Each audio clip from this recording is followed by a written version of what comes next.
का विरोध करना यह प्रगतिवाद यानी प्रोग्रेसिव होने का सूचक हो गया है। और प्रगतिवाद वह नहीं रह गया जो प्रगति की बात करे, बल्कि प्रगतिवाद वह हो गया है जो अपनी संस्कृति और विरासत का केवल विरोध करे, वह भी इसलिए कि उसे विरोध करना है। पूछा जाने लगा कि भारतीय संस्कृति और विज्ञान का भला आपस में क्या लेना देना है, इन दोनों में आपस में क्या रिश्ता है। भारत में कभी धर्म और विज्ञान का सामंजस्य रहा ही नहीं है, यह भी कहने वाले लोग हैं। विपक्ष के हमारे कुछ मित्रों का ऐसा भी आरोप रहता है, क्योंकि राज्यसभा में मैंने सुना था कि भारतीय संस्कृति और विज्ञान एक साथ चल ही नहीं सकते हैं, ऐसी उनकी मान्यता है। अध्यक्ष महोदय, इनका ऐसा मानना है कि संस्कृति विज्ञान की विरोधी होती है। मैं इस सदन के माध्यम से उनके इन प्रश्नों का जवाब देने की भी अपनी तरफ से कोशिश करूंगा। भारत में यदि कोई व्यक्ति यह कहता है कि हमारी संस्कृति विज्ञान की विरोधी है, तो मुझे लगता है कि उस व्यक्ति को न तो हमारी संस्कृति का स मालूम है और न ही विज्ञान का व मालूम है। हमारे जो भी साथी विज्ञान का उद्गम पश्चिम के विचारों से मानते हैं, उन्होंने अगर इतिहास पढ़ा होगा तो मालूम होगा निश्चित रूप से उन्हें कि पश्चिम में ऐसे अनेक उदाहरण देखने को मिले हैं जहां चर्च और धर्म की मान्यताओं के खिलाफ जाने पर, वैज्ञानिक बातें कहने पर व्यक्तियों को जहर दे देना या उन्हें जिंदा जला देना यह आम बात सी हो गई थी। अध्यक्ष महोदय, उनको अपने वैज्ञानिक विचार छिपाकर कहने पड़ते थे, पर आज से लगभग 2000 साल पहले आर्यभट्ट ने जब कहा था कि हमारी पृथ्वी अपने एक्सिस पर घूमती है, तो क्या उनका विरोध हुआ था? बाराहमीर ने जब यह सिद्धांत दिया कि पृथ्वी का गुरुत्वाकर्षण बल, ग्रेविटेशनल फोर्स, हर वस्तु को अपनी तरफ खींचता है, तो क्या किसी व्यक्ति ने बाराहमीर के इस सिद्धांत को अधर्म कहा था? जब भी भारत में किसी ने कोई नया वैज्ञानिक सिद्धांत दिया है अध्यक्ष महोदय, तो भारतीय समाज ने उस व्यक्ति को ऋषि के रूप में अध्यक्ष महोदय। और मेरा मानना है कि संस्कृति के बगैर कल्चर के बगैर, विज्ञान और विज्ञान के बगैर कल्चर या संस्कृति अधूरी है। संस्कृति और विज्ञान दोनों एक दूसरे से जुड़ने के बाद ही अध्यक्ष महोदय वह पूर्णता को प्राप्त करते हैं। दोनों को एक दूसरे का पूरक कहा जा सकता है, क्योंकि दोनों ही मनुष्यता के लिए भी यह आवश्यक है। इसका एक छोटा सा लेकिन बहुत ही महत्वपूर्ण उदाहरण मैं आपके सामने रखना चाहूंगा। अध्यक्ष महोदय, लगभग 2 वर्ष पहले उत्तराखंड में भूस्खलन के रूप में एक दुर्भाग्यपूर्ण आपदा आई हुई थी। मैं समझता हूं कि सदन के सभी सम्मानित सदस्यों को इसकी जानकारी होगी, जिसके कारण एक सुरंग में हमारे कुछ मजदूर फंस गए थे। अब इससे निपटने के लिए यहां पर विज्ञान की भूमिका सामने आएगी। हमने सेंसर आदि के माध्यम से यह पता लगाया कि मजदूर सुरंग में कहां फंसे हुए हैं। उसके बाद हमने हेलीकॉप्टर से उन लोगों को वहां से निकालने में भी कामयाबी हासिल की। लेकिन अध्यक्ष महोदय, जैसे ही सुरंग से पहले मजदूर को बाहर निकाला गया, अन्यथा कोई न ले, जैसे ही मजदूर को सुरंग से बाहर निकाला गया, बाहर निकलते ही इसने दोनों हाथ ऊपर करके बड़ी तेजी के साथ जय घोष किया, बद्री विशाल की जय। अध्यक्ष महोदय, इस वाकये ने सारी दुनिया को बताया कि धर्म और विज्ञान किस तरह से यह आपस में जुड़े हुए हैं। एक दूसरे से अलग नहीं है धर्म और विज्ञान, बल्कि यह एक दूसरे से जुड़े हुए हैं। निश्चित रूप से विज्ञान ने उस मजदूर को सुरंग से बाहर निकालने में अध्यक्ष महोदय बहुत बड़ी भूमिका निभाई है, इसमें कहीं दो मत नहीं है। लेकिन उन मजदूर बंधुओं को सुरंग के भीतर जिसने जिजीविषा की शक्ति प्रदान की, जिसने साहस प्रदान किया, जिसने मनोबल प्रदान किया, जिसने आखिरी समय तक प्रयास करते रहने की शक्ति प्रदान की, वह और कुछ नहीं, हमारा सांस्कृतिक विश्वास ही था अध्यक्ष महोदय, जिसने कि यह संबल उन्हें प्रदान किया। अध्यक्ष महोदय, वह हमारी कल्चर, वह हमारी संस्कृति ही थी जिसने सुरंग में फंसे उस मजदूर को यह भरोसा दिलाया कि वह इस संकट से बचकर निकल जाएगा, उसके ईश्वर इस संकट से उसे निकाल लेंगे। यह उसका विश्वास था, भरोसा था। अध्यक्ष महोदय, हमारी आस्था, हमारी संस्कृति इंक्लूसिव नेचर की है, समावेशी या स्वभाव की है। हमारा सांस्कृतिक राष्ट्रवाद हमें अखिल मानवता के बंधुत्व का पाठ पढ़ाता है।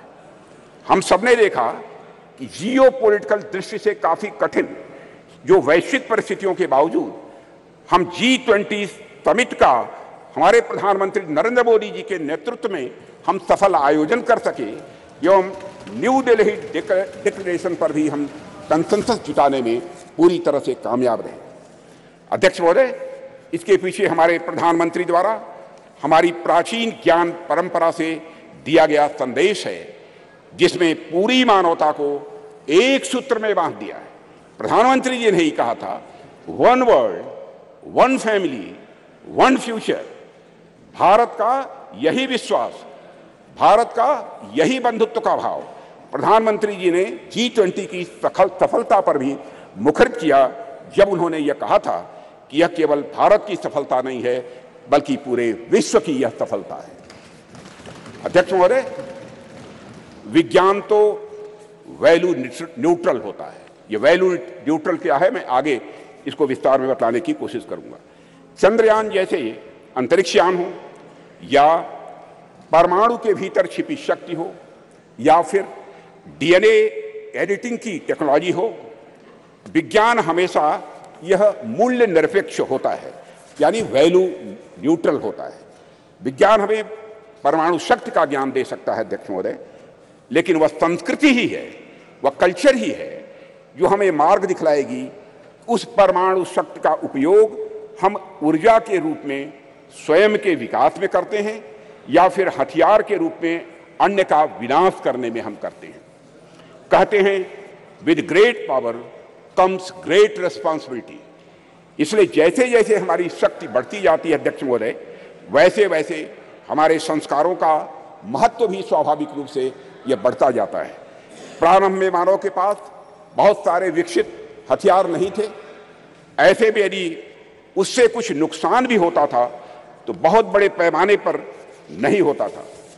पर अध्यक्ष महोदय, आज जब मानव के पास परमाणु शक्ति आ गई है और मानव ने चंद्रमा तक पहुंचने के भी रास्ते खोज लिए हैं, तब ऐसी शक्तियों का दुरुपयोग भी उसी पैमाने पर संभव है। इस संभावना को भी नकारा नहीं जा सकता है। इसे मैं एक उदाहरण के माध्यम से इस सदन के समक्ष रखना चाहूंगा। अध्यक्ष महोदय, जब मैं जर्मन फिलासफर नीत्शे ने गॉड इज डेड कहकर अपने महामानव को सामाजिक नैतिकता से मुक्त किया, तो उसका नतीजा जर्मनी में नाजीवाद के कहर के रूप में प्रकट हुआ था। जर्मनी में हुए नरसंहार में मानवता को खत्म करने के लिए जो अपरेटस, जो उपकरण प्रयोग में लाए गए थे, जिन हथियारों या फिर जिन केमिकल्स का प्रयोग हुआ था, निश्चित रूप से वे सभी विज्ञान की ही देन थे अध्यक्ष महोदय।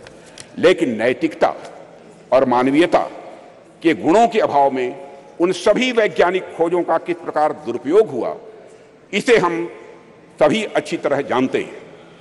सेकेंड वर्ल्ड वॉर में हिरोशिमा और नागासाकी पर जो बम गिराए गए थे, वह निश्चित ही विज्ञान की ही देन थे अध्यक्ष महोदय। वह विज्ञान की शक्ति के प्रतिनिधि थे, पर अभाव था तो धार्मिक शक्ति और नैतिक शक्ति का अभाव था। अगर उनके भीतर धार्मिक और नैतिक शक्तियां यह प्रबल होती तो इतिहास को इस काले कृत्य से बचाया जा सकता था अध्यक्ष महोदय। इसलिए विज्ञान कितनी भी प्रगति कर ले अध्यक्ष महोदय, विज्ञान चाहे कितनी भी प्रगति कर ले, वह संस्कृति और संस्कारों के बिना सदैव अधूरा रहेगा, ऐसी हमारी मान्यता है अध्यक्ष महोदय। जैसा कि मार्टिन लूथर किंग ने कहा है कि science gives man knowledge which is power, religion gives man wisdom which is control. अध्यक्ष महोदय, एक बात पर मैं समझता हूं कि ध्यान देने की हम सभी को जरूरत है कि जिस टेक्नोलॉजी का इस्तेमाल वैज्ञानिक किसी यान को चांद या मंगल पर भेजने के लिए करते हैं, कमोबेश उसी टेक्नोलॉजी का इस्तेमाल मिसाइल में भी काफी हद तक किया जाता है। पहला उपयोग मानवता के विकास में होता है अध्यक्ष महोदय, जबकि दूसरा उपयोग मानवता के विनाश में होता है। पर अपना अपना सबका इंटरेस्ट है, सबकी अपनी अपनी रुचि है। कि कुछ राष्ट्रों का ध्यान पहले वाले उपयोग पर अधिक होता है और कुछ राष्ट्रों का ध्यान दूसरे वाले उपयोग पर अधिक होता है। अध्यक्ष महोदय, कई बार कुछ लोगों का यह भी आरोप रहता है, अब देश में ऑलरेडी जमीनी विकास के इतने कार्य करने के लिए पड़े हैं जिसमें रिसोर्सेज की जरूरत होती है, संसाधनों की जरूरत होती है, तो ऐसे में चंद्रयान जैसे मिशन भेजने की क्या आवश्यकता है? अध्यक्ष महोदय, इन प्रश्नों का भी जवाब मैं आपकी अनुमति से इस सदन के समक्ष रखना चाहूंगा। जब हम इस प्रकार के मिशन भेजते हैं या फिर हम किसी प्रकार की वैज्ञानिक प्रगति हम करते हैं तो इसका जमीनी विकास से किसी भी प्रकार का विरोधाभास नहीं होता है। हम यदि स्पेस रिलेटेड कोई भी मिशन भेजते हैं तो बाहरी तौर पर दिखने में सिर्फ स्पेस से रिलेटेड यह लग सकता है हम सबको, लेकिन वास्तव में उसका प्रभाव आम जनमानस पर भी पड़ता है। इस सच्चाई को भी नकारा नहीं जा सकता है। अध्यक्ष महोदय, हमारे यह स्पेस प्रोग्राम्स भारत का तो नाम रोशन करते ही हैं, लेकिन साथ ही साथ इन मिशन का जो बहुआयामी उपयोग होता है उसका प्रभाव आम जनता के ऊपर भी बहुत ज्यादा पड़ता है। स्पेस मिशन हमें अनेक प्रकार से सहायता प्रदान करते हैं, जैसे यदि हम इसके माध्यम से रेनफॉल पैटर्न यानी वर्षा होने का जो पैटर्न है इसका बेहतर प्रेडिक्शन यदि कर रहे हैं तो ये हमारे किसान बंधु बांधवों के लिए फायदेमंद आज हो रहा है। यदि हम इसके माध्यम से चक्रवात साइक्लोन को यदि हम प्रेडिक्ट करते हैं तो हमारे कोस्टल एरियाज में रह रहे लोगों के लिए भी अध्यक्ष महोदय यह लाभदायक होगा। इस प्रकार के प्रेडिक्शंस हमारे मछुआरों के लिए लाभदायक सिद्ध होंगे। यह तो मैंने एक दो उदाहरण केवल दिए हैं अध्यक्ष महोदय, बाकी स्पेस एप्लीकेशन से डेवलपमेंट में जो मदद मिलती है उससे भी मैं समझता हूं सदन के अधिकांश सदस्य अच्छी तरह परिचित होंगे। इन सबसे भी महत्वपूर्ण बात यह होती है कि जब भी हम इस प्रकार के मिशन स्पेस में या फिर चंद्रमा और सूर्य की ओर भेजते हैं तो सुदूर गांव में बैठे किसी बच्चे के मन में साइंटिफिक टेम्परामेंट स्वाभाविक रूप से जगता है और उसके भीतर भी इस बात की अलख जगती है अध्यक्ष महोदय कि वह भी आगे चलकर कुछ ऐसे ही करेगा। उसके अंदर यह प्रेरणा आती है कि एक दिन वह भी वैज्ञानिक बनकर भारत का नाम दुनिया में रोशन करेगा, और यही कुछ करने की तमन्ना ही अध्यक्ष महोदय राष्ट्र को स्वाभाविक रूप से आगे ले जाने का काम करती है। चंद्रयान 3 की सफलता से कितने रामानुजन, कितने भाभा या साराभाई अपने लक्ष्य की ओर आगे बढ़े होंगे यह हमें आज नहीं कुछ वर्षों के बाद यह पता लगेगा। अध्यक्ष महोदय, हमारे प्रधानमंत्री मोदी जी के नेतृत्व में हम संस्कृति और विज्ञान दोनों को समान रूप से महत्व देते हुए आगे बढ़ रहे हैं, और ऐसा बिल्कुल भी नहीं है, ऐसा बिल्कुल भी नहीं है कि यदि हम एक को महत्व दे रहे हैं तो दूसरे का महत्व कम हो जाएगा। यह कोई जीरो सम गेम नहीं हुआ करता है अध्यक्ष महोदय। अध्यक्ष महोदय, हमारे ऋषियों मनीषियों ने बरसों पहले विज्ञान को न केवल धर्म के साथ जोड़ा बल्कि लोगों को इसके व्यवहारिक ज्ञान के बारे में भी बतलाया है। उनका मानना था कि यदि विज्ञान को सुव्यवस्थित ढंग से संवार कर मनुष्य के वेलफेयर के लिए, उनके कल्याण के लिए लगाया जाए तो स्वाभाविक रूप से वह अपने आप धर्म बन जाता है। यही वजह है कि हमारे वेद, उपनिषद, दर्शन आदि जितने भी धर्म ग्रंथ हैं उनमें विज्ञान स्वाभाविक रूप से यह पिरोया हुआ हम पाते हैं। उदाहरण के तौर पर वैदिक रिचुअल्स में, 16 सूत्रों में ज्योमेट्री का सिद्धांत ये निहित पाए जाते हैं। जैसे मैं बतलाना चाहूंगा इस सदन को अध्यक्ष महोदय, जैसे हवन कुंड हम बनाते हैं तो वह भी हमारे प्राचीन ज्योमेट्रिक कंसेप्ट पर ही आधारित होता है। यह बिल्कुल हमारी जनता के मन में, उनकी सोच में यह पूरी तरह से रचा बसा है, और यही कारण है कि बड़े बड़े वैज्ञानिक भी सांस्कृतिक विरासत की महत्ता को अच्छी तरह स्वीकार करते हैं।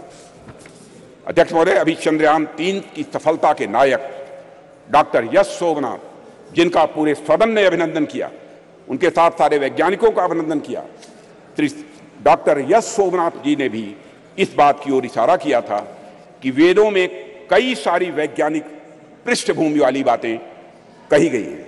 भारत के प्रसिद्ध गणितज्ञ श्रीनिवास रामानुजन का तो संस्कृत के प्रति इतना गहरा विश्वास था कि वे अपने गणित के क्षेत्र में किए गए किसी भी कार्य को स्पिरिचुअलिज्म, अध्यात्म का ही वह अंग मानते थे। और अध्यक्ष महोदय, इसीलिए जो लोग यह कहते हैं कि हमें अपनी संस्कृति से विरक्त होकर विज्ञान को अपनाना चाहिए, दरअसल उन लोगों का यह समझना पड़ेगा उन्हें कि संस्कृत और विज्ञान एक दूसरे के विरोधी नहीं हैं, बल्कि संस्कृत और विज्ञान एक दूसरे के पूरक है।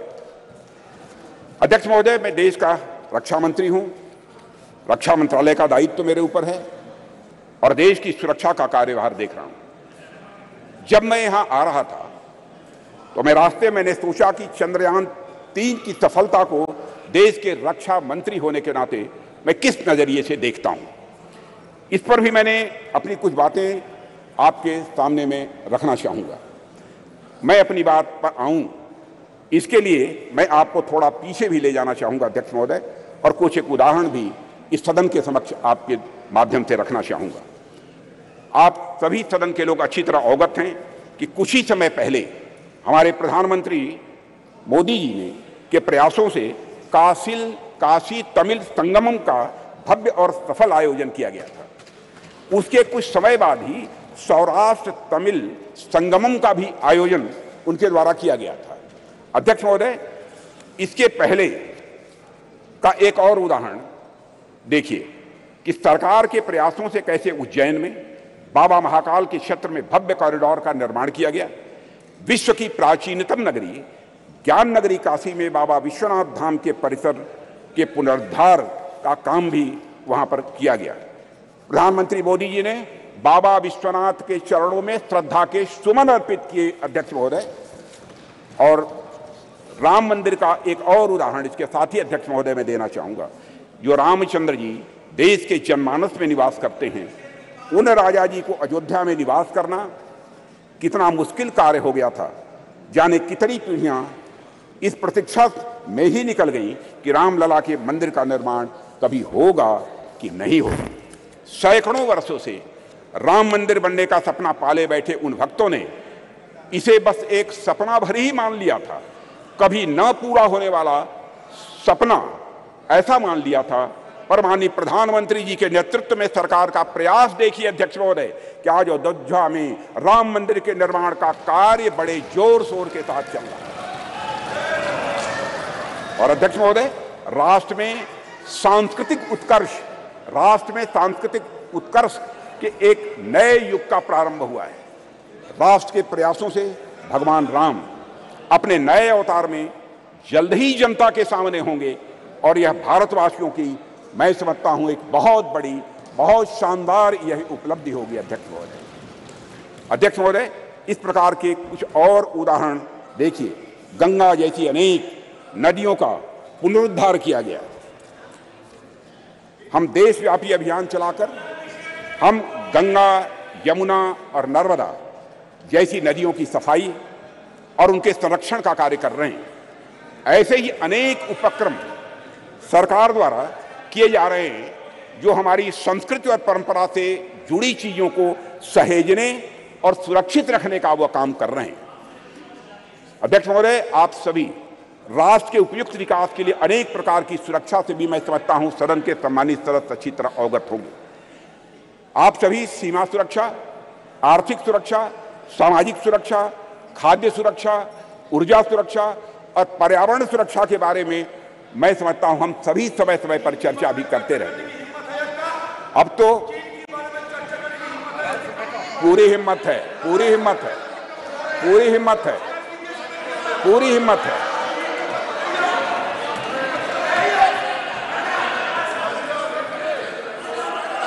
पूरी हिम्मत है, पूरी हिम्मत है। मत इतिहास में मत ले जाओ अधीर रंजन जी, इतिहास में मत ले जाइए। माननीय सदस्य प्लीज चर्चा चीन पर भी अध्यक्ष महोदय, अरे भाई अब सुन लिया आपकी बात, मेरी बात सुन लिया।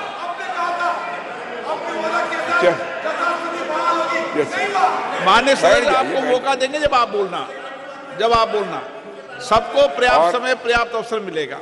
और मैं बतलाना चाहता हूं अध्यक्ष महोदय, मैं बीच में कहीं पर अपने को डिबेट नहीं करना चाहता हूं। मैं चर्चा करने को तैयार हूं और सीना चौड़ा करके मैं चर्चा करने के लिए अध्यक्ष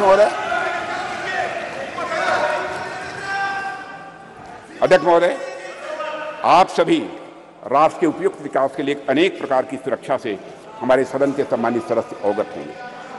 आप सभी सीमा सुरक्षा, आर्थिक सुरक्षा से अवगत होंगे। आप सभी सीमा सुरक्षा, आर्थिक सुरक्षा, सामाजिक सुरक्षा और खाद्य सुरक्षा, ऊर्जा सुरक्षा और पर्यावरण सुरक्षा के बारे में भी अवगत होंगे। अब तो स्पेस और साइबर सुरक्षा, स्पेस और साइबर सिक्योरिटी जैसे नए नए डायमेंशन की इसमें जुड़ गए हैं अध्यक्ष महोदय। पर इनके साथ ही अध्यक्ष महोदय, सिक्योरिटी का एक और भी आयाम है जिसमें सुरक्षा उतनी ही आवश्यक है जितनी बाकी सब में है, और वह डायमेंशन है हमारी संस्कृति का, हमारी कल्चर का। और इसे मुझे कोई नाम देना हो तो उसे मैं सांस्कृतिक सुरक्षा और कल्चरल सिक्योरिटी का नाम यहां देना चाहूंगा। और अध्यक्ष महोदय, जब मैं यहां कल्चर अथवा संस्कृति के बारे में कुछ कह रहा हूं तो उससे मेरा मतलब हमारी जीवन पद्धति से है, हमारे लाइफ सिस्टम से। संस्कृति से मेरा मतलब हमारे खान पान, वेशभूषा, रीति रिवाज, रहन सहन और हमारे विचारों से है अध्यक्ष महोदय। मैं किसी राष्ट्र की अस्मिता को अक्षुण्ण रखने के लिए जिस तरह से वहां की सीमाई सुरक्षा और बाकी अन्य चीजों की सुरक्षा आवश्यक होती है, उसी प्रकार उसकी अस्मिता को बनाए रखने के लिए वहां की संस्कृति की सुरक्षा भी उतनी ही आवश्यक होती है। और अध्यक्ष महोदय, और इन उदाहरणों से मैंने यह स्पष्ट करने का प्रयास किया है कि हमारी सरकार भारतीय सांस्कृतिक विरासत को तवज्जो देते हुए सांस्कृतिक सुरक्षा के प्रति भी उतनी ही गंभीर है जितनी अन्य बाकी सुरक्षा के प्रति हमारी सरकार गंभीर है। अध्यक्ष महोदय, आज जब यहां पर चंद्रयान की चर्चा हो रही है, तो मैं सांस्कृतिक पुनर्जागरण के इन उदाहरणों को आपके सामने क्यों रख रहा हूं? अध्यक्ष महोदय, वैसे तो ये दोनों निश्चित रूप से अलग अलग विषय हैं, इसमें कहीं दो मत नहीं है, पर ध्यान से देखेंगे तो यह सदन के सभी सम्मानित सदस्य यह पाएंगे कि इनके भीतर एक गहरा संबंध है, इन दोनों के बीच एक गहरा रिश्ता है। अध्यक्ष महोदय, विश्व का इतिहास उठाकर कोई देखे तो आप पाएंगे कोई भी ऐसा राष्ट्र नहीं है, कोई भी ऐसा समाज नहीं है जिसने सांस्कृतिक पुनर्जागरण के बिना आर्थिक, सामाजिक, राजनीतिक और वैज्ञानिक प्रगति की हो। दुनिया में कोई देश नहीं मिलेगा। जब तक संस्कृति समाज को जीवंत नहीं करती, उन्नत नहीं करती, उसे एक दिशा नहीं देती, तब तक समाज जड़ बना रहता है। और अध्यक्ष महोदय, अगर हम और आप अपनी गरिमा, अपनी आगामी पीढ़ी को यही बताएंगे कि अब तक हमारा जितना वैज्ञानिक विकास हुआ है वह केवल बाहर देशों के ज्ञान की नकल पर ही हुआ है, तो क्या हम अपने बच्चों को इस क्षेत्र में किसी भी सूरत में आगे बढ़ा पाएंगे? धीरे हमारे अंग्रेजों ने अगर हमें अब तक यही पढ़ाया हो कि हमारा सारा का सारा ज्ञान दूसरे देशों की कॉपी भर है, उनकी नकल भर है, तो क्या श्री डॉक्टर सोमनाथ एवं इसरो के अन्य वैज्ञानिक भारतीय ज्ञान के बल पर अध्यक्ष महोदय कभी चांद तक पहुंचने का सपना शायद वह कभी न देख पाते? अगर उन्हें इस बात का विश्वास हुआ, अगर उनके मन में संकल्प जगा, तो इसलिए कि उन्हें मालूम था कि उनके पूर्वज आर्यभट्ट थे, उनके पूर्वज वराहमिहिर थे, उन्हें मालूम था कि उनके पूर्वज भास्कराचार्य थे, उनके पूर्वज ब्रह्मगुप्त थे और उनके पूर्वज सवाई जय सिंह थे। अध्यक्ष महोदय, इसलिए उनको यह प्रेरणा प्राप्त हुई। अध्यक्ष महोदय, हम सोचें कि एक बच्चा है जिसे समाज की प्रगति में केवल विदेशी नाम पढ़ाए जा रहे हैं, दूसरा बच्चा है जिसे ऐसे नाम पढ़ाए जा रहे हैं जो उसके अपने समाज से रहे। ऐसे में किस बच्चे से आप अधिक कॉन्फिडेंस और मनोबल की उम्मीद करेंगे? यह स्वाभाविक है अध्यक्ष महोदय कि वैसे तो मुझे बाहरी नामों से कोई इतराज नहीं है अध्यक्ष महोदय, ज्ञान विज्ञान में उनका भी महत्वपूर्ण योगदान है, यह भी मैं स्पष्ट करना चाहूंगा। पर हमारे बच्चों के मन मस्तिष्क में केवल और केवल बाहरी नाम यदि छाए रहे तो ऐसी स्थिति में बच्चा अपने बल पर समाज के विकास के सपने को जीवन में कभी नहीं देख सकता है। उसमें सपने भी आएंगे तो बाहर के समाज के विकास के ही सपने आएंगे। इसलिए अध्यक्ष महोदय, जब हम महिलाओं और छोटी बच्चियों को इंस्पायर करने की बात करते हैं तो हमें यह प्रयास करते हैं कि उनके सामने विमेन आइकन का उदाहरण रखें। तो जब हम भारतीय बच्चों को इंस्पायर करने के लिए, प्रेरित करने का हम प्रयास करते हैं तो क्या हमारा यह कर्तव्य नहीं होना चाहिए कि हम उनके सामने भारतीय आइकन्स का भी उदाहरण प्रस्तुत करें। इसलिए अगर हमें अपने समाज, अपने राष्ट्र को आगे ले जाना है अध्यक्ष महोदय, हम अपने समाज और संस्कृति से सीखें, हमारे अपने आइकन्स को अपने बात व्यवहार में प्रतिष्ठित करें और उनका अनुकरण करें, यही हम सभी के लिए श्रेयस्कर होगा। अध्यक्ष महोदय, एक बात और मैं यहां कहना चाहूंगा और वह यह है कि चंद्रयान 3 की सफलता में देश की नारी की शक्ति की योगदान की मैं यहां चर्चा करूंगा। पूरा सदन अच्छी तरह जानता है कि इस मिशन में महिला साइंटिस्ट का भी बहुत बड़ा महत्वपूर्ण योगदान है। यह मिशन अगर इतना सफल हो पाया है तो इसके पीछे हमारे देश की नारी शक्ति का समर्पण, उनका त्याग और राष्ट्र को नई पहचान देने की उनकी तमन्ना रही है अध्यक्ष महोदय। और संसद का यह विशेष सत्र नारी शक्ति वंदन विधेयक को समर्पित सत्र है, इसलिए इसकी मैं चर्चा कर रहा हूं। और ऐसे में मैं नारी शक्ति वंदन विधेयक को इसरो की महिला साइंटिस्ट और उनके साथ भारत की पूरी फीमेल साइंटिफिक कम्युनिटी को कृतज्ञ राष्ट्र की ओर से प्रस्तुत यह मैं उपहार के रूप में इसे मैं देखता हूं, नारी शक्ति वंदन को अध्यक्ष महोदय। और यह सदन और राष्ट्र इसरो की महिला साइंटिस्ट और हर भारतीय बेटी को यह नमन करता है, उनकी सराहना करता है और उनके प्रति कृतज्ञता प्रकट करता है अध्यक्ष महोदय। अध्यक्ष महोदय, अपनी बातों को सार रूप में मैं यहां रखना चाहूं तो यह है कि चंद्रयान 3 की सफलता कोई एक्सेप्शन नहीं है या कोई अपवाद नहीं है। यह सहस्राब्दियों से चली आ रही हमारी सामाजिक, हमारी सांस्कृतिक और वैज्ञानिक धारा का एक स्वाभाविक और सहज रूप से एक विकास है अध्यक्ष महोदय। इस सफलता के सूत्र हमारे अतीत में ही छिपे हैं। ऐसा अतीत जहां वैज्ञानिकता एक स्वभाव के रूप में विद्यमान थी हमारे यहाँ, जहां विज्ञान और आस्था के बीच एक पूर्ण सामंजस्य था। हालांकि विदेशी आक्रांताओं के चलते कुछ समय के लिए थोड़ा पिछड़ापन आ गया था, पर हम एक बार फिर से हुंकार भरते हुए पहले से भी अधिक ताकत के साथ उठ खड़े हुए हैं और सूरज, चांद, तारे अब हम छूने के लिए तैयार हैं और वहां पहुंच रहे हैं अध्यक्ष महोदय। अध्यक्ष महोदय, जिस देश में बुद्धि के देवता श्री गणेश प्रथम पूज्य हों, ओम श्री गणेशाय बोलकर ही हम कोई काम प्रारंभ करते हैं, एवं विद्या की देवी सरस्वती प्रथम आराध्या हों, वह देश तो स्वाभाविक रूप से साइंटिफिक टेम्परामेंट को आत्मसात करते हुए सदैव एक नॉलेज सोसाइटी रहा है। हमारे यहां कहा गया है तेजस्विनावधीतमस्तु, यानी may what we study be represented, कि प्रार्थना करने वाले भारतीयों को सिर्फ चंद्रयान तक ही नहीं रुकना है अध्यक्ष महोदय, बल्कि उसके आगे जाना है। अभी अंतरिक्ष में अनेक लक्ष्य हमारा इंतजार कर रहे हैं। अभी हम भारतीयों को कई मानदंड यहां स्थापित करने हैं अध्यक्ष महोदय। अध्यक्ष महोदय, मैं अपने वैज्ञानिकों की कामयाबी की एक दो और चर्चा करके अपनी बात यहां समाप्त करना चाहूंगा। अध्यक्ष महोदय, भारत द्वारा हमारे वैज्ञानिकों का करिश्मा देखिए। भारत द्वारा अब तक लॉन्च किए गए 424 विदेशी उपग्रह, इनमें से 389, 424 में से 389 आउट ऑफ 424 जितने भी हमारे विदेशी उपग्रह हैं, उसमें 389 प्रधानमंत्री श्री नरेंद्र मोदी के नेतृत्व वाली सरकार के पिछले 9 वर्षों में लॉन्च किए गए हैं अध्यक्ष महोदय। और विदेशी उपग्रहों के सफल प्रक्षेपण के साथ भारत का अंतरिक्ष क्षेत्र दुनिया में बहुत तेजी से एक प्रमुख स्थान हासिल कर रहा है। भारत द्वारा अब तक लॉन्च किए गए 424 विदेशी उपग्रहों में से 389 प्रधानमंत्री श्री नरेंद्र मोदी की नेतृत्व वाली सरकार के पिछले 9 वर्ष में लॉन्च किए गए थे।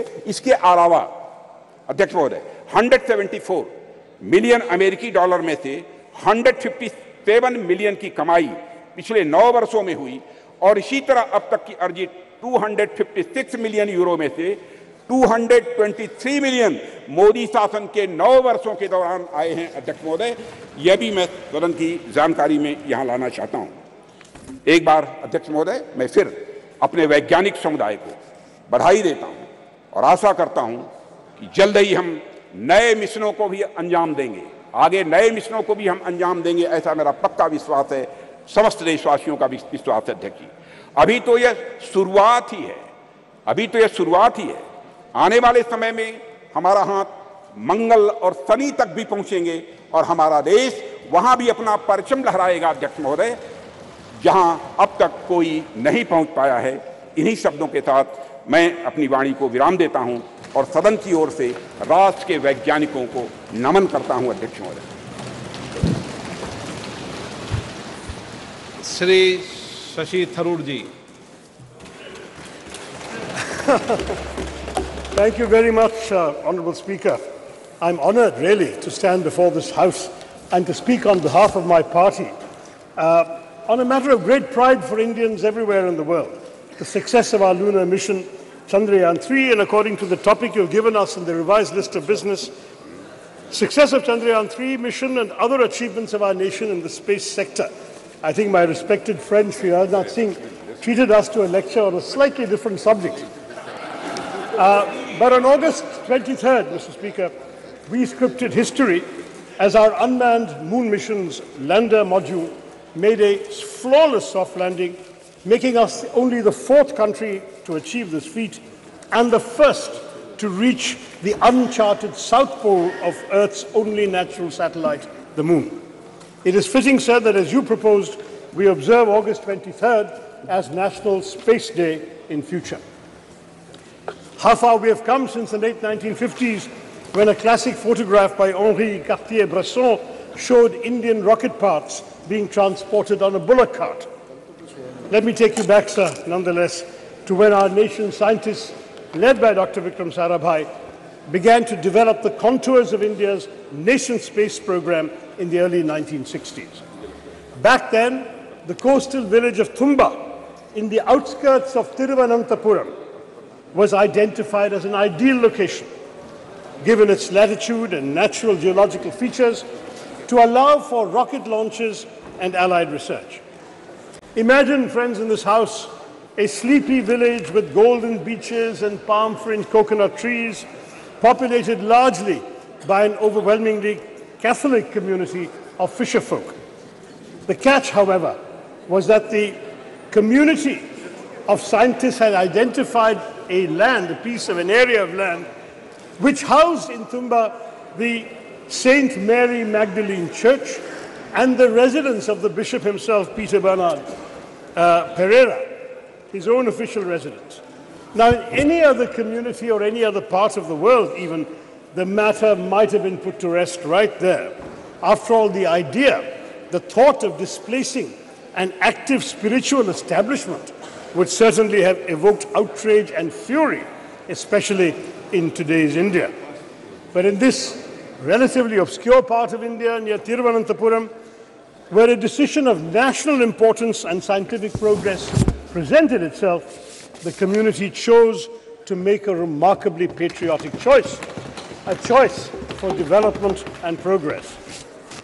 When initial conversations with politicians and bureaucrats made little headway, something special happened. One day, when Bishop Pereira was sitting in his little office in the church, he heard a knock on the door. He said, "Who is this?" And a man in a white suit came and said, "I am Dr. Vikram Sarabhai." Dr. Sarabhai explained the importance of this area to India's scientific research in space.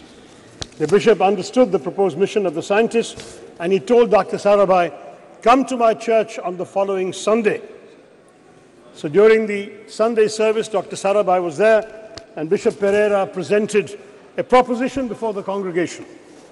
My children, he said, I have a famous scientist with me who wants our church and the place I live in for the work of space science research. Dear children, he said, science seeks truth by reasoning.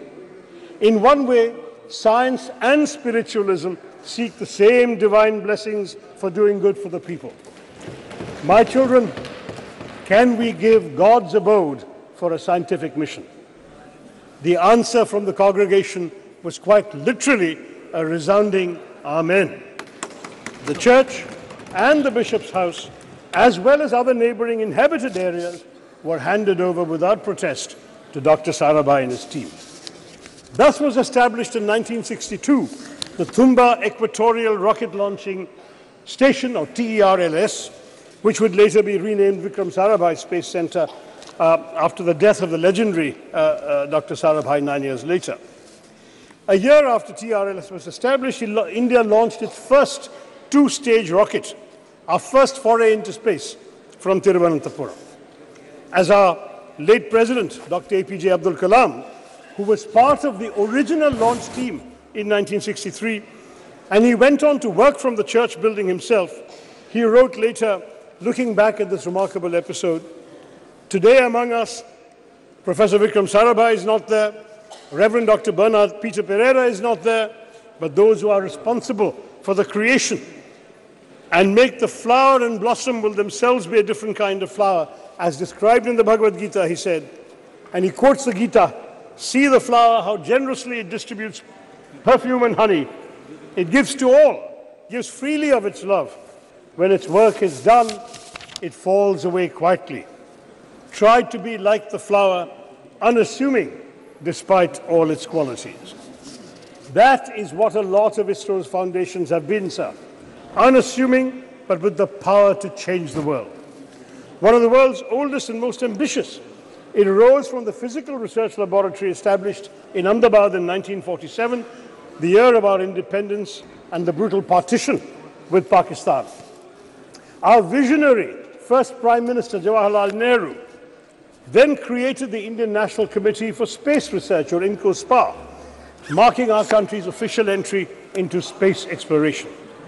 This committee was set up on the recommendation of the Scientific Advisory Committee to the Cabinet for the promotion and exploration of space and its utilization for peaceful purposes, a committee led by the legendary Homi Bhabha. Then, in 1962, as we've seen, TRLS was established. On 15th August 1969, our 22nd Independence Day, under the trusted guidance of Vikram Sarabhai, INCOSPAR and TRLS became the Indian Space Research Organization, ISRO giving Indian space a developmental boost. There was a tragic setback, as I mentioned, when Dr. Sarabhai died suddenly of a heart attack at the age of just 52. Dr. Satish Dhawan, the head of the Indian Institute of Science in Bangalore, was invited by then Prime Minister Indira Gandhi to lead the organization, because she knew that the vision and legacy of Vikram Sarabhai could only be fulfilled by someone like Dhawan. He accepted the invitation, though on condition that the headquarters be shifted to Bangalore, and guided ISRO as a leader who is still admired by many. In July of 1979, sir, our first satellite launch vehicle failed, and Mr. Dhawan, an exemplary leader, took responsibility for it. He gave a statement saying, "Dear friends, we have failed today. I want to support my technologists, my scientists, my staff, so that next year they succeed." The very next year, they did succeed. This is ISRO's history. Every setback became a stepping stone to greater success. And so we Indians are proud of our space program for good reason. Since then, ISRO has undertaken missions to the moon, Chandrayaan 1, 2, and 3, and the failure of 2 became a stepping stone to the success of 3, to Mars, the Mangalyaan Mars Orbiter mission. And we have created our own launch vehicles and satellites. Moreover, of course, as the Speaker has said, India launched the Solar Observatory Aditya L1 this month and aims to put 2 or 3 people into low Earth orbit by the end of this year to emulate the legendary Rakesh Sharma, who orbited the planet on a Soviet spacecraft in 1984. Notably, Indian space research is the only program which has been a civilian program from the very beginning. We are focused on the development angle, like the use of space for rural development, weather forecasting, and communication, in addition to high-end research. And this, sir, is just the beginning. India's space program is set literally to skyrocket.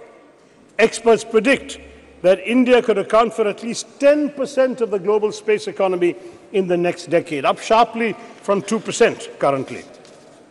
India's space program bolsters our development, having made important contributions even in seemingly unrelated areas such as disaster management, education, healthcare, agriculture, fisheries, and urban planning. Moreover, it serves India's global diplomacy as well, sir, enhancing our credibility and influence. Those who once scoffed at the idea that a poor developing country aspired to send rockets into space must concede that India is now a technological force to be reckoned with in the world. To my mind, there is yet another sterling triumph within India's Chandrayaan movement. It has become a good occasion to recognize the alumni of unsung engineering colleges everywhere in India. Indians are rightly and justifiably obsessed with the IITs, but Chandrayaan 3's landing, especially 4 years after the failure of Chandrayaan 2, was attributable to many, many scientists from far less glamorous educational backgrounds. While the ISRO chairman, S. Somnath, is a product of TKM College of Engineering in Kollam, represented by my friend Premachandran, at least 8 of his other colleagues graduated from the College of Engineering, CET, Thiruvananthapuram. Somnath Institution was founded in 1956 by a successful Muslim cashew merchant, Tangal Kunju Musliar, abbreviated soon enough to TKM, and has gone on to establish a stellar local reputation. While CET in my constituency, established in 1939 as the first engineering college in then Travancore state, retains its record and repute as the premier engineering college in the state of Kerala. Yes, at least 7 more engineers from CET were involved in the Chandrayaan 3 success, and there were others, alumni from small engineering colleges in Tamil Nadu, in small towns throughout India. We've had graduates of these small colleges contributing to ISRO, because let's face it, we must, yes indeed, it was in the very first launch, Dr. Abdul Kalam. We must proudly salute these alumni of unsung engineering colleges, because they serve the public sector with dedication and are the backbone of national enterprises like ISRO. As I wrote on social media at that time, if IITians went to Silicon Valley, CETians took us to the moon.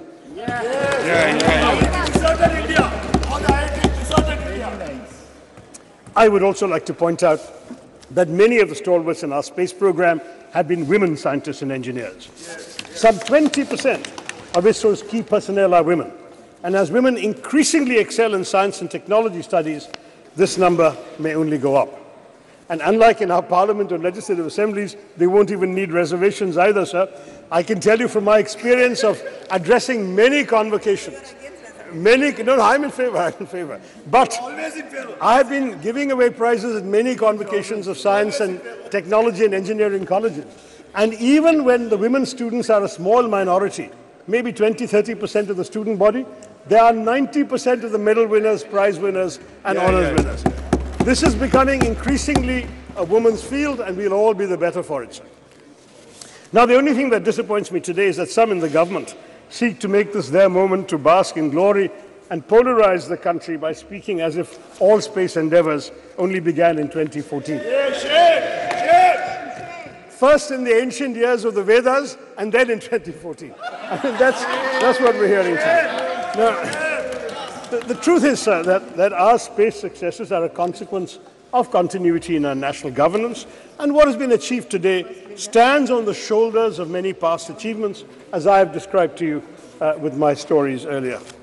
Any mature democracy would recognize that grooming the brilliance of our scientists, developing infrastructure, R&D, and global synergies on technology cannot be achieved unilaterally by any one government. This is the achievement of successive years of making the right governance choices. For example, we've heard so much about Aditya L1 mission. It began in 2006, sir. It took 17 years to be conceived, planned, executed, and finally launched this year. Thus, the Chandrayaan triumph is truly pan-Indian. Across, I hope, the political divide, it does not belong to any one person or any one party. If we all came together yesterday to affirm the solidarity we all feel for women's reservation bill, let us also come together, sir, to recognize the collective contributions of all governments in bringing glory to India's space endeavors. But after all, who can deny India owes its remarkable progress in space exploration in large part to Pandit Nehru's dedication to developing a scientific temper amongst the Indian people, his understanding of technology's role in national development, and his faith in the country's scientists. Though India was indeed beset by poverty, illiteracy, food insecurity, and disease, Nehru knew that it must and could aim for the stars. We did not have much money, and we relied on ourselves. Nehru's doctrine of self-reliance, though he didn't use the word Atmanirbharta, the concept was there, within very tight budgetary constraints, had an enduring influence on India's space program, exemplified by ISRO's decision, even in this Chandrayaan 3, to take a slower, fuel-saving approach to the moon. Both Mangalyaan and Chandrayaan 3 were the least expensive ventures of their kind, costing about a tenth of equivalent NASA, NASA, the American space missions. They cost less even than Hollywood depictions of space. Mangalyaan costs less than the Hollywood film Gravity, and Chandrayaan costs less than Interstellar. The shoestring budget was only 615 crore. Not just, much cheaper than G20, what our government spent on it. But this is not just a small fraction of what the US spent, but not even a third of China's budget for its own moon mission. ISRO's last 40 years spending is equivalent to NASA's 6 months of expenditure. That is the history we have to understand, sir. But they should not be punished for it. I'm looking at my good friend Jitendra Singh there. The Department of Space's budget has shockingly been slashed by 8%, down to 12,552 crore from the 13,700 crore that we were all presented in the budget estimates, sir. The cuts are highest in space technology, including the Human Spaceflight Center, as well as developmental and operational projects involving satellite launch vehicles. And space science, including space missions, has been cut by 32%. Why? NASA, sir, has been allocated $25.4 billion in 2023, and ISRO has the equivalent of $1.5 billion. That is the situation, sir. Our government needs to be more generous. Now, I want to stress that ISRO's strengths extend well beyond frugality. With Chandrayaan 3, India has also demonstrated familiarity with the major types of interplanetary spacecraft: orbiters, landers, rovers. The Chandrayaan 3 rover is rudimentary, but it speaks to an important focus area for the Indian space program, the planning and implementation of high-tech scientific missions. The data from Chandrayaan 3's scientific instruments will be crucial, because the mission will be the first to physically, chemically, and thermally characterize the soil, subsoil, and air near the moon's south pole on location. No other country has done this. India has some measure of technological superiority now compared to most other spacefaring countries, and it should press the advantage by going to more places in the solar system. And of course, we must conduct stellar science. The better space-based scientific instruments currently operated by India are largely concerned with Earth observation and remote sensing. With a focus on indigenous development of technologies and techniques, we have become a premier manufacturer of both launch vehicles and satellites, and a sought-after provider of low-cost launch services to other countries. Our Polar satellite launch vehicle, with 24 successful flights, has a proven track record, and the world record that has been mentioned of the launch of 104 satellites in one go has already been applauded by the Honourable Speaker. So we have all of this to talk about. Chandrayaan-3's success strengthens the confidence with which India faces the world. The country has spent the year, as we all know, presiding over the G20, though as has been pointed out by my colleagues, we spent much more on it than we did on ISRO or on the Chandrayaan mission. But it is an influential voice for the global south. This adds to our prestige and our clout. We are also playing leading roles in other international bodies. How these relationships and how our global role generally, more broadly, will evolve remains to be seen. We are having unfortunate controversies going on this week with Canada. But nonetheless, the country's achievements in space undoubtedly strengthen our diplomatic hand, not least because of the respect they inspire in other countries. Thank you. I'll just take 2-3 minutes, sir. Among the foreign countries that have used India's space program to launch their own satellites and benefit from space cooperation include France, a space partner since 1964, which has supported India's development of launch vehicle satellites, applications and spaceflight, has also launched several satellites using our PSLV and GSLV. Russia, another long-term collaborator on various aspects of space exploration, including some of these same things, and Russia supplied key components for the crew module of Gaganyaan, and the US, with which India has a strategic partnership in space, covering areas such as Earth observation, satellite navigation, space science, planetary exploration, launch services, and human spaceflight. So France, Russia, and the US are all involved with us. And ISRO tells us that India has pursued bilateral and multilateral relations with space agencies and space-related bodies with the aim also of strengthening existing ties with these countries, taking up new scientific and technological challenges, refining our space policies, and defining international frameworks for exploitation and utilization of outer space for peaceful purposes. This is the diplomatic strength I'm talking about. So the US, Israel, Singapore, Canada, Germany, Indonesia, Japan, Luxembourg, the Netherlands, South Korea, the UK have all launched their satellites using our Indian PSLV and GSLV. And as a result, the government has earned $174 million from these launches alone. It's all the more a pity that our government has trimmed the budget for space education and research between last year and this one, even though on the whole our expenditure on space has gone up, and I know Jitendra will tell us that. Educating the next generation of Indian space pioneers ought to receive more funding. I'll conclude, sir, by recalling the proud moment when India's lander touched down on the moon and Prime Minister Narendra Modi wisely resisted parochial triumphalism of the kind we've seen later, and he hailed the achievement as a victory for all of humanity. But he also correctly noted that the achievement mirrors the aspirations and capabilities of 1.4 billion Indians. By showcasing its technological prowess, India's space program reminds the world not only of our innovative capabilities, but also of our capacity to help shape solutions to global challenges in other areas, from cyberspace regulation to peacekeeping. Looking up at the sky after Chandrayaan-3, Indians can contemplate a glorious global future. We are showing the world that that India can be a standard setter rather than just a follower of rules made by developed countries. New horizons beckon, for the world is now our canvas, or should I even say, the whole universe. Jai Hind, sir. Thank you very much. कुछ आपको कहना है क्या?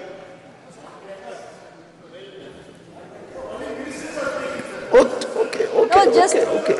It's We not are my at home speech. now. We are Have at some home patience. now. It's Please. not my speech. Okay.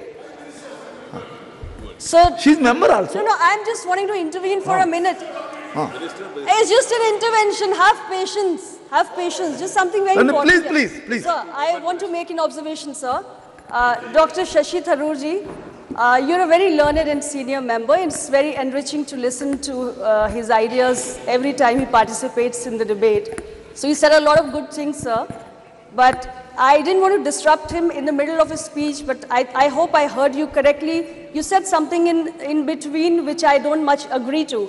So you mentioned, if I heard you correctly, I repeat, that there are lots of women, there are lots of girls who are entering the field of science and technology, and hopefully we would see many of them working under our space programs. So unlike our parliament, they wouldn't need reservation to be a part of the FACE program.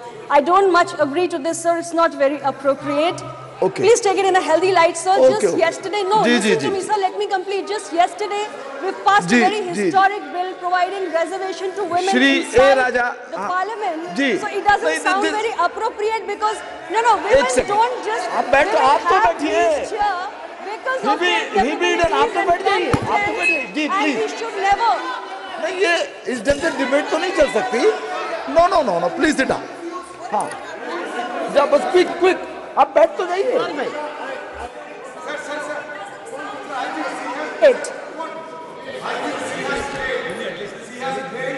नहीं, आप बैठ जाइए। Sir, your आप बैठ party जाइए। has supported this आप बैठ very जाइए। historic bill, Shri A sir, Raja, which please. means you agree to the Okay, idea okay. of providing reservation आप- to women for अरे them बैठ to जाइए, reach इतना- a इतना- bigger. ऑन जी, आप बैठिए please. Only A Raja, only no, आप भी बैठ जाइए, बाद में बात कर लीजिएगा please. Mister A Raja, no, एक सेकेंड, आप मिस्टर थरूर बैठ जाइए, प्लीज बैठ जाइए, प्लीज बैठ जाइए। नो भाई, अधीर जी आप बैठिए, आप बैठ जाइए, आप बैठिए तो सही, आप भी बैठ जाइए ma'am. Nothing is going on now. Okay, now please. एक सेकंड, क्या कहना चाहते हैं आप?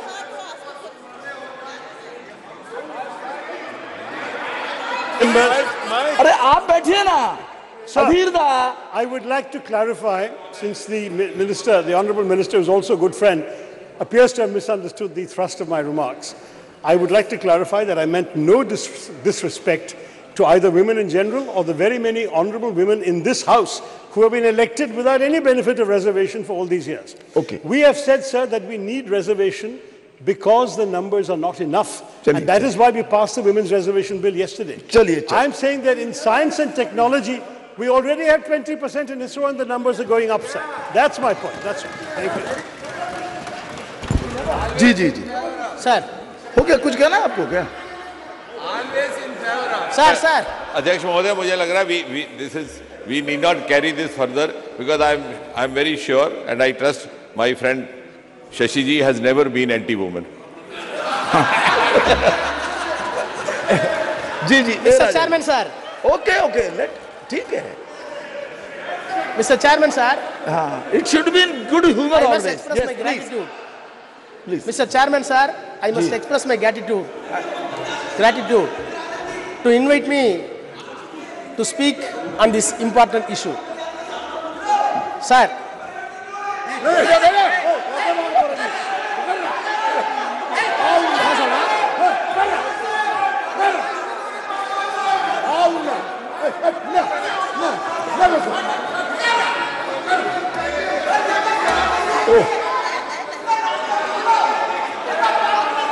चंद्रमा पर इतना हल्ला गुल्ला नहीं होना चाहिए। हाँ जी, प्लीज।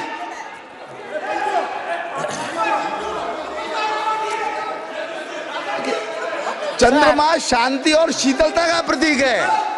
चंद्रमा शांति और शीतलता का प्रतीक है, इतना हंगामा नहीं होना चाहिए ना। Please mister A Raja, only you are going on record only, please.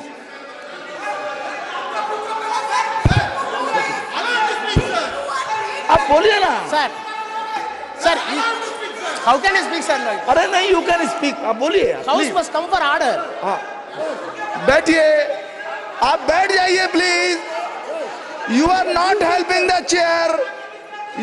आप बैठ जाइए प्लीज, बैठ जाइए। हाँ प्लीज Sir,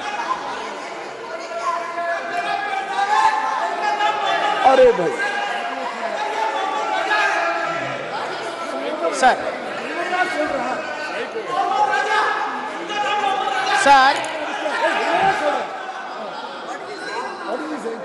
बैठ जाइए ना please. Mister A Raja,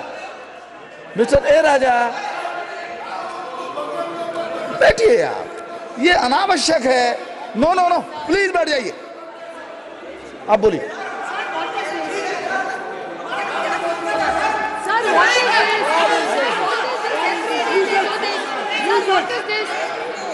Sir, yesterday also the same thing. Rakesh Singh ji, DK शुरू नहीं हुआ.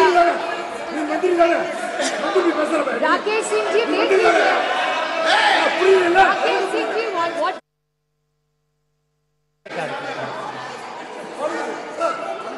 Started speaking. Sir, the chair should give us protection.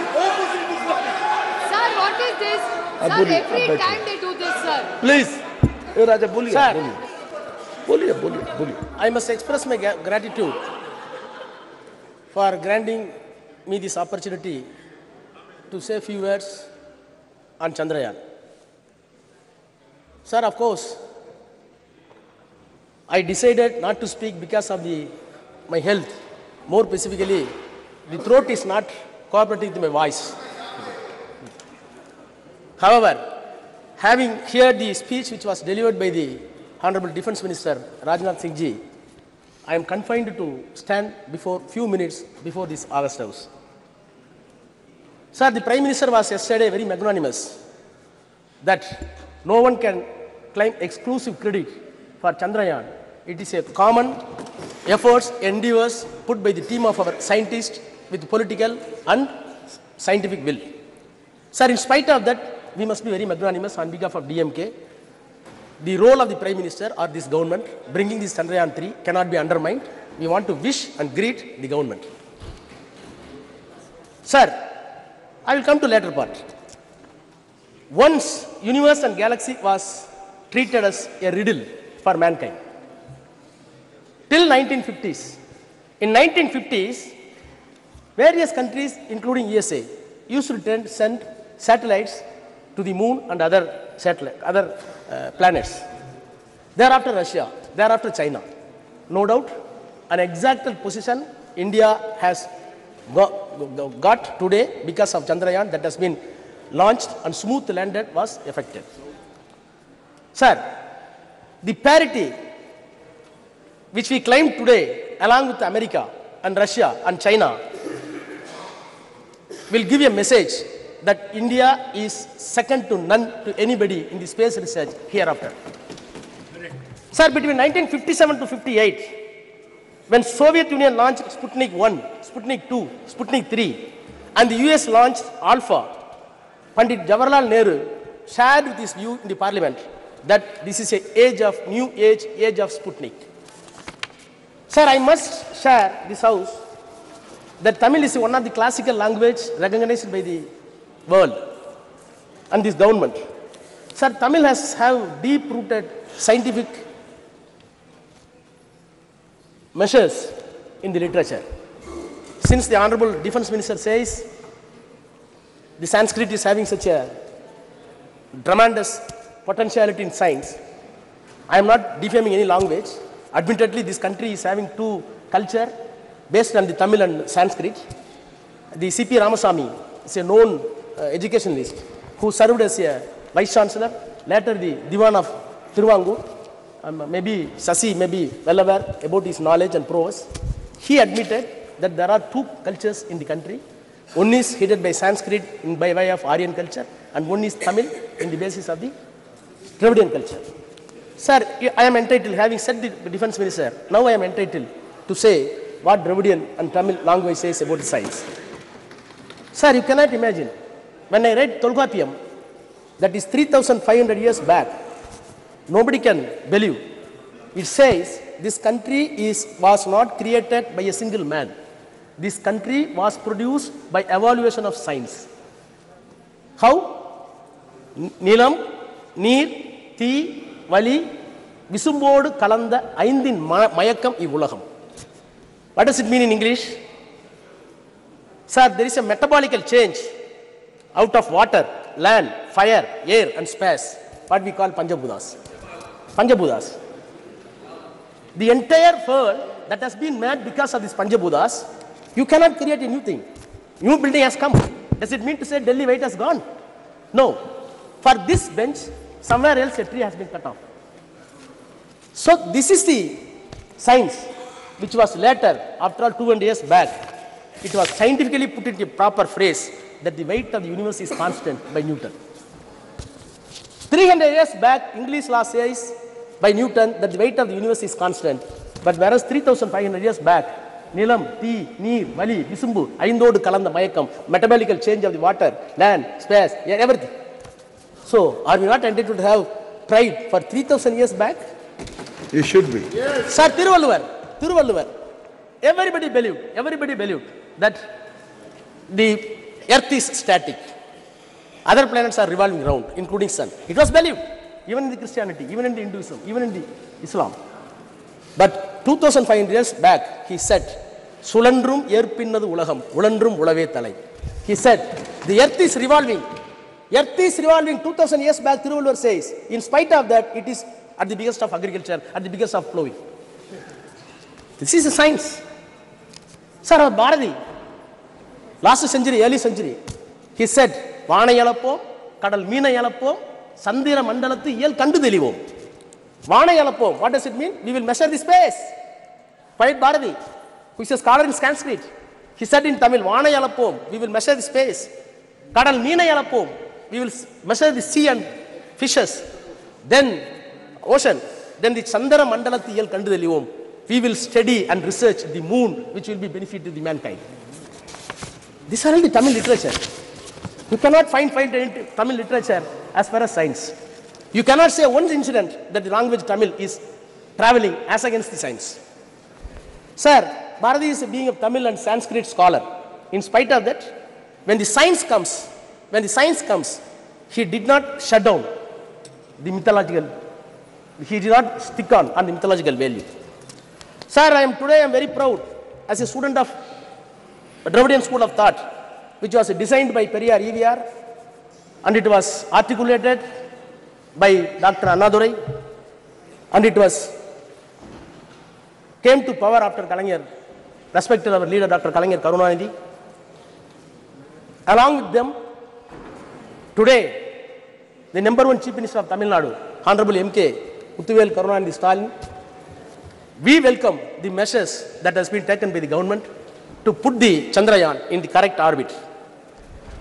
By putting the Chandrayaan in the correct orbit, the mythological illusion that has been removed, that is a success of the Dravidian story, Dravidian concept. Sir, by this time, I must extend my congratulations to the all scientists, those who involved in the scientific team, in the space, more specifically the contribution of Tamilian. In Chandrayaan 1, Mailsami Annadurai. In Chandrayaan 2, Sivam. In Chandrayaan 3, Veera Muthuvel. Sir, these people are very proud. These people are not even went to private schools, private colleges. They belong to OBC. Very ordinary. They came from very ordinary gullible mass and studied in the government school. In spite of that, they contributed that India has reached the moon because of not the students from convent, not from the students of any other exalted institution abroad, by the government colleges and government schools. Sir, they did not know Hindi and Sanskrit. These scientists did not know Sanskrit and Hindi. They know only Tamil and English. In spite of that, they exalted such a position. Sir, I am looking back the history of space research since 1952, as put in my friend Sasi Tharoor. Sir, rightly he said, when Indian National Committee for Space Research, INCSR, was set up by the Pandit Jawaharlal Nehru under the chairmanship of Vikram Sarabhai, and later it was developed to renamed as ISRO. Sir, I am disturbed when such a remarkable phenomenon took place and the nation got pride. We must introspect other mode of thoughts and views. Sir, I heard the defense minister very patiently. I recall my memories and check it up with the documents in the parliament just 1 hour back. In 2004, in my 30s, I was Minister of State Health in the Council of Ministers headed by Vajpayee, Dr. Vajpayee. He is known for protecting the Raj Dharma in politics. Sir, that time, a debate was brought by the honorable member from Andhra, Jaipal Reddy, a veteran leader in Congress. The motion is, drop the 3 cabinet ministers from the cabinet. One of the person he named is Murali Manohar Joshi, then the HRD minister. Sir, the motion was moved by Jaipal Reddy. The house was rapt attention. Murali Manohar Joshi was there. Atal Bihari Vajpayee was there.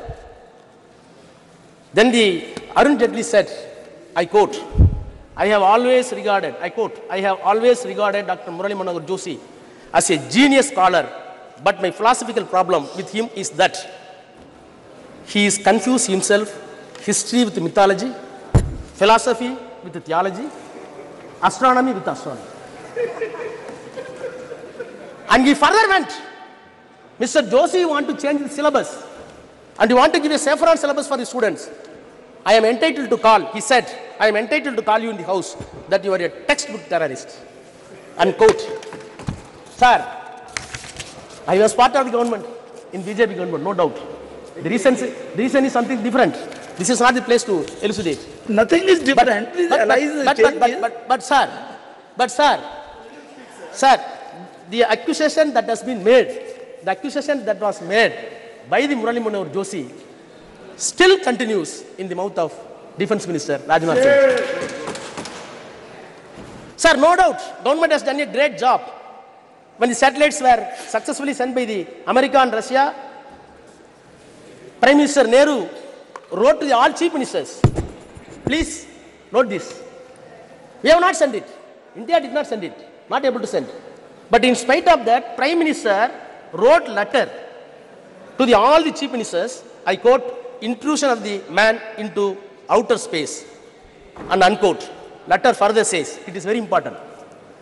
Our narrow world, we are entangled with all kinds of rivalries in the name of caste, greed and religion and national conflicts which have no meaning in this new age of science and space, unquote. Sir, when the Chandrayaan sent to the moon, naturally your mind and heart must enlarge. Whereas I feel with all my sincerity that one side you are sending the Chandrayaan to the space and your heart and brain going down somewhere else, which contradictions. What happened to my elder leader, T.R. Balu is here. Sethu Samudram project, which was a dream for us. It was completely stopped because of mythology, not for science. Sir, among the Chandrayaan celebration, sir, it is very painful. No, sir, nothing. Keep going, Raja. क्या point of order है? Is that a rule book? Indian Constitution. Sir, I will finish 1 minute. Some point of order is there. Mr. Raja, some point of order is there. It should be listened. आप बैठ जाइए ma'am. आप बैठिए. Article 25. जी जी. भारत का संविधान 25 sir, वो कहता है कि कोई भी आदमी किसी भी धर्म को मानने के लिए स्वतंत्र है और किसी आदमी को यह आजादी नहीं है कि वो उसके धर्म के आस्था के ऊपर जो अटैक करे। ये भारत का संविधान कहता है। ये बार बार जो है हमारे ऊपर अटैक कर रहे हैं। हम सनातन को मानते हैं, हम हिंदू हैं और आपको कोई राइट नहीं है हमारे ऊपर अटैक करने के लिए। बैठिए. ओके. देख लेंगे इसको, देख लेंगे. बैठ जाइए. जी. बैठिए. Mr. Raja, please. Mr. Raja, now please continue. Continue. And be careful. Sometimes mythology and history, they are mixed. They can't be separated altogether. You please take care of those things. Please. Okay. No. Please, बैठ जाइए. Mr. Raja, only Mr. Raja. Yes, please. Okay, his point is taken here. आप चलिए बोलिए. Please, you continue, please. Sir. Okay.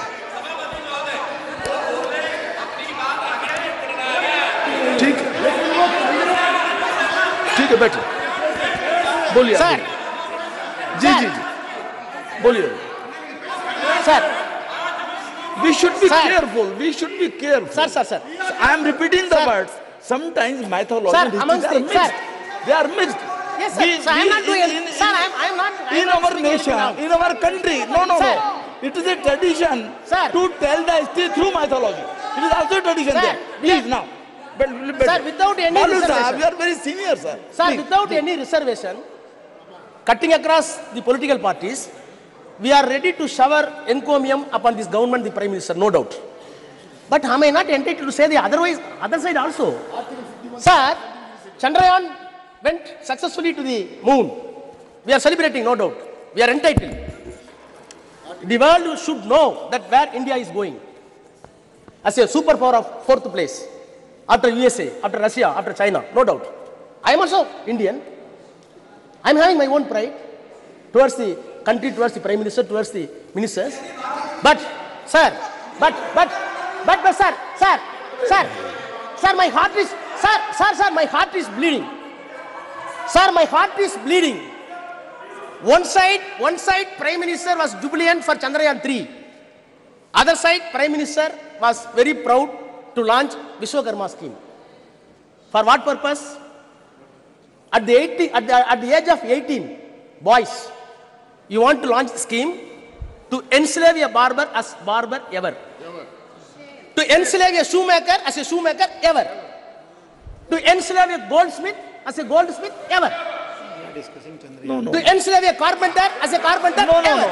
Please. आप बैठिए ना, आप बैठिए. बालू साहब, please come to the Chandrayaan only. Vishwakarma Yojana here is not to be discussed now. Please. You repel it. No. You repel it. There could be different interpretation also. Mr. Raja, there could be different interpretation also. Please don't go into those details. Please. This is a minute problem for our. Sir. No. Sir, when I am seeing. Sir, the advertisement came. The advertisement came in the newspaper. You see the photograph. The man is chewing the shoe. And another man is proving the gold. Is there scientific... No, Mr. Raja, please. Sir. No. It doesn't mean like that. No, please. Sir. It doesn't mean like that. To help some barber. To help some... No. Austin will... Okay. Sir. Ji. Sir नहीं अब बैठिए. देखिए ये एक second no मैं मेरा एक आपसे sir I will complete after that you can जी चलिए. Sir the Nehru's political and scientific temper was assessed by one David Michael. He said, I quote, the arrival of humanity on the moon was interpreted by Nehru as an opportunity to emancipate humanity in India from all cycles. I unquote. So, how we are viewing this Chandrayaan? It is not a mere scientific glory. Other side, it should give equal sociological effect to the common people to maintain equality and give all accessible science to everybody. Sir, I am finally, sir, I plead, government, don't give any unscientific color to Chandrayaan. Yes. America did not do that. USSR did not do that. China did not do that. Please put the name of, please, now I am finishing. Sir, please put the name of Vikram Sarabhai, name for Chandrayaan 3. Thank you. Yes, very good. Shri Saugat Rai ji. Sir, I rise to speak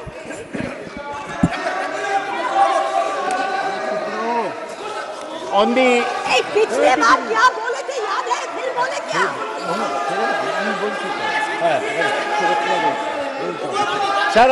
Sir, I rise to speak on the success of the Chandrayaan. I congratulate S. Somnath and all the scientists of ISRO. देखिए एक second जब आपका बोलने का सुनिए आपकी कोई चीज रिकॉर्ड में नहीं जा रही है. Please listen. आपकी कोई चीज रिकॉर्ड में नहीं जा रही है. आपको अवसर मिलेगा बोलने का. माननीय शांत बैठिए विदुड़ी जी. नो बैठ जाइए आप. आपको जब अवसर मिलेगा अपनी बात कहिएगा, अपना तर्क रखिएगा। अभी जो बात कही जा रही है उसको सुनिए आप, please. Sir, please. I congratulate Somnath and all the scientists of ISRO. I may mention. अब बोलिए। I want to mention that there are many Bengali scientists from Bengal in the Chandrayaan project. Hey, तुम बैठो तो, फालतू आदमी बैठो तुम, ताला बोल नहीं, भाषण दो ना। नहीं, प्लीज, अगर सकते हो तो भाषण दो। They are scientists from Bengal, from Tamil Nadu, from Kerala, from other states, but they all are Indian scientists. Please, आप तो दादा, you know the delicacy of the things. Now please, आप बैठिए. He doesn't need your support. Please, Sagadda. Every scientist from any region, any part of India, he was Indian scientist. Ji, please. When we are seeing, okay, Chandrayaan soft landing on the moon, in front of the TV, we saw Chandrayaan, then suddenly the Prime Minister's photograph came. The whole country wanted to see the soft landing. They saw the Prime Minister photograph. Why should this happen? Chandrayaan is not the result of one particular individual's effort. It is the result of 50 years of scientific work done by hundreds of scientists throughout the country. Sir, I was very pleased to hear Rajnath Singh speak on scientific temperament. The man who spoke of scientific temperament in this country was Jawaharlal Nehru. Scientific temperament means you do not accept anything without experiment, without logic. Science is knowledge which is certain and systematic. I am like Rajnath Singh, former professor of physics.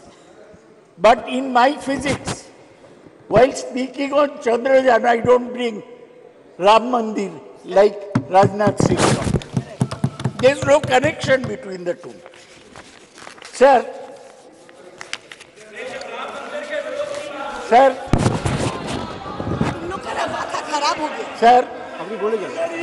you continue on the. I want to say, I am not kidding. Sir, I want to say, when somebody in top position says that Ganesh had plastic surgery in the ancient days, I do not accept this. When somebody says that Kauravas were born due to in vitro fertilization, I do not accept this. When somebody says that in Ramayana, the Pushpak Rath was a discovery by the ancient Indians, I do not accept this. I accept only that which is proved by science. Let me make it very clear. Sir, let me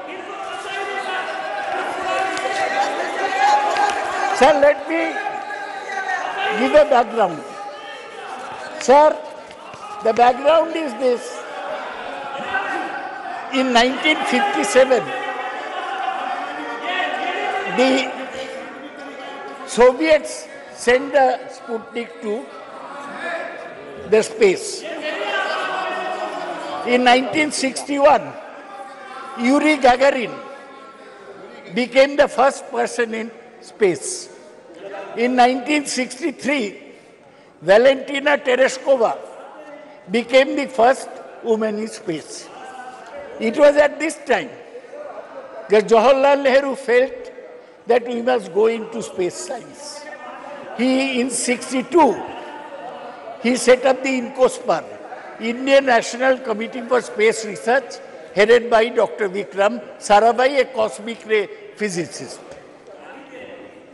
Nehru died in 1964.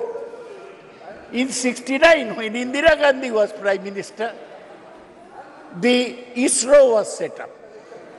And in 72, when Indira Gandhi was still Prime Minister, the Department of Space was set up. So whatever is happening today is continuation of what Dr. Vikram Sarabhai started in 1962. His legacy. He unfortunately died in 1971 in Thumba, the space which he liked so much. So now, India has... Arey, chup karo. Sir, chup karo. Sir, India got the first success in Aryabhatta, which was completely designed and fabricated in India and launched by a Soviet Cosmos 3M rocket from Kapustin Yar on 19th April 1975. ISRO has successfully launched almost 150 satellites since 1975. Sir, ISRO has established major space systems for communication, television broadcasting, meteorological services, resources monitoring and management, space-based navigation services. ISRO has its headquarters in Bengaluru. Its facility spreads across various centers.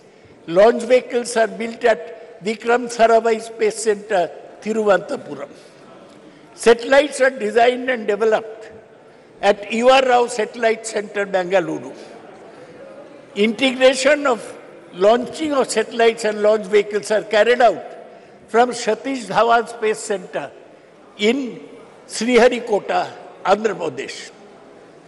Development of liquid stages, including cryogenic state, very cold state, is done in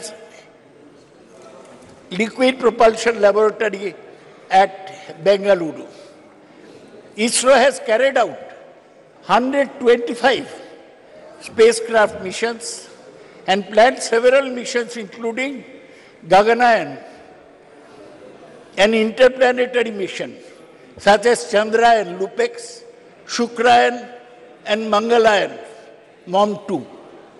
Sir, ISRO, our own organization, it has surpassed NASA in efficiency, resourcefulness and cost effectiveness.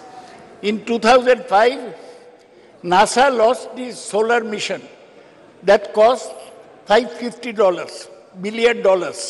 Now ISRO is planning to launch the similar solar mission, Aditya L1, at a cost of $55 million only. That is 1/10 of the cost of NASA. There are 4 types of satellites sent by ISRO. One is communication satellite, which helps our communication system. 2 is Earth observation satellite, which takes the pictures of the Earth. 3 is navigational satellite, and 4 is astronomical satellite. These works are going on. What is great about Chandrayaan, that so far we are using rockets to send satellites around the Earth. They are called either geosynchronized satellites, that means speeding at the same speed as Earth, or the polar satellite launch vehicles, which are placed fixed in the poles. Now, for the first time, sir, we have gone that from a satellite, our rocket has taken a lander mission, lander and a rover onto the surface of the moon. We failed in Chandrayaan-2. Our lander crash landed, but this time there was no crash. The lander landed very softly.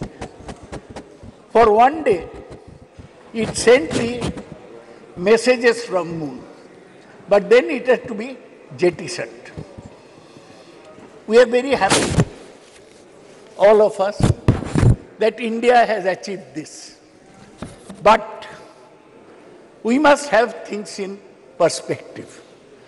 We are talking of a moon, not a moon landing, sending a lander in moon. There is a propulsion module and there is a landing module. Propulsion module takes it from the Earth orbit into the moon. Then landing module goes to the moon surface. Sir, I must remind you, आपको याद दिलाने चाहता हूँ कि 57 में मैं बोला Soviet Sputnik भेजा, हम अभी मून में एक तो सॉफ्ट लैंडर भेजा 1969 में, आज से 54 साल पहले Neil Armstrong stepped on the moon as a man. Stepped on the moon. He said, it's a small step for me, but a giant step for mankind. Giant leap for the mankind. So, हम लोग 54 साल पीछे है.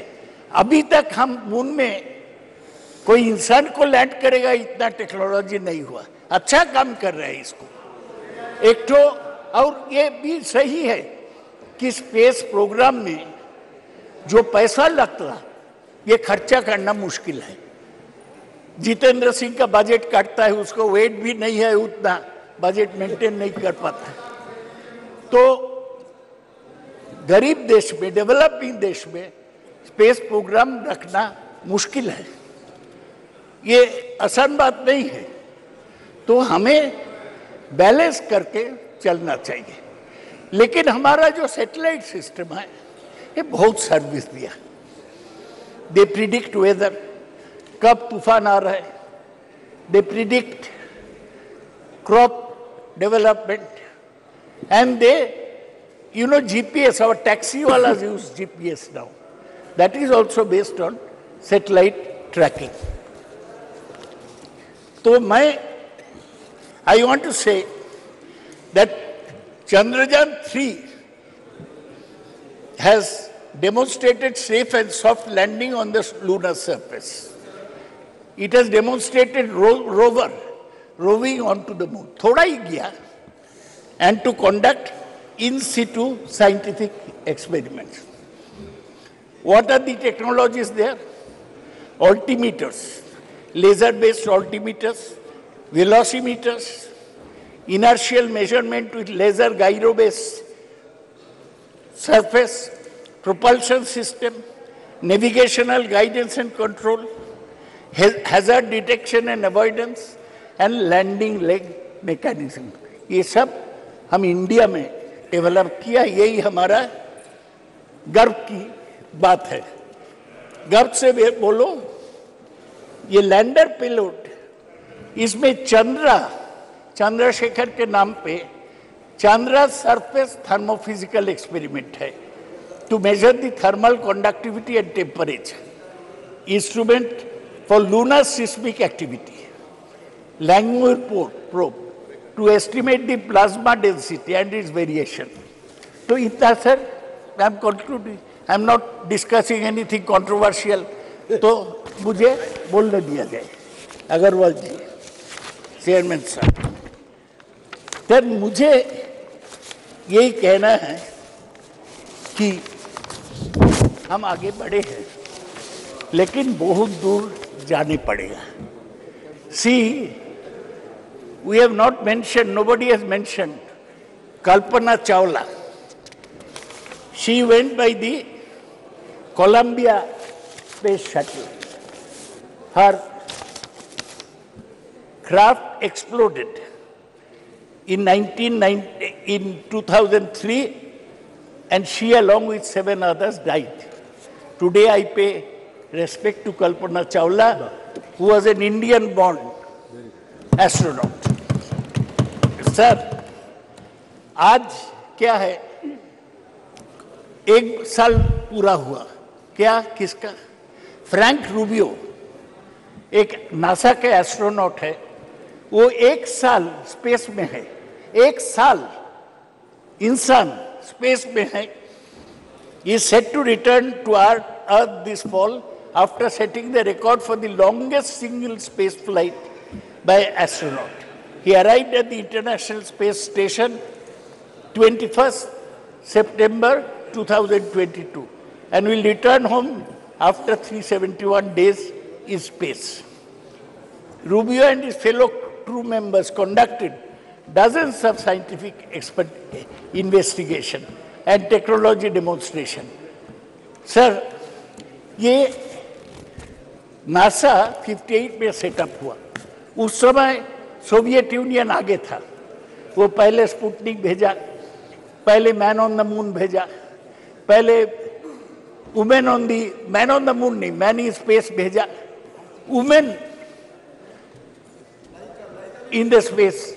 लाइका मर गया, लेकिन Valentina Tereshkova पहुंच गया.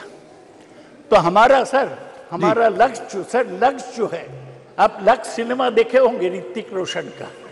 लाइफ में एक लक्ष्य होना चाहिए. लक्ष्य यही है कि हम देश को आगे बढ़ाएंगे.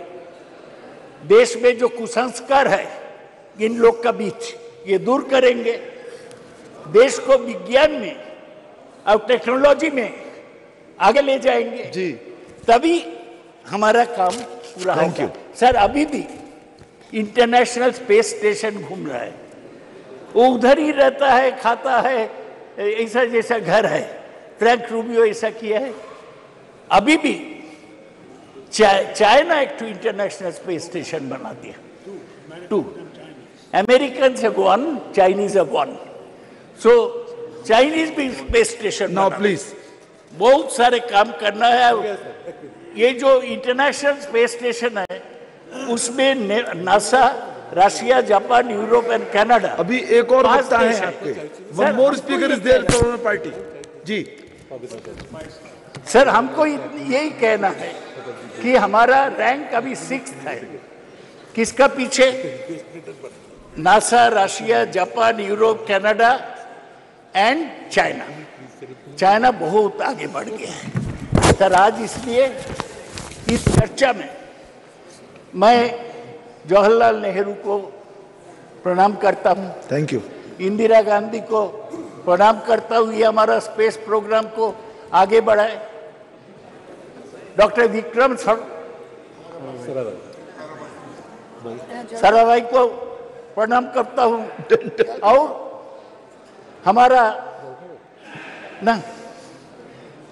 हमारा सतीश धवन और यूआर राव, इन लोगों को प्रणाम करता हूं. ये सब लोग मिलके हमारा स्पेस प्रोग्राम आगे बढ़ाया. ये बीजेपी का कोई कंट्रीब्यूशन नहीं है, ये साइंटिस्ट का कंट्रीब्यूशन है. Thank you, thank you. लक्ष्य में Shri लाबू Shri Krishna ji.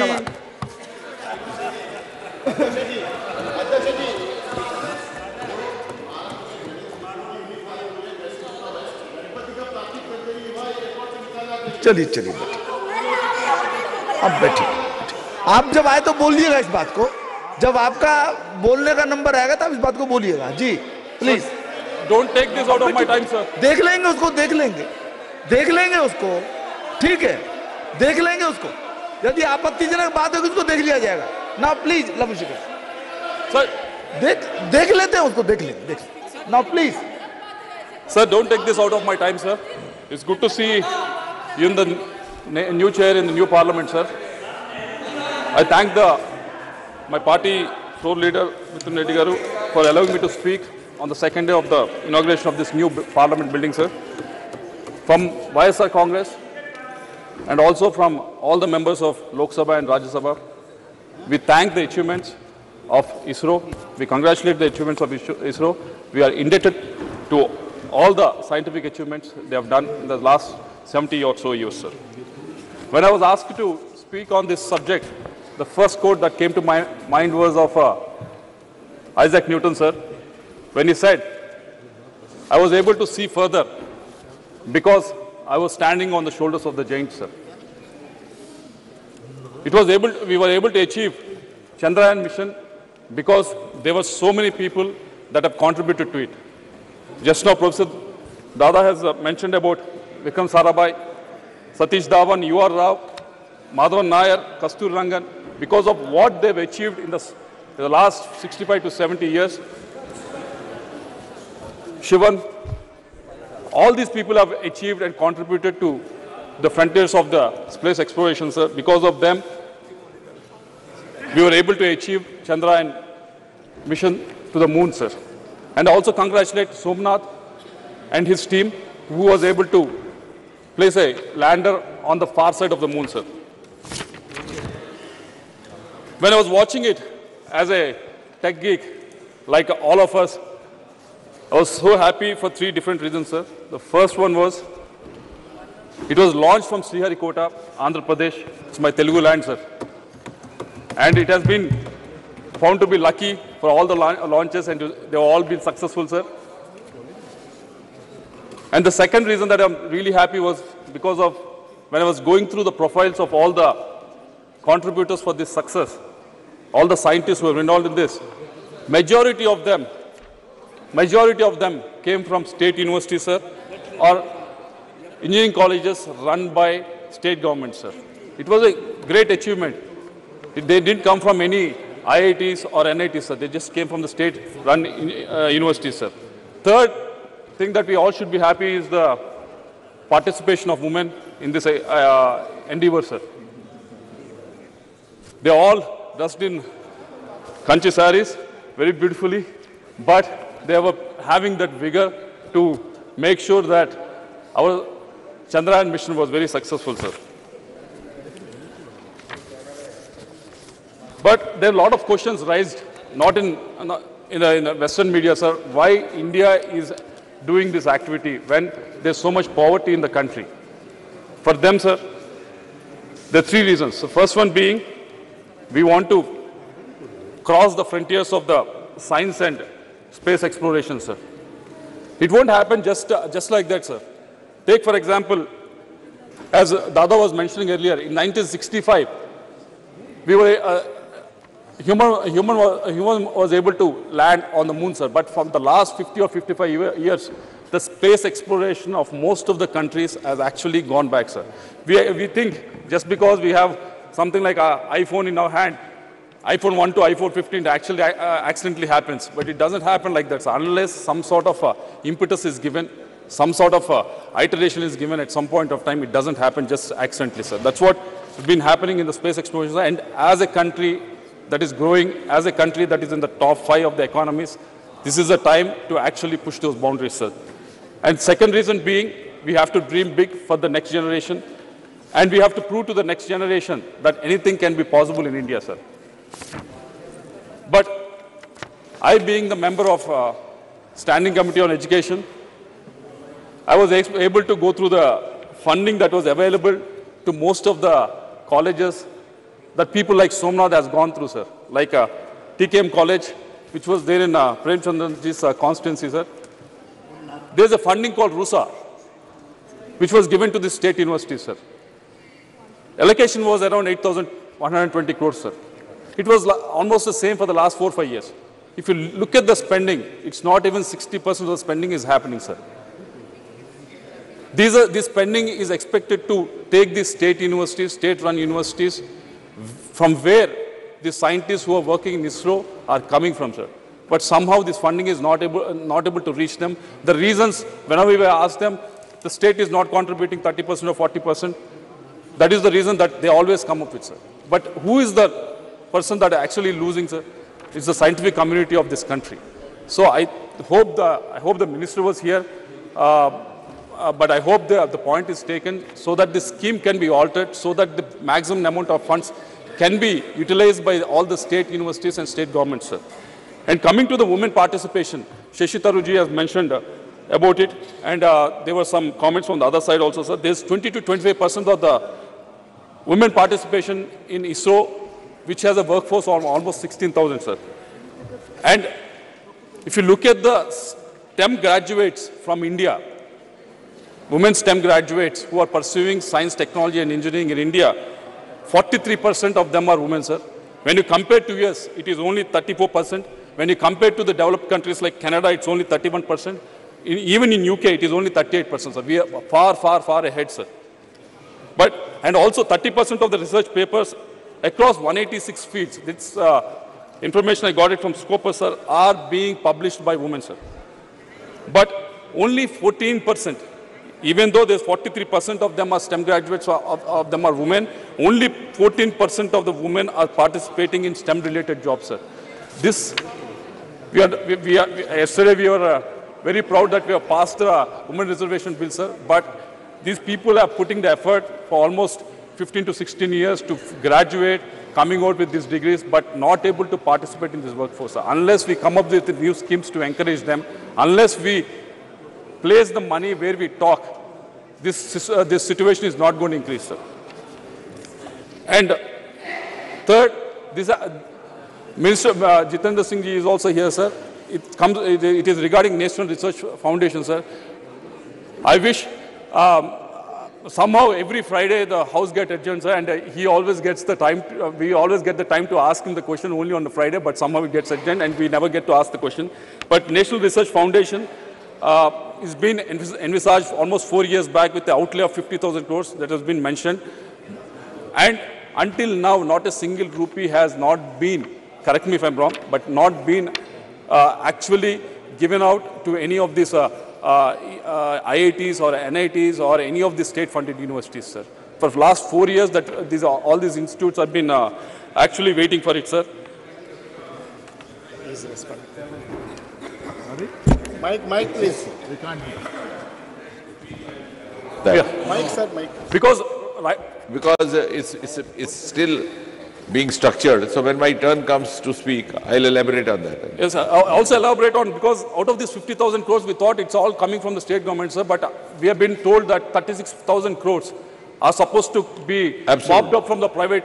Yes. If you can give us the modalities of how you're going to raise it. I don't want to interrupt you, no. So I'll elaborate when my turn comes. Yes, because you're right. Almost 36,000 will be from non-government sources. That's the difference now. Because yes. Dada, please. Dada, Bede, please. Because we are actually at one of the lowest globally, sir, with respect to the spending on the research. Only 0.7% of the GDP is spent on the research, sir. So that's why I expect the minister to answer it when elaborate it when you're speaking of it, sir. And the other point being, I've been speaking to a lot of the startups who are in the space exploration, sir, and most of them have come up with a request. You are doing PLI, Production Linked Incentive Scheme, for all the industries, coming from food sector to steel and every other industry. But somehow this PLI scheme is not being implemented for this space technology, sir. So if the minister can actually take it up. And also the second suggestion that they came up with is regarding GST exemptions for private satellite launch service providers, sir. There's a company called Skyroot, which is based out of Hyderabad. They're trying to, most of the cost that happens is during the launch, sir. And this company, Skyroot, is trying to reduce the cost, like how SpaceX is doing. But indigenously, they're trying to reduce it. So if some sort of encouragement can be given with regards to this, that will be a big favor to them, sir.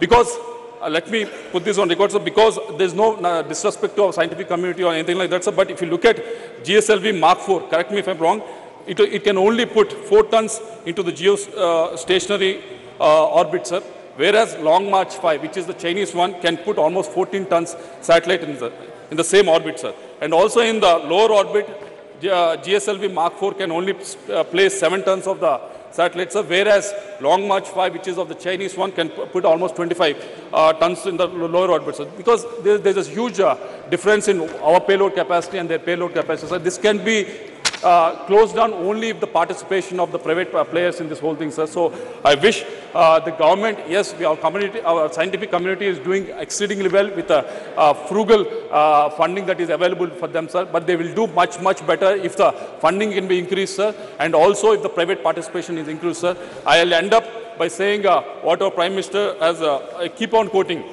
Abhi samay hai aur sahi samay hai. I think this is the right time for all of us to do, because India being a country with young population, with a lot of aspirations, so this is the right time for the treasury benches to actually put the money where they're talking, sir. Thank you very much. Thank you. Honorable Member Pratap Rao Jadhav.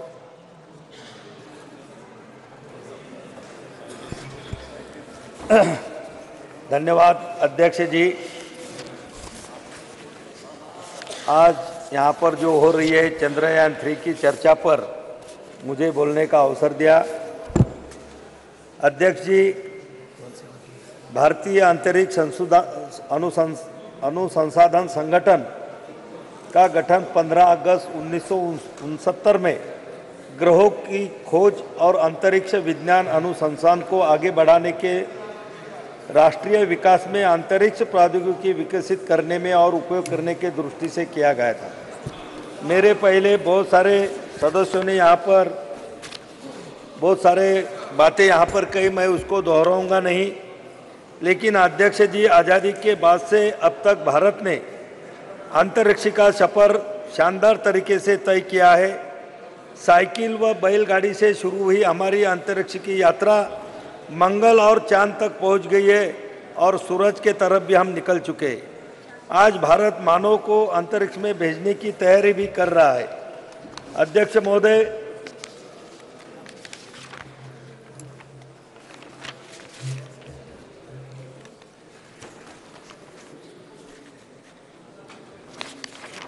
अध्यक्ष जी, 19 अप्रैल 1975 को भारत ने अपना पहला उपग्रह आर्यभट्ट रूस के प्रक्षेपण केंद्र से सफलतापूर्वक प्रक्षेपित कर अंतरिक्ष के दुनिया में अपना भारत के सुनहरे भविष्य के लिए नींव तैयार की थी। आर्यभट्ट उपग्रह का निर्माण इसरो के लिए बड़ी चुनौती थी, क्योंकि उस समय न तो भारतीय वैज्ञानिकों के पास आधारभूत सुविधाएं थी और न ही पर्याप्त संसाधन थे।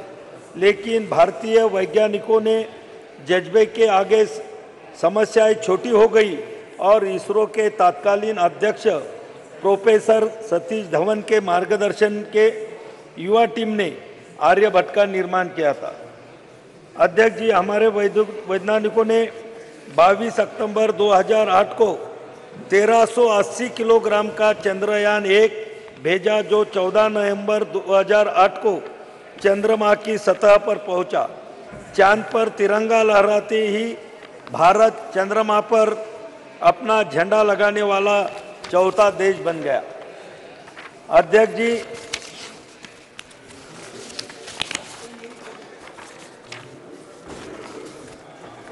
यह सिलसिला यहाँ नहीं रुका।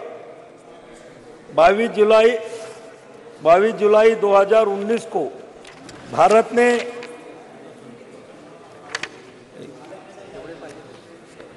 अध्यक्ष जी, माननीय प्रधानमंत्री श्री मोदी जी की नेतृत्व में नेविगेशन के कार्यक्रम में भी बहुत तेजी आई। अध्यक्ष जी, कारगिल युद्ध में के दौरान अमेरिका ने अपना नेविगेशन सिस्टम भारत को देने से मना कर दिया था, जिससे हमारी सेना को कारगिल की पहाड़ियों पर दुश्मन के छुपे ठिकानों का पता लगाना मुश्किल हो गया था। लेकिन हमारे सैनिकों के अदम्य साहस का परिचय दिया और कारगिल युद्ध में विजय प्राप्त की। तत्कालीन प्रधानमंत्री श्रद्धेय अटल बिहारी वाजपेयी जी ने ठान लिया था कि भारत अपना नेविगेशन सिस्टम तैयार करेगा।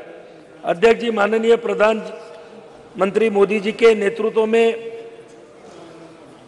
11 अप्रैल 2018 को इसरो ने नेविगेशन उपग्रह IRNSS लॉन्च किया।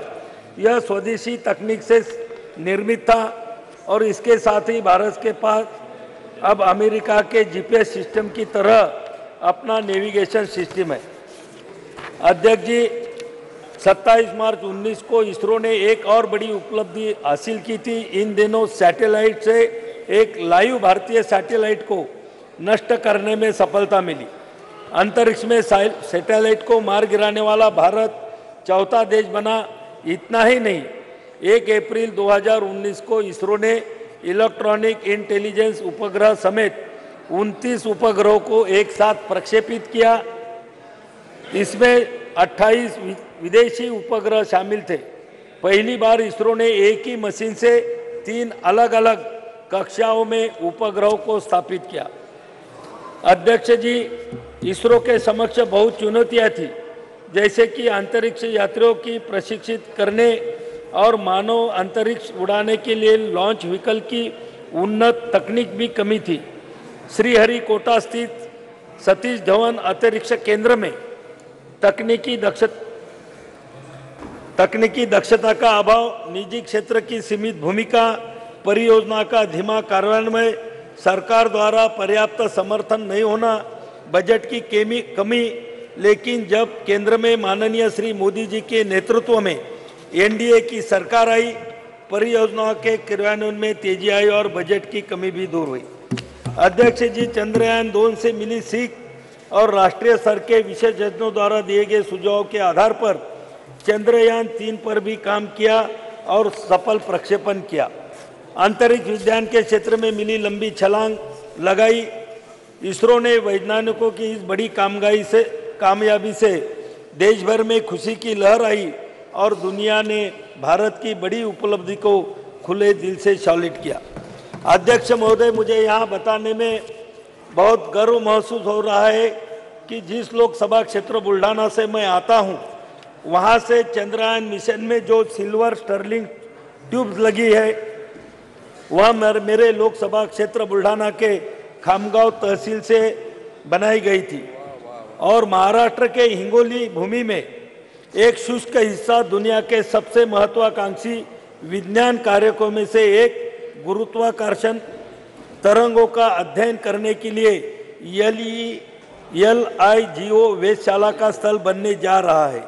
यह साधारण प्रयास वैज्ञानिक अनुसंधान और नवाचार के लिए सरकार के दृढ़ समर्थन का एक चमकता उदाहरण है। प्रधानमंत्री नरेंद्र मोदी जी के नेतृत्व में भारत ने अभूतपूर्व वैज्ञानिक अन्वेषण का एक युग देखा है, जिसने हमारे देश को वैश्विक वैज्ञानिक उपलब्धि में सबसे आगे खड़ा कर दिया है। अध्यक्ष महोदय, हिंगोली के परिदृश्य को सुशोभित करने के लिए तैयार LIGO इंडिया प्रोजेक्ट अंतर्राष्ट्रीय वैज्ञानिक सहयोग के शिखर का प्रतिनिधित्व करता है। यह प्रधानमंत्री मोदी जी के दृढ़ नेतृत्व द्वारा समर्थित ब्रह्मांड के रहस्यों का पता लगाने के हमारे देश के संकल्प का प्रतीक है। अध्यक्ष महोदय, यहाँ पर बहुत सारी बातें यहाँ पर कही गई, ब्रह्मांड के बारे में भी यहाँ पर बोला गया, लेकिन अध्यक्ष महोदय, हमारे जो सनातन हिंदू धर्म के जो ग्रंथ है, वो ग्रंथ में भी ब्रह्मांड में जो ब्रह्मा विष्णु महेश को हम मानते हैं और कुछ लोग ब्रह्मा विष्णु महेश का जो कार्य है उसको अंग्रेजी में गॉड कहते हैं। अध्यक्ष महोदय, मैं 2 मिनट में खत्म करूंगा। 1 मिनट। जो ब्रह्मा विष्णु महेश को जो कार्य है उसको गॉड मानते हैं, उसको गॉड बोलते हैं।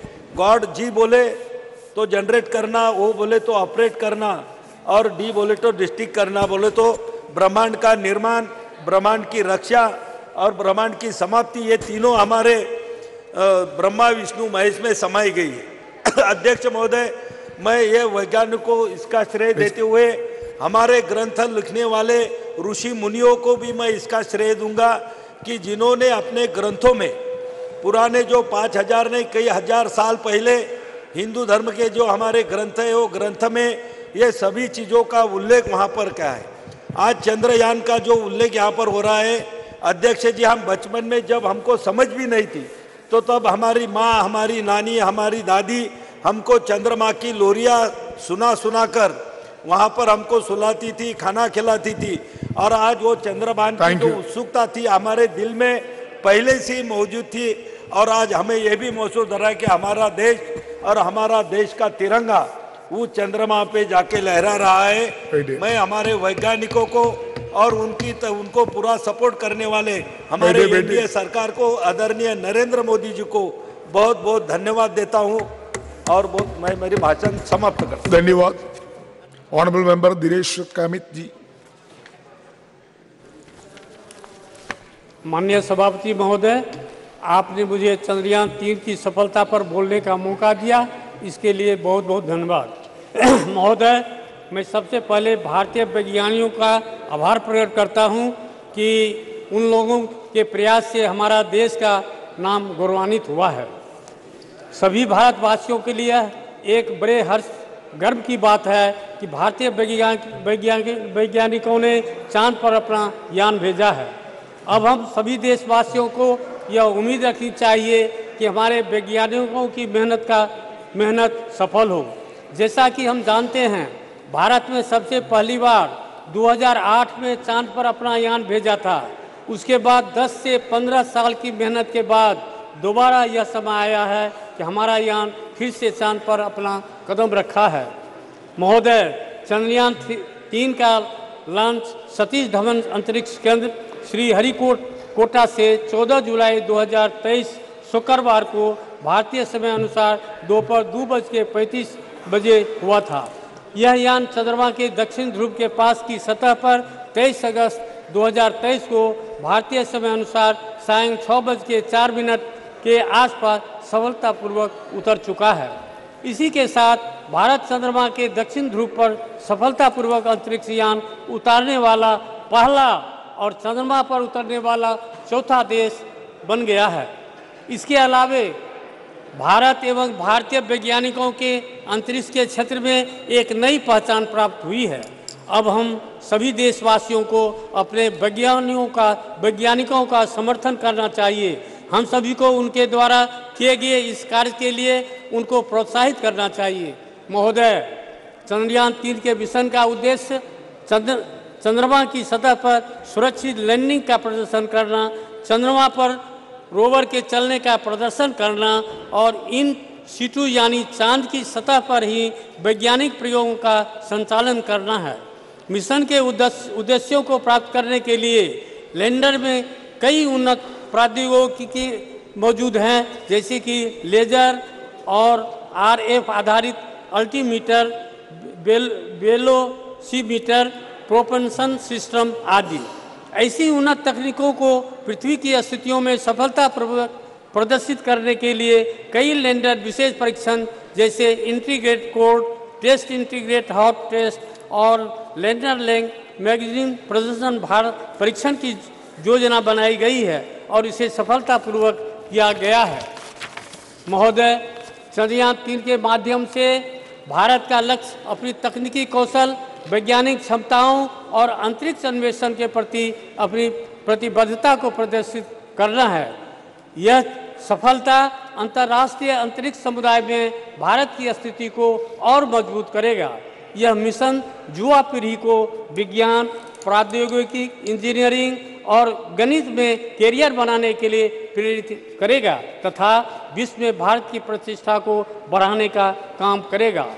महोदय, इस अवसर पर मैं कहना चाहता हूं कि भारत ने सबसे पहली बार 2008 में चांद पर अपना चंद्रयान भेजा था और 2008 में ही हमारे संसदीय क्षेत्र सुपौल तथा कोसी में भयानक विनाशकारी बाढ़ आई हुई थी, जिसकी वजह बहुत ही बड़े स्तर पर जान एवं माल की क्षति हुई थी। साथ ही कई रेल मार्ग ध्वस्त हो गए थे, जिन पर आज कुछ खंड भी परिचालन का शुभारंभ नहीं हो पाया है। महोदय, सदन के माध्यम से मैं माननीय प्रधानमंत्री, माननीय रेल मंत्री जी से आग्रह करता हूं कि पूर्वी मध्य रेलवे के समस्तीपुर मंडल अंतर्गत ललित ग्राम से फारबिसगंज तक CRS का इंस्पेक्शन 11 जनवरी को हो चुका है, किंतु अभी तक उस खंड पर रेल परिचालन का शुभारंभ नहीं हो रहा है। बस मालिकों द्वारा जनता का शोषण हो रहा है, जबकि कई बार माननीय रेल मंत्री से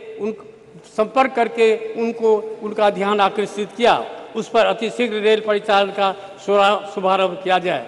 जोगबनी दानापुर तथा जोगबनी सहरसा एक्सप्रेस ट्रेन का शुभारंभ किया जाए, जिसे रेलवे बोर्ड के द्वारा जोगबनी से चलने वाली ट्रेन जिनका नया समय सारणी निर्गत हो चुका है उसे भी हरी झंडी दिखाकर परिचालन शुभारंभ किया जाए। साथ ही राजधानी एक्सप्रेस गाड़ी 12,527 और 12,528 सरायगढ़ या सुपौल तक विस्तार किया जाए, जिससे सुपौल जिला सहित कोसी तथा सीमावर्ती क्षेत्र के सभी जनता को इसका लाभ मिले। महोदय, इसी के साथ पुनः मैं अपने पूरे संसदीय क्षेत्र की जनता की तरफ से हार्दिक धन्यवाद एवं बधाई देता हूं और ईश्वर से यह प्रार्थना करता हूं कि आप सभी वैज्ञानिकों को उनके कार्य क्षेत्र में सूर्य की तरह तेज प्रकाश बना रहे और इसी तरह देश को सर्वोच्च सम्मान मिलता रहे। इन्हीं शब्दों के साथ बहुत बहुत धन्यवाद। Thank you. Dhanyavad. Honorable Member Shri Achyutanand Samunji. I would like to thank Honorable Chair to grant me this wonderful opportunity to participate in the discussions regarding success of Chandrayaan-3 mission and other achievements of our nation in the space sector. It's my first address in this new house that has brought with the historic passage of Nari Shakti Bandhan Adhiniyam, and today we are to discuss the other momentous milestone of soft landing of Chandrayaan-3 near the south pole of the moon, making Bharat the fourth country to achieve a soft landing on the moon after the US, Soviet Union and also China. 23rd August, all of us were glued to the screen and were keeping updates of what was happening second by second. Whole of India watched it through group live streams with finger crossed, becoming a part of this majestic lunar mission by heart. And when it landed, there was celebration and joy all over. It was the victory of each of 140 crore Indians. Really, it was the day when we saw the best of the poetic and literary references of Chand in relation with the space achievement. Chand pe ghar, Chanda mama ke paas, Chand dilaunga, etc., and so on. In this regard, Russia's president acknowledged the impressive progress made by India in science and technology. South Africa president celebrated the moment as a significant achievement for the BRICS coalition, while Nepal's prime minister termed it historic. The European Space Agency was thoroughly impressed, and the United States praised the success for its inspirational and historic significance. In this regard, we acknowledge this and celebrate the significant contribution of Indian scientists who made this possible. It is their efforts and perseverance that paid off. They are shining examples of knowledge, dedication, and expertise. The exceptional analytical abilities of our scientists, their steadfast commitment to exploration, and relentless drive to overcome challenges consistently places India at the forefront of global scientific achievements. Their quest for excellence and curiosity not only solidify our global reputation, but also inspire others to dream big and contribute to the world's knowledge. The involvement of large number of women scientists have contributed to the success of Chandrayaan-3, and India's space program in general motivates aspiring women scientists like no one else. In this regard, I am happy that several scientists from our state, Odisha, played very significant roles in ISRO Chandrayaan-3 lunar exploration mission. Devashish Mahapatra, Sarath Kumar Das, Atal Krishna Khotua, and Naga Raju, and so many Odias have contributed in this mission. I have to congratulate Honorable Prime Minister Shri Narendra Modi ji, his visionary and exemplary leadership to inspire India's space program for human welfare and scientific progress. He has always encouraged science and innovation. Under his leadership, a series of reforms have been ushered which have made research and innovation easier. This celebration of 23rd August as the National Space Day is an example of his love, respect and belief in Indian space program. Chandrayaan-3 triumph serves as a remarkable affirmation of Prime Minister Narendra Modi's resounding message, Jai Vigyan, Jai Anusandhan. I have to express my thanks for his leadership of including common man, everyone in the process, whether it is sports or space launch or G20. Thanks for Jan Bhagidari. Similarly, it has huge impact. It has opened up web of opportunity for several sectors that could boost India's economic growth. It has opened up a new horizon of opportunity for several startups and companies involved in sectors such as space technology, aerospace, defense, and R&D. It will also boost private investment in allied sectors. Coupled with higher budgetary allocation, it will ultimately contribute to economic growth. It also paves the way for an increased scientific temper amongst the youth of India, an accelerated pathway for self-reliance in emerging sectors and technology, and instilling the confidence to be amongst the top 3 economy of the world, solidifying the Made in India image. Lastly, the future of the Indian space sector is vibrant, with several major initiatives and projects in progress, continuing government funding and private sector collaboration. India is poised to make an indelible imprint in the field of space exploration and technology. India is and will continue to be in the forefront of the space technology race. Thank you, sir. Thank you. Honorable Member Shri Ram Shiromani Verma ji.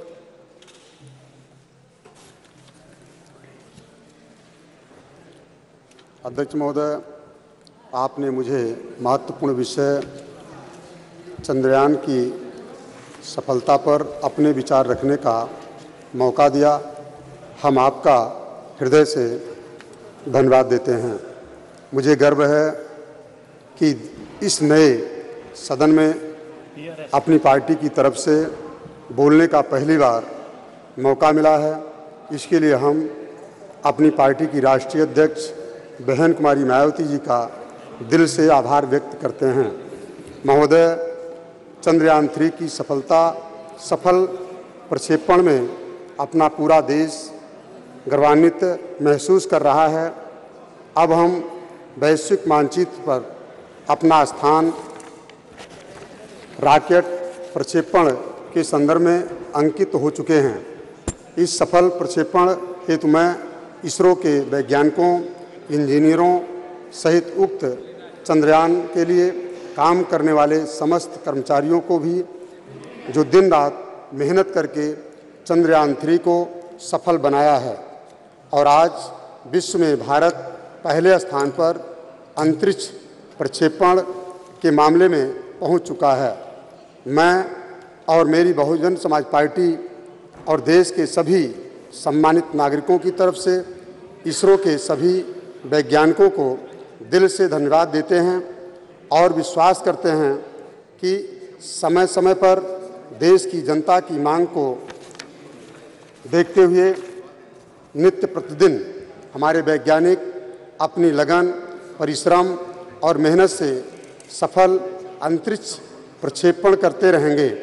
इसी के साथ अपने लोकसभा क्षेत्र श्रावस्ती की सम्मानित जनता जनार्दन की तरफ से भी समस्त वैज्ञानिकों को बधाई देता हूं। बहुत बहुत धन्यवाद।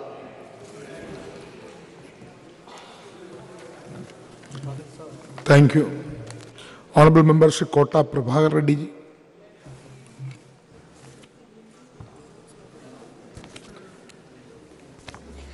नया सदन में पहली बार बात करने का मौका मिला, बहुत बहुत धन्यवाद speaker ji.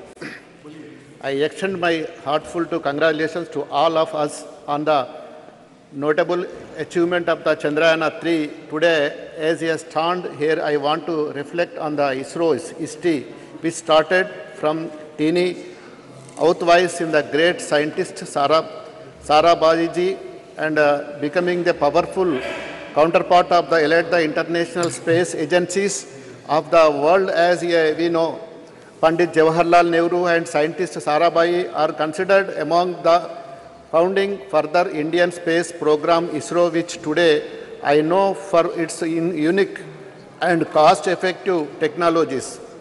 In this regards, we express our heartfelt gratitude to all the Honorable Prime Minister standing with the Nehru ji to our current Prime Minister in the Narendra Modi ji for the further invaluable contribution of the transforming ISRO's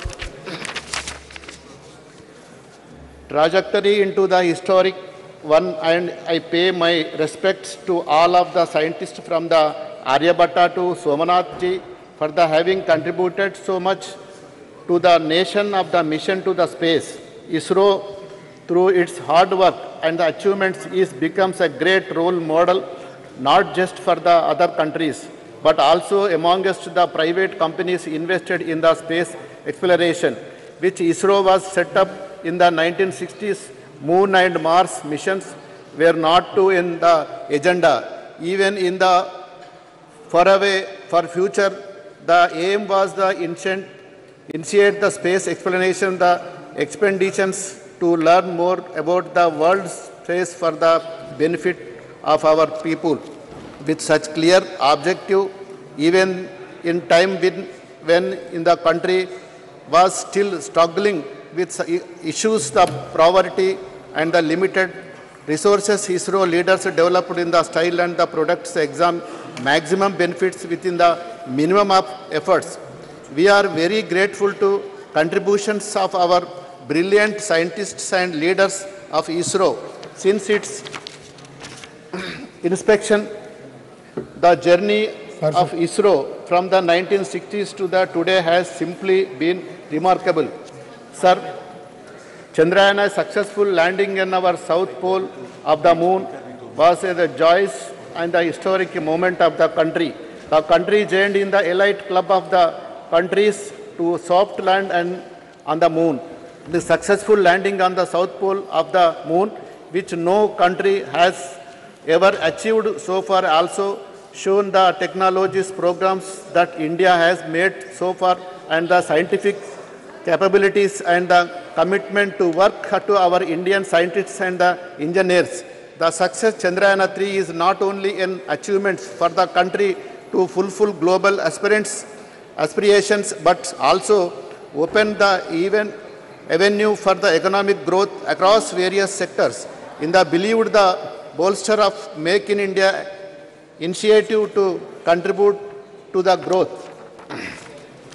Sir, of domestic companies which are engaged in the developing satellite systems and the telecommunications. The success of the great missions has also paved the way of the fostering heightened scientific mindset among the Indian youth, accelerating the journey towards the self-reliance of the emerging sectors and the technologies and installing confidence position ourselves among top of 3 economics globally. While taking about the many achievements of the ISRO, it is the quality important also take about the extensive role played by the Telangana for our same the Telangana state emerging as the commercial hub of the space related products and the services in the well known that over 30% of the components used in the ISRO highly acclamated Mars orbits missions in the supplied by SME based in Hyderabad. Sir, 1 minute, sir. I can proudly to say that I am the first state that effectively take about the mate waivers and most receptive state of encourage youth and relay space of the behind this was is the dream that turned out of the true overturn. There was no vision of the mission of the Chief Minister of Chandrasekhar Rao and our IT Minister of the KT Ramarao, which is the launch of the space technology framework in the April 23. Telangana government under the leadership of Chandrasekhar Rao unvalued, and this is the aim of the blustering private industry involvement in the space technology sector. This framework has been the magic position establishment, the state of the globally recognized the one-stop designations in the technology. And we are the emerging closer to that dream. My launching is the space tech framework and the implementing of the plan initiated to the Telangana state is the intents of the further achievements realize vision the promoting the domestic products and the launch of the vehicle satellite systems and their companies ground the equipment manufacturing and the various other facilities within the state of Telangana. The state's government of Indian can be matched, guided by the vision of the Chandrasekhar Rao Chief Minister, dedicated efforts the Ramarao young individuals of the T-Hub established by the Telangana government are the achieving the remarks factors on the across the various domestic expansional talents in the Telangana, pushing the boundaries, achieving the significant milestones in the nations of the setup and the provide the satellite launch of the history. Hyderabad startup companies spended the door of the new opportunities in the Indian space sectors. 1 minute, sir. One notable achievements in the economy, Skyroof Aerospace Private Limited, which has successfully pioneered Indian maiden private rocket launches in the Vikram S, setting the remarkable presented. This is the epitome of the Telangana government. Involving the support of the young individuals who are the showing of the talented world and the transforming their brilliant ideas in the reality through their startups. Further coming up the latest national achievements of the Chandrayaan-3, there is the doubt about the mission. If the displayed the fact of the Indian will be soon emerge prominent player as the cost of the effective satellite launcher. It is expected that is a will urgent argument of the Indian contribution of the global space of the economy by 8.10%. Honourable member, please sum up. Moreover, expected the believement the Chandrayaan-3 is the Indian time the influences Indian domestic market as is the expected and the foreign investors prepare respectively of the Indian grow in the space of the research. Yes. Thank you, sir. Okay. Honourable member, Srimati Supriya Sule. Thank you, sir. Is there a cabinet minister present in the house? Please raise your hand. Cabinet minister, cabinet. Cabinet, not for MOS, cabinet minister. Sir, such an important debate going on, there is not one cabinet minister, sir. We can expect ministers. Sir, please, you must put it, sir. It's such how serious they are about Chandrayaan-3, sir. Yes. It's such a, we are so proud of what has happened. Sir, you must give a ruling. There has to be one cabinet minister here, sir. Message will convey to ministers. Sir, please put it on record. There is not one cabinet minister for such an important debate, sir. Your point is noted. It will convey to ministers. Please do, sir. Please give us. You can start now. Aap ruling dijiye, sir. They don't have any right. Not a single cabinet minister. That's really shameful, sir. Sir, I'd like to take this opportunity to congratulate the success of Chandrayaan-2. Every scientist and technocrat that has contributed in this 60-year journey. So I would like to congratulate everybody who has contributed in their way. Success of Chandrayaan is about competencies, capabilities, and capacities of people who have contributed in 60 years. Sir, I was very fortunate enough to grow in a city of Mumbai, which had Nehru Science Center and Nehru Planetarium. And I was brought up completely with a scientific temper. I see this whole debate actually with absolute respect to Rajnath Singh ji, who we always look up to. So today in his speech, I had a slight disappointment in his speech because I was expecting him to give us the vision of tomorrow, Chandrayaan 4, 5, 6, Aditya, L1 further. But that really lacked, so I was a little disillusioned today. And I am very strong about tradition, about values, about culture and heritage. These are all the things we are all brought up with. But today as a proud Indian, I felt from the treasury benches that completely lacked in the speeches that came from me. I will not repeat the points about Dr. Tharoor and Dr. Roy said, but I would definitely put it on record that it was like Pandit Jawaharlal Nehru and Dr. Sarabhai, who we grew up learning and reading about. It was Dr. E.V. Chitnis also, who substantially contributed in the growth story of ISRO. And it was, of course, Professor Dhawan, Dr. Brahman Prakash, who was one of the best metallurgists India has ever had. U.R. Rao, Dr. Nair, Dr. Kasturanga, Dr. Krishna, Dr. Shivam, and now Dr. Somnathan, who have contributed to the growth of ISRO where we are today. Sir, the Honorable Prime Minister always talks about indigenous growth of India. I would like to put it on record that I was very fortunate enough to get elected from a constituency called Baramati in Pune district in Maharashtra, sir. I'm very proudly happy to share with you, sir, there is an industry over 100 years started by Walchand Hirachand. It's called the Walchand Nagar Industries, which 100 years ago started innovation under that leadership, and the entire Doshi family and the Lalchand Walchand family today have contributed to the growth of that area, which is Indapur, which is in my constituency, Walchand Nagar, sir. And they have made immense parts to this entire Chandrayaan जो बना है sir, उसमें वालचंद नगर की और इंदापुर की बहुत बड़ी then है और ये सब वालचंद हीराचंद ग्रुप ने बनाया है। तो 100 साल से ये फैक्ट्री इसमें एक काम कर रही है और मैं I would like to put it on record कि इन्होंने 100 साल में जो काम किया, इंडिजिनियस जो कहते हैं आत्मनिर्भर भारत, तो ये वालचंद ग्रुप का बहुत बड़ा योगदान। इसरो के जो पार्ट्स बनते हैं वो मेरे निर्वाचन क्षेत्र है कि मेरा भाग्य कि ऐसे निर्वाचन क्षेत्र से मैं चुन के आती हूँ sir.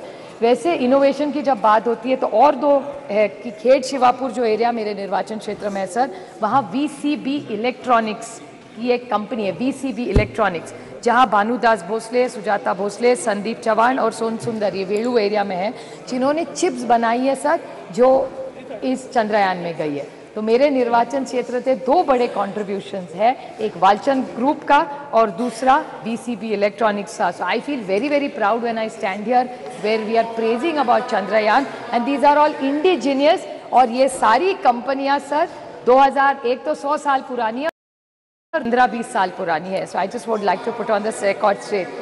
And there are other companies which are doing wonderful work in my constituency, like the hydrogen technology, sir, be it Wipro, be it KPIT, Tata's, Mahindras, they've all contributed to all these works that are going on, sir, in the new development of the new India. Sir, the whole thing which Dr. Tharoor also mentioned and Professor Roy also said was the spirit of inquiry and the spirit of questioning, sir. The entire debate today, somewhere I felt that we are very proud of our glorious tradition, sir. Be it in mathematics, be it in metallurgy, and be it in astronomy. India is very proud. 2000 years ago, mathematics, something that everything goes with. Unless तुम्हारा गणित अच्छा हो, life में कुछ नहीं हो सकता. So we have such rich tradition. So instead of getting trapped into stories, which people were talking about earlier in the debate, I'm not condescending. It's wonderful. Whatever your mother has taught you can never be wrong. But we must not forget the rich tradition of mathematics, metallurgy and astronomy which India is so proud of. Because श्रद्धा तो होनी ही चाहिए sir, लेकिन अंधश्रद्धा नहीं होनी चाहिए। So श्रद्धा जो आपको सिखाया वो जो आप चाहते हैं उस पर आप विश्वास रखिए, वो आप, it is in a democracy, it's your right. But the problem is I get worried when people in position of power and who are sitting on that side of parliament today talk about issues which actually surprise me when we are talking about the scientific temper. मेरे महाराष्ट्र में sir पिछले हफ्ते एक doctor आया था जो blankets डालता है लोगों पे और ब्लैंकेट डालने के बाद वो बोलता है कि आपकी तबीयत ठीक हो जाएगी। सर आप सोचिए, एक तरफ हम लोग चंद्रयान 3 की बात करें और दूसरे जगह एक भारतीय जनता पार्टी का MLA बोल रहा है कि ब्लैंकेट डालिए आपकी तबीयत ठीक हो जाएगी। ये कैसे चलेगा? तो श्रद्धा जरूर होनी चाहिए लेकिन अंदर श्रद्धा नहीं होनी चाहिए। आपको याद होगा sir, B it Sri Dabolkar, Sri Gauri Lankesh, Govind Pansare and Kalburgi ji. What were they? How did they die, sir? Because this was whole conflict which we are, and I think this was a debate where we only should discuss about scientific temper. तो श्रद्धा होनी चाहिए लेकिन अंधश्रद्धा श्रद्धा के खिलाफ महाराष्ट्र में भी बहुत बड़ा दाभोलकर जी ने बहुत मूवमेंट चलाया था। हमारे यहाँ बिल भी है कि अंधश्रद्धा के खिलाफ सब ने एक्शन लेना चाहिए और जहां पार्लियामेंट में अंधश्रद्धा के बारे में कहा जाता है, so somebody like me who believes in questioning and wants the next generation, तो इन चंद्रयान बैठ के हमारे बच्चों को हम अंधश्रद्धा सिखाएंगे तो देश आगे कैसे जाएगा sir? So we have to have a scientific temper and I would like to quote doctor APJ Abdul Kalam ji when he said, dreams are not those which come while you are sleeping. Sir, dreams are not those which you come into reality while you're sleeping, but dreams are those when you don't sleep before fulfilling them. So I pay a rich tribute to every scientist and technocrat in this country who have contributed in the last 6 decades to make Chandrayaan 3 a reality. Thank you very much. Thank you very much. Shri Prince Raj ji. धन्यवाद अध्यक्ष महोदय जी। आज आपने मुझे चंद्रयान 3 की सफलता और space sector में भारत की उपलब्धियों पे बोलने का मौका दिया। मैं अपने और अपनी पार्टी की तरफ से आपका धन्यवाद व्यक्त करता हूँ। सर, आज इस नए सदन में प्रथम भाषण देते हुए काफ़ी खुशी और काफ़ी गर्व महसूस हो रहा है। आज का विषय कोई पॉलिटिकल विषय तो नहीं है सर, और ना इस पे पॉलिटिक्स करनी चाहिए, लेकिन कल जैसे राज्यसभा में इस पे डिस्कशन हो रहा था और आज लोकसभा में हो रहा है, कई माननीय सदस्यों को हमने सुना। जैसे कल लोकसभा में महिला बिल पर चर्चा हो रहा था और आज चंद्रयान 3 पे हो रहा है, तो कुछ माननीय सदस्य के भाषण से लगा कि ये क्रेडिट टेकिंग मूवमेंट बन गया है कि जब बिल लाया गया तो उसमें कहा गया ये बिल हम पहले लेके आए, जब चंद्रयान 3 पे बात हो रही है तो कहा जा रहा है कि इसरो की स्थापना हमने की। तो हमें लगता है इस तरीके की पॉलिटिक्स आज नहीं होनी चाहिए और आज मुक्तः हमें अपने विषय पर रहना चाहिए। आज इस मंच के माध्यम से अध्यक्ष महोदय जी, हम अपने वैज्ञानिकों का, इंजीनियर्स का, रिसर्चर्स का और उन सभी कर्मचारियों को हम बधाई देते हैं और उनका धन्यवाद करते हैं कि उन्होंने भारत देश का नाम पूरे दुनिया में रोशन किया। और आदित्य 1 L1 की जो सफल लॉन्चिंग हुई है उसके लिए भी हम उन्हें बहुत बहुत शुभकामनाएं देते हैं। सर, यह स्पेस मिशन सिर्फ एक स्पेस मिशन नहीं है, ये आत्मनिर्भर भारत की ओर एक बहुत बड़ा कदम है। हमने सभी को धन्यवाद दिया, लेकिन हम चाहेंगे कि हम अपने उन महिलाएं साइंटिस्ट को विशेषकर धन्यवाद दें जिन्होंने अपना योगदान इस सफल स्पेस मिशन में दिया है। हम उन्हें धन्यवाद देना चाहेंगे कि किस तरीके से उन्होंने अपने योगदान के बदौलत एक पिक्चर बदला है, एक इमेज बदली है। चाहे कल हम लोग यहाँ पे जैसे डिस्कशन कर रहे थे महिला आरक्षण बिल के ऊपर, उसकी ज़रूरत क्यों पड़ी? उसकी ज़रूरत इसलिए पड़ी क्योंकि सभी सेक्टर्स में हमारी माताएं बहनों ने अपना अपना स्थान बना लिया, चाहे वो डॉक्टर्स हों, नर्स हों, इंजीनियर्स हों, डिज़ाइनर्स हों या एडवोकेट्स हों, जज हों, पायलट्स हों, लेकिन कहीं ना कहीं सदन में, विधानसभा में उनकी कमी हमेशा रही और कल के बिल के पास होने से हमें लगता है ये भी कमी पूरी हो जाएगी। जिस तरीके से हमने महिला साइंटिस्ट को विशेषकर धन्यवाद दिया क्योंकि उन्होंने सोच बदली है। पहले कहा जाता था कि हिंदुस्तान की महिलाएं, उनका काम सिर्फ चूल्हा तक है, खाना बनाने तक है, लेकिन वो सिर्फ यहाँ तक सीमित नहीं है। एक और सच्चाई है जिसे बहुत लोग देख नहीं पाते हैं, समझ नहीं पाते हैं कि जो हाउसवाइफ होती हैं सर, जो घर की महिलाएं होती हैं, वो सिर्फ खाना बनाने तक नहीं है सर। वो महिला उस घर की होम मिनिस्टर होती है, वो महिला उस घर की फाइनेंस मिनिस्टर होती है, वो महिला उस घर की हेल्थ मिनिस्टर होती है, वो महिला उस घर की एक सपोर्टिव सिस्टम होती है, एक फूड मिनिस्टर होती है सर। उस घर के निर्माण में उस महिला का बहुत बड़ा योगदान रहता है सर। सर, ये बात दुनिया समझ नहीं पाती है कि किस तरीके से हिंदुस्तान में एक तरफ हमारी माता आ रहे और यहाँ मंत्री जी भी है उपस्थित। सर, ये दुनिया समझ नहीं पाती है कि हिंदुस्तान में, भारत में किस तरीके से एक तरफ हमारी माताएं बहनें चंदा, चांद को अपने करवा चौथ वाले दिन पूजती है और दूसरे तरफ हमारी माताएं बहनें उसी चांद पर दोनों मंत्री है और आ रहे हैं लैंडिंग करती है। कृपया शांत रहिए। ये हमारी संस्कृति है, ये हमारी शिक्षा है, इसको दर्शाती है। हम माननीय प्रधानमंत्री जी ने जो कहा, बिल्कुल सही कहा, चंदा मामा अब दूर नहीं है।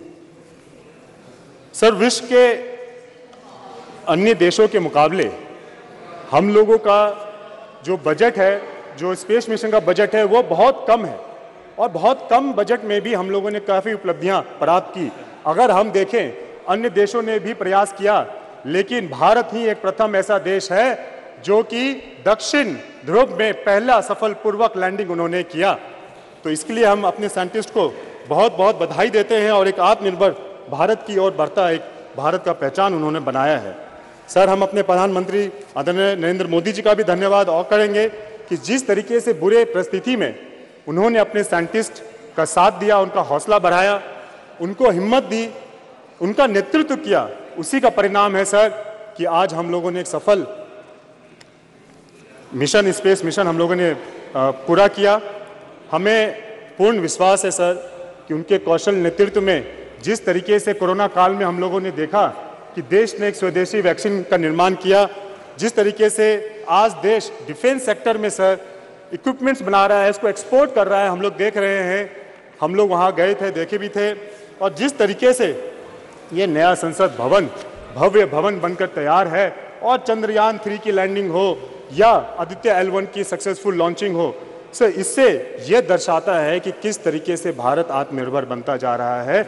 और सर वो दिन दूर नहीं है जब आदरणीय प्रधानमंत्री की सोच 2047 में एक विकसित भारत अपने पूरे देश की सूची में अपना नाम दर्ज कराएगा। वो दिन दूर नहीं है सर।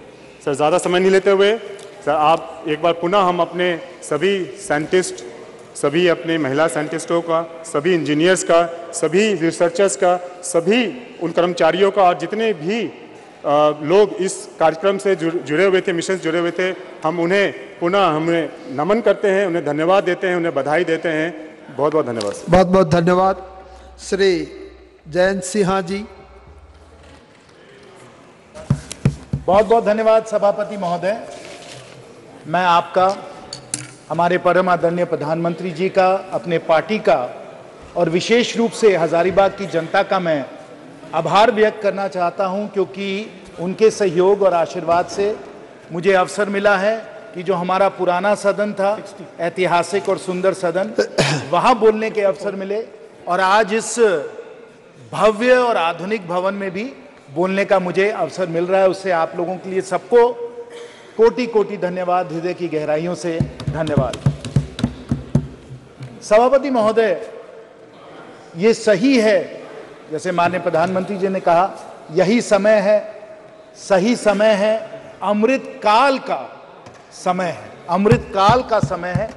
और बड़ी तेजी से देश बदल रहा है, देश में परिवर्तन आ रहे हैं और हम सबको महोदय, सब मान्य सदस्यों को, यहाँ देश की जनता को लग रहा है कि हम लोग रोज इतिहास को रच रहे हैं, रोज इतिहास को रच रहे हैं। कल ही हम लोगों ने महिला आरक्षण के लिए संवैधानिक संशोधन किया जो स्वर्णीय अक्षरों में इतिहास में लिखा जाएगा। उसी के पहले 19 सितंबर को हम लोग पुराने सदन से इस भव्य सदन में हम लोग आए, इतिहास हम लोगों ने रचा। 9 सितंबर को, 10 सितंबर को जब G20 की लीडर्स समिट हुई, तब भी हम लोगों ने नई दिल्ली में इतिहास हम लोगों ने रचा। और क्योंकि आज चंद्रयान के बारे में हम लोग चर्चा कर रहे हैं, चंद्रयान भी जब 23 अगस्त पे जब चंद्रयान ने चंद्रमा के साउथ पोल पे सॉफ्ट लैंडिंग की साथियों, तब भी हम लोगों ने दुनिया का इतिहास रचा, भारत का इतिहास रचा।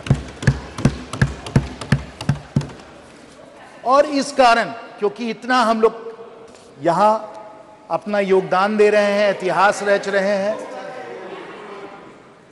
इतिहास रचा जा रहा है।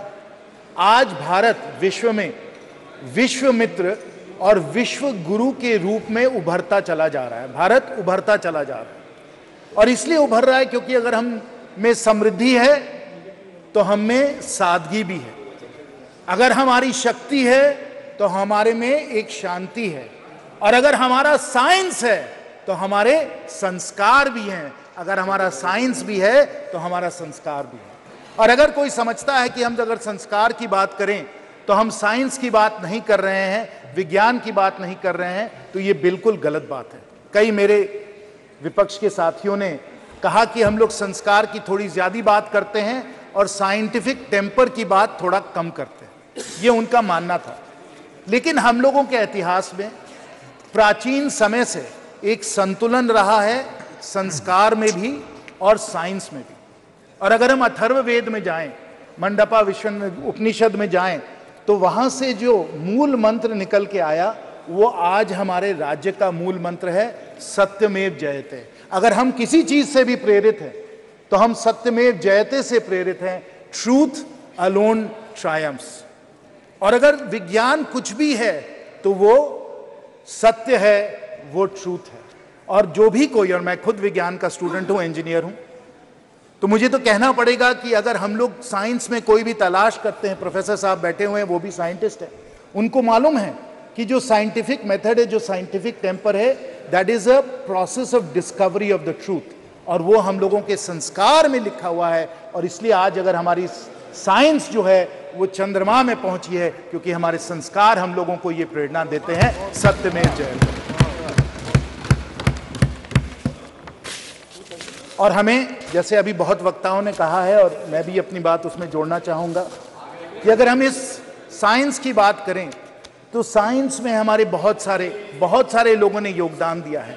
और अगर ये योगदान है तो उसे हम 1962 या 1960 से हम लोग नहीं उसे आरंभ करें, हम अपने संस्कार के बारे में, अपने इतिहास के बारे में भी सोचें, जहां विश्व को, प्राचीन समय विश्व को आर्यभट्ट जैसे, भास्कर जैसे, ब्रह्मगुप्त जैसे, वरमहीर जैसे वैज्ञानिक थे, जिन्होंने विश्व को गिनती सिखाई, विश्व को ट्रिग्नोमेट्री सिखाई, विश्व को एस्ट्रोनॉमी सिखाई। और प्रोफेसर साहब और सब जो मेरे यहाँ साइंटिफिक जो हमारे सब यहाँ साथी हैं, उनको अच्छी तरीके से मालूम है ये हमारे संस्कार हैं, ये हमारे साइंटिफिक संस्कार हैं। और उससे जुड़े हुए उसके बाद पीढ़ी दी पीढ़ी, कड़ी दे कड़ी जो चलती आई, उसमें ये सही है कि पंडित नेहरू जी का भी योगदान है। पंडित नेहरू जी का भी योगदान है। 1960 में, फिर 1962 में उन लोगों ने इसरो को आरंभ किया। उसके बाद सब माननीय प्रधानमंत्रियों जी का सहयोग है, इंदिरा गांधी जी का सहयोग है। उन्होंने सतीश धवन जी को वापस बुलाया, कैलटेक में वो पढ़ रहे थे, उनको उन्होंने वापस बुलाया, इंडियन इंस्टीट्यूट ऑफ साइंस से जाकर वो इसरो गए, उनका बहुत बड़ा योगदान था। और उसी प्रकार हमारे भारत के बहुत सारे ऐसे वैज्ञानिक रहे हैं जो मुझे प्रेरणा जिन्होंने दिया है, जैसे सीवी रमन साहब, मेघनाथ साहा साहब, विक्रम साराभाई, होमी भाभा, एचजीएस मूर्ति, वमन पटवर्धन, हमारे परम आदरणीय एपीजे अब्दुल कलाम जी, सतीश धवन जी, इसरो के सब जो चेयरमैन रहे हैं, सतीश धवन जी, राधाकृष्ण जी, शैलेश नायक जी, किरण कुमार जी, शिवन जी, और अब सोमनाथ जी, यूआर राव जी, कस्तूरी रंगन जी, माधवी नायर जी, इन सबको हमें धन्यवाद देना है। और विशेष रूप से इन सबको तो धन्यवाद देना ही है, लेकिन हम लोगों को सब जो हम लोगों की साइंटिफिक कम्युनिटी है, ना सिर्फ आईआईटी दिल्ली में या और सब आईआईटीज में जहां से मैं हूं, लेकिन जो हमारे सैकड़ों इंजीनियरिंग कॉलेजेस हैं, हजारीबाग में विनोबा भावे में भी इंजीनियरिंग कॉलेज है, वहां से हमारे इंजीनियर आए जिन्होंने इसरो में और साइंस में उन्होंने योगदान दिया है। अभी हमको बता रहे थे विद्युत जी कि जमशेदपुर से भी बहुत सारे लोग हैं जो इसरो में जुड़े रहे हैं, त्रिवेंद्रम से लोग जुड़े हुए हैं, चेन्नई से लोग जुड़े हुए हैं। पूरे हमारे महान इस भारत से हमारे इतने सारे साइंटिस्ट और इंजीनियर हैं जिनके योगदान, जिनके सहयोग समर्थन के कारण ये हमारा जो पूरा अब आते हैं। लेकिन इन सबको धन्यवाद, हम सबका नमन करते हैं, हम सबका प्रणाम करते हैं। लेकिन अगर एक व्यक्ति का योगदान इसमें स्मरणीय रहा है, अकल्पनीय रहा है, अतुल्य रहा है, तो हमारे परम आदरणीय प्रधानमंत्री जी का योगदान रहा है। सबको हम धन्यवाद देते हैं। लेकिन नेतृत्व और जो अतुल्य योगदान हमारे माननीय प्रधानमंत्री जी का रहा है, वो इतिहास कभी नहीं भूल जाए। हमारे विपक्ष के साथी भले भूल जाएं या चाहे उसको भूलने के लिए, लेकिन इतिहास उनको नहीं भूल सकते। और अगर सत्य में जयते, अगर आप साइंटिस्ट है, अगर आपको फैक्ट से अगर आपको कोई ताल्लुक है, तो इसको आप ना भूले। और मैं इसको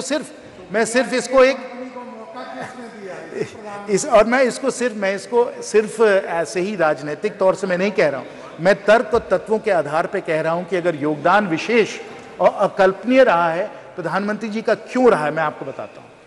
आप जान लीजिए कि 2013-14 में जो इसरो का बजट था वो 5,600 करोड़ का बजट था। आज के समय इसरो का बजट 2 गुना से ज्यादा हो गया है, 12-13 हजार करोड़ हो गया है। ये हम लोगों ने 9 वर्षों में किया है। ये माननीय प्रधानमंत्री जी का योगदान है। और यहाँ सब जानते हैं, सब अनुभवी हमारे माननीय सदस्य हैं, उनको मालूम है कि ऐसे बहुत कम विभाग हैं भारत सरकार में, सभापति महोदय जी, ऐसे बहुत कम विभाग हैं जो सीधा प्रधानमंत्री जी से जुड़े हुए हैं, जो प्रधानमंत्री जी के ही अधिकार क्षेत्र में आते हैं, और वो डिपार्टमेंट ऑफ स्पेस यही उनका है। और अगर इसमें बजट को 2 गुना से ज्यादा कर दिया है तो माननीय प्रधानमंत्री जी ने किया, इसको आपको स्वीकार करना पड़ेगा। दूसरा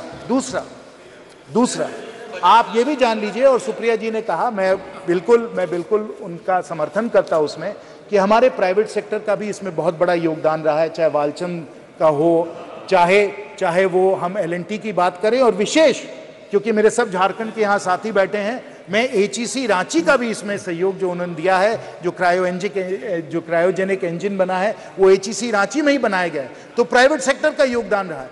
लेकिन 2020 में माननीय प्रधानमंत्री जी का निर्णय था कि जो पूरा जो स्पेस का जो सेक्टर है, इसको हम लोग प्राइवेट सेक्टर के लिए इसको खोल दें, इसको लिबरलाइज कर दें, और इसके कारण क्योंकि हम लोगों ने प्राइवेट सेक्टर को इतना प्रोत्साहन दिया है, इतना सहयोग दिया है कि आज स्पेस में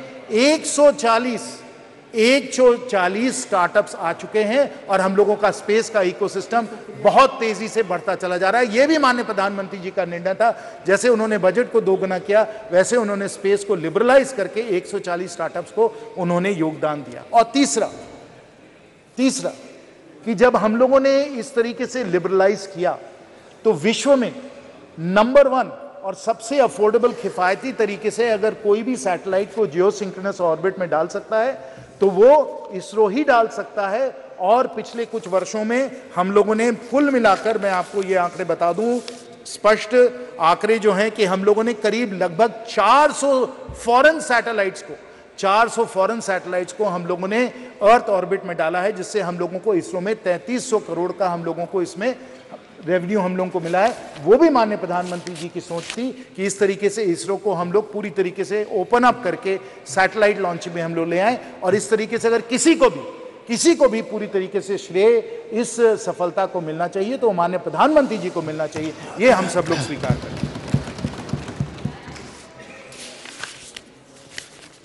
इसरो का इतिहास बहुत दिनों से चलता है। मैं चंद्रयान पे आता हूं, लेकिन अगर हमें चंद्रयान को समझना है तो हम उसको पहले आर्यभट्ट सैटेलाइट को समझना होगा, जो सोवियट्स ने 1975 में जिन्होंने अर्थ ऑर्बिट में डाला।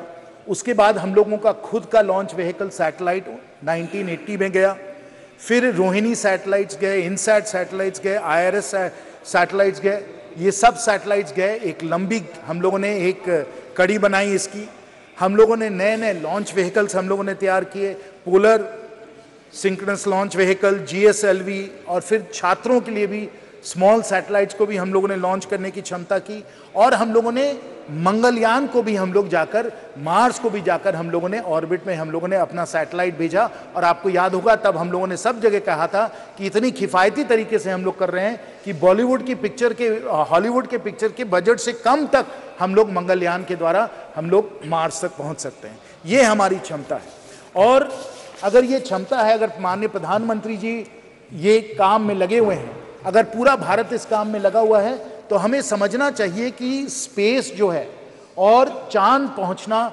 कितना प्रेरणा का स्रोत है, और इसको कितने दिनों से इसको एक लक्ष्य बनाया गया। और उसमें मैं अमेरिका की भी बात करना चाहता हूं, क्योंकि अगर जो अमेरिकन जो स्पेस कैपेबिलिटीज हैं, उससे हम लोग सब लोग प्रेरित हैं। और खासकर जॉन एफ कैनेडी का एक बहुत ही जाना माना एक भाषण है, जो मैं अभी कोट करना चाहूंगा, और जॉन एफ कैनेडी ने कहा था, वो हम लोगों को याद करना चाहिए। जॉन एफ कैनेडी ने 1962 में कहा था, Why some say the moon?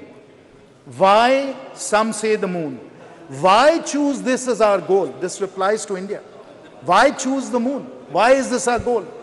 And why, they may well ask, why climb the highest mountain? Why climb the highest mountain? Because it is there. New hopes for knowledge and peace are there. We choose to go to the moon this decade and do the other things, not because they are easy. We choose to go to the moon. This applies to India. We choose to go to the moon not because they are easy, but because they are hard. अगर हम बड़े लक्ष्य अगर हम लोग हासिल करने के लिए हम लोग अपनी आकांक्षाओं को बनाते हैं, अगर हम इस भवन का निर्माण 3-4 साल में कर सकते हैं, इसलिए नहीं क्योंकि ये आसान काम है, इसलिए क्योंकि ये मुश्किल काम है. Not because it is easy, because it is hard that we choose to go to the moon. It is not easy to build this parliament building in 3 or 4 years. It's not easy, but because it is hard, we have chosen to do it. It is hard to build all the roads and highways and everything else, but because it is hard, we want to do it, because that's the new India we want to build. It is hard. It is hard to be able to feed 80 crore people with the Garib Kalyan Yojana, but क्योंकि मुश्किल है, इसलिए हम इसको करने के लिए प्रतिबद्ध हैं और हमने करके दिखाया. It is not because it is easy, but because it is hard. And it is hard. अगर कोई समझता है कि चंद्रयान चांद में पहुंच गया और कोई भी इसे कर सकता है, तो मैं आपको लूना 25 के बारे में बताना चाहता हूं. लूना 25 के बारे में. और आप जानिए कि अगर 1950s में स्पेस रेस चालू हुआ और अगर जॉन एफ कैनेडी ने कहा कि हम लोगों को 1960s में ही हम लोगों को मून पे पहुंचना है, तो क्यों किया उन्होंने? क्योंकि उनके सामने एक चुनौती थी, एक कंपटीशन था. और वो कंपटीशन किसके साथ था? वो सोवियत यूनियन के साथ था, क्योंकि सोवियत यूनियन ने स्पेस फ्लाइट और स्पेस का पायनियरिंग जो उन्होंने किया था, यूरी गगारिन वगैरह आप सबको याद होगा. उस स्पेस रेस के कारण जॉन एफ कैनेडी ने कहा कि we must get to the moon. वही सोवियत यूनियन, वही स्पेस प्रोग्राम उसी समय जब चंद्रयान अगस्त में पहुंच रहा था south pole of the moon, उनका लूना 25 जो था वो भी अगस्त में फेल हो गया. Not because it is easy, it is because it is hard that we go to the moon. The Russians who developed, who pioneered space flight, they were the ones who were not able to succeed. They tried a South Pole landing and they failed. They failed. And they used a 30 kg robotic launcher, a 1750 kg launch mass, not because it is easy. What did we do? Instead of putting a 1750 kg launch mass, Professor Saab, we put a 4000 kg launch mass and a much larger payload on Chandrayaan 3. We put it into Earth orbit, we moved it out of Earth orbit into the lunar orbit, and then on August the 23rd at 6:04 p.m. and I'm sure everybody here must have been spellbound watching, and I will tell you also that the number of concurrent users on the ISRO channel on YouTube that day was the highest YouTube has ever recorded. पूरा भारत उस ऐतिहासिक क्षण को देख रहा था YouTube के channel पे.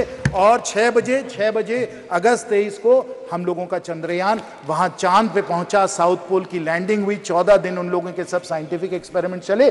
Not because it is easy. The Russians were not able to do it. It is because it is hard that we did it, and we accomplished something that the Russians were not able to accomplish. Because it is hard, not because it is easy. That is the India we are building. That is the India that we want to see. That is the India our Prime Minister wants to see. और इसी कारण जो हमें चंद्रयान में सफलता मिली, सब हमारे scientist और इंजीनियर्स की सफलता थी. और मुझे तो खुद निजी तौर पे बहुत खुशी हुई, बहुत मुझे गर्व हुआ. हजारीबाग के भी कई लोग उससे जुड़े हुए थे, मेरी फ़ोन पे भी उनसे बात हुई. और जब आप उनसे बात करें, हर से वो गदगद थे कि इतना बड़ा लक्ष्य हम लोगों ने हासिल किया है. लेकिन ये तो एक और ही कड़ी है. अभी हमें और बहुत दूर जाना है, बहुत दूर जाना है. चांद पे तो हम पहुंच ही गए, फिर आदित्य L1 तो हम लोगों को सूरज तक ले गया. और सूरज पे जो हम लोगों ने एक्सपेरिमेंट्स किए, जो कोरोना पे जो एक्सपेरिमेंट्स हो रहे हैं, जो कोरोना का स्टडी हो रहा है, वो भी बहुत ही ऐतिहासिक है. लेकिन आपको मालूम है कि हम लोगों की सोच ये है कि हम लोग जल्द ही हम लोग गगनयान के द्वारा, और मैं आपको बता दूं कि इसकी ट्रेनिंग हमारे एस्ट्रोनॉट्स वगैरह की हो गई है. हमारे पास वो पेलोड कैपेसिटी है हमारे रॉकेट्स की, लॉन्चर्स की, कि हम लोग कुछ लोगों को हम लोग 400 किलोमीटर सैटेलाइट के पार हम लोग स्पेस में ले जाना चाहते हैं. गगनयान के द्वारा मैन्ड स्पेस फ्लाइट भी यहां भी हम लोग जाना चाहते हैं. तो ये लक्ष्य, ये हमारा लक्ष्य है. यहां हम लोग पहुंचना चाहते हैं. और इसके द्वारा जो हम लोगों का स्पेस का इकोसिस्टम बन रहा है, उसे भी हमें समझना चाहिए.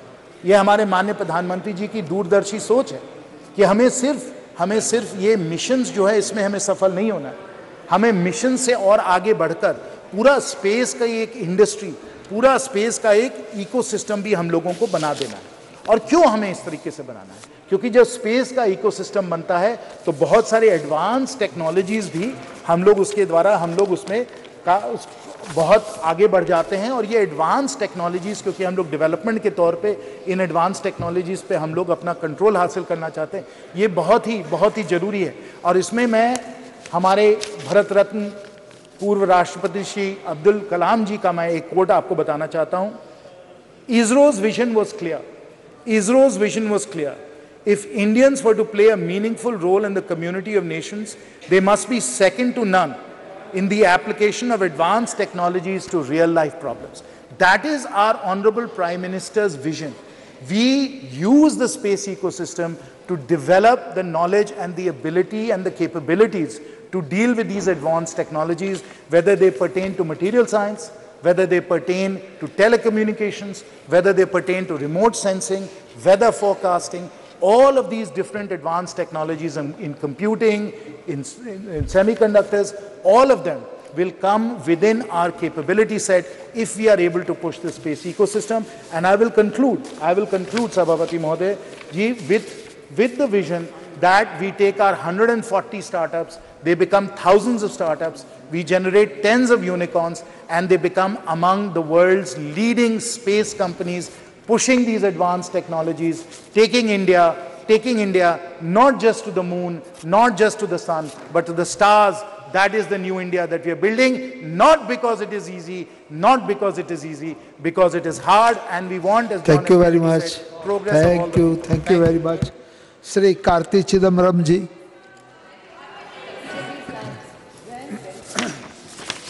Sir, there are certain events in a nation's history which uplifts the entire national mood.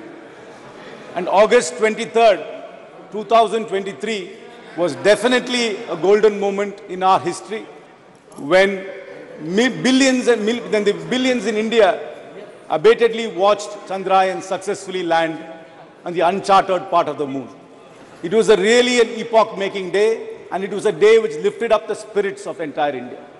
This spirit was lifted up by ISRO, which is manned by people like TK Anuradha, M. Vanita, Latikamba, Kalpana Kalasti, Mangala Mani, Sohan, Subhashish Nayak, and the former director Sivan, and the project director Veeramuthuvel from Viluppuram. These are people who come from small towns, who studied mostly in government schools and in in non-private colleges, not very glamorous institutions, who lifted up the spirit of India through ISRO.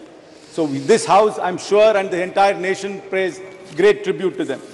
Sir, it's not surprising that our defense minister, who was a physics lecturer, veered into philosophy, veered into spiritualism, veered into faith. Every physicist, including Oppenheimer, who was the father of the atom bomb, eventually became a philosopher. And I'm sure our defense minister has got a philosophical side to it. But sir, the point is, we confuse spiritualism and faith. I agree that science and spiritualism have a very close connection. I agree that philosophy and science has a broad connection. But sometimes we confuse faith to be spiritualism and science. Faith cannot be questioned, because if it is questioned, an Ayatollah will give a fatwa, a clergy will expunge you from the church, or a self-styled godman will tell you that you are a heretic. So faith is not questioned, but spiritualism is questioned and science is questioned. What is questioned is what can be science. What can't be questioned can only be faith. So let's not confuse faith and spiritualism. Sir, I am a believer in God. I have faith in astrology. I have faith in God. I have faith in ritualism. That is my faith. But that should not be confused with spiritualism or with science. What is science is it must be experimentally proved. It must be tested. Spiritualism is also tested. Nothing which is permanent can be science, because science is constantly questioned. But faith, we believe, is permanent and can't be questioned. So let us never confuse that. And in today's world, faith, mythology, fable are being used by charlatans in the guise of science. And in today's political environment, this confusion is getting even worse. So it is very, very important that we maintain the scientific temper of India, which has been showcased by ISRO and by the various scientists I listed up. Sir, it is actually baffling. This question of us landing in the moon, people have said we have launched the cheapest moon mission in the world.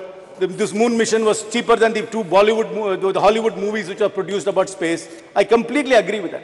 But it also poses some very serious questions to us. As a people, as a nation, I'm not pointing fingers at the government. How can we as a nation which is able to land in the uncharted part of the moon, still have manual scavenging? How can we not build roads which don't go away in one monsoon? While we have this great scientific capacity, where have we lost this?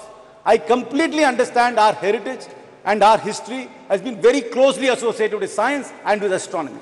In Tamil Nadu, you come to the Brigadishwara temple, you will talk about that building for thousands of years. But I am not sure whether we are going to be talking about this parliament 1,000 years from now. I am not sure whether this building will last 1,000 years from now. Where have we lost that? That is where we really need to focus. I am completely in agreement that we must research, we must test, we must go back to our roots to find out where did we lose this science which we already had. How can we as a people have this contrast, landing in the moon and having manual scavenging at the same time? How can we be there, launching satellites for everybody else, but can't manage a road in a monsoon? Why can't we do that? There is something seriously wrong in our society if we can't leverage on the scientific advancements we've been making. We really need to reach out. There are geniuses in every town and every village. Then ISRO is being the classic example of little town India. ISRO is not about Ivy League schools. ISRO is not about IITs. ISRO is not about Oxford and Cambridge. ISRO's success is about the genius of India. If you want to call it Bharat as well. And we need to unleash that genius. And how do we do that? I have a proposal to the government.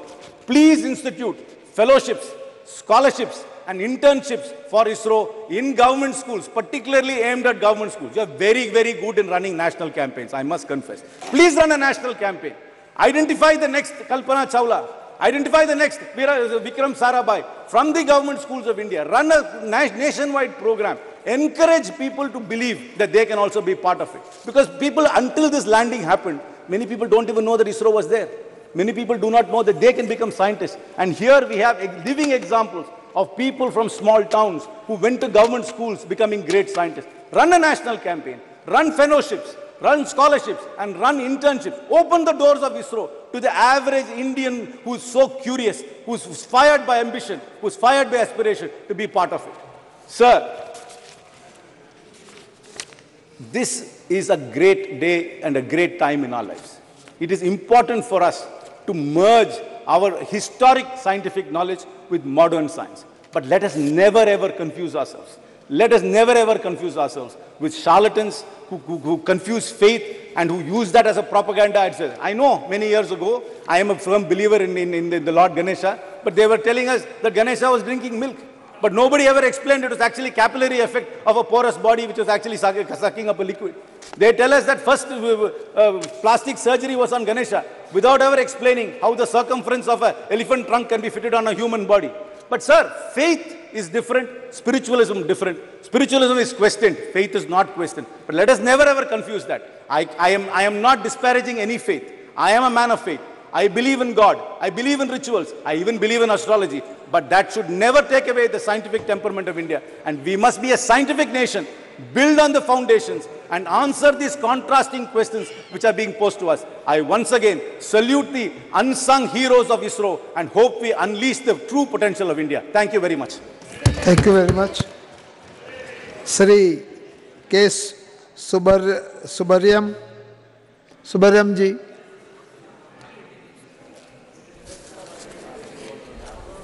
Speaker sir, மனிதர்களை மூட நம்பிக்கையிலிருந்து விடுவிப்பது விஞ்ஞானம். மனிதர்களுக்கு இடையில் நிலவக்கூடிய மூட பழக்க வழக்கங்களும் நம்பிக்கைகளும் விஷமத்தனமான விஷம் நிறைந்த கருத்துக்கள் புதர்போல் மண்டி வளர வாய்ப்பளிக்கிறது.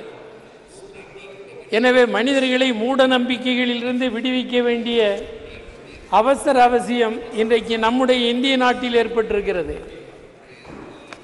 அதற்கு இந்த விஞ்ஞானம் மிகப்பெரிய அளவிற்கு துணை நிற்கிறது.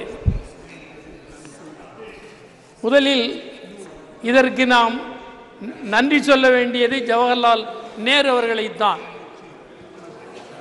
எதிர்கால இந்தியா எந்த திசை வழியில் வளர வேண்டும் என்று ஊடுருவி கண்டு உணர்ந்து முன்கூட்டியே தடம் போட்டு விட்டு சென்றவர் மறக்க முடியாத மகத்தான மனிதர் ஜவஹர்லால் நேரு. நேரு அவர்கள்தான் விதை போட்டார். நேரு போட்ட விதை தான் இன்றைக்கு சந்திராயனாக சந்திராயன் 1, 2, 3 என்று வளர்ந்திருக்கிறது. புதிய புதிய விவரங்களை மனிதர்களுக்கு தந்து கொண்டிருக்கிறது.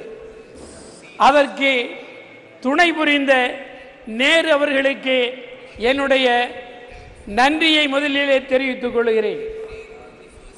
ஒரு 50 ஆண்டு கால தொடர் முயற்சியின் விளைவாகத்தான் இந்த சந்திராயன் வெற்றி அடைந்திருக்கிறது. இந்த சந்திராயன் வெற்றியின் மூலம் நிலவை பற்றி மூன் பற்றி கற்பிக்கப்பட்டிருந்த கற்பிதங்கள் பொய் என்பதை நிரூபித்திருக்கிறது. இதுவரையிலும் சொல்லப்பட்டு வந்த நிலவு குறித்து சொல்லப்பட்டு வந்த விஷயங்கள் முற்றிலும் சந்திராயன் 3 தகர்த்தெறிந்திருக்கிறது. இந்த மூட கருத்துக்கு முற்றிலும் தவறு என்று உணர்த்தப்பட்டிருக்கிறது. அதற்காகவும் விஞ்ஞானிகள் முதல் சாமானிய வேலைகளை செய்து உதவிய அனைவருக்கும் நெஞ்சம் நிறைந்த நன்றிகளை வாழ்த்துக்களை தெரிவித்துக் கொள்ள விரும்புகிறோம். சயின்டிபிக் டெம்பர் என்பதுதான் அரசியல் சட்டம் முன்வைத்திருக்கிற ஒன்று. ஆனால் சயின்டிபிக் டெம்பர் வலியுறுத்தப்பட்டுள்ள அரசியல் சட்டத்தினால் உறுதிமொழி எடுத்து பதவியேற்றுக் கொண்டவர்கள் தவறான கருத்துக்களின் அடிப்படையில் தவறான கருத்துக்களை மக்களுக்கு ஊட்டி தவறான திசை வழிக்கு அழைத்து சென்று கொண்டிருக்கிற விபரீதமான போக்கு இங்கே வளர்ந்து வருகிறது இந்தியாவில். இவையெல்லாம் கவலையோடு கவனிக்கப்பட வேண்டிய விஷயங்களாகும். இதற்கு விஞ்ஞானத்தின் துணை கொண்டுதான் நாம் தீர்வளிக்க வேண்டும். அதற்குரிய நடவடிக்கைகளை மேற்கொள்ள வேண்டியிருக்கிறது. உலக அளவில் விஞ்ஞான வளர்ச்சியில் குறிப்பிடத்தக்க வெற்றியை இன்றைக்கு இந்தியா பெற்றிருக்கிறது. இந்தியர்கள் என்று சொல்லுவதில் நாம் பெருமை கொள்ளுகிறோம். இந்த மகத்தான வெற்றியை நமக்கு ஈட்டி தந்தது ஜவஹர்லால் நேரு அவர்கள் போட்ட விதை என்பதை நாம் மீண்டும் நன்றியோடு நினைத்து பார்க்க வேண்டும். அதனுடைய விளைவாகத்தான் இன்றைக்கு ஒரு நல்ல நிலை ஏற்பட்டிருக்கிறது. அரசியல் சட்டம் குறித்தும் கவலையோடு நாம் பார்க்க வேண்டும். அரசியல் சட்டத்தில் வலியுறுத்தப்பட்டுள்ள அறிவியல் பூர்வமான கருத்தோட்டம் இந்தியர்களுக்கு கொண்டு செல்லப்படவில்லை. அறிவியல் பூர்வமான கருத்தோட்டம் இந்தியர்களுக்கு கொண்டு செல்லப்படுகிற போதுதான் இந்தியர்கள் மூடக்கருத்துக்களிலிருந்து வெளியிலே வந்து உண்மை என்ன என்பதை புரிந்து தெளிவடைவார்கள். அதற்காக அறிவியல் பூர்வமான வளர்ச்சியை நாம் ஊக்குவிக்க வேண்டிய அவசியம் ஏற்பட்டிருக்கிறது. இந்த சந்திராயன் 1, 2, 3 மூன்றிலேயும் தமிழர்கள் மகத்தான பங்கு வைத்திருக்கிறார்கள். தமிழ்நாட்டு விஞ்ஞானிகள் இந்த 3ஐ படைப்பதிலேயும் அடர்த்தியான பங்களிப்பை செலுத்தி இருக்கிறார்கள். இதன் மூலம் என்ன புலப்படுகிறது என்றால் இந்தியாவுக்கு இந்த 3 சந்திராயன் 3ஐயும் படைத்து அருளியதன் மூலம் தமிழ்நாட்டின் கல்வியின் தரம் இந்தியாவிற்கு உணர்த்தப்பட்டிருக்கிறது. இந்தியாவுக்கு கல்வி எவ்வளவு வளர்ச்சி தமிழ்நாட்டில் பெற்றிருக்கிறது, கல்வி வளர்ச்சியில் தமிழ்நாடு எவ்வளவு கூர்மையாக இருக்கிறது என்பதையும் இது புரிய வைத்திருக்கிறது.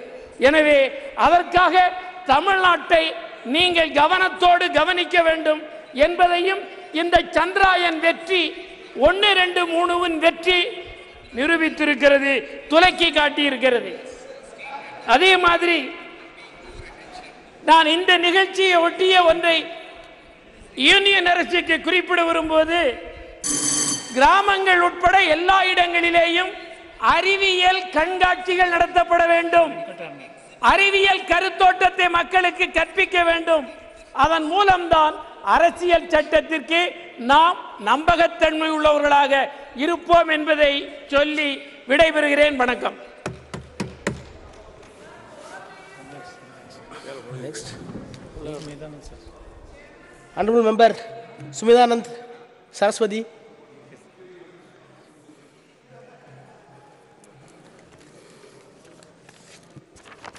धन्यवाद सभापति जी,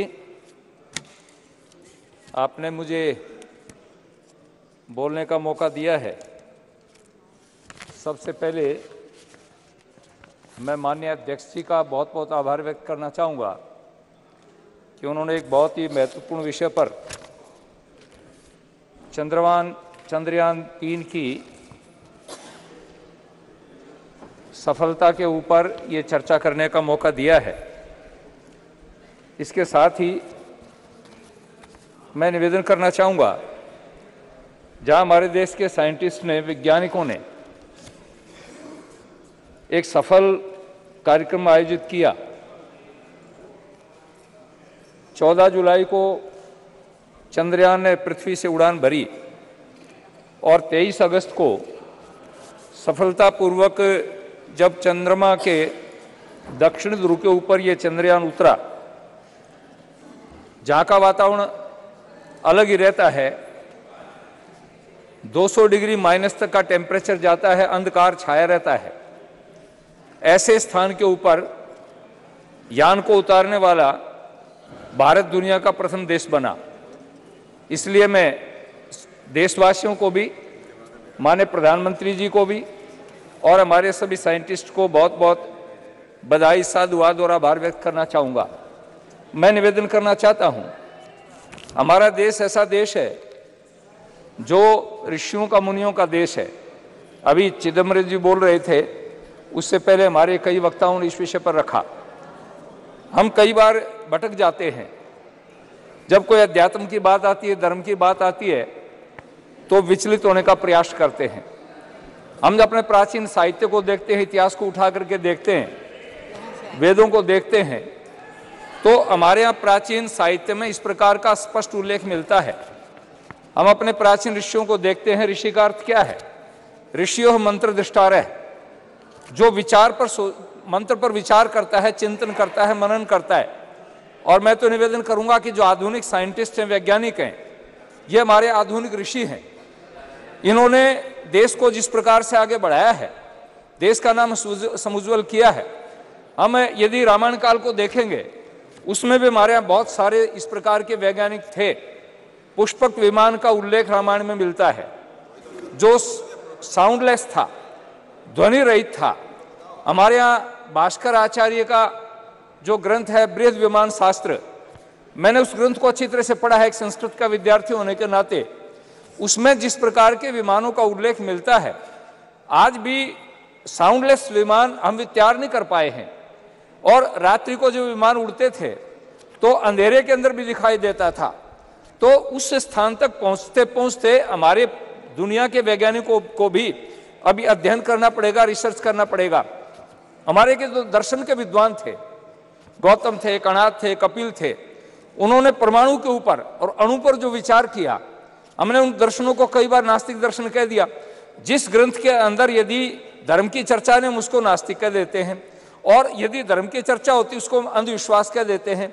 ये दोनों का समन्वय जब तक नहीं होगा, मैं हमेशा एक बात कहा करता हूं, एक पक्षी जैसे उड़ान भरता है, पक्षी के एक पंख को बांध दीजिए, एक पंख को बांधने के बाद पक्षी उड़ान नहीं भर सकता।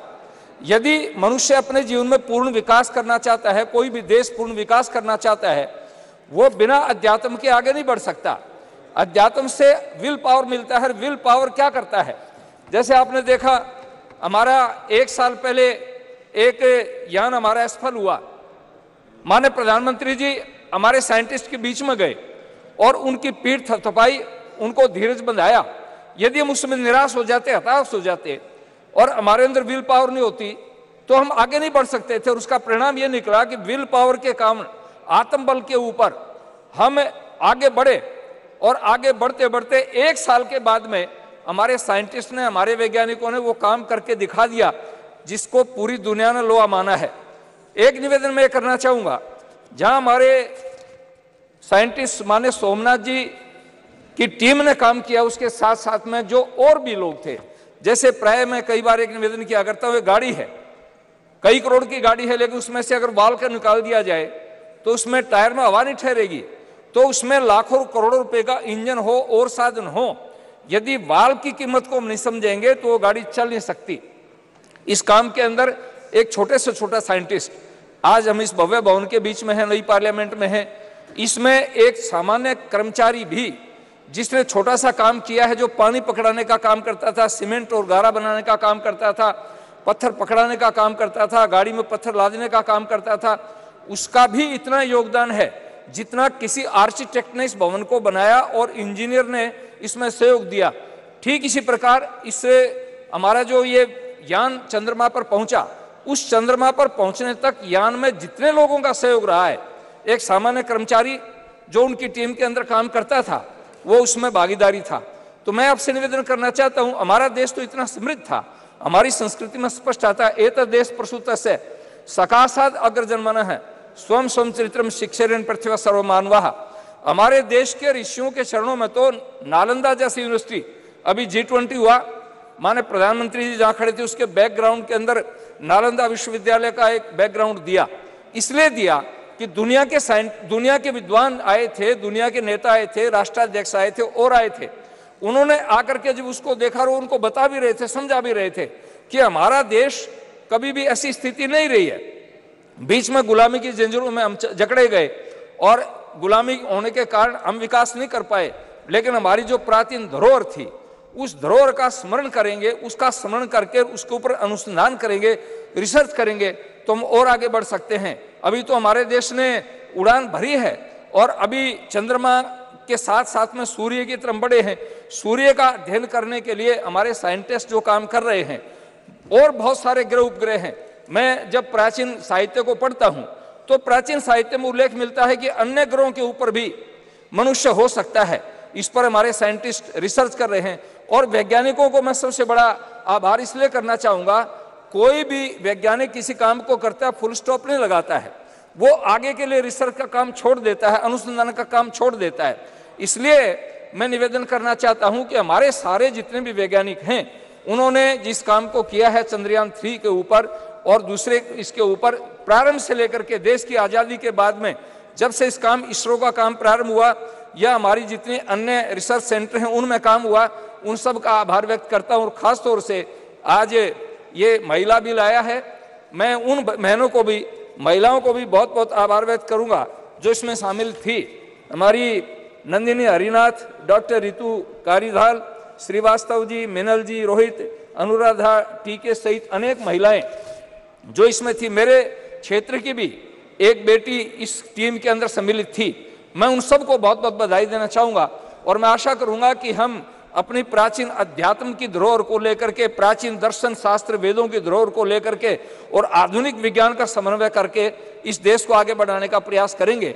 मैं पुनः माननीय प्रधानमंत्री जी का आभार व्यक्त करूंगा। कई बार हमें ये कहते साहब आप इनका धन्यवाद क्यों कर रहे हो, किसी के किए हुए उपकार को न मानना कृतज्ञता होती है और हमारा शास्त्र कहता है कि दुनिया में सभी पापों का प्रायश्चित हो सकता है लेकिन कृतज्ञता का प्रायश्चित नहीं हो सकता। इसलिए हमें उन सभी लोगों के प्रति कृतज्ञ होना चाहिए जिन्होंने इसमें योगदान दिया है। तो माननीय प्रधानमंत्री जी ने पर्याप्त मात्रा में बजट दे करके, और जिस दिन प्रधानमंत्री जी विदेश की धरती से यहाँ पहुंचे, मैं प्राय सुबह टेलीविजन नहीं खोलता हूं, लेकिन सुबह एक्सरसाइज कर रहा था, मैंने टेलीविजन खोला और प्रधानमंत्री सीधे बेंगलुरु गए और वैज्ञानिकों के सामने जब जाकर के कहा कि मैं आपके दर्शन करने के लिए आया हूं, देश की दुनिया का एक सबसे बड़ा नेता और हमारे साइंटिस्ट के सामने जाकर के जब उनके सामने कहता है मैं आपके दर्शन करने के लिए आया हूं, आप अनुमान लगा सकते हो कि हमारे साइंटिस्ट का कितना प्रोत्साहन बढ़ा होगा, कितना उत्साह बढ़ा होगा। और उत्साह बढ़ने पर ही आदमी काम करता है। तो मैं पुनः माननीय प्रधानमंत्री जी का और हमारे सभी वैज्ञानिकों का बहुत बहुत आभार व्यक्त करता हूं और आशा करूंगा कि हमारा देश दुनिया की बुलंदियों को नापे और ये देश आगे बढ़ता चला जाए। हमारे प्राचीन ऋषियों के जो भाव थे वो भाव सफल हो। धन्यवाद। जय Bharat. Yadav.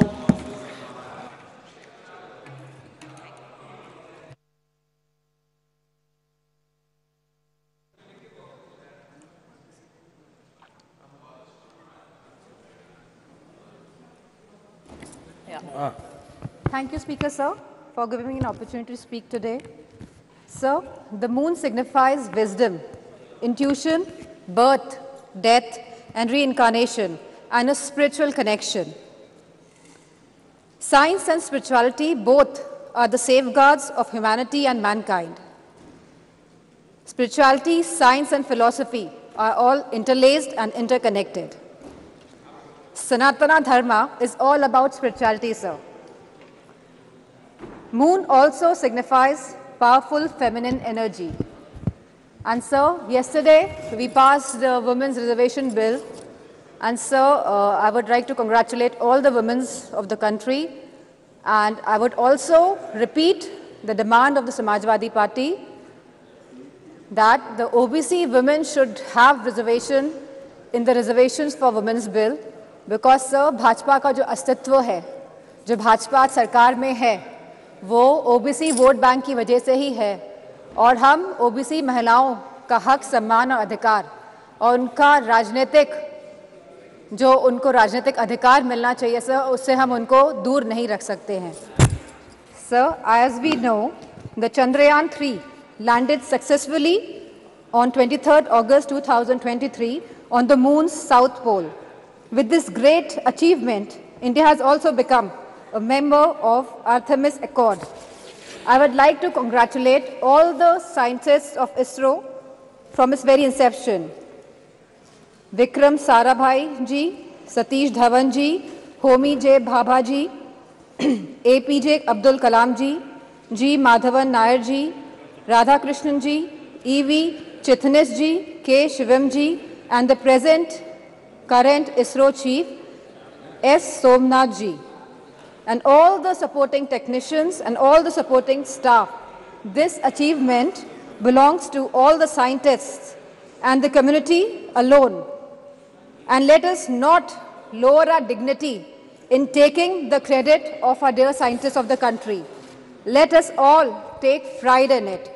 Such a space program have always been an instrument of inspiration for the country and a tool of developmental aspirations of the country. I would just like to say that it is a movement of great pride for the country, for each and every citizen of this country. And we salute to all the scientists. Jai Hind, sir. Very good. Very nice. Jagat Racharan.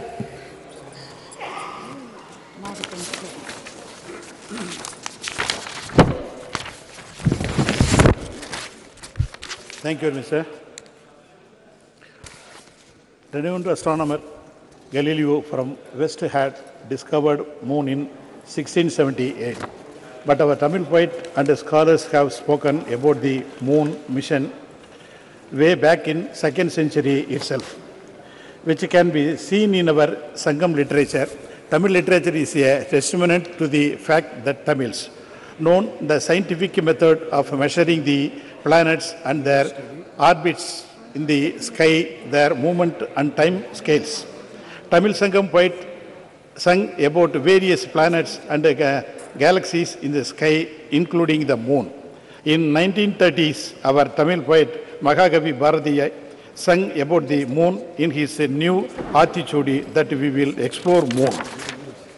Also, our great Tamil poet Kaviyar Kannadasan, who predicted the day in the early 1966, state in his song, Sandranai Thedi Sendu Kudiyirupoma, Tamilukku Seidi Solli Alizhuthu Kolvoma, which means we will go in search of the moon and live there, and we will inform our Tamil language to come there and be with us. This is about our love for our language, which is equal to our life.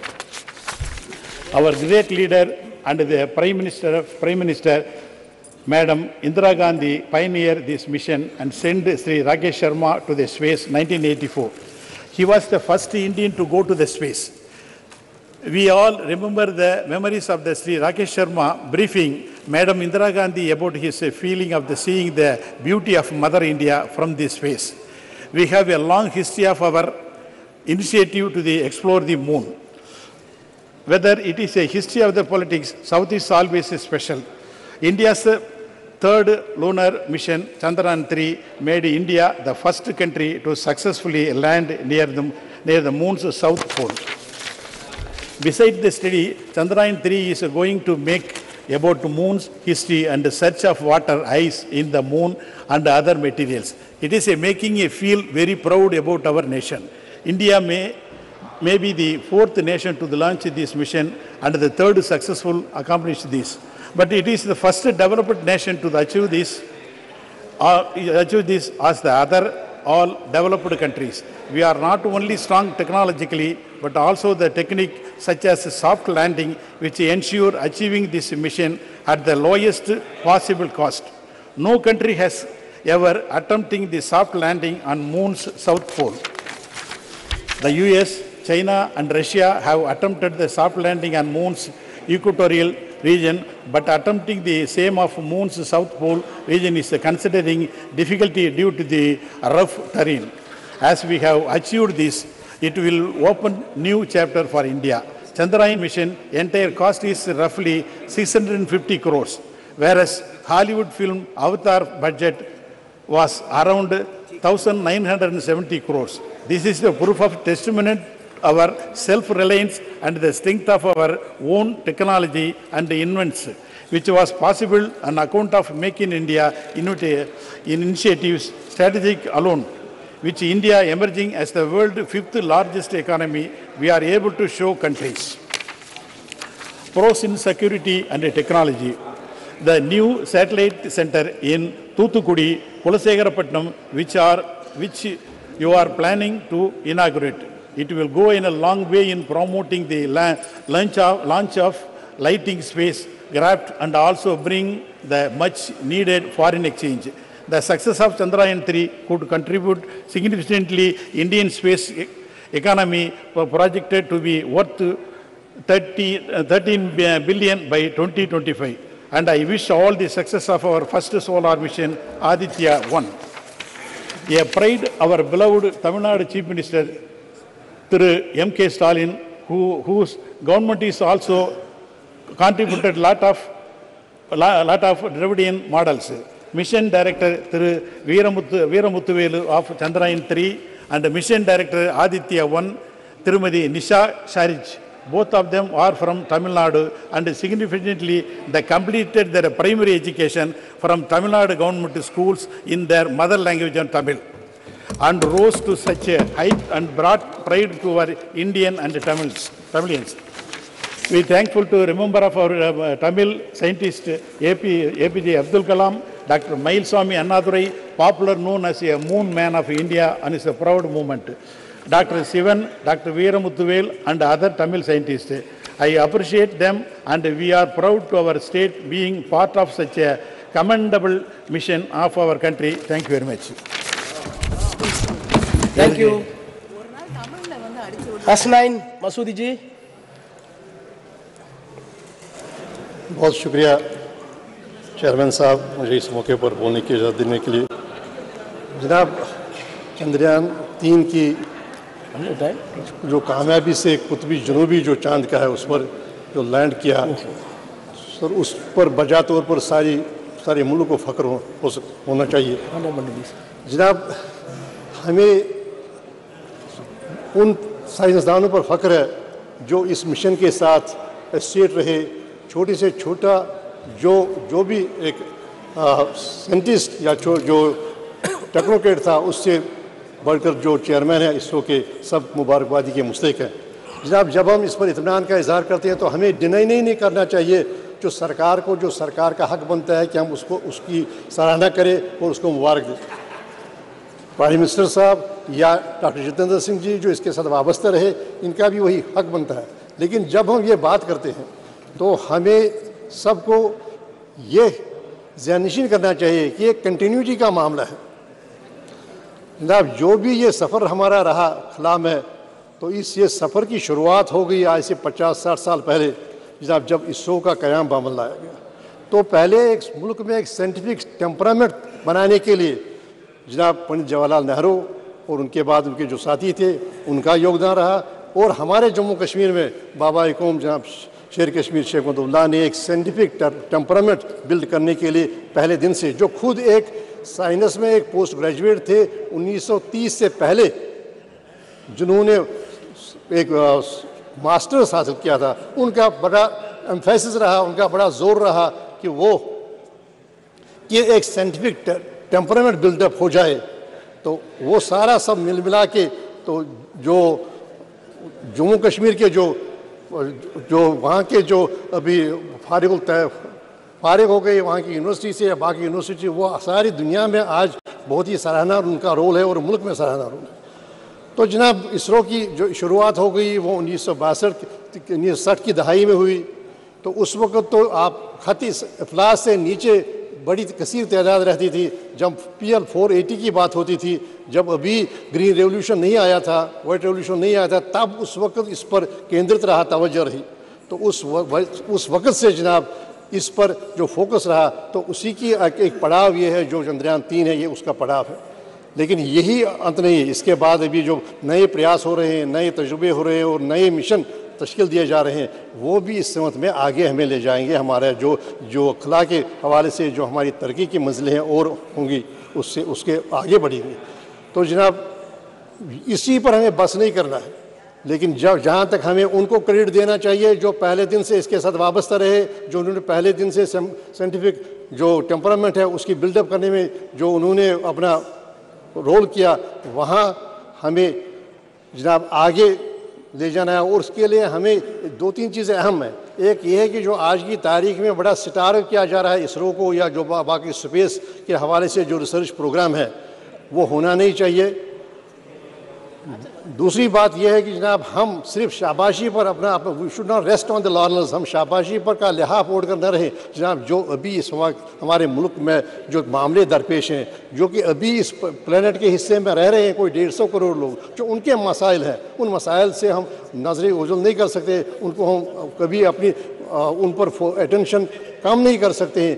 जैसे health care का मामला है, मैं जम्मू कश्मीर की बात करूँगा, बड़े gap से हेल्थ केयर में बड़े गैप से जनाब जो सेफ ड्रिंकिंग वाटर है, इस शाबाशी में हम कहीं वो ना भूल जाएं जो वहाँ पर हैं अभी, जो वहाँ पर हमारे मसाइल हैं, जो हमारी कसीर आबादी है उसके जो मसाइल हैं, उससे ओझल न करें, उसको अपनी नज़रों से ओझल न करें, उस पर फोकस कम न करें। तो जो हमारे इस वक्त के मसाइल हैं, तो उन मसाइल की तरफ तवज्जो देने की ज़रूरत नहीं, ज़रूरत है सिर्फ हम शाबाशी पर हम नहीं रहेंगे। जब जम्मू कश्मीर का एक बहुत बड़ा मसला है, आज जनाब कनाडा के प्राइम मिनिस्टर ने कहा, एक एडवाइजरी जारी की है कि यहाँ जो वहाँ के नागरिक हैं यहाँ न जाएं, और उसका समर्थन और लोगों ने किया। और देखिए ये एक बड़ी परेशानी का मामला है। तो कैसे हम अपने जो जमहूरियत की बात करेंगे, जब जम्मू कश्मीर के कोई 1.5 करोड़ लोग हैं, उनको जमहूरी हुकूक का हासिल ही नहीं है, और वहाँ पर 10 साल से एक चुनी हुई हुकूमत नहीं है। अब ये सही बात है, यह इस विषय के बाहर होगा थोड़ा, लेकिन बात यह है कि मेरा कहने का मकसद है कि हम सिर्फ शाबाशी की लिहाफ ओढ़कर बस गाफिल न हो जाए जो हमारे मसले हैं, जो हमारे चैलेंजेस हैं, इन चैलेंजेस से। तो यहाँ और एक और इत्मीनान की बात है इस हवाले से, जो इसरो का जो हमारा प्रोग्राम है चंद्रयान का, एक ये है कि हमारे सारे विषयों में हमारी ये खुसूसियत रही, हमारी एक गौरव है कि हम कुतुबी जनूबी पर ये लैंड किया सॉफ्ट की। और दूसरी बात यह है कि इसके साथ जो वाबस्ते थे सारे साइंटिस्ट, वो ख़वातीन भी हैं, ख़वातीन साइंटिस्ट भी हैं, और हर कम्युनिटी से हैं, मुस्लिम से हैं, और बाकी जो भी कम्युनिटीज़ हैं उनसे वाबस्ता हैं। और दूसरी बात है सब पढ़ कर आए हैं मुल्क से ही, कोई विदेश से पढ़कर नहीं आया। तो इससे हमें एहसास होना चाहिए कि जिन्होंने यहाँ पर ये बड़े जो हमारी यूनिवर्सिटीज़ हैं, ITS, उनकी उन्होंने दागबिल डाली। हमारे पहले प्राइम मिनिस्टर के बाद जो कहते थे कि बिलाई, बुकारो और ये सारे इंस्टीट्यूशंस जो हैं ये नए हिंदुस्तान के टेम्पल्स हैं, टेम्पल्स ऑफ न्यू इंडिया, उसके करके वो बुलाते थे ताकि वो पनपे, वो साइंटिफिक टेम्परामेंट वो मुल्क का वो पनपे। तो ये बड़ी फ़ख्र की बात है कि सारे जो भी इसके साथ वाबस्ता रहा, छोटे से छोटा लेकर बड़े से बड़ा जो साइंसदान रहा, वो सारे उन्होंने यहाँ ही तालीम हासिल की, और हर सेगमेंट ऑफ सोसाइटी जो है उससे वाबस्ता है, उससे आए हुए हैं, और हर कम्युनिटी से आए हुए हैं। तो जनाब मैं जहाँ बधाई देता हूँ इस सरकार को जो मौजूदा है, उन साइंसदानों को जिसके साथ वाबस्ता है, साथ ही मैं ये तलकीन भी करता हूँ हमें भूलना नहीं चाहिए उनको जिन्होंने इसकी दागबेल डाली। अब हम अगर किसी इमारत की 5वीं मंजिल तामीर करें तो उसका मतलब नहीं है कि हम उनको भूल जाएँ जिन्होंने इस इमारत की बुनियाद डाली और 4 मंजिलें बनाई। और बाकी जो हमारा लक्ष्य है, जो हमारे आगे का जो मिशन है, वो आगे कहा है कि सितारों से आगे जहाँ और भी है, अभी इश्क के इम्तिहान और भी है, अभी हमें और आगे जाना होगा, और हमें कामयाबी हासिल करनी होगी। और जब सबका सहयोग होगा और सबकी हम मान्यता देंगे और सबको रिकग्नाइज़ करें, और हम युसर्व न करें, सिर्फ अपने लिए सारा जो गौरव होगा, जो सारी शाबाशी होगी। बहुत शुक्रिया। श्री जी सत्यपाल सिंह जी। आदरणीय अध्यक्ष महोदया, आपका मैं बहुत बहुत धन्यवाद करता हूं और ये मेरा सौभाग्य है कि कल ही हम सब लोगों ने इस पूरे सदन ने मिलकर के जिस नारी शक्ति वंदन अधिनियम को पारित किया है उसकी प्रत्येक रूप में इस शासन पर आज विराजमान है। जब मैं बोल रहा हूं अध्यक्ष महोदय, ये आपके आसन के ऊपर धर्म चक्र लगा है और इस शासन का काम है कि देश में इस पूरे समाज के अंदर धर्म का चक्र चलता रहे। इसलिए हम लोग आज हम जिस चंद्रयान की और इसरो की सफलता की बात कर रहे हैं, लाखों करोड़ों वर्षों से जब हम अपने कल्याण की कामना करते हैं, हम लोग हमारे ऋषि मुनि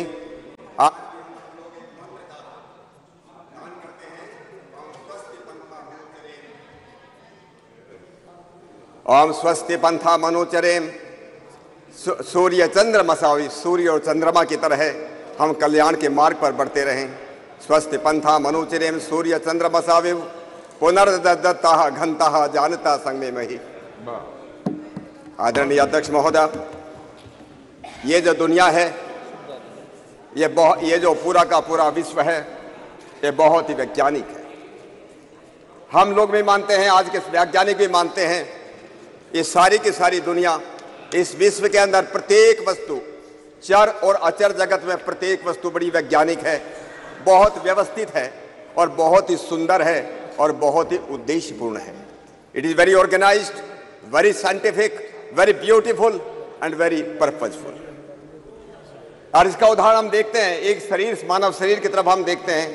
ये मानव शरीर इतना वैज्ञानिक, इतना साइंटिफिक है कि दुनिया के लाखों करोड़ों साइंटिस्ट मिलकर के भी आज तक इस शरीर को सुधारने के लिए कि 2 की जगह 3 आंख होनी चाहिए थी, 2 कान के बजाय 4 कान होना चाहिए था, 5 उंगलियों के बजाय 6 उंगली 4 उंगली होना चाहिए, इस बारे में कुछ सोच नहीं सका। और इसलिए अध्यक्ष महोदय, मैं इससे ये दुनिया जो इतनी साइंटिस्ट, इतनी जो वैज्ञानिक बनी है, उसी के उसमें हम लोग, मैं जो खड़ा हूं आज, ये चंद्रयान और इसरो की अंतरिक्ष की यात्रा हमारी इस देश की जो रही, जो अभूतपूर्व सफलता इस देश को मिली है, इसलिए मैं सबसे पहले अपने सभी इसरो के सभी वर्तमान और पुराने जितने भी वैज्ञानिक हैं, मैं उन सब का बहुत बहुत अभिनंदन करता हूं। मैं इस देश के बहुत ही यशस्वी और बहुत ही दूरदर्शी प्रधानमंत्री आदरणीय नरेंद्र मोदी जी का भी मैं बहुत बहुत अभिनंदन करना चाहता हूं। पिछले 9 वर्षों में उनके आने के बाद जिस प्रकार से साइंस और टेक्नोलॉजी के क्षेत्र में जिस प्रकार से इस देश ने अभूतपूर्व सफलता प्राप्त की है, बहुत लोगों ने बातें की हैं, मैं सब बातों को मैं दोहराना भी नहीं चाहता। चाहे 2018 के गगनयान प्रोग्राम की बात हो, 2017 में जो हम लोगों ने जो एक साथ 104 सैटेलाइट को छोड़ने की बात हो, new space India limited public undertaking बनाने की बात हो, 2020 में प्राइवेट प्लेयर्स को अलाउ करने की बात हो, 2022 में इंडियन स्पेस पॉलिसी लाने की बात हो, या 2023 चंद्रयान की हम बात कर रहे हैं 23 अगस्त को, जिन्होंने चंद्रमा पर हमारा चंद्रयान उतरा, प्रत्येक भारतवासी का सीना जो है गर्व से फूल गया, अभिमान से भर गया। और इस बात के लिए मैं अपने आदरणीय प्रधानमंत्री जी का बहुत बहुत मैं उनका अभिनंदन करता हूं। बहुत लोग हुए अध्यक्ष महोदया, हमारे इस देश में, दुनिया में बहुत लोग हुए कि जो वक्त के सांचे में ढल गए, बहुत लोग हुए जो वक्त के सांचे में ढल गए, लेकिन मोदी जी उठे कि वक्त का सांचा बदल गई, वक्त का सांचा बदल गई। इसलिए न केवल अंतरिक्ष विज्ञान और टेक्नोलॉजी के क्षेत्र में उन्होंने इंडियन रिसर्च काउंसिल बनाई, उन इनोवेशन पॉलिसी लाए, अटल टिंकरिंग, हजारों स्कूलों के अंदर अटल टिंकरिंग लैब्स उन्होंने खोले, और अभी PM national science research fellowship शुरू की। विज्ञान और टेक्नोलॉजी के जैसे हम सब लोग इस बात को मानते हैं कि अगर हम प्रगति करना चाहते हैं तो विज्ञान और टेक्नोलॉजी के बिना यह संभव नहीं है। देश को अगर पुनः विश्व गुरु बनाना है इस अमृत काल के अंदर 2047 तक, अगर इस दुनिया को विश्व गुरु बनाना है, वो साइंस और टेक्नोलॉजी के बिना ये संभव नहीं है। और इसलिए मैं एक बात और अपने सभी मित्रों को याद दिलाना चाहता हूं, हजारों लाखों साल पहले ये देश दुनिया का विश्व गुरु था, दुनिया का विश्व गुरु था तो किस लिए विश्व गुरु था? मैं जब इस बात पर विचार करता हूं, इसके मूल में केवल 3 कारण थे। इसका सबसे पहला कारण था कि ज्ञान और विज्ञान के अंदर इस देश की कोई सानी नहीं थी, इस देश की कोई बराबरी नहीं थी, न विज्ञान में न ज्ञान में। लेकिन ज्ञान विज्ञान किसी काम का नहीं अगर वो जो है भूखों को जो है खाना न दे सके, अगर वो लोगों को बिना घर के को घर न दे सके, अगर वो लोगों को समृद्धि का रास्ता न दिखा सके, वो ज्ञान विज्ञान किसी के काम का नहीं। इसलिए हमारा प्राचीन भारत वो केवल ज्ञान विज्ञान तो उसके पास था, उससे एक समृद्ध देश था, वो सोने की चिड़िया थी। हजारों लाखों बाहर के लोग इसलिए आते थे कि ये देश इतना समृद्ध है। न केवल मात्र समृद्धि लंबे समय तक चल नहीं सकती, ज्ञान विज्ञान भी लंबे समय तक नहीं चल सकता अगर देश के पास वीरता न हो, देश के पास शौर्य न हो। ये 3 कारण थे। ये देश जो था इसलिए दुनिया का विश्व गुरु था। इस ज्ञान विज्ञान की हमारी परंपरा बहुत पुरानी अध्यक्ष महोदय। और ये जो है हमारे नाम अलग अलग हो सकते हैं। कुछ लोग बोलते हैं हमारा सनातन संस्कृति, हमारा सनातन संस्कृति भी एक है, उत्तर से लेकर के भारत तक, पूर्व से लेकर पश्चिम तक एक ही संस्कृति है। कल्चर अलग अलग हो सकती है क्योंकि कल्ट अलग अलग हो सकते हैं। कल्ट अलग अलग है तो कल्चर अलग अलग हो सकती है, लेकिन संस्कृति कभी भी दो नहीं हो सकती, 4 नहीं हो सकती। एक संस्कृति होती है और उसके बाद अपसंस्कृति होती है। इसलिए मैं जब कभी बात करता हूं हमारे देश के अंदर उत्तर भारत हो चाहे दक्षिण भारत हो, हमारे जो है शिव ब्रह्मा विष्णु, हमारे गणपति गणेश, यहाँ अलग नाम हो सकते हैं उत्तर भारत में, दक्षिण भारत में वही नाम है। हमारे यहाँ पर राम के नाम पर राम सिंह हो सकता है, हमारे देश के उत्तर भारत में रामचंद्र हो सकता है, रामपाल हो सकता है, आंध्र प्रदेश में जाकर कोई रामन्ना बन जाता है, कर्नाटक में जाकर के वही रामैया बन जाता है, और तमिलनाडु में रामचंद्रन बन जाता है। नाम वही है, वही शिव है, अलग अलग उनके नाम हैं। इसलिए मैं कहता हूं कि हमारी संस्कृति, इस देश की संस्कृति एक है। कुछ लोग आजकल ये भी बोलते हैं ये आर्य संस्कृति, उत्तर भारत में आर्य संस्कृति है और दक्षिण भारत के अंदर द्रविड़ संस्कृति है। मुझको लगता है वो संस्कृति से ये लोग कहते हैं उनको जो है इतने वो अनभिज्ञ हैं। द्रविड़ उसको कहते हैं जो वैज्ञानिक होता है, जो विद्वान होता है। हमारे देश के अंदर, प्राचीन भारत के अंदर जिस प्रकार से दक्षिण भारत के अंदर विद्वान पैदा हुए, इसलिए उसको द्रविड़ संस्कृति कहने लगे। मैं कुछ बातें आपको बताना भी चाहता हूं कि हम लोग जो हैं, जब कभी हम लोग बात करते हैं हमारे वेद केवल मात्र यज्ञ और कर्म कांड के ग्रंथ नहीं है, कुछ लोगों की यह भ्रांति है।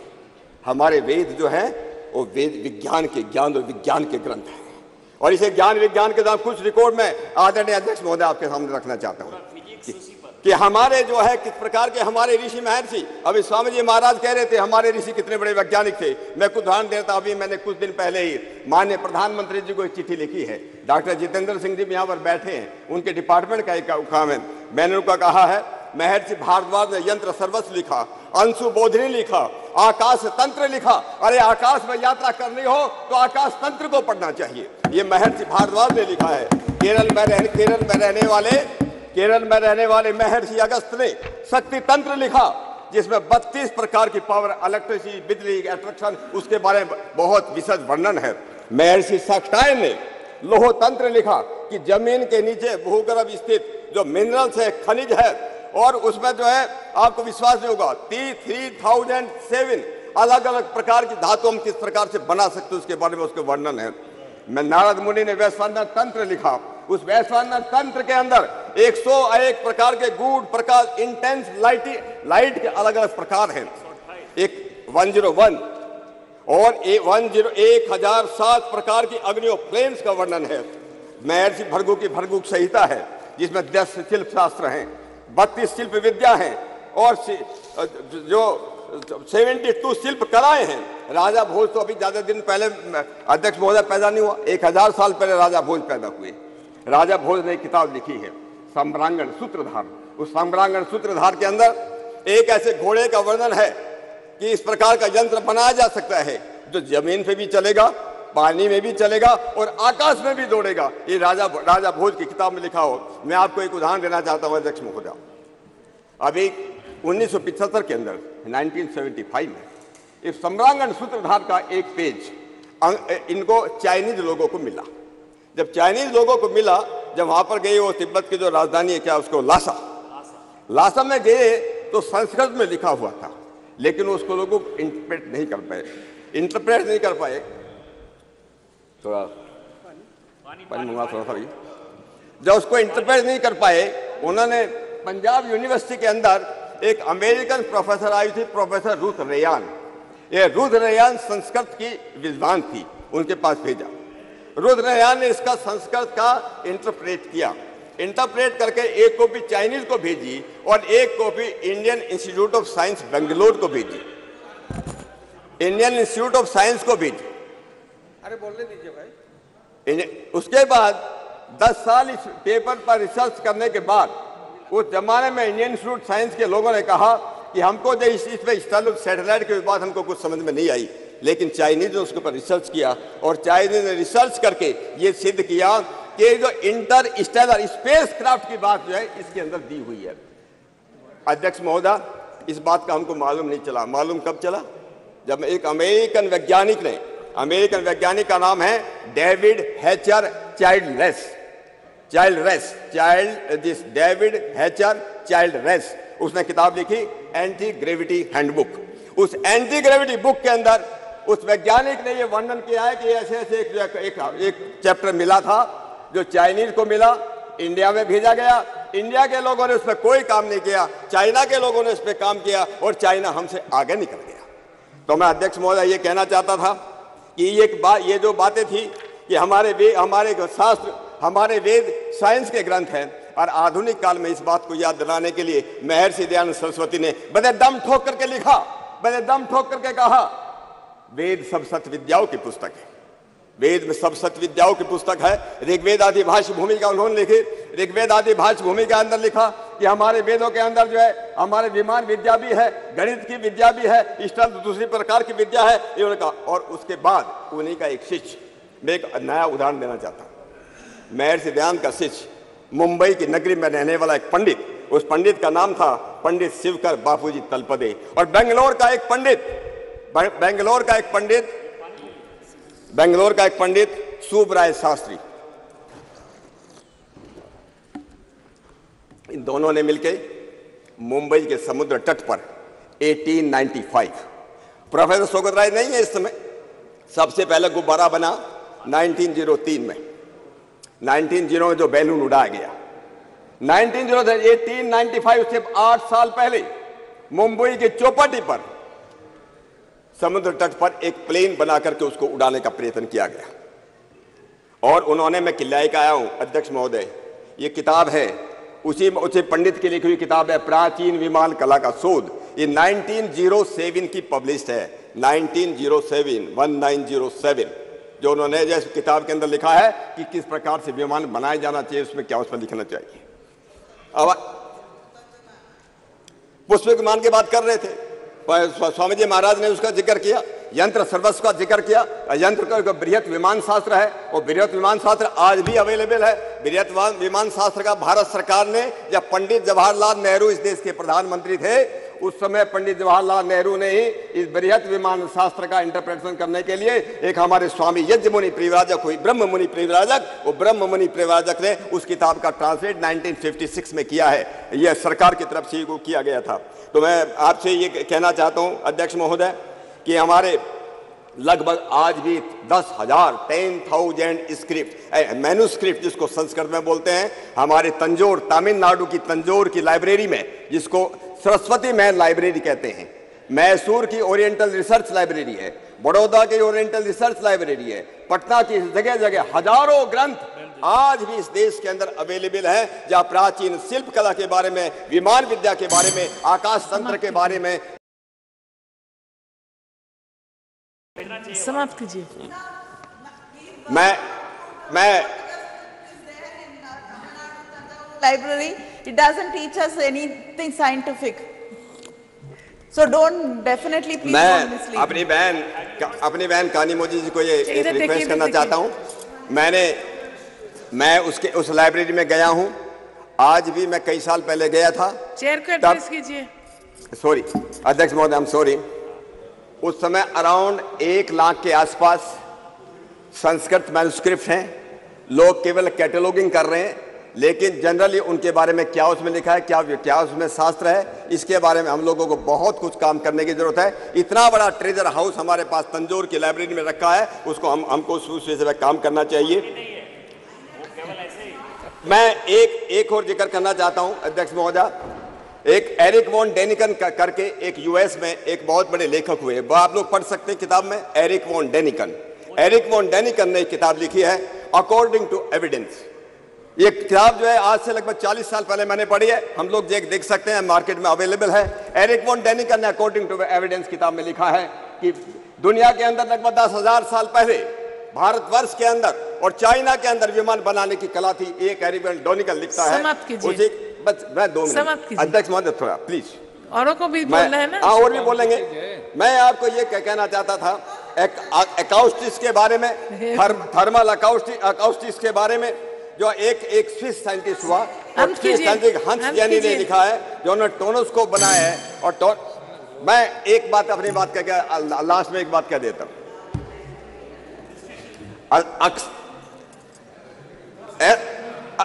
मंत्रम अक्षरम नास्ति नास्ति मूलम अनोस्दम अयोग्यो पुरुषो नास्ति योज का तुत्र दुर्लभ है। अध्यक्ष महोदय, दुनिया के अंदर कोई भी चीज ऐसी नहीं जिसका कोई अर्थ न हो, दुनिया के अंदर कोई भी ऐसी चीज नहीं जो वैज्ञानिक न हो। हम पुनः अपनी इसको मैं एक बात हो जो अगर आप अलाउ करें, मैं एक बात को जो पढ़ना चाहता था, हमारे जो आपका वक्त खत्म। Honourable member Francisco Sardinha sir. मैं कोई बात नहीं, मैं पुनः आपने मुझे इतना समय दिया, मैं हमारे देश के सभी वैज्ञानिकों का, सभी ऋषि और ऋषिकाओं का, सबका मैं अभिनंदन करना चाहता हूं। और साथ साथ हम सब सदन में मिलकर के देश की यशस्वी प्रधानमंत्री जी ने नारी शक्ति वंदन के अधिनियम को यहाँ पूरा किया, उनका अभिनंदन करता हुआ अपनी बात को मैं यहाँ विराम देता हूँ। आपका बहुत बहुत धन्यवाद। Thank you, madam, for giving me this opportunity to take part in the discussion. I would like first to congratulate all my compatriots because India now is on the moon. We became the 4th nation to make a soft landing on the moon on August 23rd when Chandrayaan-3 successfully touched down near the lunar South Pole. Though we did not succeed with Chandrayaan-2, and we say failures are pillars of success. So that's how in Chandrayaan-3 we achieved. India now joined the select club of countries like United States of America, former Soviet Union, and the People's Republic of China to have made a controlled landing on the surface of the moon. The entire mission, operation right from launch till the landing, happened flawlessly as per the timeline. After performing various experiments, the Pragyan rover was put to sleep on September 2nd, 23, and on the very same day, ISRO achieved another successful launch, that is Aditya L1. I join my fellow members in expressing heartfelt commendation to the Indian Space Research Organization and all other organizations and companies, all the scientists and engineers involved with the project for bringing us this moment of joy and hope, the hope of a better tomorrow. It gives me immense satisfaction that we became the first country to go near the south pole of the moon. The mission is well positioned to offer important new information about the makeup of the lunar surface, the existence of water ice, the history of lunar impacts, and the development of the moon's atmosphere.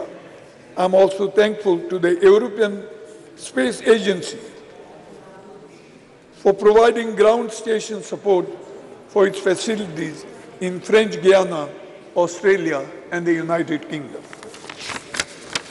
Chandrayaan-3 and Aditya-1, L1, are a testament to India's commitment to state exploration and greater understanding of the universe's mystery. They will further strengthen India's position in the global space community. These missions will inspire the younger generation to pursue careers in science, technology, engineering, and mathematics. It should be a moment of great pride for the freedom fighters, founding fathers of our republic. This is indeed a success which belongs to all the society, which will help boost the development of science and, most importantly, scientific temper in the country, with which all can aspire to transform our country, which is 1/6 of the entire humanity, into a developed nation. Therefore, I support the decision to mark the successful landing of Chandrayaan-3 on August 23 as a National Space Day every year. Science and human knowledge cuts across all boundaries of the countries, ideologies and parties. And the space research is undoubtedly the common cause of all of the mankind when we set our gaze on the stars, to the moon and beyond. We realize that we are a small planet which is home to the humanity. It reminds us our collective existence and our common destiny. It gives us the sense and purpose to find peace and shared happiness for all the mankind. I congratulate all and implore my honorable colleagues and respected members of the country to tap on the rise in the scientific fervor for the all-round success of our society. We need to strive for bringing about social modernity and harmony and surge ahead as we embrace technological modernity. In the end, I congratulate all our past Prime Ministers, Nehru ji, Indira ji, Rajiv ji, Nasiram ji, and all others for the success of this mission. And I congratulate Modi ji that you are lucky that this achievement took place during his tenure. Thank you, Madam. Thank you, sir. Honorable Member S. Venkatasan. அவைத்தலைவருக்கு வணக்கம். புதிய நாடாளுமன்றத்தின் முதல் உரை சந்திராயனுடைய வெற்றிக்கான பாராட்டு உரையாக அமைந்தது மகிழ்வளிக்கிறது. Chandrayaan-3 வெற்றி பயணத்திலே ஈடுபட்ட இஸ்ரோவினுடைய அனைத்து விஞ்ஞானிகளுக்கும் அனைவருக்கும் எனது வாழ்த்துக்கள். செயற்கை நுண்ணறிவை பயன்படுத்தி விண்கலத்தின் வேகத்தை தீர்மானித்து நிலவின் வழித்தடத்தை துல்லியமாக கணித்து இறங்கியது தொழில்நுட்பத்துறையில் நம்முடைய பாய்ச்சல் வேக முன்னேற்றத்தினுடைய ஒரு சான்று. உலகத்தில் கடந்த 5 ஆண்டுகளில் நிலவு நோக்கிய பயணம் 7 பயணங்கள் நிகழ முயற்சி நடந்திருக்கிறது. அதில் 4 தோல்வி அடைந்திருக்கிறது. 3 வெற்றி, 1 இந்தியா, 2 சீனா. மிக துல்லியமான இடத்தை வெறும் 1.5 கிலோமீட்டர் நீளம் 2 கிலோமீட்டர் அகலத்தில் மிக சரியாக போய் விண்கலத்தை இறக்கிய நம்முடைய விஞ்ஞானிகளுக்கு என்னுடைய வாழ்த்துக்களை தெரிவித்துக் கொள்கிறேன். ஆனால் இந்த அவையில் காலையிலிருந்து நடக்கிற விவாதம் உண்மையில் மிகுந்த கவலை அளிக்கிறது. இது விஞ்ஞானத்தை பற்றிய ஒரு விவாதமா அல்லது வேத புராணங்களை பற்றிய விவாதமா என்ற குழப்பம் இருக்கிறது. இந்த விவாதத்தை ஆரம்பித்து வைத்த அமைச்சர் அவர்கள் புராண இதிகாச கதைகளை அவ்வளவு நேரம் பேசினார். அதை கேட்பதற்கு புதிய பாராளுமன்றத்துக்கு வர வேண்டிய அவசியம் இல்லை. ஒரு கோவில் மடத்திலே அமர்ந்தால் நல்ல கதா காலட்சியத்தை நான் கேட்க முடியும். இப்பொழுது எனக்கு முன்னால் பேசிய ஆளுங்கட்சியினுடைய ஒரு எம்பி கூட சொன்னார், தஞ்சாவூரில் இருக்கிற நூலகத்தில் ஓலைச்சுவடியில் 10,000 ஆண்டுக்கு முன்பு ராக்கெட் விமானத்தை அனுப்பியதற்கான விவரங்கள் அடங்கிய ஏற்றுச்சுவடிகள் இருக்கிறது என்று சொன்னார். நான் ரெண்டு விஷயங்களை இங்கே பதிவு செய்ய கடமைப்பட்டிருக்கிறேன். அதைவிட பல ஆயிரம் ஆண்டுகளுக்கு முன்பு சொல்லப்பட்ட கதைகள் எல்லாம் அங்கே இருக்கிறது. ஆனால் அதெல்லாம் கதைகள், வரலாறு கிடையாது அல்லது அறிவியல் கிடையாது. 2, அந்த நூலகத்திற்கு கூட மோடி அரசு கொடுக்க வேண்டிய நிதியை கடந்த 4 ஆண்டுகளாக கொடுக்காமல் வைத்திருக்கிறது என்பதையும் இந்த நேரத்தில் பதிவு செய்ய கடமைப்பட்டிருக்கிறேன். ஆமா, அது 2வது கேள்வி. ஒரு ஓலைச்சுவடி 10,000 ஆண்டுகளாக எப்படி இருக்கும் என்பது ஒரு முக்கியமான கேள்வி. அதிகபட்சம் 1000 ஆண்டுகளுக்குள்ளே தான் எவ்வளவு பாதுகாத்தாலும் இருக்கும் என்பது நமக்கு தெரியும். நண்பர்களே, அறிவியல் சூழலில் நாம் எவ்வளவு பின்தங்கி இருக்கிறோம். இந்தியாவில் 10 லட்சம் பேரில் 262 அறிவியல் ஆய்வாளர்கள் தான் இருக்கிறார்கள். சீனாவில் அது 2500 பேர் இருக்கிறார்கள். பிரிக்ஸ் நாடுகளில் மிக குறைவான எண்ணிக்கையில் நாம் தான். அதே போல ஆய்வுக்கு நாம் ஒதுக்குகிற நிதி ஒருவருக்கு $43 தான் ஒதுக்குகிறோம். பிரேசில் $173 ஒதுக்குகிறது. ரஷ்யா $255 ஒதுக்குகிறது. அது மட்டுமல்ல, இந்த ஆண்டு ஏப்ரல் மாதம் துவங்கி செப்டம்பர் மாதம் வரை பல்வேறு ஆய்வுகளுக்கு, அது பல்கலைக்கழக மாணவர்கள் மற்றும் ஆய்வாளர்களுக்கு, அறிவியல் துறையில் பணியாற்றுகிற ஆய்வாளர்களுக்கு இந்த ஆண்டு ஏப்ரல் டு செப்டம்பர் வரை ஒன்றிய அரசு கொடுத்திருக்கிற நிதி 0. வெறும் செங்கல்லை வைத்து எய்ம்ஸ் படத்தை காட்டுவதை போல வெறும் வாயு சாவடாலை வைத்து சந்திரயான் படத்தை காட்டிக் கொண்டிருக்கிறது ஒன்றிய அரசு. இதனுடைய உச்சமாக 2 விஷயங்களை நான் இங்கே பதிவு செய்ய கடமைப்பட்டிருக்கிறேன். ஒன்று, SSLV கலாம் உருவாக்கிய வகை ராக்கெட். அதற்கான தேவை இன்றைக்கு அதிகமாகி இருக்கிறது. ஒரு ஆண்டுக்கு 1000க்கும் மேற்பட்ட செயற்கைக்கோள்களை விண்ணிலே அனுப்ப வேண்டிய தேவை இருக்கிறது. ஆனால் இன்றைக்கு SSLV ராக்கெட்டை தனியாருக்கு கொடுப்பதற்கான டெண்டர் விடப்பட்டிருக்கிறது. அதாவது லாபகரமான விஷயங்களை தனியாருக்கு கொடுத்துவிட்டு இஸ்ரோவை நட்டத்திலே காட்டுகிற ஒரு வேலை. எப்படி விக்ரம் லேண்டர் போய் இறங்கிய இடத்திற்கு சிவசக்தி என்று பிரதமர் பெயரிட்டார் என்றால், SSLVயை தனியாருக்கு கொடுக்கிற இந்த மிஷனுக்கு அதானி சக்தி என்று பெயர் வைப்பாரா என்ற கேள்வியை நான் இங்கே கேட்க விரும்புகிறேன். அதே போல இந்த 10 ஆண்டுகளில் எத்தனை வேத ஆய்வு நிறுவனங்களை ஒன்றிய அரசு துவக்கி இருக்கிறது, ஜோதிட ஆய்வு நிறுவனங்களை துவக்கி இருக்கிறது. ஆனால் ஒரே ஒரு அறிவியல் ஆய்வு நிறுவனத்தை கூட ஒன்றிய அரசு துவக்கவில்லை என்பதை இந்த நேரத்தில் சொல்லிக்கொள்ள கடமைப்பட்டிருக்கிறேன். இன்றைக்கு இந்த அவை இவ்வளவு பாராட்டுகிற இஸ்ரோவுக்கு இதே ஆண்டு ஜனவரி மாதம் 13ஆம் தேதி ஒன்றிய அரசு ஒரு சுற்றறிக்கை அனுப்பியது, இஸ்ரோ வாய் திறந்து பேசக்கூடாது என்று. ஜோதிமத் விஷயத்தில், நிலச்சரிவு விஷயத்தில் இஸ்ரோவும் நிலவியல் துறையும் எதுவும் பேசக்கூடாது என்று இந்த ஒன்றிய அரசு சுற்றறிக்கை அனுப்பியது. எப்படி பூமி சூரியனை சுற்றுகிறது என்று சொன்ன கலிலியோவுக்கு வாய்ப்பூட்டு சட்டம் போட்டீர்களோ அதே போல இஸ்ரோவுக்கு நீங்கள் போட்டுக் கொண்டிருக்கிறீர்கள். நண்பர்களே, அறிவியல் என்பதும் விஞ்ஞானம் என்பதும் கேள்வியில் தான் பிறக்கிறது. ஆனால் இன்றைக்கு கேள்வி நேரம் உள்ளிட்ட விஷயத்தை தவிர்த்துவிட்டு இந்தியாவினுடைய அனைத்து முன்னேற்றமும் அறிவியல் பூர்வமான பார்வையிலே இருந்து உருவாகிற விஷயங்கள், அவற்றை எல்லாம் மறுதளித்து புராணங்களை வரலாறு என்றும் இதிகாசங்களை அறிவியல் என்றும் மீண்டும் மீண்டும் நீங்கள் நிலைநிறுத்த நினைக்கிறீர்கள்.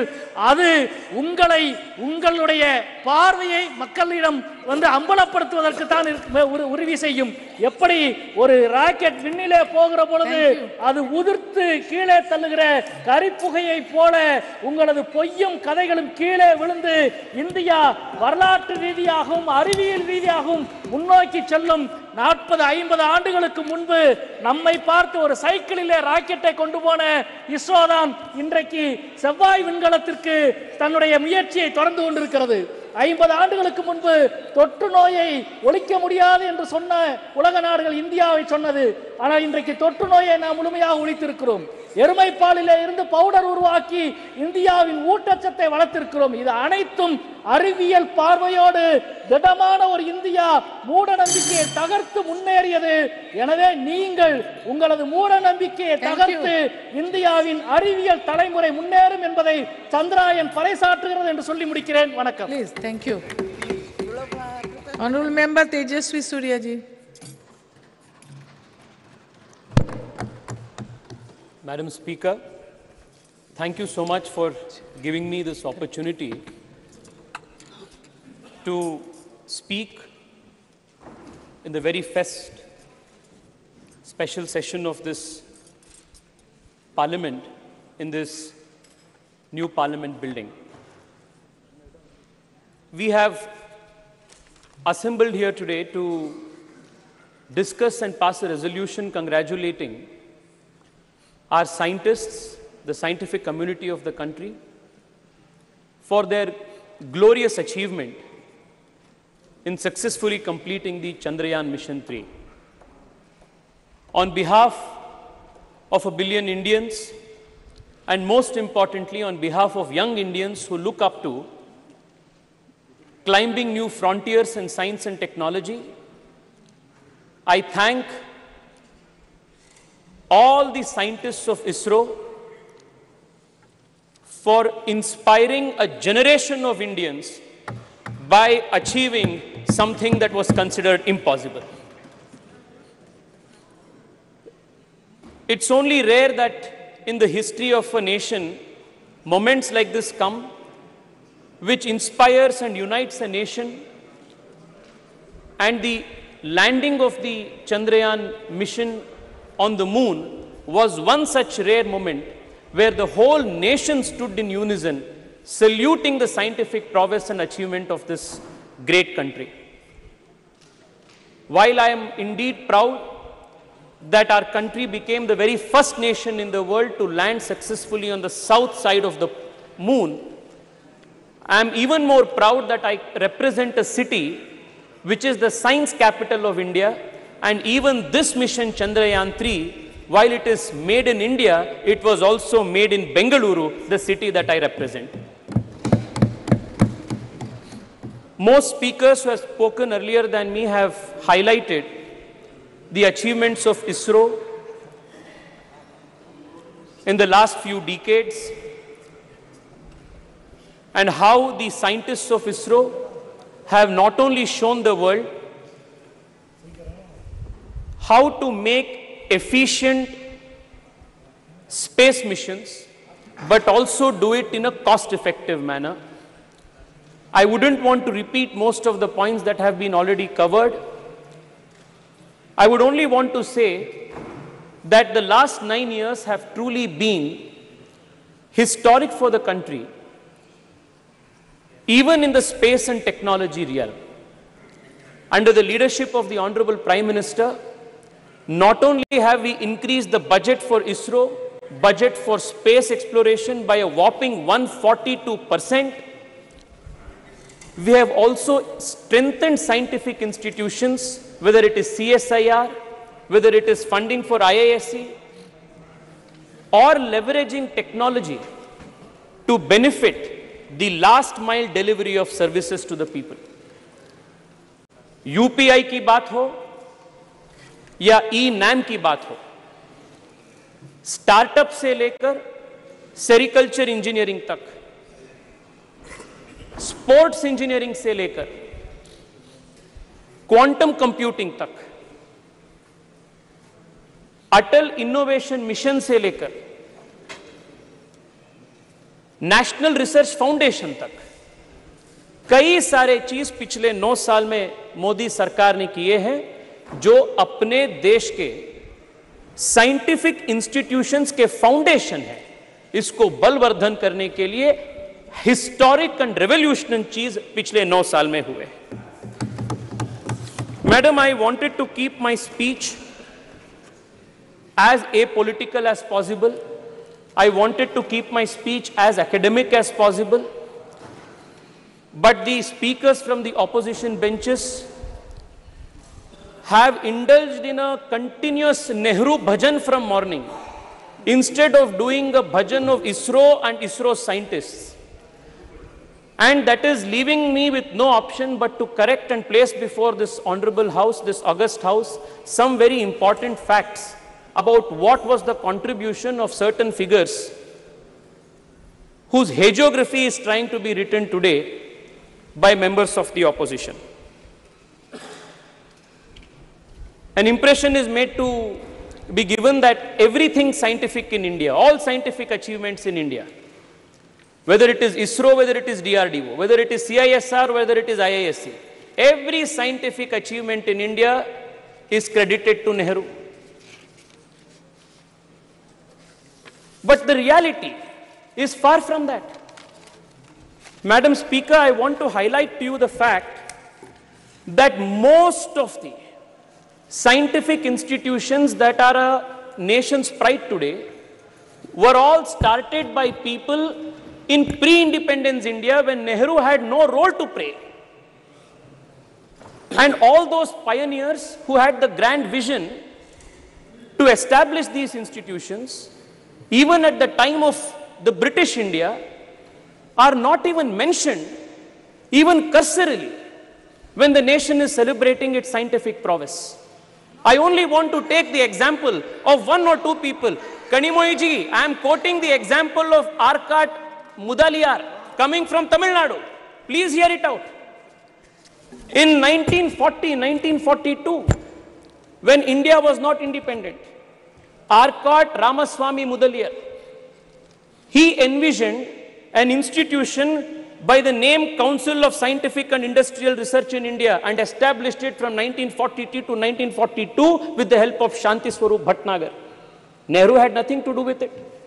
Today, most number of patents in the country are filed because of CSIR, and it is one of the most important scientific research organizations in the country, and Nehru had nothing to do with it.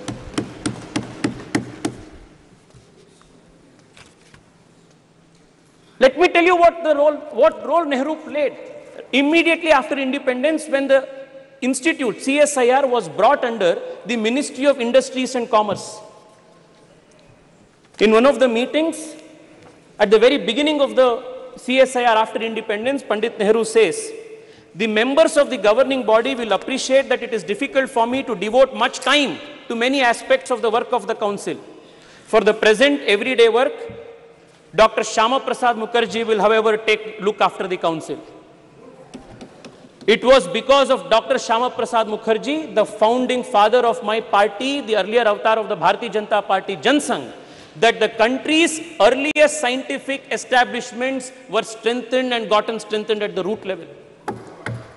Dr. Shyama Prasad Mukherjee, as the Minister of Industries and Commerce, set up the National Physical Laboratory, National Chemical Laboratory, National Metallurgical Laboratory, Fuel Research Institute, Ceramic Research Institute, Central Leather Institute, Central Electrochemical Institute. All of these institutions were started, strengthened, and supported by Dr. Shyama Prasad Mukherjee. But today, Arkat Ramaswamy's name is not mentioned, Dr. Shyama Prasad Mukherjee's name is not mentioned, Shanti Swarup Bhatnagar's name is not mentioned. Morning till now, I have been seeing it's only Nehru Bhajan that is going on. The cosmos of the Congress party starts with Nehru and ends with Rahul Gandhi. It is unfortunate, but it is necessary for us to inform the nation through this August House what Nehru truly did, even when it came to atomic research. I want to draw the attention of the members from the opposition when acquisition of missiles and research in atomic bombs, nuclear bombs, for protecting the country's national security, energy security was made to Nehru. This is what Pandit Nehru says, and I quote, the distribution of this toy, the toy that he is mentioning is the atom bomb, a nuclear bomb. The distribution of this toy, the atom bomb, ballistic missiles and the like to countries will not only be dangerous, very dangerous, but it will completely poison the already disturbed atmosphere of the world today. He goes on to then say,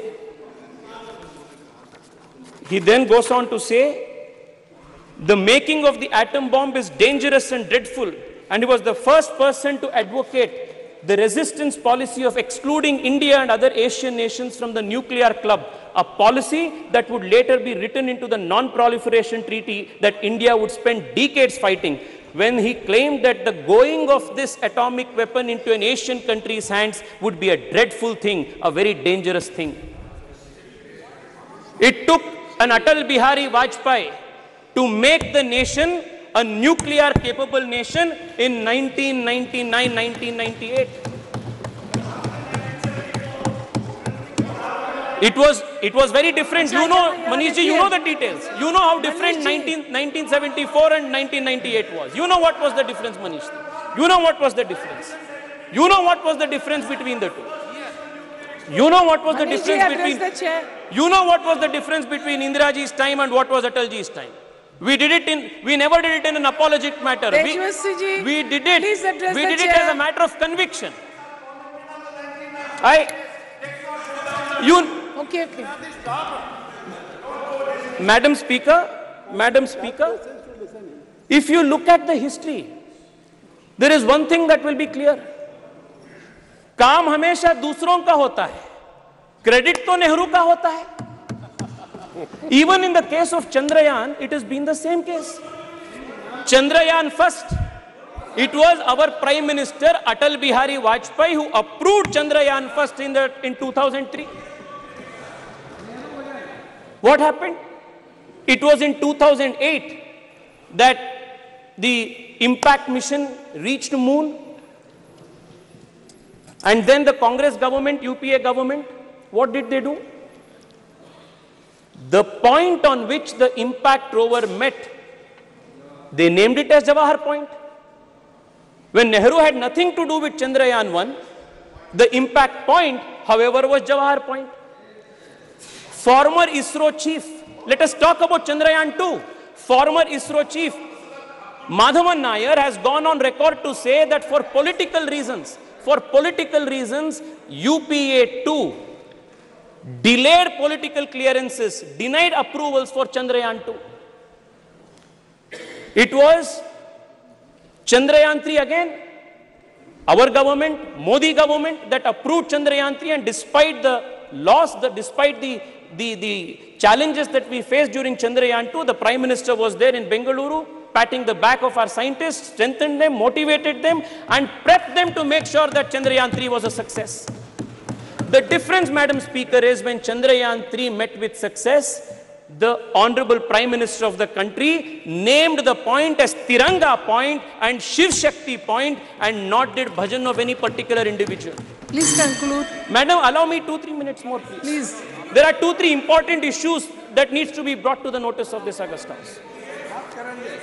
Madam Speaker, the difference between naming Tiranga Point, Shiv Shakti Point, and the naming of Jawahar Point, the worldview, the difference in the worldview is what differentiates the Congress, the India Alliance, and the Bharatiya Janata Party and the NDA Alliance.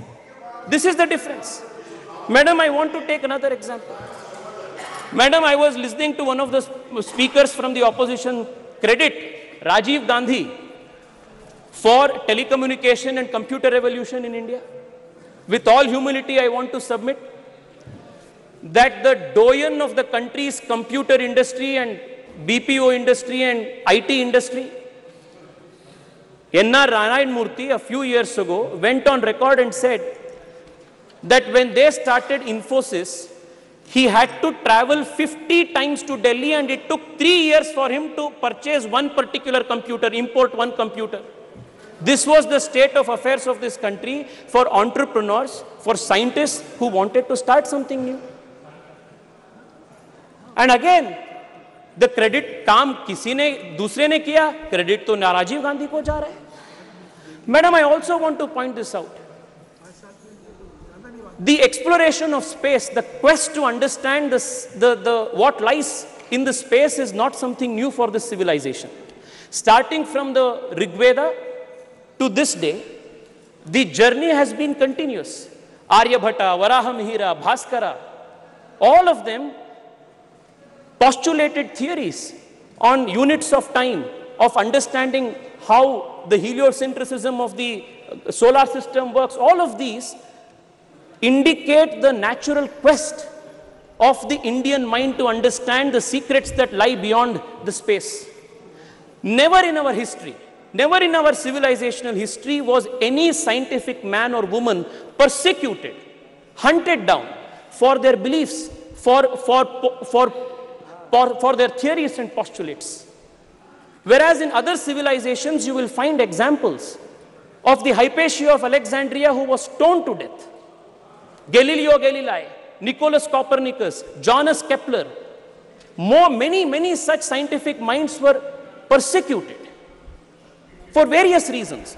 But this is the only civilization in the whole world where scientists and people of science have never been persecuted all through the civilizational history. Thank you. The only exception to this, please, madam, please give me 2 more minutes, madam. The only exception to this is the persecution of a scientist from ISRO by the Kerala Congress government, Nambi Narayan, and this is the only instance, exception, where a scientist was persecuted for political reasons by the Kerala Congress government. I also want to remind you that it was in 2013.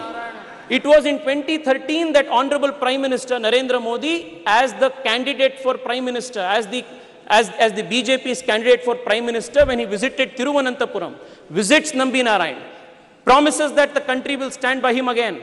And it was in 2018, after Narendra Modi government came into power, that Nambi Narayan was given the honor of Padma Shri Padma Bhushan, and that was how Narendra Modi government has respected, strengthened the scientific people and scientific institutions of India. Madam, I only want to conclude by saying this. Madam, many institutions are extremely important for strengthening our scientific prowess. One of them is HAL. I come from Bengaluru, and I want to tell you that just 7-8 years ago, the state of HAL was in dire distress. Today, not only is the company, the organization manufacturing LCA Tejas, but in recent meeting of the Honorable Prime Minister in Delhi, in US, along with GE, they have gotten into a memorandum of understanding to manufacture GE 414 F1414 engines with 80% technology transfer that is going to make India a superpower in this. Madam, Madam Speaker, I will conclude with just this. I will conclude in 1 minute, madam. In 1 minute. Madam,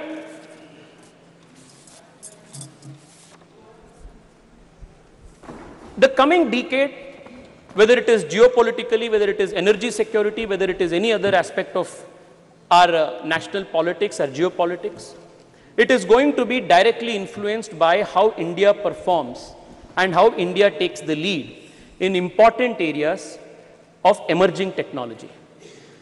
And I must credit the Narendra Modi government for making India future-proof and tomorrow ready by institutionalizing and supporting important scientific missions. I would want to read out only 4 or 5 of them. The National Quantum Enabled Science and Technology Program, National Quantum Technologies Application Program, National Research Foundation, National Supercomputer Mission, the National Green Hydrogen Mission. All of these are important programs that the government of India has undertaken to make India a pioneer in emerging technologies. One of the points that was made by Karti Chidambaram ji, one of the points that he made, a very relevant point that he made, was how to popularize science among young people and students. I want to tell him that the Modi government in the last few years has been working with a mission focus to popularize science among children.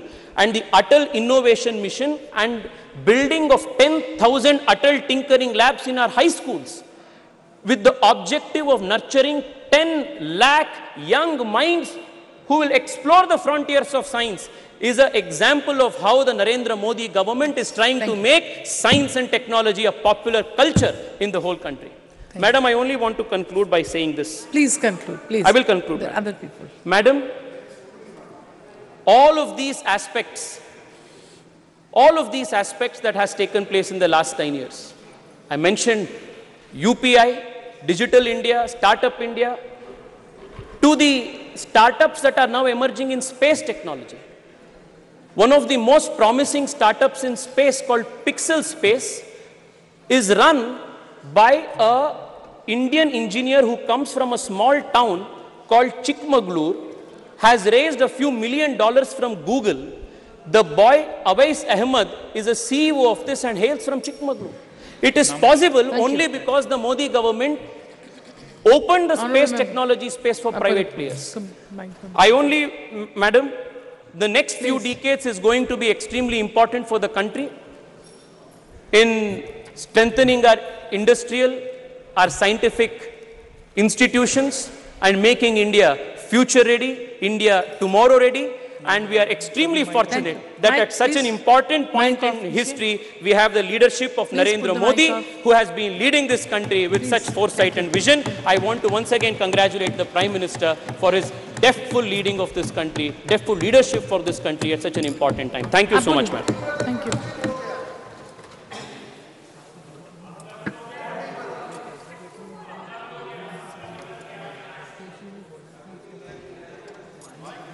Mic on, please. Madam, thank you for allowing me to speak on the success of Chandrayaan-3 in this special session and this new Parliament House. I stand here today to speak on behalf of my party, All India Trinamool Congress. It makes me immensely proud as an Indian that we achieved this paramount feat. The feat we have achieved shall inspire millions and millions of kids across the country to be scientists and astronauts. As our Honorable Chief Minister Mamata Banerjee said, we are indeed in super league of space. We must remember it is an achievement of our scientists, and every bit of credit of Chandrayaan-3 should go to them. It was a collective teamwork and effort of our ISRO scientists. However, it breaks my heart to see that the union government has given all credit to one political leader. Hypocrisy to the union government, as they appreciate Chandrayaan-3, but they have reduced the Department of Space budget in 2023-24 by 8% in comparison to the last year, with expenditure for space science receiving a cut of 32% even after delivering missions like Chandrayaan-3 and Aditya L1. While our own very ISRO is achieving this marvelous achievement, it has 303 vacancies for various scientists and engineers like electronic, mechanical and computer science. It also reflects a grave problem in our society of unemployment. The Reserve Bank of India's monthly bulletin for September shows that our unemployment rate has increased to 8.1%, which is extremely concerning. While we are trying to empower women by bringing in legislation like women reservation bill, but only 1 out of 4 employees of ISRO's are women out of 16,000 employees. Not even a single woman in the panel that headed the Chandrayaan-3. The union government claims that India only achieved success after 2014. We must remember that we have been a democracy over 75 years, and India began its space journey in 1960s. It is not today's effort that put us on this feet. Consistent effort for 60 years from the scientists and the people of India has put us on this feet. While the Indian government politics and action breaks my heart, I feel proud when I read about the contribution of Anuj Nandi from West Bengal, who designed the camera of Chandrayaan-3 spacecraft. When I hear a son of a farmer from West Bengal has been empowered to dream, empowered to catch the stars, this was the case of Chandrakant Kumar, the Deputy Project Director of Chandrayaan-2. He joined ISRO in 2001 and, like every hard-working Bengali, proved his worth. This depicts our country's aspiration, and we must work hard to make this aspiration possible. Most of the ISRO's employees are not from IIT, IIMs, but from different colleges across the country. It also raised few concerns in my mind as why the students from IIT and IIM prefers to work outside India, why thousands of students dream to study, work and settle abroad in India. Is the government giving enough facility to retain the top talent within the country to make the aspiration of youngsters like Anuj and Chandrakant in a reality? It is extremely important that we invest more in our space research, give ISRO a flexibility in their research and development that they deserve.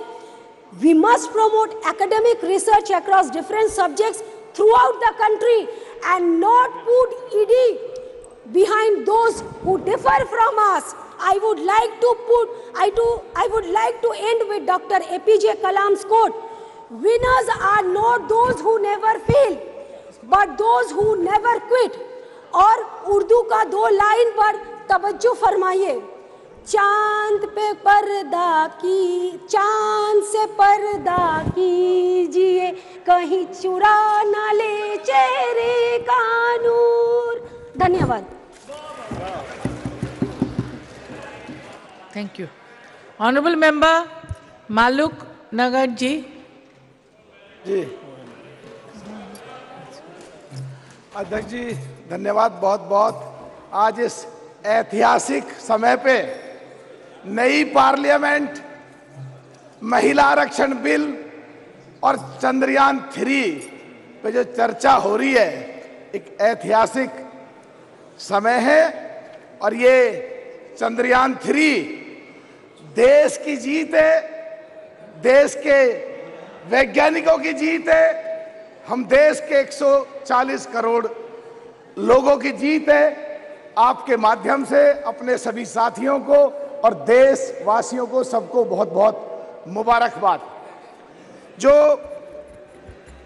जितना देश का number तीसरे number पे रहा और चंद्रमा के एक कोने पे पहले नंबर पे रहा, ये जाहिर सी बात है देश का नाम रोशन हुआ है और देश का नाम संसार में ऊपर आया है। और इसके लिए ये अच्छी बात भी है और कहीं ना कहीं पूरे संसार में छोटी मोटी कहीं ना कहीं कोई जलन भी है। जिस तरह कनाडा में पिछले दिनों घटना घटी और हमारी सरकार ने संज्ञान लिया और संज्ञान लेने के बाद जो बढ़ता हुआ कद है देश का, और जो कश्मीर के लिए उन्होंने, जैसे हमने बैन किया कनाडा वालों को, कश्मीर के लिए जो बैन किया है कि वहां खतरा है, तो मैं आपके माध्यम से बताना चाहता हूं कि 17 तारीख को लाल चौक के पास पार्क में बहुत बड़ी रैली मैं करके आया हूं। और मसूदी साहब हमारे बैठे थे, ज्यादातर लोग इनके क्षेत्र के थे जो मुसलमान गुजर थे, तो वहां बिल्कुल ऐसी कोई बात नहीं है जिस तरह का वहां कनाडा में बात फैलाई जा रही है। तो ये भी एक इस बारे में मैं बताना चाह रहा हूं। और पिछले दिनों सरकार ने जो 68-70 सालों से उन गुजर बकरवालों के साथ उनको न्याय नहीं मिला, जो पिछले दिनों न्याय मिला और उनका कोटा जो फिक्स किया, उससे वहां खुशी की लहर भी बहुत थी। पर कुछ पार्टियां वहां गुमराह कर रही हैं कि तुम्हारे कोटे में कहीं कोटा लिया जाएगा, तो मुझे पूरा यकीन है कि आने वाले समय में वो क्लियर हो जाएगा और सरकार सहानुभूति पूर्वक सोचेगी और उनके कोटे को कम नहीं करेगी। अगर किन्हीं लोगों को कोटा देना भी है, पहाड़ी या दूसरे पर कास्ट के लोगों को, तो उनका एसटी से अलग कोटा फिक्स करेंगे और अलग उनको कोई सुविधा देंगे। मुझे पूरी उम्मीद है उन लोगों को जब न्याय मिला है 68-70 सालों के बाद, तो उनका कोई अब उनके साथ अन्याय नहीं होगा। आज जो सुबह में राजनाथ जी को सुन रहा था कि विज्ञान और संस्कृति दोनों को साथ जोड़ के बताया, अच्छी बात थी बहुत।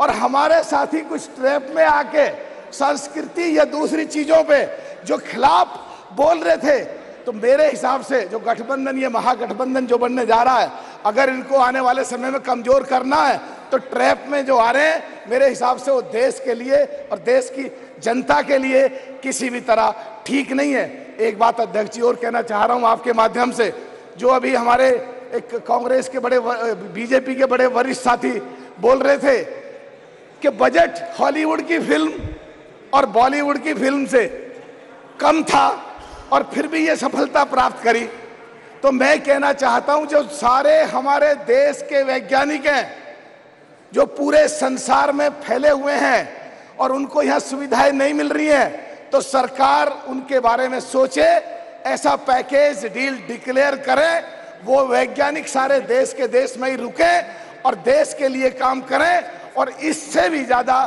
तरक्की हमारी होती रहे। एक बात और कहना चाह रहा हूं कि पिछले दिनों जो शताब्दी दशकों पहले कहीं यूएस और यूएसएसआर का कंपटीशन होता था आपस में, जो हमारे चंद्रयान 3 को छोड़ा गया, तो रशिया जो यूएसएसआर का जो मुख्य पार्ट था, उसने जल्दी में आकर, हाबड़ ताबड़ में आकर अपना, ताकि कीर्तिमान उसका स्थापित हो जाए, और वो छोड़ा और वो रास्ते में ही जो है कहीं ना कहीं ऊपर वाले को शायद यही मंजूर था कि उनका फेल हुआ, बस खत्म कर रहा हूं जी, उनका फेल हुआ और हमारे देश का नाम एक कीर्तिमान स्थापित हुआ। तो मैं कहना चाह रहा हूं कि ये जो टेक्नोलॉजी है, सरकार इसको कॉमर्शियली कैसे लगाए, और जो आंकड़े सवेरे आ रहे थे वो ज्यादा से ज्यादा पूरे संसार का इस सैटेलाइट के द्वारा, उस टेक्नोलॉजी के द्वारा कैसे ज्यादा से ज्यादा फायदा उठाया जाए और हमारे देश में विदेशी रिवेन्यू कैसे ज्यादा से ज्यादा आए। जो असली, बस खत्म कर रहा हूं, जो असली जीत होगी हमारे देश की, हमारे देश के लोगों की, और यही सबसे बड़ी उपलब्धि होगी। बहुत बहुत धन्यवाद। धन्यवाद।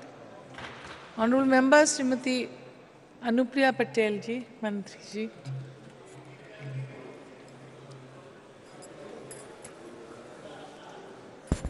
धन्यवाद सभापति महोदया। इस महत्वपूर्ण विषय पर आपने मुझे मेरी बात रखने का अवसर दिया। आज हम इस नए संसद भवन के अंदर चंद्रयान 3 की सफलता और भारत की अंतरिक्ष के क्षेत्र में जो भी उपलब्धियां रही हैं उसके संबंध में विचारों का आदान प्रदान कर रहे हैं।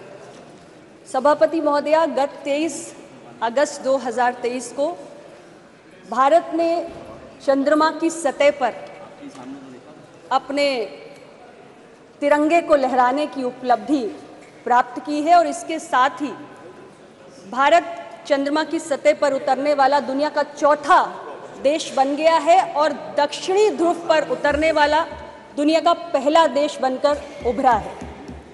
चंद्रयान 3 की सफलता के बाद हमने आदित्य L1 की सफलता को भी देखा और आज देश में गगनयान की भी बात हो रही है। और मैं इस अवसर पर, चूंकि मैं बहुत देर से अपने साथी सांसदों के विचारों को भी सुन रही हूं, तो मैं ज़रूर कहना चाहूँगी कि जब बात भारत की उपलब्धियों का जश्न मनाने की हो तो किसी भी प्रकार का आपसी विवाद नहीं होना चाहिए। भारत के अंतरिक्ष क्षेत्र की जो यात्रा है वो 6 दशक से भी लंबी रही है और इसमें कोई भी किसी प्रकार का कोई मतभेद नहीं होना चाहिए कि इतने वर्षों की यात्रा में भारत के अंदर अलग अलग जो सरकारें रहीं, जो हमारे तमाम प्रधानमंत्री रहे जिन्होंने देश का नेतृत्व किया, और जो हमारे महान वैज्ञानिकों की तमाम पीढ़ियां रहीं, उन सब के सामूहिक और सतत प्रयासों का ये परिणाम है कि आज हमने इतनी बड़ी उपलब्धि प्राप्त की है। इसलिए आज के इस अवसर पर उन सभी लोगों का अभिनंदन इस पूरे सदन को, हम सभी को करना चाहिए। अध्यक्ष महोदया, बजट की बातें भी मैं कुछ साथी सांसदों के मुख से सुन रही थी, इसलिए मैं जरूर कहना चाहती हूं कि कुछ विषय ऐसे होते हैं कि जब हमारी इच्छा शक्ति अत्यंत प्रबल होती है तो संसाधनों का अभाव कोई भी बाधा पैदा करने लायक ही नहीं बचता है। लेकिन हमारी सरकार ने इस सेक्टर को हमेशा बहुत प्राथमिकता दी है और 2014 में जब प्रधानमंत्री नरेंद्र मोदी जी के नेतृत्व वाली सरकार आई, उस वक्त जो बजट स्पेस डिपार्टमेंट को दिया जाता था तो 5,168 करोड़ हुआ करता था, जिसे हमारी सरकार ने इतने वर्षों में बढ़ाकर 13,000 करोड़ कर दिया है। हमें यह भी समझने की आवश्यकता है कि जहां एक और देश इस उपलब्धि से गौरवान्वित हुआ है, तो इसके अलावा इस उपलब्धि से जो स्पेस सेक्टर में हमने प्राप्त किया है, देश के आर्थिक विकास का मार्ग भी प्रशस्त हुआ है। बहुत सारे ऐसे स्टार्टअप्स, लगभग 140 स्टार्टअप्स हैं आज स्पेस सेक्टर में, और मैं कहना चाहती हूं इस अवसर पे कि 2016 के पहले भारत में कुछ 100 स्टार्टअप्स हुआ करते थे, लेकिन 2016 में हमने जब स्टार्टअप के इकोसिस्टम को बढ़ाना शुरू किया तो उसका नतीजा ये हुआ कि आज भारत दुनिया में तीसरा सबसे बड़ा स्टार्टअप इकोसिस्टम बनके उभरा है। हमारे देश के युवा आज यूनिकॉर्न्स बना रहे हैं, 100 से ज़्यादा हम यूनिकॉर्न्स बना चुके हैं, 1 लाख से ज़्यादा DPIIT रेकग्नाइज्ड स्टार्टअप्स हैं हमारे पास, और स्पेस सेक्टर में हमारे देश के युवाओं ने 140 के करीब स्टार्टअप्स बनाकर खड़े किए हैं। और स्टार्टअप्स और बहुत सारी कंपनियां हैं जो आज स्पेस टेक्नोलॉजी के क्षेत्र में, एरोस्पेस के क्षेत्र में, डिफेंस R&D के क्षेत्र में काम करती हैं, जिनके लिए इस उपलब्धि के बाद अनेक अवसर काम करने के पैदा हुए हैं। इसके साथ ही ऐसी बहुत सारी स्पेस सेक्टर में काम करने वाली भारतीय कंपनियां जिनके अंदर अब और काम करने की दिलचस्पी बढ़ेगी, क्योंकि इस चंद्रयान 3 के सफलता के माध्यम से हमारी जो अपनी इंडिजिनस टेक्नोलॉजिकल प्रोवेस है उसको भी हमने दुनिया के सामने प्रदर्शित किया है। सभापति महोदय, सबसे बड़ी उपलब्धि अगर मैं कहूं तो आज ये है कि भारत एक लीडिंग प्लेयर के रूप में रिकॉग्नाइज हुआ है अंतरिक्ष अभियानों के मामले में। यानी स्पेस एक्सप्लोरेशन और साइंटिफिक रिसर्च में आज भारत की जो ग्लोबल रेपुटेशन है वो बड़ी है, और तमाम जो अंतर्राष्ट्रीय कम्युनिटी है वो भारत को ज्यादा मान्यता, ज्यादा रिकॉग्निशन दे रही है। और कहा जाता था कि एक बड़ा एक्सक्लूसिव क्लब होता है यूएस का, रशिया का, चाइना का, जिसमें भारत को प्रवेश मिलने में कठिनाई होती थी, लेकिन आज अपने इस उपलब्धियों के साथ भारत उस एक्सक्लूसिव क्लब का हिस्सा बन चुका है। और आने वाले वक्त में हमें भरोसा है कि ग्लोबल स्पेस इकोनॉमी में भारत का योगदान जो आज 2 से 3% है, अगले 1 दशक में हम उम्मीद कर रहे हैं कि ये योगदान बढ़ के 8 से 10% तक पहुंच जाएगा। आर्थिक प्रगति के जो रास्ते आज इस उपलब्धि के माध्यम से खुले हैं, भारत आज दुनिया की 5वीं सबसे बड़ी अर्थव्यवस्था बनके उभरा है। आने वाले समय में हमने कल्पना की है कि भारत दुनिया की 3री सबसे बड़ी अर्थव्यवस्था बनने जा रहा है। तो ये उस दिशा में, उस लक्ष्य के प्रति योगदान का भी एक और माध्यम हमारे लिए बनकर तैयार हुआ है। अध्यक्ष महोदय, भारत की आज जो ग्लोबल रेपुटेशन बढ़ी है उसके आधार पर हम ये भी कल्पना कर सकते हैं और उम्मीद कर सकते हैं कि आने वाले समय में स्पेस सेक्टर में बहुत सारे जो अंतर्राष्ट्रीय स्तर पर कोलैबोरेशंस होते हैं, जो पार्टनरशिप्स होती हैं अलग अलग स्पेस फेयरिंग नेशंस के साथ, उसमें भी भारत के लिए तमाम संभावनाएं बढ़ती हुई प्रतीत हो रही हैं। मैं माननीय प्रधानमंत्री जी के लिए जरूर कहना चाहती हूं कि हमारे प्रधानमंत्री जी ने स्पेस टेक्नोलॉजी के महत्व को समझा है, उसकी उपयोगिता को समझा है, और इसलिए इसकी उपयोगिता पर बल देते हुए उन्होंने तमाम मंत्रालयों के कामकाज में इसके विस्तार करने के लिए भी अपने मंत्रिमंडल और अपनी पूरी टीम को प्रेरित किया है। एक समय में हम 20 मंत्रालयों में इसका उपयोग करते थे, लेकिन आज वो संख्या बढ़कर 60 हो चुकी है। यानी कि 60 मंत्रालय ऐसे हैं जिनके विभिन्न कामकाज में हम इस तकनीक का आज उपयोग कर रहे हैं। और बहुत सारे ऐसे हमारे प्रोग्राम्स हैं, जैसे मनरेगा है, PMGSY है, PMKSY है, अमृत है, PM फसल बीमा योजना है, UIDAI है, स्वामित्व है। ऐसी बहुत सारे हमारे जनहित के प्रोग्राम्स हैं जिसमें एक बेहतर गवर्नेंस के लिए हम स्पेस टेक्नोलॉजी का उपयोग भी कर रहे हैं। सभापति महोदय, भारत के वैज्ञानिकों के भीतर बहुत प्रतिभा है, बहुत क्षमताएं हैं, और एक के बाद एक इन 6 दशकों में हमने अपने वैज्ञानिकों की उपलब्धियों को देखा है। लेकिन क्षमताओं को, प्रतिभा को, कौशल को, उसे फलने फूलने के लिए एक अनुकूल वातावरण की आवश्यकता होती है। और हमारी सरकार ने माननीय प्रधानमंत्री जी के दूरदर्शी नेतृत्व के माध्यम से एक ऐसा अनुकूल वातावरण उपलब्ध कराया है जिसमें हमारे वैज्ञानिकों की प्रतिभा फली फूली है और इतनी बड़ी बड़ी उपलब्धियां हमें समय समय पर हासिल हो रही हैं।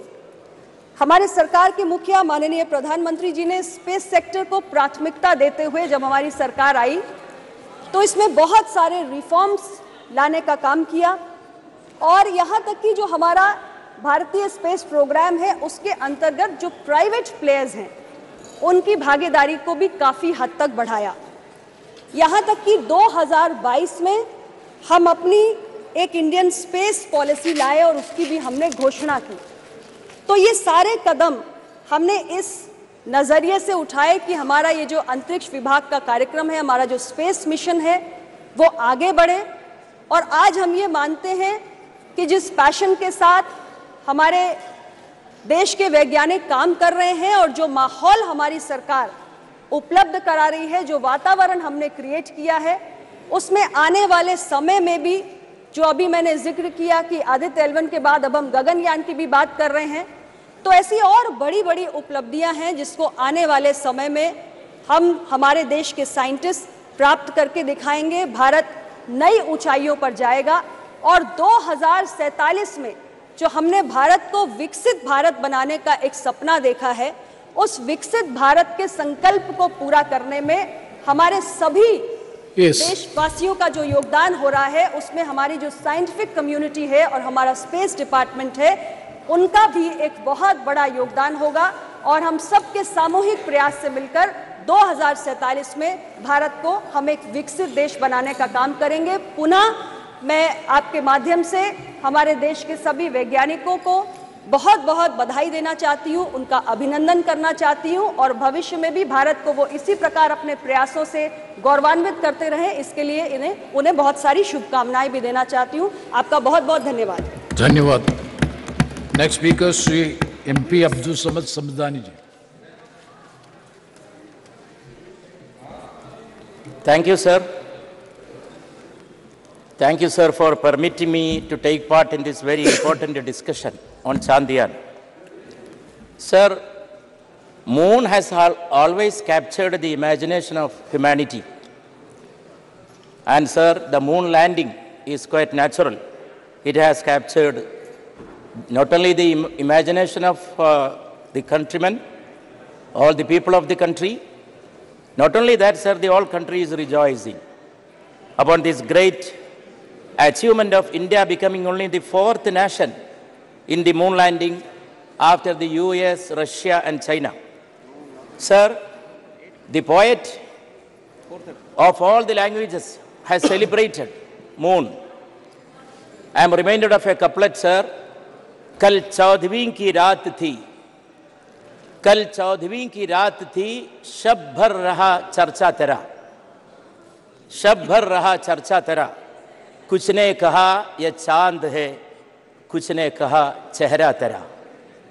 और ये चेहरा सर देश का चेहरा है, देश का चेहरा है, इस पर हर भारतवासी को फख्र है, गर्व है। And also, sir, it is the achievement of the ISRO, the great scientists of the country. When we say this is the achievement of the government of the country, sir, I have to reinstate the point that the government is a continuous entity. Government is a continuous entity, sir, that the present government also has to acknowledge. Sir, when we think of the space missions of the country, we have to think of the two great luminaries, stalwarts, whose names start with N in English, Newton and Nehru. Newton and Nehru. Newton, the luminary of science. Nehru, the great luminary of wisdom, science, learning, politics, everything. Yes, sir.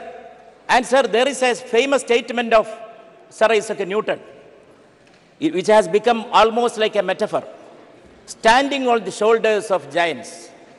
Everybody knows the importance and the message of this statement. Everybody making some achievement in the field of science, technology, in any branch of learning, wisdom, sir, they have to acknowledge the past, the heritage of the past, the stalwarts who have made the present generation deserving for this great achievement.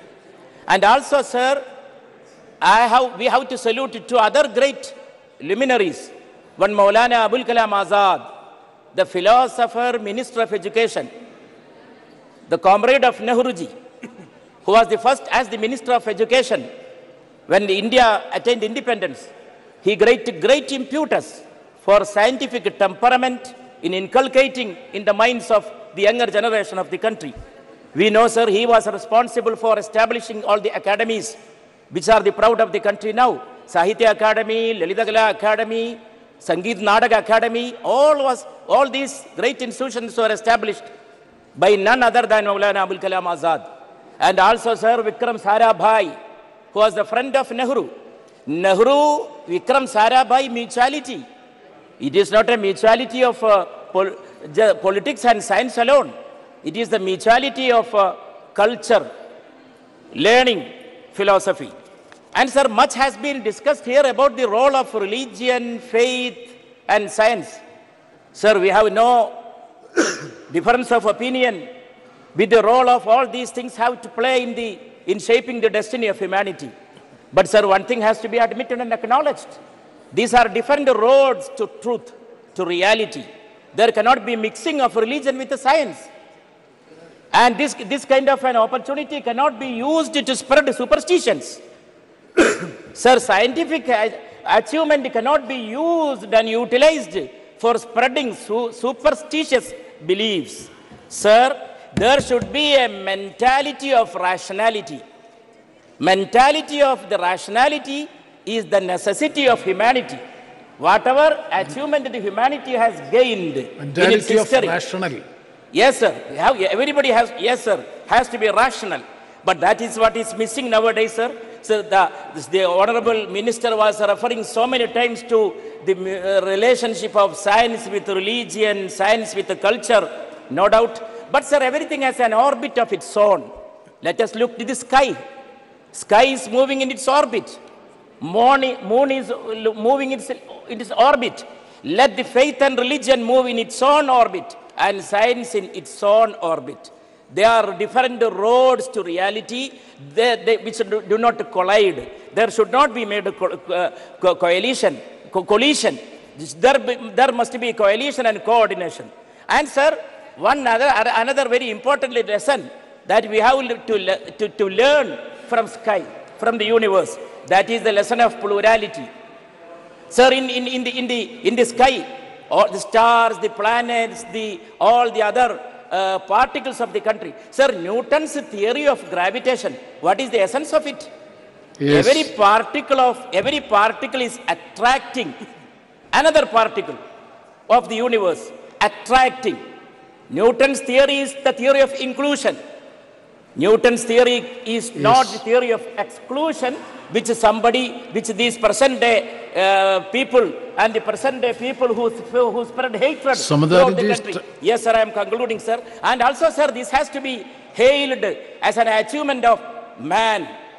Suna hai khak se teri namood hai, lekin teri sarisht mein hai kaukabi wa mehtabi. Though man is made of clay, he is made of that essence of moon and star, kaukabi wa mehtabi. These particles are there inside man. And also, sir, in this kind of a very important juncture, we have to inculcate, we have to spread the culture of pluralism. Every part of the country, every region has made its own role, played its own role in making this achievement a reality. And every people of different sections of the community and the society, they have also made, sir, their contribution. Sir, I conclude by quoting another couplet. Bechain is qadar tha ke soya na raat bhar. Bechain is qadar tha ke soya na raat bhar. Palkon se likh raha tha tera naam chand par. Palkon se likh raha tha tera naam chand par. हमारे देश का नाम चांद पर लिखने का वो process Nehru ji ने शुरू किया. अब वो हमें फख्र है, हमें गर्व है वो जारी रखने में. Thank you, sir. Thank you so much. Thank you very much. Now the supplementary business. Honorable Minister Sri Pankaj Chaudhary ji to move the resolution.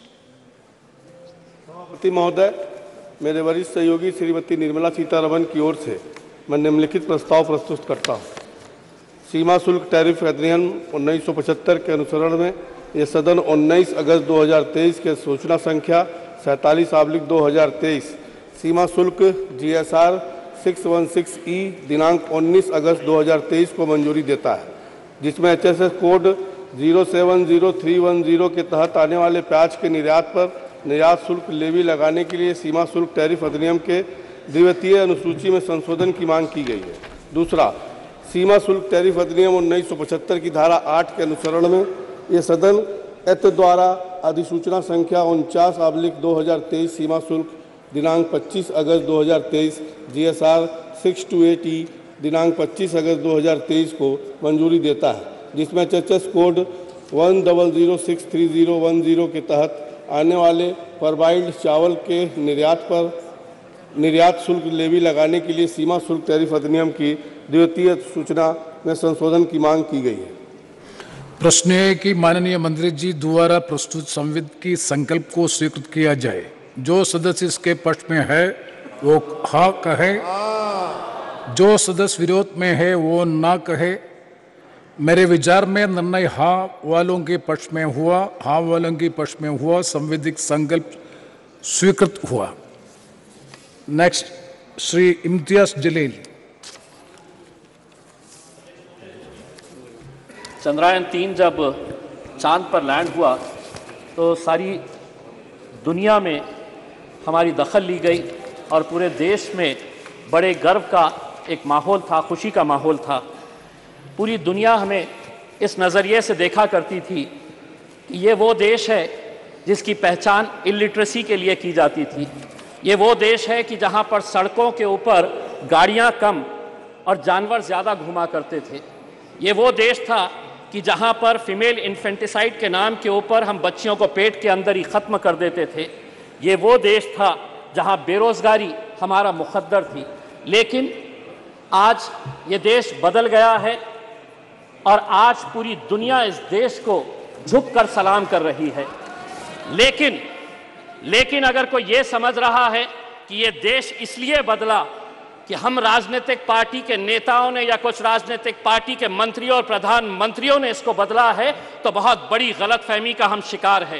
ये देश अगर बदला है तो युवा शक्ति की वजह से बदला है। ये देश अगर बदला है तो हमारे किसानों की वजह से बदला है। ये देश अगर बदला है तो हमारी महिलाओं की वजह से बदला है, हमारे वैज्ञानिकों की वजह से बदला है।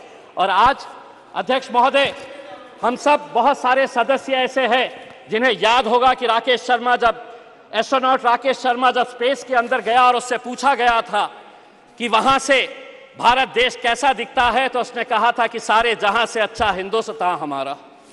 अध्यक्ष महोदय, अगर इस स्पेस प्रोग्राम को हमें आगे बढ़ाना है तो हमें कहीं ना कहीं से इसे और फंडिंग देने की जरूरत है। लेकिन आज इंडियन स्पेस रिसर्च ऑर्गेनाइजेशन की फंडिंग अगर हम देखते हैं तो क्या वजह है कि 2022 के फाइनेंशियल ईयर के अंदर 13,700 करोड़ रुपए का बजट घटाकर 12,553 करोड़ रुपए कर दिया गया था।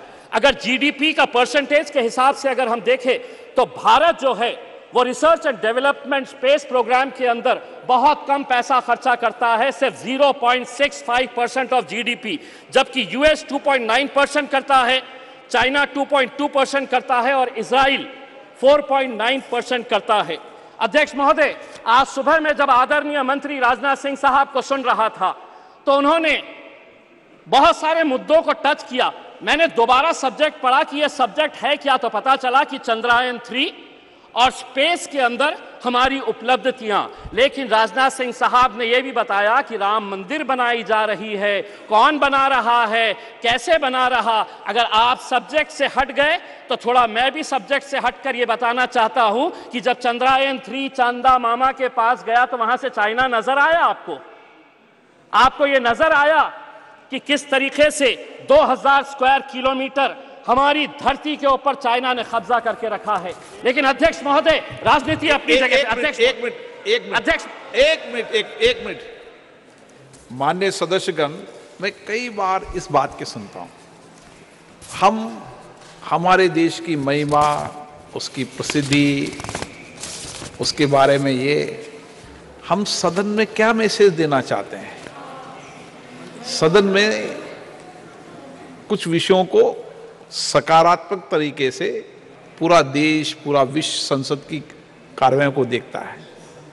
हम कह रहे हैं कि कोई ऐसा विषय नहीं बोलना चाहिए जिससे कि हम कमजोर नजर आए। भारत आज मजबूत है, दुनिया भारत की ओर देख रही है। आप सदन में थोड़ा सकारात्मक बात करें।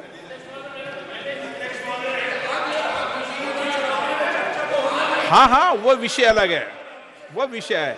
मनीष जी, आपका विषय ट्रैक के ऊपर मैं नहीं हटा अध्यक्ष महोदय। पढ़ते भी रहते हैं। अगर मंत्री जी अगर ट्रैक के ऊपर हटकर दूसरी बातों के ऊपर चले गए तो मजबूरन हमें भी थोड़ा सा ट्रैक के ऊपर हटना पड़ा। लेकिन अध्यक्ष महोदय, राजनीति अपनी जगह के ऊपर। मुझे आज खुशी है कि चंद्रयान के अंदर जितने लोगों का योगदान रहा है उसमें 4 मैं लोगों का खास तौर से नाम लेना चाहूंगा। यकीनन जो हमारे साइंटिस्ट हैं, इस प्रोजेक्ट के डायरेक्टर है सोमनाथ, इसरो के chairperson, mission director S Mohan Kumar, project director Veera Muthuvel, इनके साथ जितनी भी टीम। लेकिन अध्यक्ष महोदय, इसी दिल्ली के जामिया मिलिया इस्लामिया के 2 लड़के भी थे उसी टीम के अंदर जिन्होंने चंद्रयान को वहां तक पहुंचाने का काम किया, मोहम्मद काशिफ और अरीब अहमद। आसाम के एक लड़का और एक लड़की थी। आपने रिजर्वेशन नहीं दिया मुसलमानों को, महिला रिजर्वेशन के अंदर मुसलमानों का, लेकिन एक बच्ची इसरो के अंदर भी है जो आसाम से आती है, यास्मीन नाजनीन और बहरुल इस्लाम। तो हमें खुशी इस बात की है अध्यक्ष महोदय, हमें आज भी वो तस्वीर याद आती है कि जो 2019 के अंदर जब ये चंद्रयान 2 का मिशन फेल हुआ तो हम देख रहे थे कि कैसे वो साइंटिस्ट की आंखों के अंदर आंसू थे। वही मंजर 2023 का देखिए, जब वो किस तरीके से खुश हो रहे थे। जब वो 2019 के अंदर नाकामयाब हुए तो उन्हें इस बात का दर्द नहीं सताया कि हम फेल हो गए। उन्होंने शायद सोहनलाल त्रिवेदी की उस कविता से कुछ सीख ली और आगे बढ़ते रहे। और वो कविता के कुछ पंक्तियां मैं आपको सुनाना चाहता हूं। असफलता एक चुनौती है, स्वीकार करो, क्या कमी रह गई देखो और सुधार करो, जब तक न सफल हो नींद चैन को त्यागो तुम, संघर्ष का मैदान छोड़ मत भागो तुम, कुछ किए बिना ही जय जयकार नहीं होती, कोशिश करने वालों की कभी हार नहीं होती। धन्यवाद। धन्यवाद। श्री उदय प्रताप सिंह जी। धन्यवाद माननीय अध्यक्ष जी। सबसे पहले तो मैं आपका हृदय से अभिनंदन करता हूं कि इस नए सदन में जो बरसों बरस इस देश के विकास को, इस देश की भाग्य को गढ़ने का काम करेगा, उसमें आपने मुझे पहली बार बोलने का अवसर दिया। मैं हृदय से आपका अभिनंदन करता हूं। माननीय अध्यक्ष जी, आज चंद्रयान, उसकी सफलता, हमारे इसरो के साइंटिस्ट, उनका गुणगान हम सुबह से कर रहे हैं। मैं सबसे पहले हमारे इसरो के चेयरमैन एस सोमनाथ जी और उनकी पूरी टीम को बहुत बधाई देता हूं, उनका हृदय से अभिनंदन करता हूं। उन्होंने इस देश को करने का एक बड़ा ऐतिहासिक अवसर इस देशवासियों को दिया है।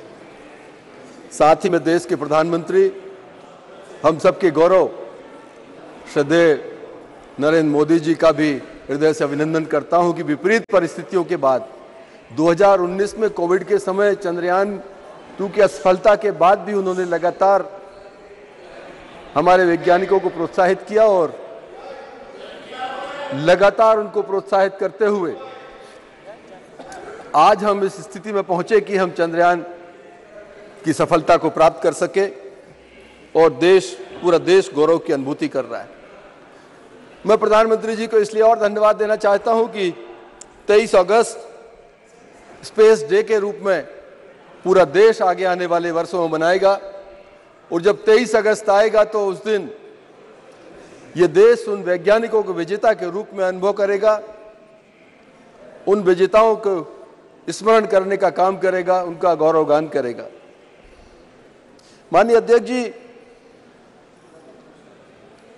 अभी हमारे दूसरे वक्ता कुछ के बजट के ऊपर बात कर रहे थे कि बजट में बढ़ोतरी करी, कटौती करी। मुझे तो आश्चर्य होता है हमारे वैज्ञानिकों के ऊपर कि उन्होंने कितने कम बजट में इतनी बड़ी सफलता हासिल करी। कहीं मैं अखबार में पढ़ रहा था कि जो आदि पुरुष फिल्म बनी है उस पर ज्यादा बजट खर्च हुआ है, लेकिन हमारे चंद्रयान को सफल करने के लिए कम बजट में हमारी इतनी बड़ी ऐतिहासिक सफलता हमारे वैज्ञानिकों ने हासिल की। हम उनका अभिनंदन करते हैं। अध्यक्ष जी, हम सनातन संस्कृति को मानने वाले लोग, हमारी संस्कृति हमको प्रेरणा देती है सतमार्ग पर चलने के लिए, प्रगति के लिए। हम अभिभूत हैं कि हमारे इसरो के चेयरमैन इस सफलता के बाद वो मंदिर में जाते हैं, मत्था टेकते हैं और प्रभु का धन्यवाद करते हैं। प्रभु का धन्यवाद करते हैं कि हे प्रभु, आपने हमारी इस सफलता को अंजाम तक पहुंचाने में आशीर्वाद प्रदान किया। मुझे आज भी स्मरण है हमारे पूर्व ब्रह्मलीन शंकराचार्य ज्योतिष शारदा पीठाधीश्वर श्रद्धेय स्वरूपानंद जी महाराज के पास जब एस सोमनाथ जी एक बार आशीर्वाद लेने गए थे, उस समय हम लोगों ने कल्पना नहीं करी थी कि आगे जाकर कभी इतनी बड़ी सफलता के कारक बनेंगे। हमारी संस्कृति हमको प्रेरणा देती है कामों में सफलता पाने के लिए। और सबसे महत्वपूर्ण तो हम जहां पहुंचे हैं दक्षिण ध्रुव पर, वहां दुनिया का कोई व्यक्ति नहीं पहुंच सका। ये हमारे लिए और एक अद्भुत हमारे लिए संयोग है। और मुझे लगता है इसलिए प्रधानमंत्री जी ने अपने वक्तव्य में सबसे पहले कहा था कि मैं विदेश में हूं, मैं शीघ्र हिंदुस्तान पहुंचकर आपके साथ शरीक होना चाहता हूं, आपकी खुशी में शामिल होना चाहता हूं। मैं सैल्यूट करता हूं इस देश के वैज्ञानिकों को जिन्होंने इतनी बड़ी सफलता आज भारत के लिए दिलाई। और ये हमारे लिए बहुत गौरव का विषय है कि हर चुनौती में प्रधानमंत्री जी इस देश में हर व्यक्ति के साथ खड़े होते हैं, हर खुशी में उसके सहभागी बनते हैं, हर दुख में उसके पीछे ढांढस बंधाने के लिए खड़े रहते हैं। ये हमारे लिए एक गौरव का विषय है। माननीय अध्यक्ष जी, हम भाग्यशाली हैं, हम वो पीढ़ी हैं इस संसद में काम करने वालों की जिन्होंने पुरानी संसद में भी काम किया, जो अब संविधान सदन बन गई, और आपके नेतृत्व में हम इस नए सदन के अंदर भी अपना उद्बोधन देश के सामने रख पा रहे हैं, इस ऑगस्ट हाउस में अपनी बात कर पा रहे हैं। हम वो गौरवशाली, वो भाग्यशाली पीढ़ी हैं। माननीय अध्यक्ष जी, आपके नेतृत्व में माननीय प्रधानमंत्री जी के प्रधानमंत्री बनने के बाद हमें वो गौरव की अनुभूतियां दोनों सदनों के अंदर मिली हैं। शायद वो पहले की पीढ़ियां भी वो अनुभव नहीं कर सकी और आगे आने वाली पीढ़ियां दूसरे तरह का अनुभव करेंगी, लेकिन जिन चीजों को हमने जिया है शायद वो अवसर दूसरों को नहीं मिलेगा। हमने प्रधानमंत्री जी के नेतृत्व में जीएसटी इस देश के अंदर लेकर आए। हम लोगों ने प्रधानमंत्री जी के नेतृत्व में 370 धारा हटाने का काम किया। ये वही सदन है, हमें अवसर मिला कि राम मंदिर निर्माण का काम 350-400 वर्ष के बाद अगर इस देश में, भारतवर्ष में दोबारा चालू हुआ है तो हमारी इसी संसद के कार्यकाल में चालू हुआ है। 3 तलाक जैसा बड़ा कानून, हम उन भाग्यशाली लोगों में हैं कि हमारे सांसद रहते हुए अवसर हमारे प्रधानमंत्री जी ने हमको दिया है। सबसे महत्वपूर्ण कल का जो दिन था, मैं संसद के गौरवगान की बात कर रहा हूं। कल का जो दिवस था, हमारे जीवन में जो गौरवशाली अवसर आते हैं, हमारे जीवन में जो गौरवशाली क्षण आते हैं, उनको स्मरण करने का ये दिवस है। नई संसद के अंदर गणेश चतुर्थी के दिन भगवान गणेश की पूजा अर्चना करने के बाद इस देश में महिलाओं के लिए जो आरक्षण हमारे प्रधानमंत्री जी के नेतृत्व में सदन ने जो सर्वानुमति से पास किया है, ये गौरव भी हमको मिलना था। हम धन्यवाद देते हैं माननीय अध्यक्ष जी कि आपके नेतृत्व में हमारी सरकार ने, इस सदन ने वो महत्वपूर्ण काम किया है। मैं पुनः आपका अभिनंदन करते हुए हमारे चंद्रयान 3 के सफलता में सहभागी चेयरमैन से लेकर हमारे छोटे छोटे वैज्ञानिकों तक इस बड़े यज्ञ में जिस व्यक्ति ने भी आहुति दी है, उन सब का अभिनंदन करते हुए, उनका वंदन करते हुए अपनी वाणी को विराम देता हूं। श्रीमती हेमा मालिनी। धन्यवाद। I am extremely happy and delighted to be speaking in this beautiful new Sansad Bhavan for the first time. Thank you so much for giving this opportunity. अध्यक्ष महोदय, सबसे पहले मैं सभी माननीय सांसदों को धन्यवाद करती हूं।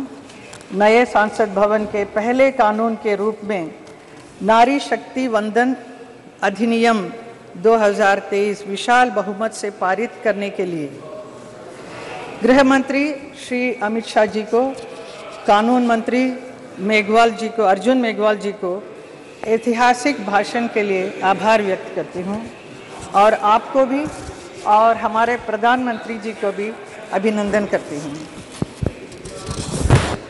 अध्यक्ष महोदय, भारत आज चंद्रमा पर है। हमारा राष्ट्रीय गौरव तिरंगा और अशोक चक्र आज चंद्रमा पर है। ये आज का भारत है, 21वीं सदी का भारत है, जो नरेंद्र मोदी जी के सशक्त और दूरदर्शी नेतृत्व में निर्भीक और जुझारू है। हर भारतीय आज शान से कह सकता है कि मेरा देश आज अमेरिका, इंग्लैंड, फ्रांस की तरह पहली पंक्ति में खड़ा है। लेकिन ये कैसा संभव है?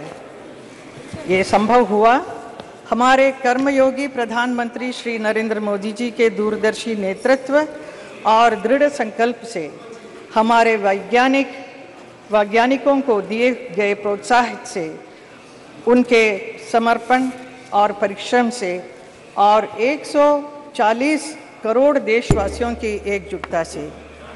ये कैसा संभव है? इसलिए संभव है कुछ पाने के लिए दिल में जुनून चाहिए, कुछ पाने के लिए दिल में जुनून चाहिए, रगों में दौड़ता हुआ खून चाहिए, आएगा आसमान भी ज़मीन पर, इरादों में बस फतह की गूंज चाहिए।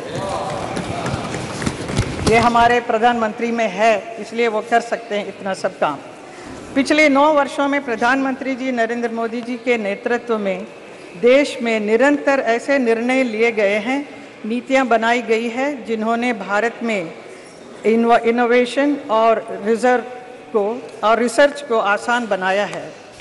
भारत के अंतरिक्ष प्रोग्राम में समस्त साइंटिस्ट के साथ महिला वैज्ञानिकों को भी महत्वपूर्ण भूमिका है। भारत को गर्व है कि चंद्रयान 3 की सफलता में भी हमारी महिला वैज्ञानिकों का बहुत बड़ा योगदान रहा है। ये सफलता आने वाले वर्षों में भी हमारी महिला वैज्ञानिकों को प्रेरित करती रहेगी। चंद्रयान मिशन से जुड़े 2 महत्वपूर्ण पॉइंट, तिरंगा और शिव शक्ति, और ये सिर्फ नाम ही नहीं बल्कि ये हमारी हजारों वर्ष पुरानी विरासत और आज की वैज्ञानिक आकांक्षाओं वाले भारत को एक सूत्र में पिरोती है। जैसा कि प्रधानमंत्री जी चंद्रयान की सफलता पर इसरो के वैज्ञानिकों को संबोधित करते हुए कहा था, भारत के पास विज्ञान के ज्ञान का जो खजाना है वो गुलामी के लंबे कालखंड में दब गया है, छुप गया है। आज़ादी के इस अमृत काल में हमें इस खजाने को भी ढूंढना है, उस पर रिसर्च भी करनी है और दुनिया को इसके बारे में बताना भी है। भारत दुनिया की सबसे युवा प्रतिभा वालों देश है।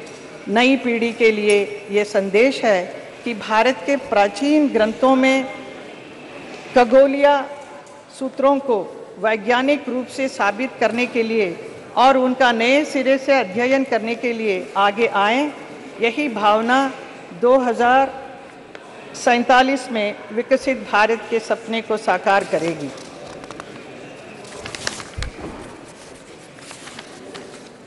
अध्यक्ष जी, मैं अपनी बात अटल जी की एक कविता की कुछ पंक्ति से पढ़कर बात समाप्त करूंगी। मैं तेज पुंज तमलीन जगत में फैलाया मैंने प्रकाश, जगती का रच करके विनाश, कब चाहा है निज का विकास।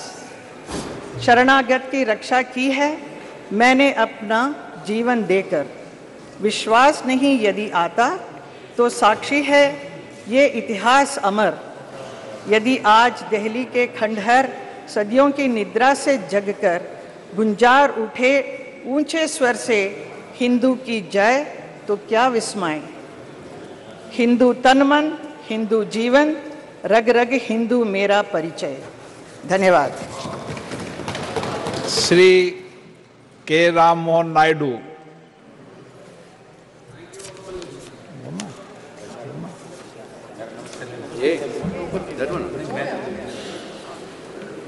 Chalu.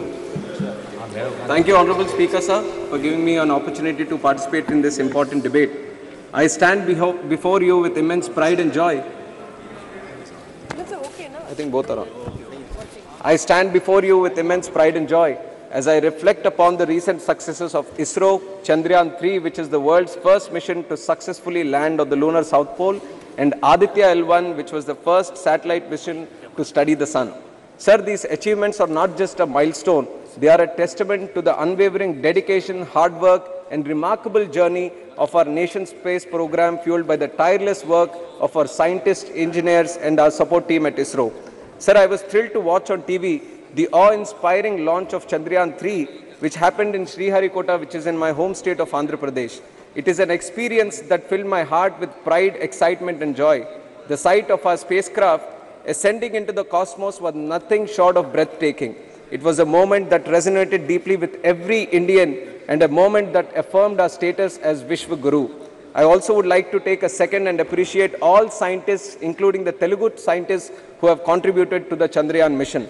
What makes Chandrayaan 3's triumph even more inspiring is the journey that led us here. It reminds us that failure should never deter us. Instead, it should propel us to return stronger. Chandrayaan-2 faced its own challenges, but our scientists and engineers demonstrated an unwavering spirit of resilience and determination.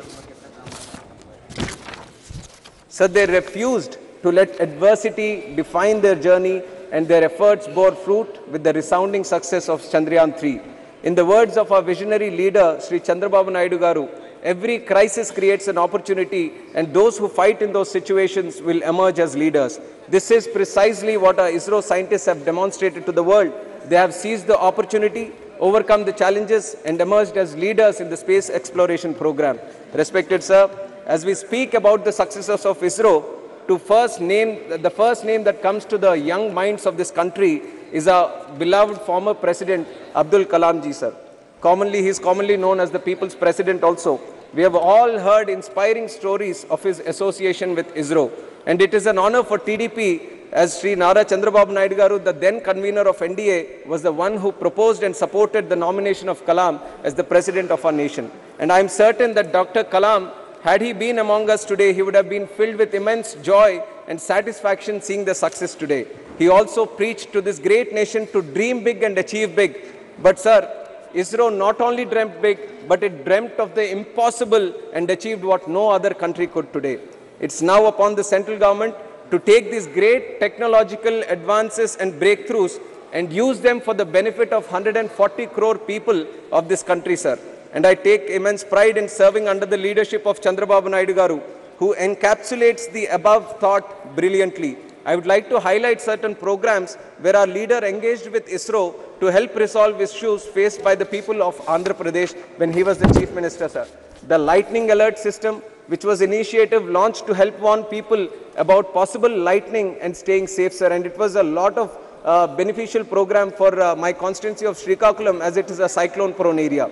And envisioning the use of satellite imagery for crop health monitoring, yield protections, and crop insurance payouts, sir. And the government is today using it for Pradhan Mantri Fasal Bima Yojana also. And building spatial dashboards to monitor big development infra projects like Polavaram and other ones, sir. Monitoring groundwater levels and actively working with young entrepreneurs to develop technology that can benefit the common man.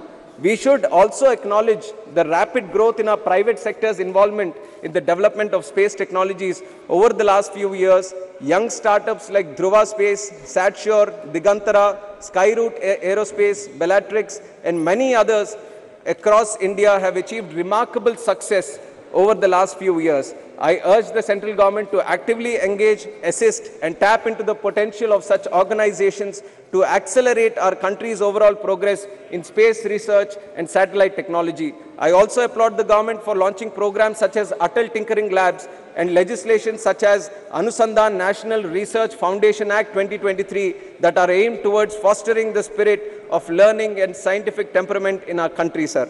Sir, before I conclude, I would like to bring the attention of the House to the case of Sri Nambi Narayan, a stark reminder of how motivated, petty vindictiveness can uproot and put back years of scientific development and innovation.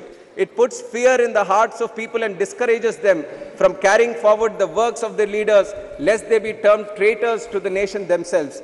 Even though he has been cleared of all the charges, the years lost fighting the allegations took an obvious toll on his health and reputation, sir. The country lost out as well on the possible immense contributions this brilliant mind could have made to our space program.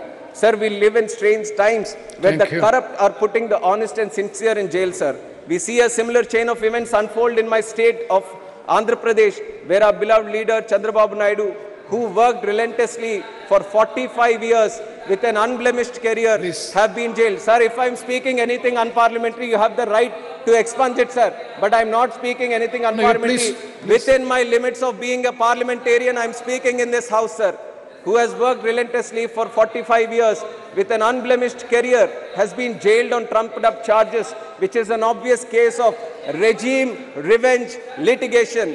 What incentives do young leaders like me have when honesty is being impeached? On the other hand, another leader from my state, surrounded by sycophants, will be celebrating 10th year anniversary of being out on bail this 23rd September for looting our country of 43,000 crores, sir.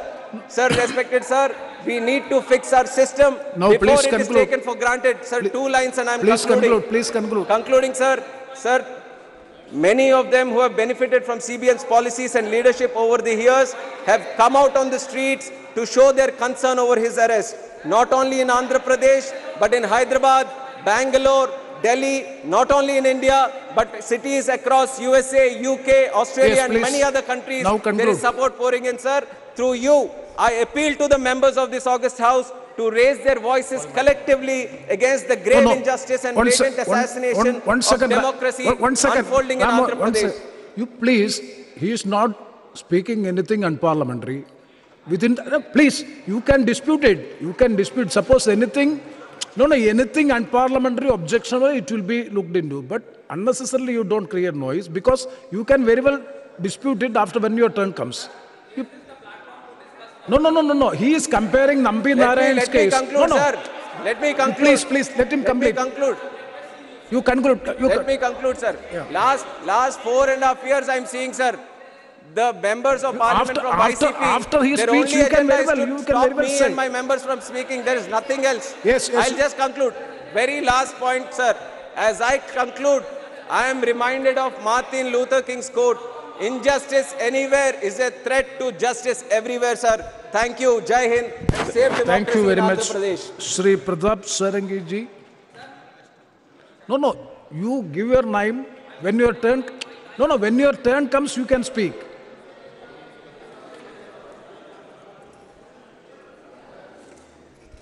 Honorable Chairman, sir, I thank you from the core of my heart for your kind permission to speak on this inspiring and very encouraging topic. Very good. Sir, it has been my proud privilege to speak for the first time in this new parliament building. Bharat Mata is destined to create history under the able leadership of a great champion like Narendra Modi ji, our Honorable Prime Minister.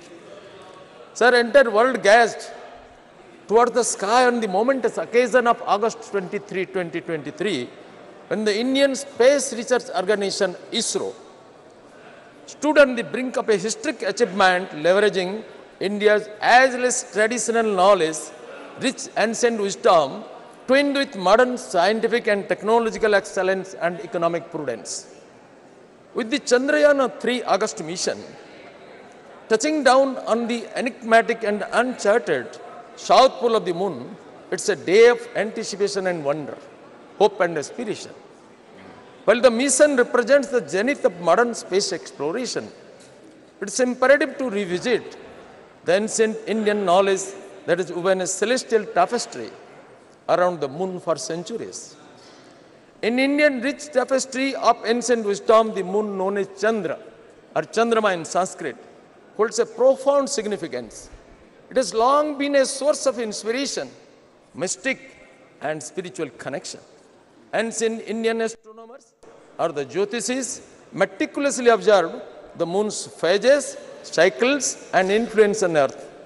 The lunar calendar, based on the moon's waxing and waning, played a pivotal role in various aspects of life, including agriculture, rituals, and festivals. The moon's ethereal glow and its ever-changing phases evoked metaphors of transformation, cyclicality, and the transient nature of life. It found its place not only in scientific treatises, but also in the realm of art, poetry, and philosophy. The silvery orb adorned countless tales where gods and goddesses, lovers and seekers were often associated with its luminescence. As Chandrayaan-3 ventures to touch the lunar surface, it's intriguing to contemplate the echoes of ancient Indian insights in the modern endeavor. The moon's south pole, a realm clogged in mystery and shadow, is a fitting canvas for both ancient wonder and modern curiosity to converge. The lunar surface, as observed through the lens of Chandrayaan mission, unveils tales of geological evolution and cosmic history. And yet the legacy of ancient Indian thought of largest universal well-being offers a perspective that extends beyond the scientific gaze. The moon's surface, with its craters and crevices, becomes a tapestry that speaks of cosmic cycles, change, and the dens of celestial bodies. Just as Chandrayaan-3 seeks to unravel geological secrets, ancient Indian wisdom invites us to explore the metaphorical depths of the moon's symbolism. The moon's waxing and waning mirrors the eternal ebb and flow of life. Its luminous radiance amidst the darkest nights reflects hope, strength, aspiration and guidance in the face of challenges. As Chandrayaan-3's journey nears its pinnacle, it's a celebration not only of technological prowess, but also of the continuum of human curiosity and exploration.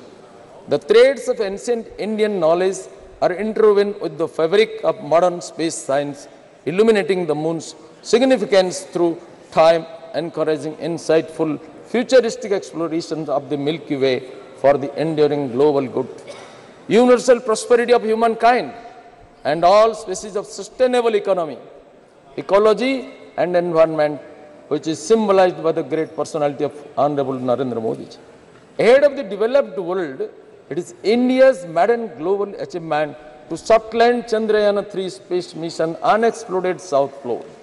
This demonstrates undivided attention, inspiring support, and visionary leadership of our Honorable Prime Minister Sri Narendra Modi ji, complemented by collective technical excellence of the Indian scientific community led by ISRO. Sir, ISRO के वैज्ञानिकों का श्रद्धा, पूर्ण श्रद्धा, असामान्य एकाग्रता, प्रचंड साहस, दृढ़ निश्चय, दुर्वार संकल्प और राष्ट्र के प्रति समर्पित चरित्र और अखंड साधना के कारण और हमारे विजनरी लीडर, राष्ट्रगत प्राण, अद्भुत सामर्थ्य का अधिकारी, असंभव के महानायक, यशस्वी प्रधानमंत्री श्रीमान नरेंद्र मोदी जी के कुशल और प्रेरणादायी नेतृत्व के कारण यह संभव हुआ है. When Russia, a great country like Russia, failed, India succeeds. Sir, Bharat विश्व का प्रथम राष्ट्र है साउथ पोल में चंद्रयान का सॉफ्ट लैंडिंग करने के लिए. सर, आज कुछ लोग बोलते हैं इसको कुसंस्कार, हमारा पूर्वजों का जो सारा कीर्तिमान, जो आविष्कार, इसको कुसंस्कार मानते हैं. सर, विश्व में जब कोई सभ्यता का उन्मेष नहीं हुआ था, आधुनिक यूरोप और अमेरिका के पूर्वजों ने जब अरण्य में अपने को नीले रंग में रंजित करके विचरण करते थे, भाषा भाव में संकेत के द्वारा भाव विनिमय करते थे, कभी कभी खाद्याभाव के कारण नरमांस भी खा जाते थे. सभ्यता का उस उषा काल में जिसका भेद करने में दंत कथा भी असमर्थ है, इतिहास तो नहीं है, उस समय में हमारे देश में एक चमत्कार सभ्यता संपन्न, संस्कृति संपन्न राष्ट्र का आविर्भाव हुआ, जिन्होंने सारा विश्व में ज्ञानालोक वितरण करने का स्पर्धा पोषण करते हुए किणुंतो विश्वमानव का उद्घोष में विश्व का गगन को गुंजायमान किया था. हम उनका स्पर्धी उत्तरदायी थे. कला, साहित्य, विज्ञान, दर्शन, गणित, खगोल विद्या, ज्योतिर्विद्या, चिकित्सा विद्या, युद्ध शास्त्र, अर्थशास्त्र, कूटनीति, समस्त विषयों में जिन्होंने विश्व का गुरु पद में आसीन थे, उस राष्ट्र का हम स्पर्धी उत्तरदायी थे. सर, हमारे देश में कभी नया विचारों का विरोध नहीं किया गया. हमने बराबर नित्य सत्य का अनुसंधान को प्रेरित किया है. ये सारंगी जी, अब समय. सर, मैं तो थोड़ा सा आरंभ ही किया है, मेरा बारी पहले था, 2-3 फिर टर्न हुआ, फिर मेरा नाम आया. Sir, what is science? Sir, the present day civilisation in which we live in is the product of a particular discipline of human mind known as modern science. And what is science? Sir, science can be broadly divided into two different parts. First is pure science, then is applied science. And pure science is nothing but a pursuit, a search after truth. A search after unbiased, unprejudiced, free from all dogmas. Search after truth of nature. And applied science is an invention developed after these findings of the search after truth. Sir, so Chandrayaan is also an invention developed after these findings of the truth of pure science. Sir, now I can say that India has developed such truths ages ago which modern science may take ages to rediscover. हमारे पूर्वजों ने जिस ज्ञान विज्ञान का आविष्कार किया, इसमें यह विराट पुरुष का आविष्कार हुआ. चंद्रमा मनसो जातो चक्षु सूर्य जायत. The vastness and the oneness of the universe is the unique discovery of our sages ages ago. Sir, I would remember one incident. A great scientist a Nobel laureate in physics, an American physicist, Dr. John Hobson, he wrote in a book that Swami Vivekananda posed a challenge to modern science when he asked, can you equate matter and energy? And the challenge was answered by Albert Einstein after 3 years of his passing away. While explaining the philosophy of Sakya and Vedanta, Vivekananda told American scientists that your science is incomplete. Since your investigation stopped on 2 points, you could not discover the unity of human experience. Your knowledge, your experience could not proceed further. That is energy and mass. You could not unify them. But he explained how our sages ages ago discovered this unity in cosmic intelligence. From lowest atom to the highest Brahman, how the entire process ran, Vivekananda explained it very scientifically. Referring to this incident, John Hobson told that. And this truth was discovered that energy and mass are two different aspects of the particular, a single truth discovered by Albert Einstein after 3 years of passing away of Swami Vivekananda.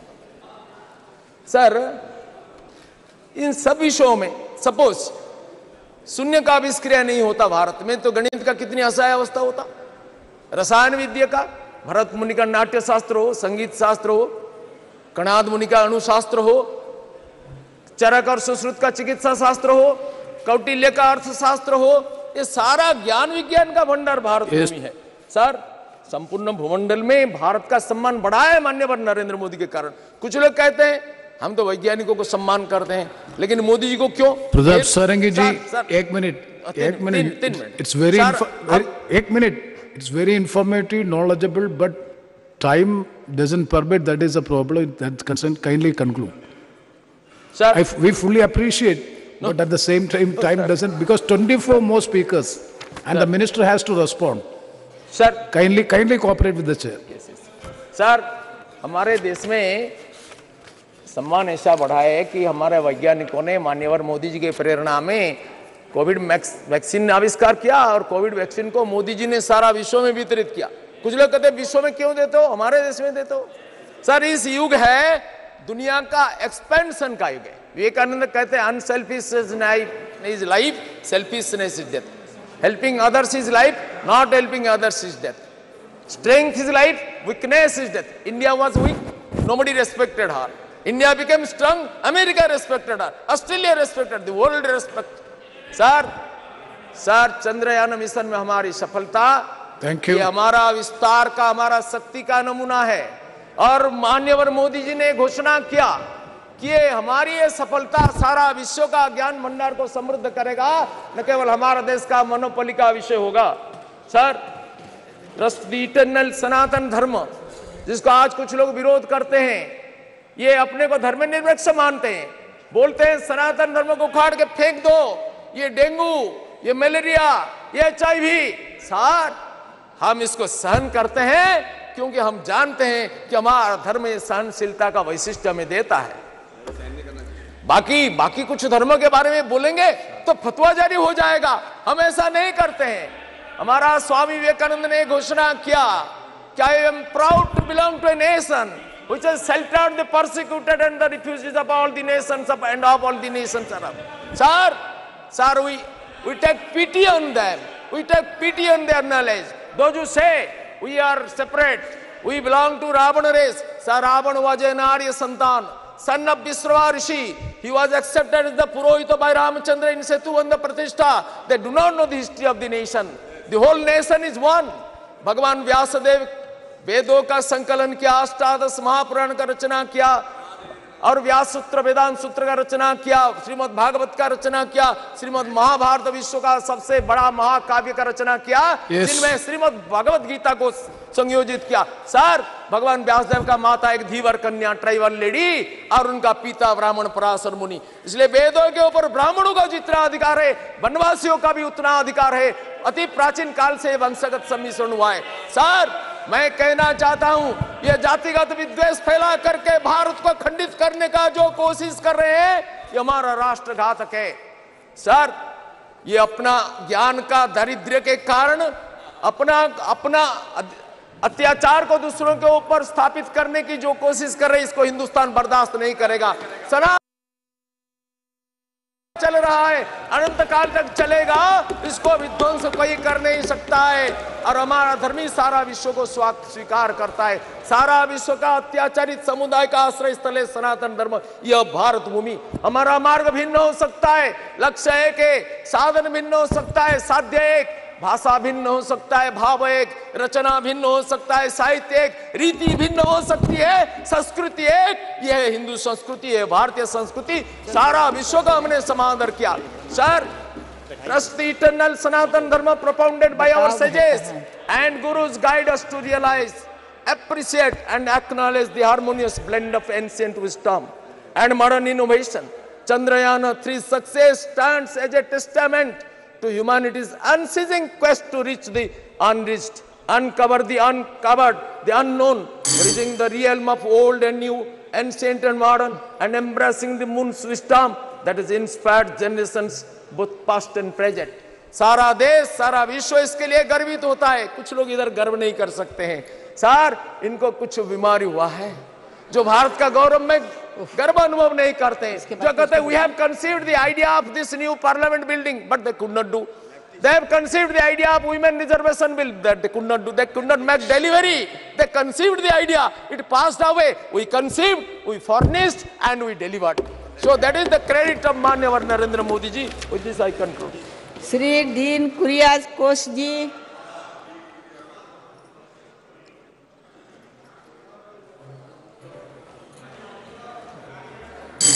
Sir, Madam, thank you very much, Madam, for getting this opportunity. And I would like to start. Madam, we heard so many speeches here, and I would like to point out how BJP people politicizing this matter Chandrayaan. We heard Honorable Member Tejasvi Surya's speech just before. Unnecessarily he criticized Pandit Jawaharlal Nehru and Congress party. Madam, we don't want the certificate of them, but history is there. Whatever Pandit Jawaharlal Nehru did, whatever Indira Gandhi ji did, whatever Rajiv Gandhi ji did, whatever Narasimha Rao did, whatever Manmohan Singh ji did, that is in the history. And the difference of opinion is, unnecessarily they are claiming India became independent after 2014. That is the difference of opinion in this matter also. Madam, we would like to point out, this matter, it is a proud of nation. And they are mentioning another political issues also. Honorable Member Tejasvi Surya pointed out Nambi Narayan issue, the great scientist. And he connected that matter with Kerala Congress party also. Madam, what was the issue? We condemned what happened to that great scientist. That issue has happened at that period, but it was connected to a court case. That was the most unfortunate incident. What is the role of Congress party in that issue? This is the problem of BJP, and they are unnecessarily claiming it is their only credit. That is, we are criticizing now. Madam, I am coming to the point. I am coming to the subject. First of all, I would like to congratulate the people of India, especially the hard-working scientists of ISRO, the great Indian universities that produced them, and also the people who came before them who laid the strong foundations for this success. When the Chandrayaan-2 suffered a setback, India was sad only for a day. Deep inside, we all knew that ISRO will bounce back. That is the great Indian spirit of coming back stronger after a failure. The traditions of Indian science exploration were established along with the Constitution. The term scientific temper was coined by Pandit Jawaharlal Nehru, and it is part of the English vocabulary now. It finds mention in our esteemed Constitution too. This is an opportune moment to discuss what we are doing to promote scientific temper across the country. Madam, this success of Chandrayaan-3 is a moment of great pride for the people of Kerala as well. From the beginning, Kerala has played an important role in the story India's success in space sector. The very first rocket launch in India happened at Tumba, Trivandrum. The hard work of Malayali scientists as well as local residents was what made the launch so successful. From there, we never had to look back. Dr. APJ Abdul Kalam, former President of India and the rocket man of India, is almost like a Malayali. He spoke fluent Malayalam and also built his career at Kerala, where he created a large body of work in service of the nation. Most of the great achievements of the ISRO was done when it was headed by Malayalis. I would like to gratefully remember the stellar tenures of Dr. K. Kasturirangan, Dr. G. Vadavandayar, Dr. K. Radhakrishnan, and the, Madam, I just started. The present chairman, Dr. T. Somanath, is a proud child of Kerala, having completed his education from the state itself. Madam, 26 companies from Kerala have contributed to the manufacturing of components used in Chandrayaan-3. Out of these, 6 are public sector companies and 20 are in the private sector. A lot of manufacturing has done in facilities like that are situated in Valiamala, amongst others. It is a matter of pride for us to be able to contribute to this like that. Madam, grand success like that of Chandrayaan-3 helps boost the positive image of science in the minds of people. But as the news fades away, that achievement is pushed to the background. We need to have consistent engagement with the people to ensure that the message is always communicated to them. We need to build on the successes like this and make sure that children are attracted to the science. Also, being a scientist is a dream for millions of Indians, but hardly a handful of people know it from the childhood on how to work towards that aim. This has to be addressed at the earliest. Madam, science is everywhere. And concluding, just allow 2 another minutes, Madam, please. Science is everywhere, but science education is not. If we are to look around, the marvels of this world is a gift of science. However, to truly appreciate that, the people of India should have a dedicated science museum close to them. A science museum at the state capital can serve only so many people. My humble submission is that there should be a mini science museums and science center at every Lok Sabha constituency. Every school in the constituency should be tried to this science center. Is it that you are allowing to contradict each other? Was it a part of a discussion or you are allowing to contradict each other? इन बात के लिए आपके पास time है.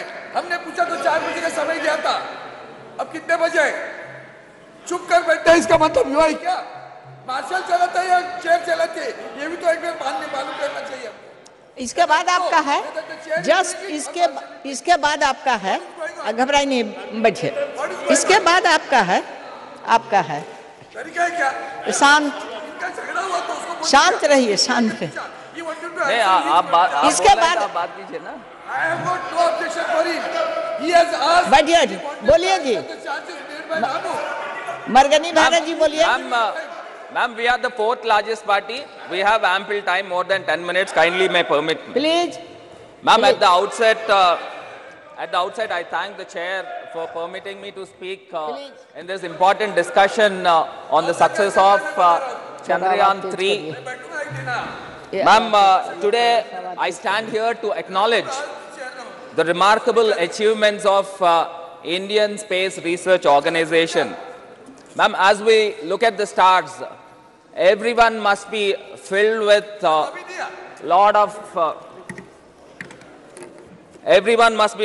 immense pleasure and pride, ma'am, for the accomplishments of ISRO. These testaments of our scientists, it's years of hard work, persistence and dedication, ma'am. Dr. Abdul Kalam said and dreamt that India should be a prominent player in the space exploration. As my friend rightly said about Abdul Kalam ji, he was recommended by Mr. Chandrababu Naidu, but never Abdul Kalam ji mentioned about this. And these people are proclaiming that we have appointed Mr. Abdul Kalam. It's so sad, ma'am. And one more thing, the ISRO remarkable achievements in the space exploration with the success of Chandrayaan-3 and as well as the first lunar exploration is Aditya L1, ma'am. The ISRO journey, which began in 1969, has been nothing short of extraordinary, ma'am. Ma'am, the ISRO provides services like the weather forecasting, broadcasting, networking, navigation, and geographic information, and so on.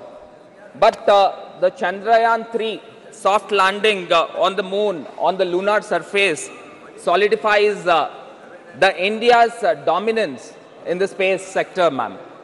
Earlier in 2019, with the failure of the Chandrayaan-2 and the Russians module also the same, the lot of pressure with our scientists, and finally, when the Vikram lander headed on the surface of the moon with 6,000 kilometers speed, which is 10 times faster than a plane, which is unimaginable, ma'am.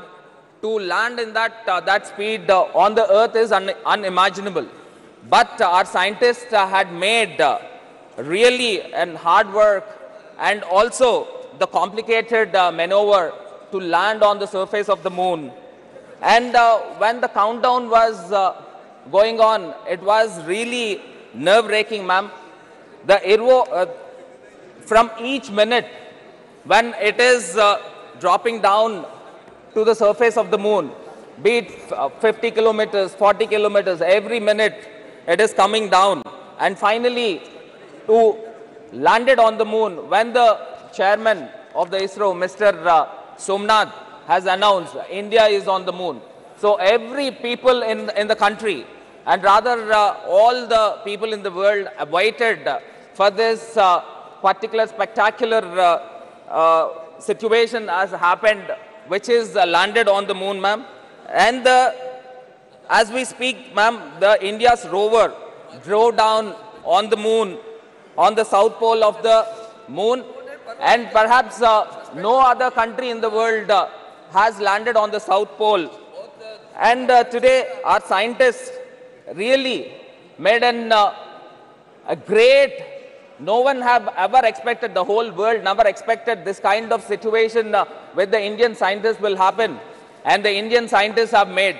And really I wanted to express here, ma'am, my daughter, which is 6 years old, Jaini, she told me that, Nana, we are on the moon. And my mother also said, when are we going to the moon? And this, all things resonate, that everybody has owned this.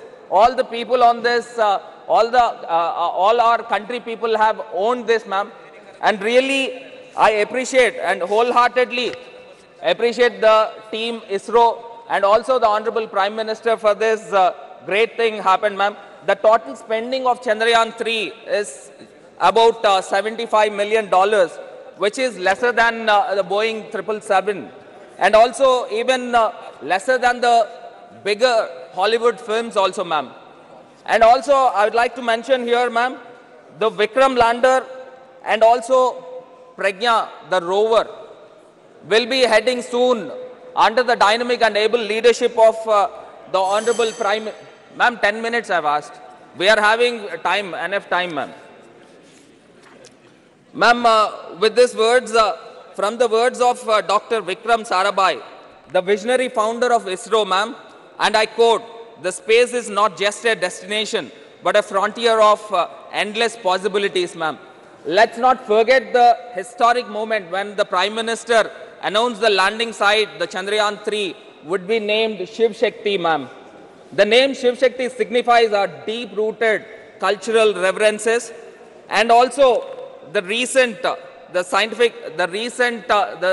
Luna, the recent Aditya L1 also, it's truly remarkable, ma'am. And coming to the recent, one of my good friends from TDP has mentioned, ma'am, give me 1 minute of time. Give me 1 minute of time. Mentioned, he was just thinking about, the chair has asked to speak about Chandrayaan, but he is thinking about his leader, Chandrababu Naidu. And I wanted to mention here, the Chandrababu Naidu was arrested with a scam of 3,300 crores.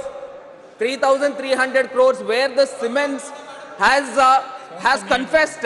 When the CID has intervened, under the section of IPC 164 of CRPC, Siemens said that we have nothing to do with the MOU of the skill development. And now I wanted to mention here, sir, ma'am, the Mr. Naidu has arrested under the relevant sections of criminal conspiracy, cheating and dishonesty, forgery. In addition to that, CID has invoked the Prevention of Corruption Act. And these all things had happened, ma'am. More skeletons will tumble out from the Chandrababu Naidu's closet, and TDP is the party of miscreants, and TDP is resorting to the crimes and 352, Madam, 352. Rule 352.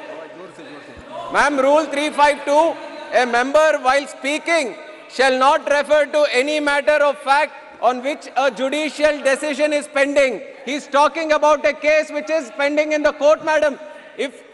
Madam, according to this rule, you have to expunge everything that he has spoken. Madam, this is a case that is pending in the court. According to Rule 352, according to Shri Arvind Samba ji, अरे बैठ जाओ. Thank you chairman madam. मैं आज मेरी वेदना प्रदर्शित करता हूं. पहले जिस ढंग से पार्लियामेंट चल रहा है वो बायस नहीं होना चाहिए. So that should be taken into consideration first. एक सेंटेंस में समझ जाना चाहिए. पहली तो बात, let me heartily congratulate Shri Somnath ji, his entire team of ISRO, the scientists and all those ancillaries who were supporting the functioning of the or launching of this satellite. There was BSNL also. Let it be very clear from this also. And therefore I heartily congratulate on behalf of my party, my leader, Uddhavji Thackeray, and millions of followers of him. Madam, every one of us know that the Vikram Sarabhai, during the regime of Nehru, who thought of space research, an Indian committee on space research was formed during the regime of the Pandit Nehru ji. मुझे इतना ही बताना है कि उतना सब होने के बाद में आज भी हम 75 साल में क्या हुआ, ये हमारा डायलॉग है रोज का. अब पता चला होगा आज तो 75 साल में क्या हुआ. 60 साल पूर्व इसरो के बनाया गया. अब इसरो बनने के बाद में आज इस जो मंजिल हमने पाई है उसकी सराहना 140 करोड़ जनता तो करती है, पूरी दुनिया कर रही है और उसका हमें प्राइड है. It's a really pride movement for every one of in the country. उसमें और एक बताता हूँ कि कितनी छोटी बातें कैसी होती है मैडम, कि जब से यह चल रहा है संशोधन, तो एक चेन्नई के एक साइंटिस्ट जो कुछ साइंटिस्ट है, उसका नेम है Chennai based amateur space enthusiast name Shanmuga Subramaniam, skilled in image analysis, identified the location for lander debris, and NASA later confirmed it. वो जो डेब्रिस गिरा था वो एक कोई इसरो का नहीं है, वो स्पेस का ऐसा ही उसका संशोधन करता है. इतना मतलब लोगों के रगों में गया कि जो कुछ हो रहा है उसमें लोग भी पार्टिसिपेट करने लगे हैं, तो उसकी सराहना जितनी करी उतनी कम होगी. मैडम, everyone नो दैट अभी आदित्य भी है. कुछ लोगों को आदित्य नाम से भी डर लगता है आजकल, पता नहीं है, लेकिन हमारे ये अच्छा हुआ कि आदित्य एल वहाँ गए हैं. वो आदित्य एल जो इमेजेस बनाता है उसमें VLCC करके visible emission line coronagraphy and suit solar ultraviolet manager, ये सोलर वाले जो सूट बनाते हैं SUIT, inter university centre for astronomy and astrophysics is done by Pune Institute. So this is everybody is contributing on all these things. I mean अब इस जब मैं विक्रम साराभाई जी की बात कर रहा हूँ, Tata institute of social science is and the Colombo observatory is in my constituency, it is in Mumbai. आज मुझे उनकी याद आती है, अब्दुल कलाम जी की और खास करके इंदिरा गांधी जी की. जब राकेश शर्मा जी गए थे तो वो एक फोन पे बात हुई और राकेश शर्मा जी से पूछा स्वर्गीय इंदिरा गांधी जी ने, हमारा हिंदुस्तान कैसे दिखता है. सारे जहां से अच्छा हिंदुस्तान हमारा. वो सारे जहां से अच्छा हिंदुस्तान आज दुनिया में सबको पता चला कि हिंदुस्तान छोटा नहीं है, बहुत बड़ा हो गया है. चांद पे गया, अब सूरज को भी उसकी भी जान ले, उसकी भी रिसर्च करने के लिए, संशोधन करने के लिए हमारा ऑर्बिट लैंडर उधर बड़ा खड़ा है, वहाँ आदित्य एल लैंडर ऑर्बिट में खड़ा है. अब आज सुबह जो बातें हुई उससे थोड़ा सा स्पर्श करूंगा, ज्यादा नहीं बोलूंगा। धर्म और विज्ञान दोनों एक दूसरे से हाथ जुड़े हुए हैं, सही है। धर्म किसको कहे ये बात आती है मन में कि जब हम सावरकर जी की बात करते हैं तो उन्होंने खास करके धर्म के बारे में व्याख्या की है। धर्म क्या है, हिंदू नाम कैसे गिरा, सिंधु से हिंदू कैसे हुए। तो ये सारा जो है अभी हमारे सारंगी जी बताए सही है, हजारों वर्ष से हमारे पास आया है, हजारों वर्षों से है। हमारे तुकाराम, संत तुकाराम जी का एक अभंग है, अणु रेणु या तोकडा तुका आकाशा एवढा, मराठी में। अणु is an atom, renu. So all those things have been there in our, I can say, epics, in your granthas, in your all those abhangas, it is existing. लेकिन इसमें एक बड़ी बात आपने कही, उसके खास करके आपको धन्यवाद देता हूँ। हम बड़े दिल के लोग हैं, कोई छोटा से है तो उससे क्या ध्यान देना है। हम जहर को हम नहीं फैलाना चाहिए, हम जहर को फैलाना चाहते हैं, वो अच्छी बात नहीं मुझे लगती। संस्कृति, परंपरा और श्रद्धा, ये श्रद्धा जो बात है, श्रद्धा क्या है, हर एक की श्रद्धा अलग अलग होती है। 2 मिनट में खत्म करता हूँ। हर एक की श्रद्धा अलग अलग होती है। हमारे हिंदू मंदिर में जाता है तो भी हिंदू है, नहीं जाता तो भी हिंदू है, पूजा करता है तो भी हिंदू है, भगवान को नहीं मानता तो भी हिंदू ही है। यही तो बड़प्पन है अपने। हम परिवर्तनीय हैं। हमारे प्रबोधनकार ठाकरे जी, जो हमारे बाला साहब ठाकरे जी के पिताजी रहे, शाहू फुले आंबेडकर जी, ये सारे परिवर्तनीय थी। इसीलिए तो धर्म में जो परिवर्तन आया वो बड़ा स्वागतपूर्ण है। और अब जब हम, इसलिए मैंने सावरकर जी का जरा सा जिक्र किया, ज्यादा बात नहीं करना चाहता हूँ कि इसको लेकर हम राजनीति खेल रहे, वो अच्छा नहीं लग रहा है मुझे। आज हम चंद्रमा की बात कर रहे हैं। अब चंद्रमा की जब बात करते हैं तो मैंने अभी एक बात कही और दूसरी बात और भी करना चाहता हूं कि उन्होंने सुबह एक बात कही कि वहां भूस्खलन हुआ और भूस्खलन में जो बचे उन लोगों ने बद्री विशाल की जय कहा। अच्छी बात है, भगवान के ऊपर श्रद्धा है उनकी, लेकिन जो मर गए उनका क्या करे, वो किस पर श्रद्धा जताए, वो किसको बुरा कहे। तो इसलिए हमारा धर्म समझने की कोशिश करने की आवश्यकता है। टेम्परामेंट एंड साइंटिस्ट, वो जो बात है वो ज्यादा स्वागत है, मान लिया उसको। और मैं चाहता हूं कि जिस ढंग से चंद्रमा पर हम गए हैं और सूरज की हम संशोधन कर रहे हैं, मुझे नहीं लगता हमारा इसरो और देर करेगा। एक दिन आएगा जब चंद्रमा पर हिंदुस्तानी उतर कर आएगा और तिरंगा मशीन, तिरंगा रोवर, एक सेकंड वाक्य तो पूरा करने दो। तिरंगा रोवर नहीं फैलाएगा, तिरंगा हिंदुस्तानी फैलाएगा। और वही सावरकर जी को हिंदुस्तानी वाक्य जब बड़ा अच्छा लगता था। मैं आपने मुझे समय दिया, धन्यवाद चाहता हूँ। Madam Chairperson, at the very outset, I would like to thank you for giving me this opportunity to speak in this magnificent new Parliament building.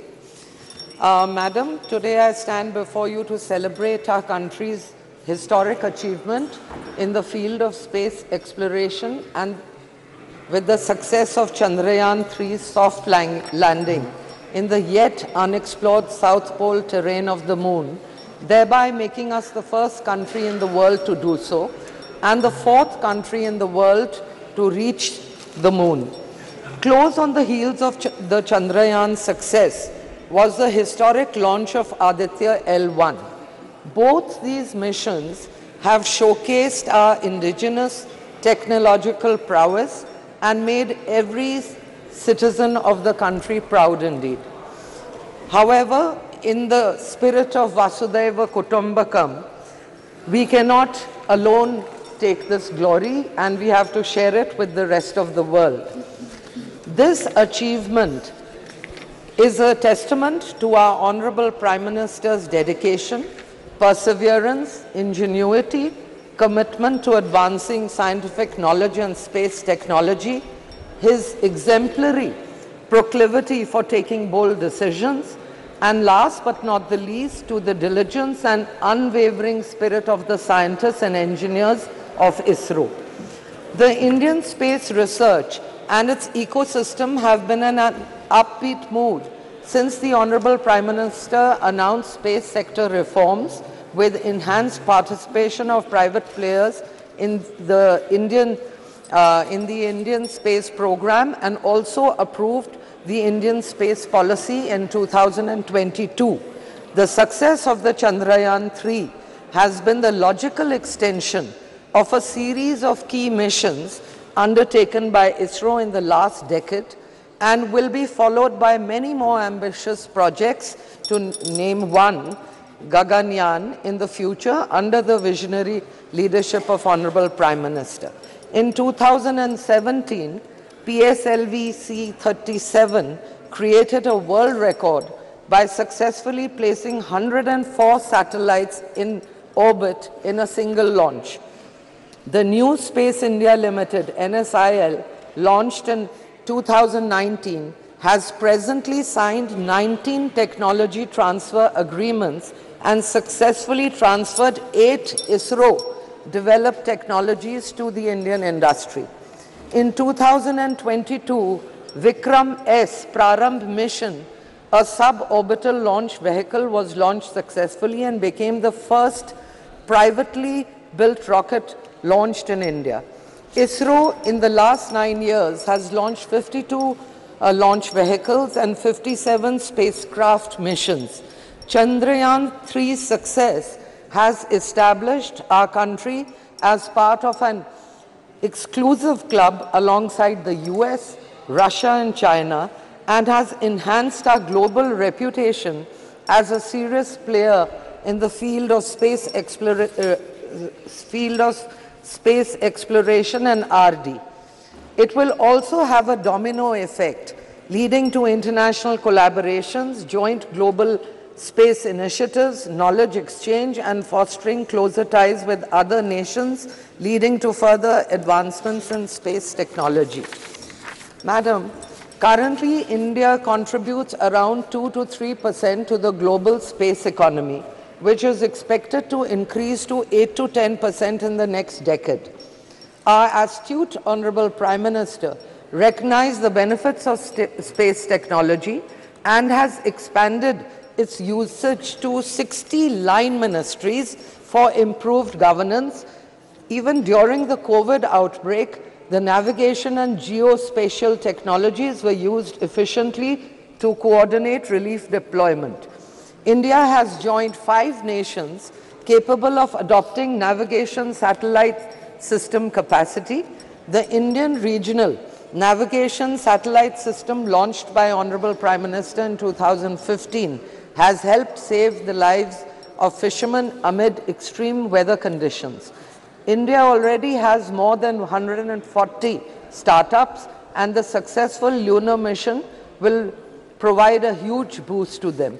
It will establish India's position as a cost-effective satellite launcher benefiting aerospace and defense sectors. The Chandrayaan mission will inspire and captivate the imagination of the youth and encourage them to pursue careers in science, technology, engineering, and math. Also, several rural space labs are being set up in schools across the country to foster interest in young minds vis-a-vis space studies. It will open up a wave of opportunities for several sectors, which will boost our economic growth, help us achieve our objective of Atmanirbhar Bharat, and bring us closer to achieving Honorable Prime Minister's vision of becoming the 3rd largest economy in the world. Now, I just want to put in a point that we as a civilization have always been curious about the stars and planets. And Puranic literature tells us that in ancient India we had the knowledge of astrophysics, sophisticated understanding of astronomy, which was also called Nakshatra Vidya, the science of the stars, and we were able to accurately predict eclipses, motions of the planets, and use this knowledge in Vedic astrology. From Aryabhat to Vikram Sarabhai, Dr. Homi Bhabha, or Nambi Narayanan, we have a galaxy of legends in the field of space studies to be proud of. Now that our Honorable Prime Minister has firmly established himself on the world stage as a leader of leaders, it is no wonder, ma'am, 1 minute, that he has shifted his sight on the stars, and let me assure you, he will conquer the field there too. And my very best to the extraordinarily gifted, diligent, motivated scientists and engineers, and the Honorable Prime Minister creating a conducive and encouraging climate for our space research program to reach new heights. As in his words, as he said, the sky is definitely not the limit for the Indian space sector. I wish them the very best. Thank you, ma'am. Thank you very much, Madam Chairperson, for affording me this opportunity to take part in the discussion. Madam, it is really a proud and prestigious moment to all Indians. On 23rd of August 2023, in the history-making soft landing of Chandrayaan-3 in the moon's south pole. Madam, we salute the Indian scientific community, in particular ISRO, for having achieved this historic success in space technology. Madam Chairperson, 13 scientists, including the chairman of ISRO, they are the former students of the TKM College of Engineering, wherein my constituency is there.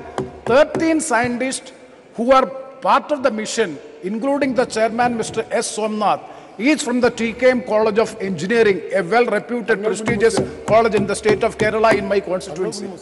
And that is being installed, that is being instituted by a learned person, Sri Tangal Kunju Musliar, in the year 1955. Madam Chairperson, when Chandrayaan-3 successfully landed on the moon, 1.4 billion people of India was in full joy and triumph in its making history. Through this landmark achievement, India's space agency ISRO became the first space mission in the world to land near the south pole of the moon. Madam Chairperson, the remarkable achievement of ISRO not only underscores the powers of Indian scientists, but also highlights the extraordinary journey of scientific development that India embarked upon since the establishment of ISRO in the year 1962. Further, it showcased its technological capabilities and its visionary approach towards leveraging science and technology to address various other areas of development. Our moon mission is always having a human-centric approach. That is why immediately after the landing, soft landing, Honorable Prime Minister has said, this success belongs to all humanity, not to any individual or not to a particular community or a country. Madam, the roots of modern India's scientific journey is from the days of great visionary leader Pandit Jawaharlal Nehru. It can be traced back to the establishment of Indian National Committee for Space Research in 1962, that is INCOSPAR.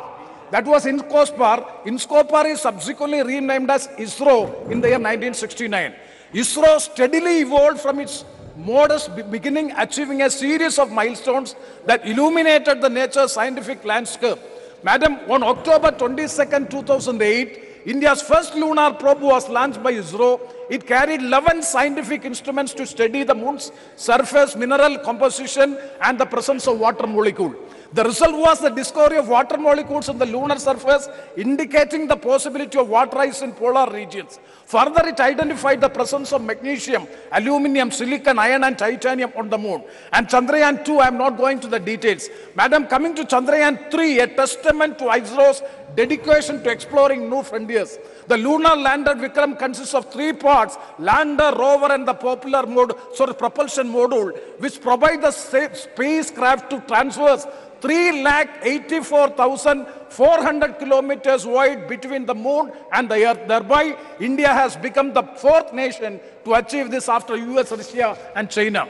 Chandrayaan mission cemented India's global status as a superpower in the space. ISRO's accomplishment demonstrate how investment in scientific research can yield both knowledge and technological advancements with far-reaching impacts. What are the impacts of the mission? Madam, 4 main impacts. Number 1 is the healthcare. Number 2, the climate change mitigation. And number 3, the security. And number 4, one is the national well-being.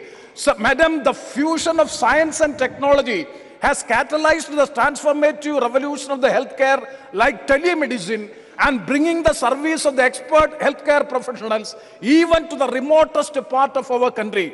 In the area of climate change, India's strategic alignment of science and technology assumes paramount importance. And that too in the case of sustainable development adopted by the UN resolution in the year 2015. And we are commitment to honor them. We have to honor the commitments made in the UN as far as the sustainable development is concerned. Madam, national security demands a multi-phased approach rooted in innovation. So Madam, the realm of science and technology is intricately linked to its educational ecosystem and its ability to nurture a culture of curiosity, learning and innovation. India's educational institutions and research centers plays a pivotal role in cultivating a skilled workforce and fostering a spirit of inquiry. Initiatives that promote STEM, that is science, technology, engineering and mathematics, have the potential to propel India further on its scientific journey, for which I urge maximum budget allocation has to be provided in the field of research and innovation. The present budget allocation is not sufficient to meet the purpose. And one more suggestion I would like to make, as far as the private sector is concerned, what is the amount being spent for research and innovation and development in the field of research and innovation, which is negligible amount being spent by the private sectors. It is everything is from the public sector. Definitely once again I would like to take this opportunity to congratulate the scientific community, in particular the ISRO and also the college from whom most of the members have already pointed out, most of this engineering faculty is from the aided colleges or the government colleges. So once again I take to congratulate and salute all the scientific community, in particular ISRO. Thank you very much, ma'am. Shri C. Thomas ji. Shri C. Thomas ji.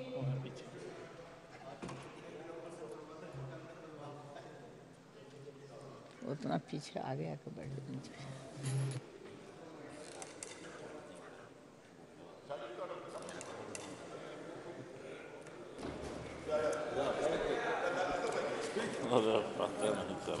Thank you, Madam, for giving me an opportunity to participate in the discussion on the success of Chandrayaan-3 mission and other achievements of our nation in the space sector.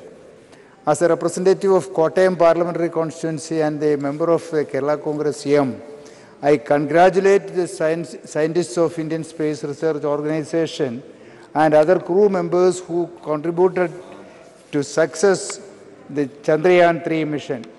The whole country is proud of you. In a lighter vein, I must mention that most of the scientists, including the ISRO chairman, Dr. S. Somanath, are from my state, Kerala. The VSSC Thiruvananthapuram director, Dr. Unnikrishnan Nair, who also was a part of in this mission, and he belongs to my constituency and he hails from a small village called Kodanallur in my constituency. He also had his studies in Malayalam medium schools and also had the local college where he has studied in the primary level. Sir, most of the alumni of the College of Engineering at Trivandrum, then TKM College of Engineering, Kollam, as well as the Kodamangalam, MA College of Engineering, Kodamangalam. 55 members of that alumni from MA College of Kodamangalam are part of this mission. Sir, that way Kerala has a glorious and prestigious position in the success of this historic mission. Sir, having said that, I want to raise a few other issues which are affecting the scientist community in India at large. First, apart from ISRO, there are so many other institutions which contribute to scientific research in India. If you want to grow in science and development cutting edge technology, we have to make sure that the institutes other than the premier agencies like ISRO also get enough funding and other support. However, the data tells us that the completely different, the data which gives us is a complete different story. The expenditure on research and development as a percentage of GDP was 0.71% in 2013-14, which has now got reduced to 0.64 in 2021. Importantly, the most of the countries who are leaders in the field of technology and scientific advancement, the expenditure in research and development as a percentage of GDP is more than 3%. Sir, second, I would like to point out one more fact that in 2022, the GST rates on scientific and technological instruments to research institutes was raised from 5% to 18%. The overall impact of this decision is a reduction in the research and funding of government by two other scientists also have to pay more taxes for their laboratory instruments. I urge upon the government that the scientific and technical instruments supplied to research institutes should be exempted from GST. Third, recently the Ministry of Education and Department of Science and Technology have issued a GO to increase the fellowship amounts for junior and senior research fellowships. After 4 years of struggle of the researchers community, the increase in the amount was only 20%, sir, which is nothing in comparison to the inflation ratio. Sir, even the parliamentary panel has recommended a 60% revision in the fellowships and a minimum of 50,000 rupees. But now the government has come out with 37,000 rupees only. So the government has to understand that the scientists involved in the research are not to be treated as students. Most of them are in the age bracket of 25 to 35, and they have to the responsibility of their families. So I would request the government to revise the fellowship amount from 37,000 to 50,000 as recommended by the parliamentary committee panel. Sir, while we celebrate the success of Chandrayaan-3 and the successful missions of ISRO, we must not forget that that in order to become at par with the developed economies in terms of scientific and technological advancements, the government has to provide enough funding and support to the scientist community. Thank you, Madam. Shri B. Mahtab ji. Good morning. My good friend Honorable Shashi Tharoor ji, Honorable Prem Chandran ji, other friends from Kerala are saying he belongs to my constituency, scientists belong to their constituency. Good, but they are proud Indians and all of us are proud of them. And the second thing which they need also to acknowledge, that after doing the successful mission of Chandrayaan, they went to Tirupati temple and they went to other temples also to offer their greetings and pranam. In fairness, they also ought to have said that. Shri B. Mahtab ji.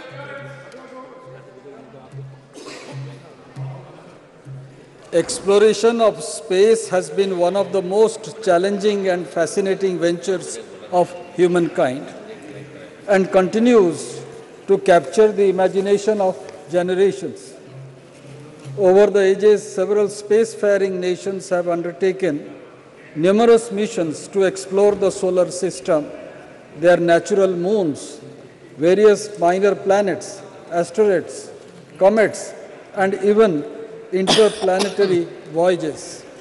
Some 150 years ago, in the 19th century, an astronomy knowledgeable person named Samanta Chandrasekhar could map and tell us accurately what is the distance between the Earth to that specific planet. And this was confirmed by the astrophysicist of Calcutta University. And he wrote in Sanskrit Siddhanta Darpan, and he belongs to Odisha, to my constituency Khandpada, and that is the present planetarium is named after him. So this is all indigenous. हमारी भारत की विद्या के कारण ये सारे चीज़ें उनके पास था और वो भी उसको प्रमाणित करते थे. आज जिस बारे में हम आज दिन भर चर्चा कर रहे हैं, सारे members, this house is in one voice congratulates Indian scientists for their endeavor.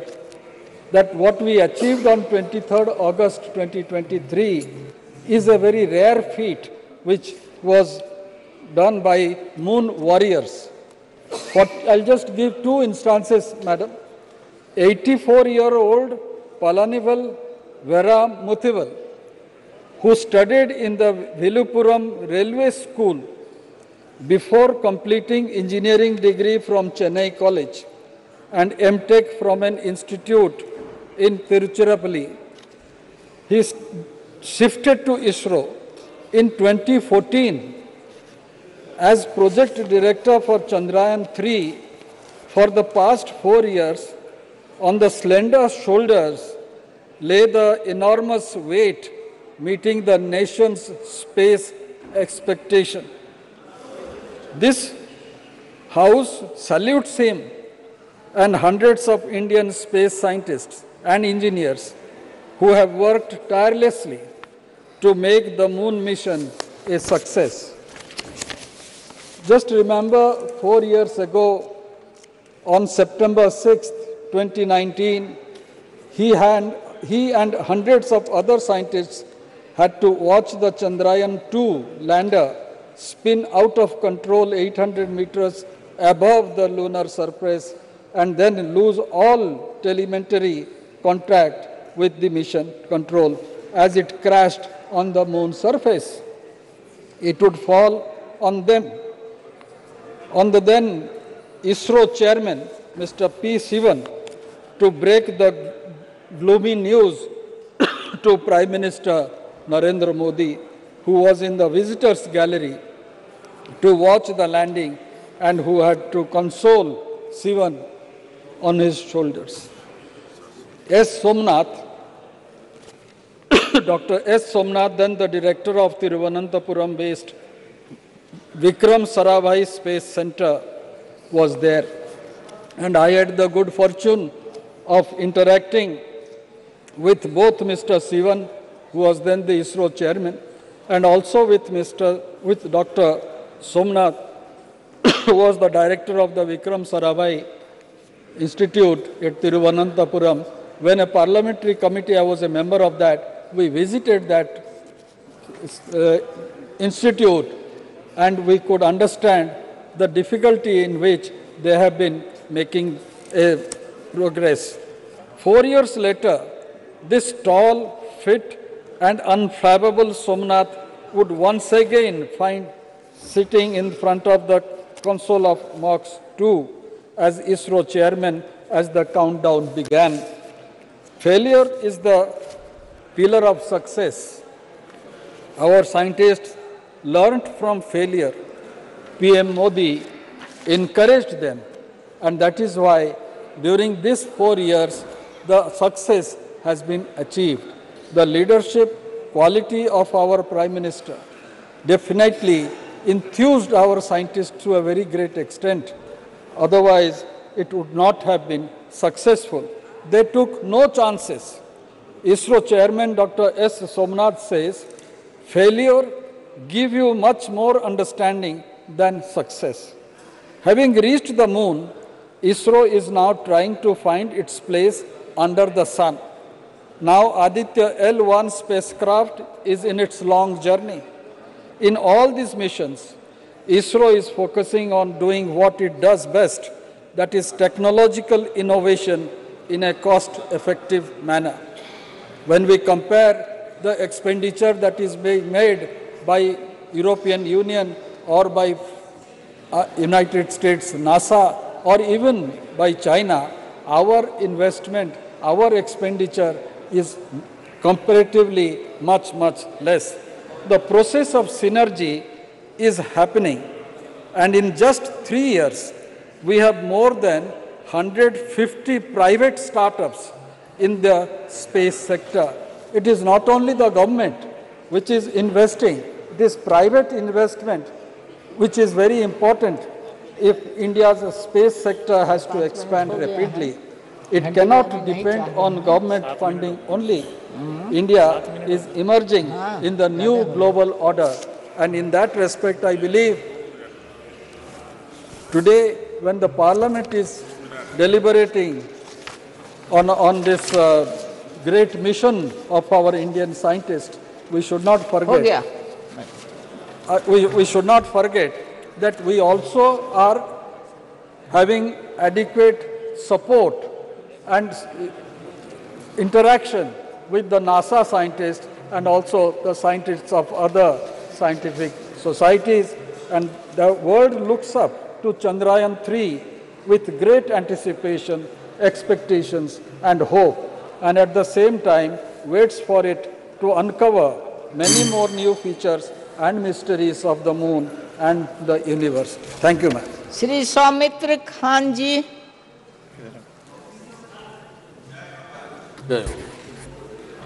Thank you, sir. Thank you, madam.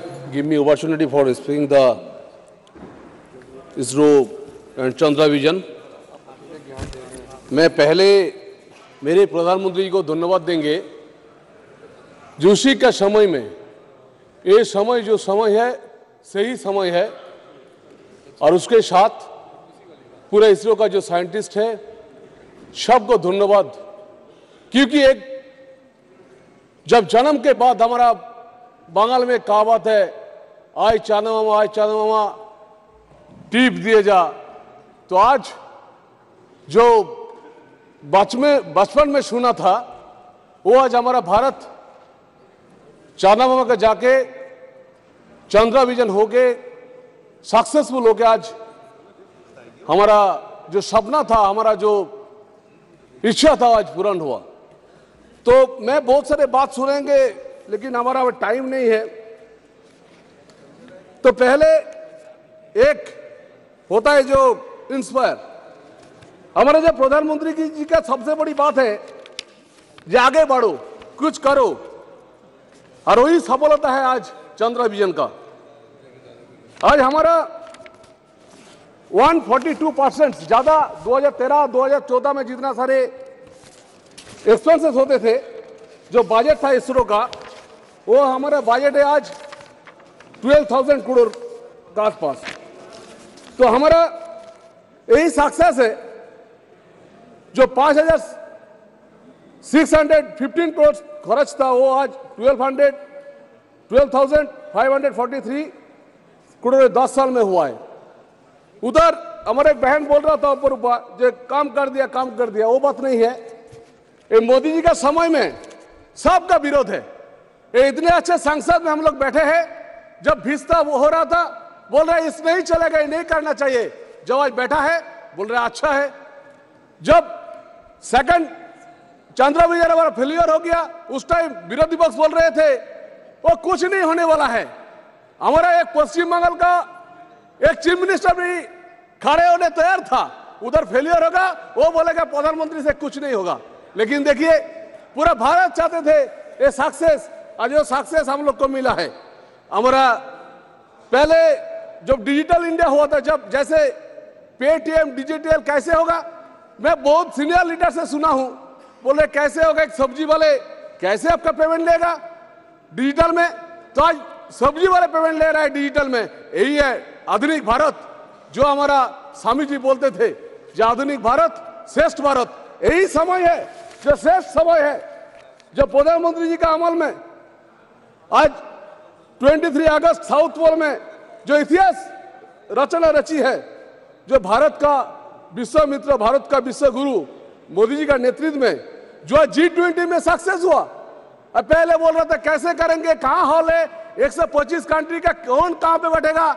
आज देख लीजिए पूरा भारत देश का नरेंद्र मोदी जी आगे जा रहे हैं, आज सब राष्ट्रप्रधान पीछे जा रहे हैं, सब बोल रहे हैं मोदी जी वहां आगे बढ़ो, आपके साथ हूं। और पहले हम लोग का बात है, अमेरिका नासा को देख के बोलते थे अरे नासा सब कुछ कर पाएंगे, हम लोग कुछ नहीं कर पाएंगे। लेकिन आज जितेंद्र जी है हमारा मिनिस्टर भी, इतने अच्छे वहां पे जाके जो उद्घाटन किया है, सबसे बड़ी बात है जो सक्सेस को देखना चाहिए, सिर्फ देखने के लिए सिर्फ इच्छा होना चाहिए। और जो प्रधानमंत्री जी का है, जो प्रधानमंत्री जी की इच्छा है, जिस स्टार्टअप में आज इसरो के साथ 140 स्टार्टअप जुक्त है, उसके साथ इसरो का फायदा भी होगा और इसरो का साइंटिस्ट को भी आगे बढ़ेगा। हमारा बंगाल का स्वतंत्रनाथ बसु, जो हमारा बसु विज्ञान मंदिर हम मांगेंगे, हमारा जितेंद्र जी बैठा है, हम मांगेंगे जो हमारा पश्चिम बंगाल से बहुत सारे साइंटिस्ट आज हमारा इसरो में काम कर रहे हैं। बंगाली का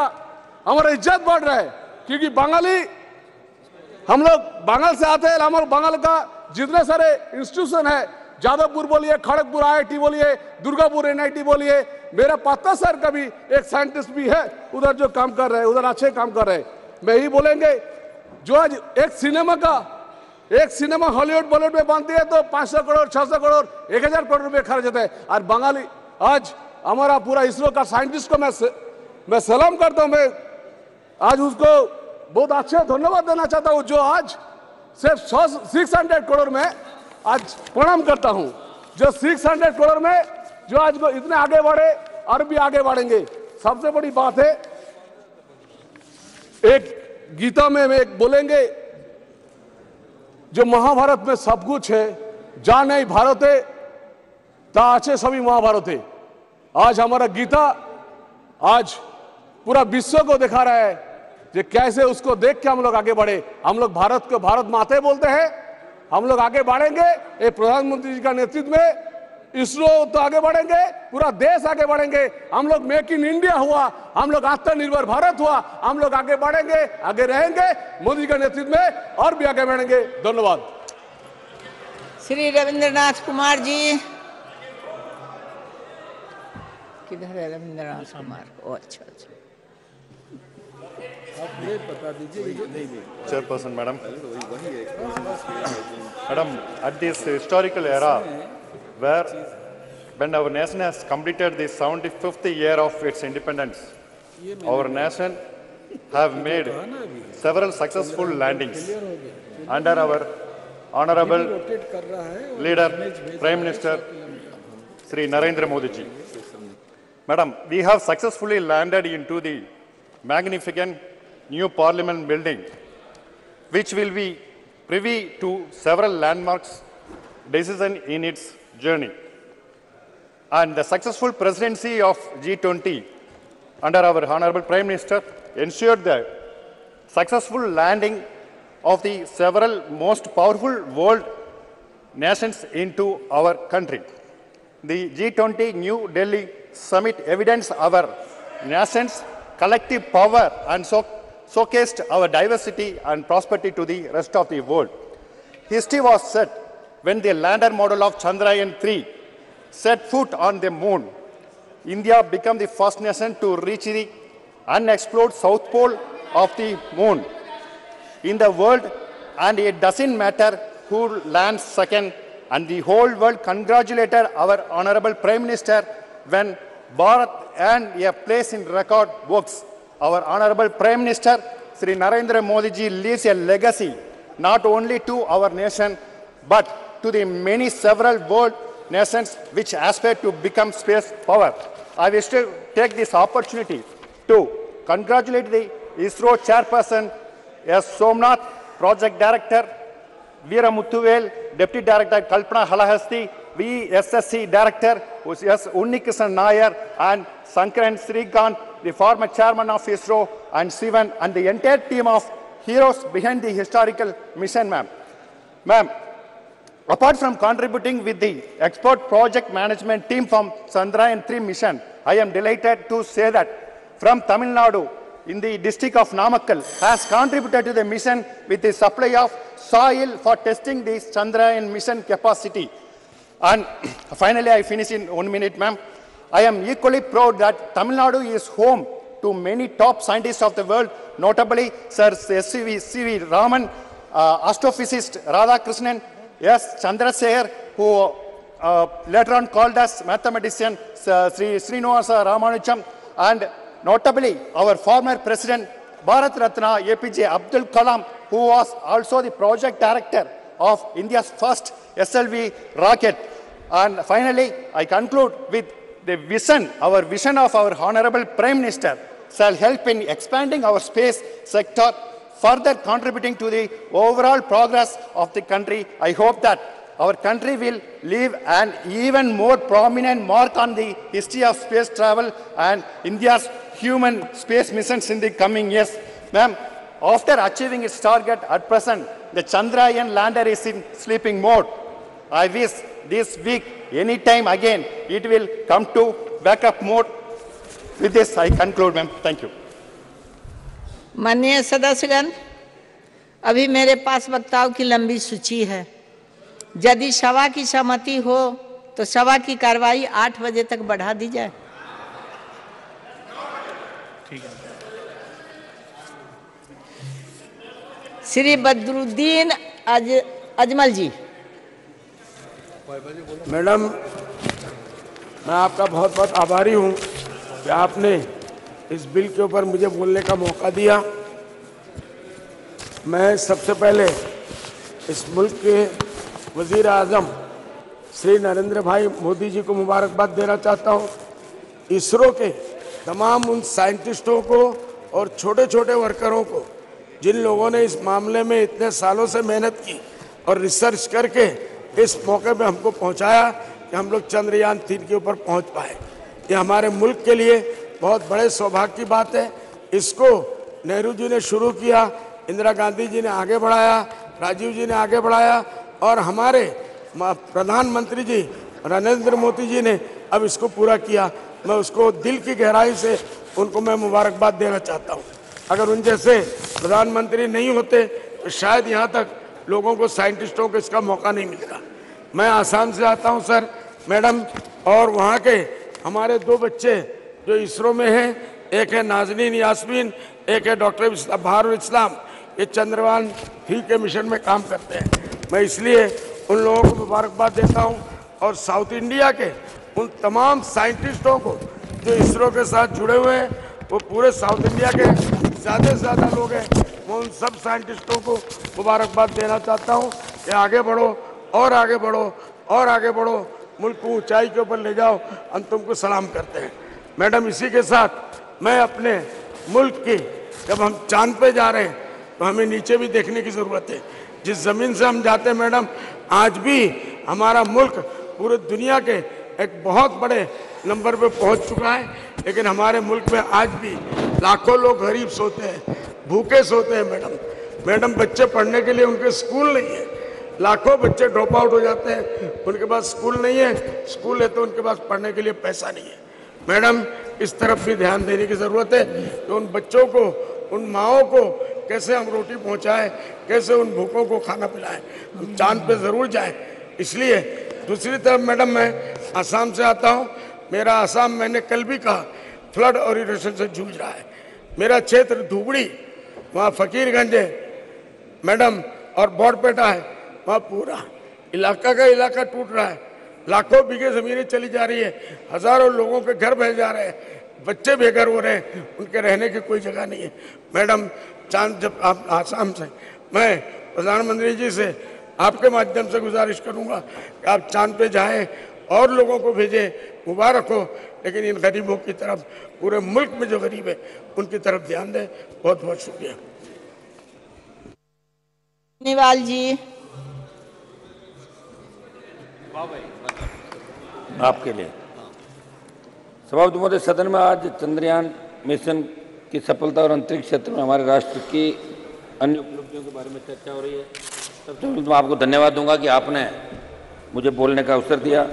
चंद्रयान 3 ने चंद्रमा के दक्षिण ध्रुव पर कदम रखकर न सिर्फ एक नया इतिहास रचा, बल्कि ऐसी जगह पर उतरने में भी सफल रहा जहां अब तक दुनिया का कोई भी देश नहीं पहुंच सका। हम बच्चे थे जब पढ़ते थे, इतिहास पढ़ते थे, अमेरिका चांद पे जा रहा है, रूस जा रहा है, तैयारी कर रहा है, लेकिन हमने चांद की उस जगह पे कदम रखा। और उस दिन जब चंद्रयान चांद की सतह पे उतर रहा था, और वो पल जो 1 घंटा लास्ट का था, 1 घंटे से फिर 30 मिनट, 29, 28, 27, 1 मिनट 1 सेकेंड, इतना जबरदस्त उत्साह देश के हर बच्चे के अंदर, 4 साल से लेके 3 साल से लेके बच्चे, बूढ़े, महिलाएं, किसान, जवान सब टेलीविजन के सामने थे, कोई फोन लेके बैठा हुआ था और उस इतनी उत्सुकता से देख रहा था कि भारत आज विश्व का पहला देश बना।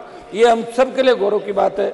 मैं इसमें हमारा जो भारतीय वैज्ञानिकों की सफलता को न केवल हमारे देश ने बल्कि दुनिया ने, इसे गर्व की बात है। मैं प्रधानमंत्री सहित हमारे मंत्री जी और लोकसभा अध्यक्ष जी का भी इस बात के लिए धन्यवाद कि आज इन्होंने इस पर चर्चा कराई। वैसे 193 में चर्चा होती, लेकिन आज इस पर विशेष रूप से ये चर्चा कराई। और आपका भी धन्यवाद कि आपने हमें बोलने का मौका दिया। 20 जुलाई 1969 को चांद पर कदम रखने वाले अंतरिक्ष यात्री नील आर्मस्ट्रांग ने वहां उतरते ही कहा था कि इंसान के लिए छोटा कदम हो सकता है, लेकिन मानव जाति के लिए एक लंबी छलांग, और विश्व के अंतरिक्ष में ये वाक्य लगभग कहावतों बदल गया। सर्वोदय भारतीय अंतरिक्ष अनुसंधान संगठन की स्थापना से लेकर अब तक इसरो के वैज्ञानिक वहां काम कर रहे और काम कर चुके कर्मयोगी कार्मिकों की मेहनत से जो सफलता प्राप्त की, उसे पूरा देश गौरवान्वित है। आज जब इस महत्वपूर्ण उपलब्धि विषय पर चर्चा हो रही है, तो मैं एक बात कहना चाहता हूं कि सरकार ने इस सफलता की कहानी को स्कूली पाठ्यक्रम में जोड़ने की बात कही, अच्छी बात है। लेकिन मैं आपके माध्यम से प्रधानमंत्री से कहना चाहूंगा कि गांव ढाणी के अंतिम छोर पे ग्रामीण परिवेश के बच्चों को स्पेस सेक्टर में आगे बढ़ने के लिए कैसे प्रेरणा मिले, और उस शिक्षा में जब इस सेक्टर में आगे बढ़े तो सरकार की तरफ से उनके शैक्षणिक खर्च पूर्ण रूप से कैसे वहन किए जाए, इस दिशा में भी सरकार को सोचने की आवश्यकता है। सर्वोदय चंद्रयान की जो सफलता हासिल हुई वो किसी व्यक्ति विशेष या सरकार की सफलता तक ही सीमित नहीं है। यह हमारे वैज्ञानिकों की वर्षों की मेहनत का परिणाम और इसरो की स्थापना लेकर अब तक इसरो की यात्रा में वहाँ के वैज्ञानिकों का अथक परिश्रम का परिणाम। लेकिन भाजपा इस सफलता को ऐसे दिखा रही है कि जैसे ये उनकी व्यक्तिगत सफलता है। ऐसे मामलों का राजनीति नहीं करें तो अच्छा। हम सब इसमें आपको बधाई देते हैं, ये पूरे देश के लिए गौरव की बात है। सबका आशीर्वाद, सबकी दुआएं, इस देश आगे बढ़े, इसी का परिणाम है कि हमें विश्व में सबसे पहले सफलता मिली। देश की अंतरिक्ष यात्रा की शुरुआत 1960 के दशक में हो गई थी। फरवरी 62 में ही अंतरिक्ष अनुसंधान के राज्य समिति का गठन किया, जिसके सचिवों में होमी जहांगीर बाबा और विक्रम साराभाई जैसे महान वैज्ञानिक शामिल थे। और चंद्रयान 3 और आदित्य L1 की सफलता वर्षों की मेहनत का नतीजा। सर्वोदय भारत ने अपने अंतरिक्ष कार्यक्रम की एक छोटी सी शुरुआत से की और आज विश्व के सम्मुख एक विशाल उदाहरण स्थापित कर देखा। अगर आप बीते 6 दशक पहले जब भारत ने इस यात्रा को शुरू किया उस बारे में याद करें, उस समय अमेरिका और तत्कालीन सोवियत यूनियन लगभग चंद्रमा की धरती पर उतरने की तैयारी कर रहे थे।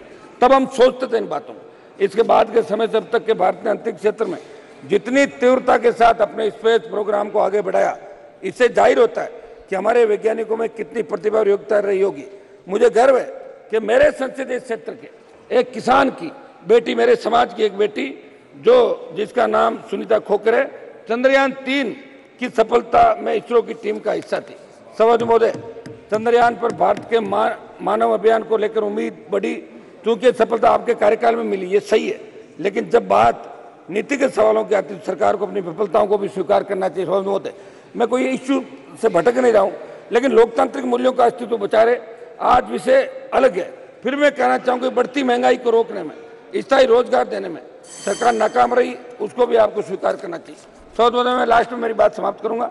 आपके माध्यम से प्रधानमंत्री जी को कहना चाहूंगा कि वैज्ञानिकों के उत्साह और उनकी मेहनत से जो सफलता हमारे देश को मिली, उस सफलता में वैज्ञानिकों का उत्साह शामिल था, परंतु राष्ट्र की सुरक्षा से जुड़े मामले में आपकी सरकार ने देश की सेना और युवाओं को सेना में अग्निपथ नामक संविदा भर्ती की योजना को लाकर जो किया है, मेरा सदन के माध्यम से सरकार से अनुरोध है कि ऐसी योजना को वापस लिया जाए ताकि सेना का उत्साह बरकरार रहे। एक सभापति महोदय, मैं चाहता हूं कि बेरोजगारी पे चर्चा हो सदन के अंदर, पूरे देश का नौजवान जिन्होंने आपको सत्ता के शिखर पे बिठाया। दूसरा, एक चर्चा महिलाओं, जो महिला अपराध बढ़ रहे हैं देश के अंदर, महिला आरक्षण आप ले आए, उसका हमने सबने धन्यवाद आपको दिया था। जैसा भी आप लाए अच्छी बात है, कम से कम शुरुआत तो करी। आगे ये भी बैठे थे कई साल, ये भी नहीं ला पाए, आप लाए। लेकिन महिला अत्याचार जो देश के अंदर बढ़ रहे हैं, इसकी चर्चा भी सदन के अंदर पूरे दिन होनी चाहिए, ये हमारी मांग है। और आपने मुझे मौका दिया, मैं पुनः इसके हमारी भारत जो आगे बढ़ा है इसको बहुत बहुत बधाई। और हम सब मिलजुल के चाहते हैं कि देश और दुनिया के अंदर राजनीति से ऊपर उठ के हम देश के विकास की सोचें। धन्यवाद बेटा। धन्यवाद सभापति महोदय, आपने मुझे इस चंद्रयान 3 के यश गाथा में चर्चा में सहभागी लेने के लिए परमिशन दी। मैं खुद को भाग्यशाली समझता हूं कि एक first time member of parliament होने के नाते इस नवनिर्मित भव्य संसद में मुझे आपने बोलने का अवसर दिया, और वो इस विषय पे जिस विषय से इस देश का नाम पूरे विश्व में रोशन हुआ है। आज के ये चंद्रयान 3 के चर्चा में हम हमारे देश के पूर्व प्रधानमंत्री माननीय श्री अटल बिहारी वाजपेयी जी का याद करते हैं, जिन्होंने 2003 में चंद्रयान की घोषणा की थी, और उनके विश्वास और संकल्पों को नमन करते हुए मैं कुछ पंक्तियों से उनको श्रद्धांजलि अर्पण करना चाहूँगा। वाकिफ कहाँ ज़माना हमारे उड़ान से, वो और थे जो हार गए आसमान से, रखकर चांद पर कदम आज हमने इतिहास बना दिया, जिनको शक था हमारी काबिलियत पर आज उन सबको गवाह बना दिया। सभापति महोदय, आदरणीय प्रधानमंत्री जी नरेंद्र मोदी जी के नेतृत्व में चंद्रयान 3 का यह यश हमारे जय जवान जय किसान जय विज्ञान जय अनुसंधान का जीता जागता उदाहरण है। चंद्रयान 3 का यह यश सिर्फ विज्ञान का प्रतीक नहीं, लेकिन यह नारी शक्ति का भी प्रतीक है, जिसमें 100 महिलाओं ने साइंटिस्ट और इंजीनियर होकर इस चंद्रयान 3 की यश गाथा में अपना सहभाग लिया। और आदरणीय मोदी जी के नेतृत्व में कल पारित किया गया नारी शक्ति वंदन अधिनियम इन्हीं महिलाओं को भारत के विज्ञान की आवाज इन संसद में उठाने के लिए प्रेरित करेगी। और अब वो दिन दूर नहीं कि कुछ सालों में इस देश का स्पेस मिनिस्टर एक इसरो की महिला अपने विज्ञान के माध्यम से इस देश को अवगत करेगी। माननीय सभापति महोदय, बचपन में स्कूल में हमें चांद से लेके 2 ही सवाल पूछे जाते थे, first man on moon and first country on moon. उसके जवाब हमें याद हो गए थे, नील आर्मस्ट्रांग और रशिया। लेकिन आज आदरणीय प्रधानमंत्री नरेंद्र मोदी के नेतृत्व में जब देश के बच्चे को पूछा जाएगा कि which country landed on the south pole of the moon first, वो देश का बच्चा गर्व से बोलेगा भारत। ये आदरणीय प्रधानमंत्री नरेंद्र मोदी के नेतृत्व में हम कर पाए हैं। सभापति महोदय, मैं महाराष्ट्र से सांसद हूं और महाराष्ट्र का योगदान इस चंद्रयान 3 अभियान में बहुत बड़ा है। इस चंद्रयान 3 में liquid propulsion engines and satellite thrusters Godrej के माध्यम से बनाए गए, जो मुंबई में स्थित है। आदरणीय प्रधानमंत्री नरेंद्र मोदी जी के नेतृत्व में आत्मनिर्भर भारत की गाथा बताते हुए GSLV Mark 3 की कोटिंग सांगली जिले में डैजल डायनाकोट से की गई है। और इसकी सबसे बड़ी उपलब्धता हमारे नेता स्वर्गीय गोपीनाथ मुंडे जी का स्वप्न पूर्ण करते हुए बीड़ जैसे दुर्गम जिले के एक व्यक्ति ने, जिसका नाम दत्ता बीड़कर है, वहां पे एक जूनियर साइंटिस्ट बोल के काम करके चंद्रयान 3 की यश गाथा में शामिल हुआ। ये मुंडे जी का सपना हम पूरा होते हुए चंद्रयान 3 के माध्यम से देखने को हमें मिला है। आज की ये चर्चा में हम अपेक्षा कर रहे थे कि सब इसमें सकारात्मक भूमिका निभाएं, सब हमारे वैज्ञानिकों की तारीफ करें, लेकिन कुछ लोगों की आदत राजनीति लाने की जाती नहीं है। और इसीलिए पिछले 50 सालों से आज जो विपक्ष में बैठे हैं, एक चांद के माध्यम से कविता बहुत खूबसूरत उन्होंने बताई थी। मुझे वक्त बहुत कम है तो मैं कविताओं के माध्यम से ही अपनी बात रखूंगा। एक कविता थी, चंदा मामा दूर के पुए पकाए बूर के, आप खाए थाली में मुन्ना को दे प्याली में। 50 साल से इन्होंने देश को यह बताया कि चांद बहुत दूर है, और ये वही लोग हैं जिन्होंने चांदी के थाली में खाना खाया, लेकिन गरीबों के प्याली में पानी देने की हिम्मत इनकी हुई नहीं। ये नरेंद्र मोदी की सरकार है जिन्होंने गरीबों का उद्धार किया, और जल जीवन मिशन के माध्यम से आज पानी देने का काम हम कर रहे हैं। सभापति महोदय, चंद्रयान 2 2019 के जो टीवी पे विजुअल्स थे, वो हम कैसे भूलेंगे। जब हम टीवी पे देख पा रहे थे कि चंद्रयान 2 के नॉन लैंडिंग की वजह से हमारे इसरो के चेयरमैन हताश थे, साइंटिस्ट हताश थे, तो देश के एकमेव प्रधानमंत्री नरेंद्र मोदी थे जो स्पेस सेंटर में जाके उन्होंने हौसला बढ़ाया, उनको उम्मीद दी, और वो वही हौसला था जिसने चंद्रयान 3 की नींव रखी। आज उस जो हौसला, जो जज्बा उन साइंटिस्ट में निर्माण हुआ, उनको मैं उन कुछ पंक्तियों में रखना चाहूंगा कि ए चांद तेरी जिद के आगे क्या मैं नतमस्तक हो जाऊंगा, तू खाब परे रख दे अपने, मैं फिर से वापस आऊंगा। तू दूर भले ही है मुझसे पर पास कभी तो आऊंगा, है प्रेम अमर मेरा तुझसे मैं उसको छोड़ ना पाऊंगा, उस बार चलेगी जिद मेरी तुझको भी याद दिलाऊंगा, तू खा परे रख दे अपने में फिर से वापस आऊंगा। और इसी हौसले से ये चंद्रयान 3 की तरफ हम बढ़े और हम यशस्वी भी हुए। सभापति महोदय, साइंस हमें बहुत कुछ सिखाता है और एक कहावत है कि science teachers us to learn from our mistakes, लेकिन ये स्टेटमेंट विपक्ष को लागू नहीं होता जो अपनी गलतियां सुधारने के लिए नहीं लेकिन बार बार गलतियां करने के लिए जाने जाते हैं, और आज यहां इस सदन में वो साइंस की दुहाई दे रहे हैं। सभापति महोदय, चंद्रयान 3 के यशस्वी लॉन्चिंग के बाद आज संगठित भारत, सामूहिक भारत सन मिशन की तरफ बढ़ रहा है। हमारा भारत का सन मिशन ये SUN ये सन मिशन है, और दूसरी तरफ देश में I.N.D.IAA ये इंडिया SUSON ये सन मिशन को लॉन्च करने में लगे हुए हैं, जो सन मिशन बार बार लॉन्च होकर फेल हुआ, लेकिन आदरणीय प्रधानमंत्री नरेंद्र मोदी के नेतृत्व में हमारा SUN भारत के द्वारा लॉन्च किया गया सन मिशन ये यशस्वी होगा, इसकी हमें पूरी तरह से विश्वास है। आपके माध्यम से आज इंडिया नासा के आर्टेमिस अकॉर्ड में सहभागी हुआ है। इस आर्टेमिस अकॉर्ड के माध्यम से हम देश के द्वारा 2025 में इंसानों को चांद में भेजने का प्रावधान करने वाले हैं। मुझे खुशी है कि 2024 के इलेक्शन के बाद काफी ऐसे लोग रहेंगे जो पूरी तरीके से खाली हो जाएंगे। मेरी विनती है सरकार से कि आपके माध्यम से उन खाली लोगों को 2025 में चांद में भेजने का प्रावधान सभापति महोदय आपके माध्यम से 2024 के बाद किया जाए। तारीखों का अपना अलग महत्व है। 14 जुलाई 2023 ये हमारे देश में चंद्रयान 3 की लॉन्चिंग की तारीख बताई जाएगी। ये वर्तमान की 14 जुलाई चंद्रयान 3 की यश गाथा दोहराएगी, लेकिन एक तारीख थी जो इतिहास में 14 जुलाई 1942 जिसमें क्विट इंडिया मूवमेंट का रेजोल्यूशन पास हुआ था, वो इतिहास 14 जुलाई का था। और आने वाली 14 जुलाई 2024 ये देश का नागरिक क्विट इंडिया अलायंस मूवमेंट ये देश का नागरिक लगाएगा, और फिर एक बार देश में आदरणीय प्रधानमंत्री नरेंद्र मोदी की सरकार इस देश की जनता की सेवा करने के लिए आएगी। और अंत में मैं अपने चंद वाक्यों से एक कविता के माध्यम से अपने वाणी को पूर्ण विराम दूंगा, जिस कविता के माध्यम से इस चंद्रयान 3 की यश गाथा बयां की गई है। अंतरिक्ष में गूंज उठे हम चंद्रयान का गान लिए, चांद तिरंगे रंग में नगा नई एक पहचान लिए, मेरे भारत के वैज्ञानिक तुम गौरव हो भारत का, ऊंचा माथा लिए खड़े हम सच्चा एक अभिमान लिए। इन्हीं शब्दों से मैं अपनी वाणी को पूर्ण विराम दूंगा। जय हिंद, जय भारत। बहुत अच्छा। श्री बेनी बहनान जी। Sir, thank you, madam.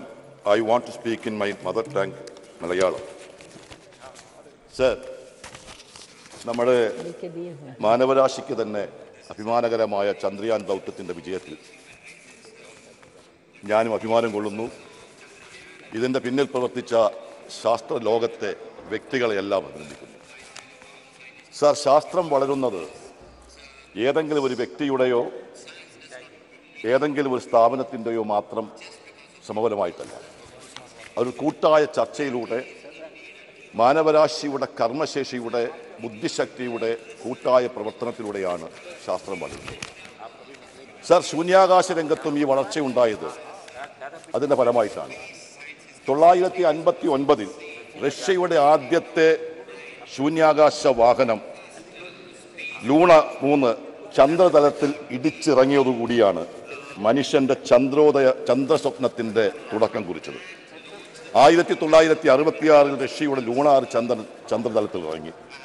1969 America മനുഷ്യ ചന്ദ്രനിറക്കി. സർ, ഇന്ത്യയും സ്വാതന്ത്ര്യത്തിന് മുമ്പ് തന്നെ ശാസ്ത്ര സാങ്കേതിക വളർച്ചയുടെ തുടക്കം കുറിച്ചിട്ടുണ്ട്. 1939 ഇന്ത്യൻ നാഷണൽ കോൺഗ്രസ് ഒരു പ്ലാനിംഗ് കമ്മിറ്റി രൂപം നൽകി. ആ പ്ലാനിംഗ് കമ്മിറ്റി രൂപം നൽകിക്കൊണ്ട് നമ്മുടെ ദേശീയ നേതാക്കന്മാർ invited leading scientist in the formulation of plan for scientist technological and economic development of the country. Sir, 1947 scientific and ടെക്നോളജിയുടെ വളർച്ചയ്ക്ക് വേണ്ടി ഒരു നാഷണൽ ഫിസ്ക്കൽ ലബോറട്ടറിക്ക് തുടക്കം കുറിച്ചു. സർ, 1958 നെഹ്റു പാർലമെന്റിൽ ഒരു സയന്റിഫിക് പോളിസി റെസൊല്യൂഷൻ അവതരിപ്പിച്ചു. ആ പോളിസി റെസൊല്യൂഷനിൽ നിന്നാണ് നമ്മുടെ ശാസ്ത്ര സാങ്കേതിക രംഗത്തുണ്ടായ വളർച്ചയുടെ തുടക്കം കുറിച്ചത്. സർ, ലോകരാഷ്ട്രങ്ങൾ ശൂന്യാകാശത്തേക്ക് കടക്കുമ്പോൾ തന്നെ 1963 ഇന്ത്യ അതിന് തുടക്കം കുറിച്ചു. നമ്മുടെ ആദ്യത്തെ റോക്കറ്റ് മുംബൈയിൽ നിന്നും ആദ്യത്തെ റോക്കറ്റ് വിക്ഷേപിച്ചു. അതന്ന് കാലാവസ്ഥ നിരീക്ഷണത്തിന് വേണ്ടിയായിരുന്നു. സർ, ഇന്ത്യയുടെ ശാസ്ത്ര പുരോഗതിക്ക് ഒരു മാനുഷിക മുഖമുണ്ടായിരുന്നു. നമ്മൾ മാനവരാശിയുടെ പുരോഗതിക്ക് വേണ്ടി ശാസ്ത്ര പുരോഗതിയെ ഉപയോഗിക്കണമെന്ന് ആഗ്രഹിച്ചു. കൃഷി, കാലാവസ്ഥ, ആരോഗ്യം, ഡിസാസ്റ്റർ മാനേജ്മെന്റ് തുടങ്ങി ശ്രമിച്ചു. നെഹ്റുവിന് ഒരു കാഴ്ചപ്പാടുണ്ടായിരുന്നു.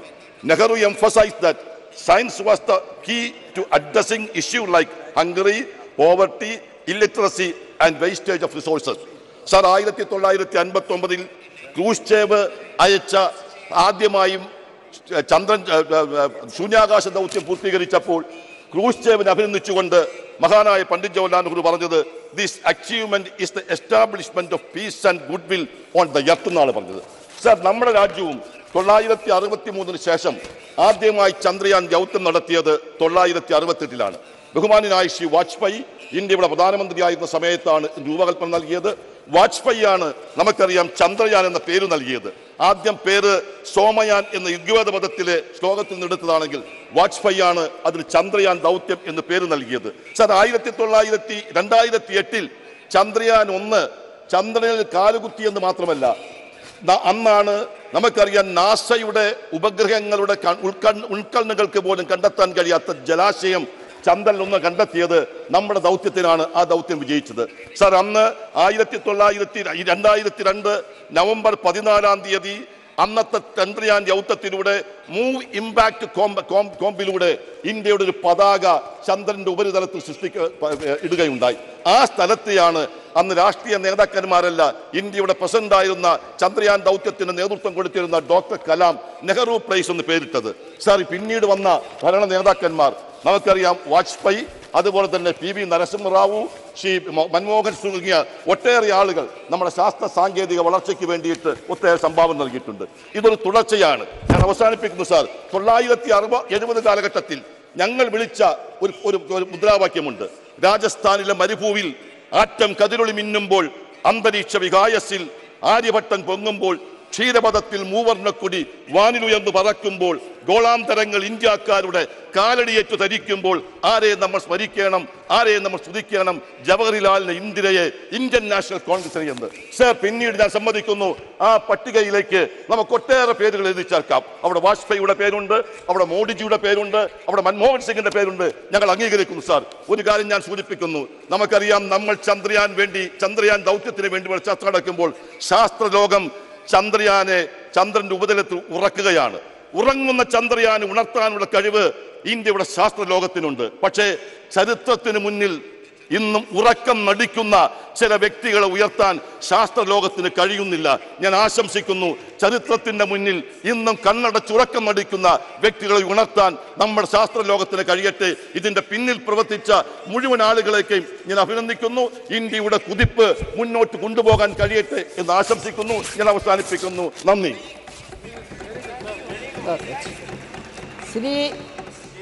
श्री दानिश अली जी।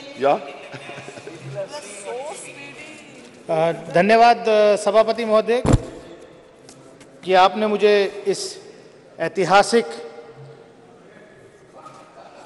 पल पर बोलने का अवसर दिया। इस नए परिसर में हम आए हैं। मैं देश की समस्त साइंटिफिक कम्युनिटी को बधाई देने के लिए यहाँ आपके सामने खड़ा हुआ हूँ।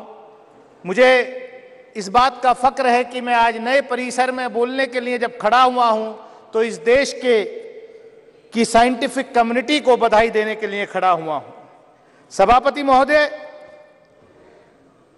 गवर्नेंस एक कंटिन्यूअस प्रोसेस है और मैं सुबह से बैठ करके अपनी आदत के मुताबिक, भले ही मुझे बोलना हो सदन में या नहीं, लेकिन मैं लगातार सदन में बैठने की कोशिश करता हूं।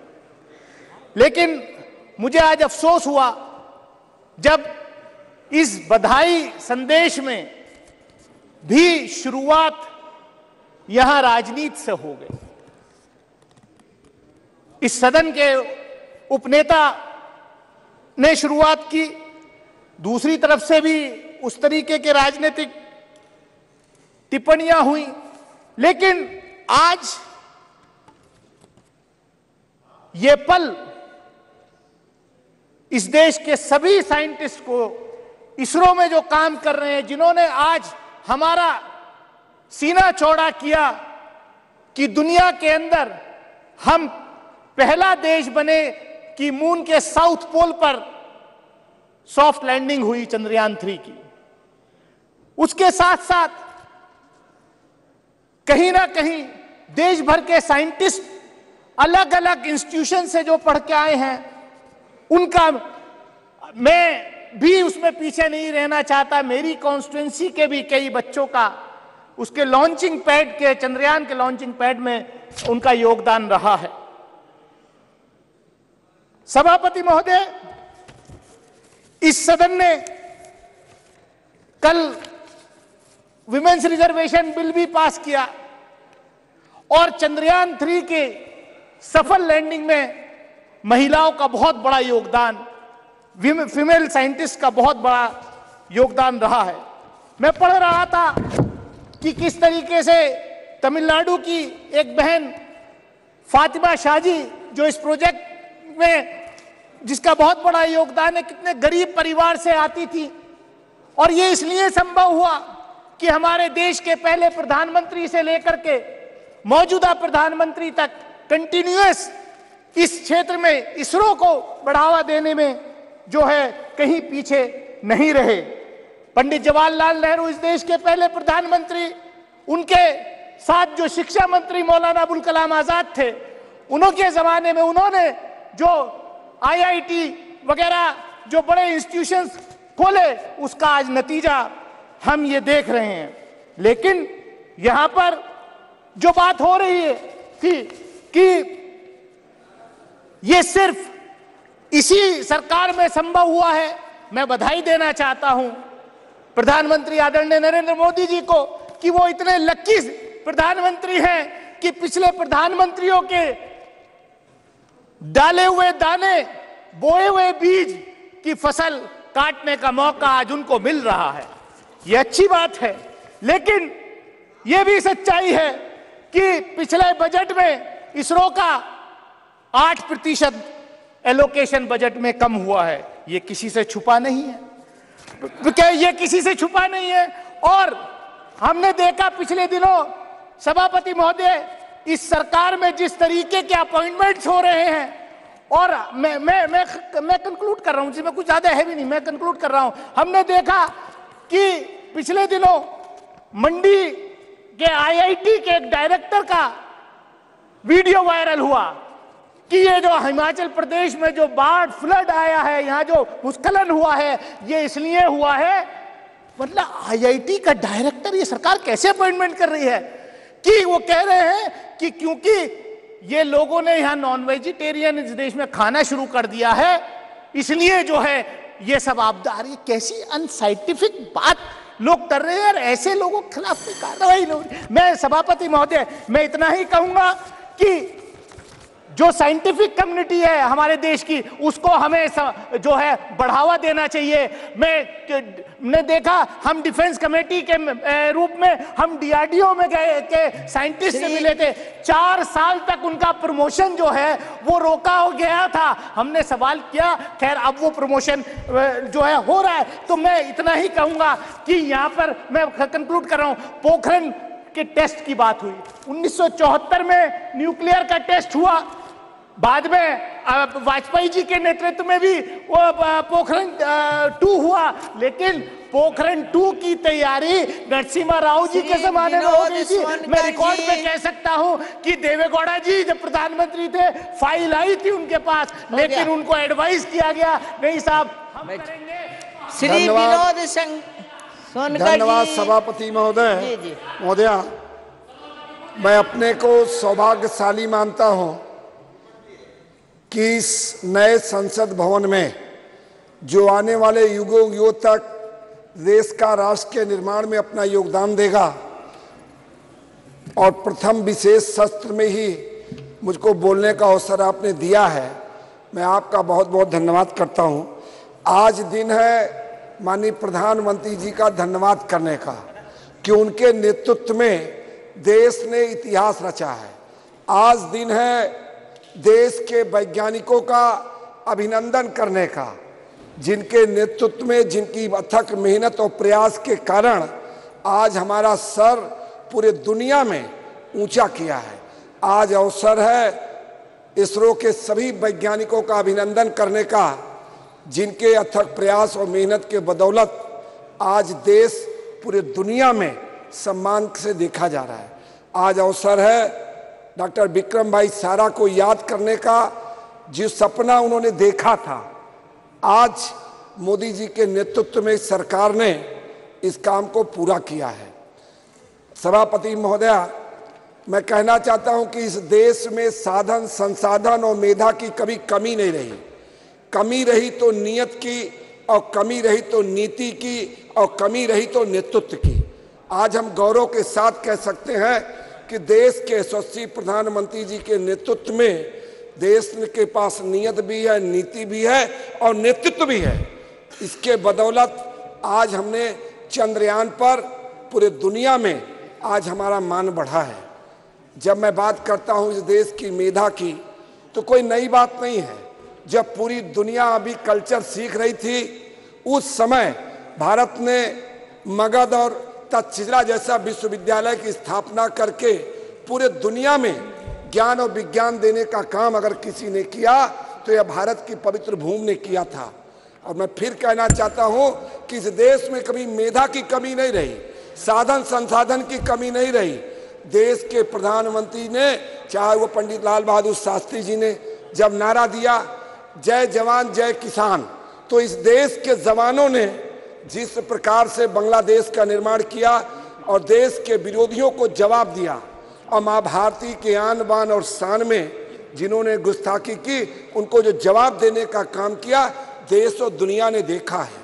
और जब जय किसान की बात आई तो हम गर्व के साथ कह सकते हैं किसानों के पसीने ने इस देश को खाद्यान्न के क्षेत्र में आत्मनिर्भर बनाने का काम किया। जब पंडित अटल बिहारी वाजपेयी जी ने नारा दिया जय विज्ञान का, तो आज हम गौरव के साथ कह सकते हैं कि हम अणु संपन्न देश हैं। हम पूरी दुनिया आज इस ताकत को मानती है, जिसके कारण देश को एक नहीं अनेक फायदे हुए हैं। चाहे देश की सुरक्षा की बात किया जाए, चाहे देश के बिजली उत्पादन की बात किया जाए, जिसके कारण आज देश आत्मनिर्भरता की तरफ बढ़ा है।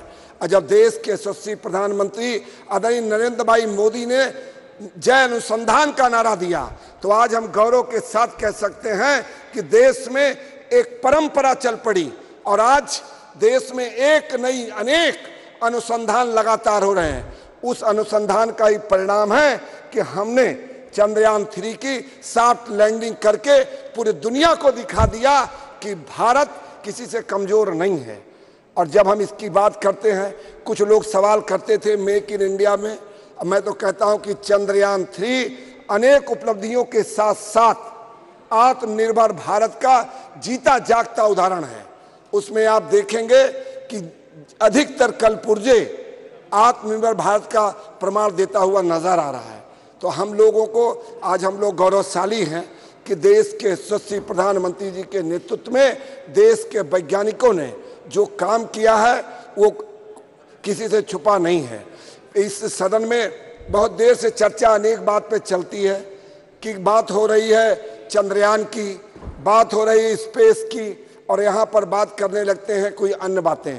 साथियों, मैं कहना चाहता हूँ, माननीय सदस्यों से भी कहना चाहता हूँ, जो इतिहास लिखेगा वो अपने इतिहास का गौरवगान करेगा ही। जब हमारे देश के यशस्वी प्रधानमंत्री जी ने इतिहास लिखा कि देश से जम्मू कश्मीर से धारा 370 समाप्त हुई, तो हम तो अपना गौरवगान करेंगे।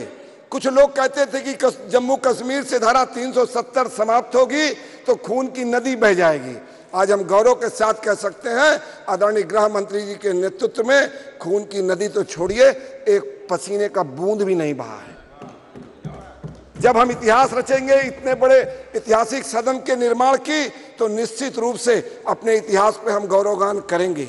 जब हम पिछले 5 बार महिला आरक्षण बिल की बात आई, लेकिन किसी ने पास नहीं किया, किसी ने उसमें जो इच्छा शक्ति थी नहीं दिखाए।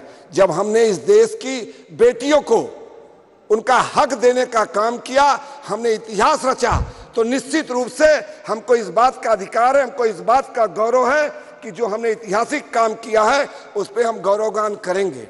जिस प्रकार से माननीय प्रधानमंत्री जी के नेतृत्व में 11 करोड़ से ज्यादा इस देश के बेटियों को शौचालय देने का काम किया, ये इतिहास रचा है, तो अपने इतिहास पे गौरवगान करेंगे। जिस देश के बेटियों को, महिलाओं को जब 10 करोड़ से ज्यादा उज्ज्वला गैस कनेक्शन हमने दिया, उनको रसोई के धुआं रहित रसोई देने का काम किया, तो अपने गौरव पे हम गान करेंगे। मैं इतना सभापति महोदय कहना चाहता हूं कि जो काम करेगा अब निश्चित रूप से अपना गौरवगान करेगा। अंत में निवेदन करते हुए कि जिस प्रकार से इसरो के वैज्ञानिकों ने इस प्रकार का काम किया है, उनका हम अभिनंदन करते हैं, स्वागत करते हैं, धन्यवाद करते हैं। और खासकर विशेष करके जिस प्रकार के देश के बेटियों ने, महिलाओं ने इस इसरो के पूरे कार्यक्रम में चंद्रयान के 3 चंद्रयान में जिस प्रकार का अपना योगदान दिया है, निश्चित रूप से उन बेटियों को भी नमन करते हैं, उस साथ ही साथ उन वैज्ञानिकों का भी अभिनंदन करते हैं। इसी के साथ अपनी बात पूरी करते हुए सभी का धन्यवाद। रवि कुमार।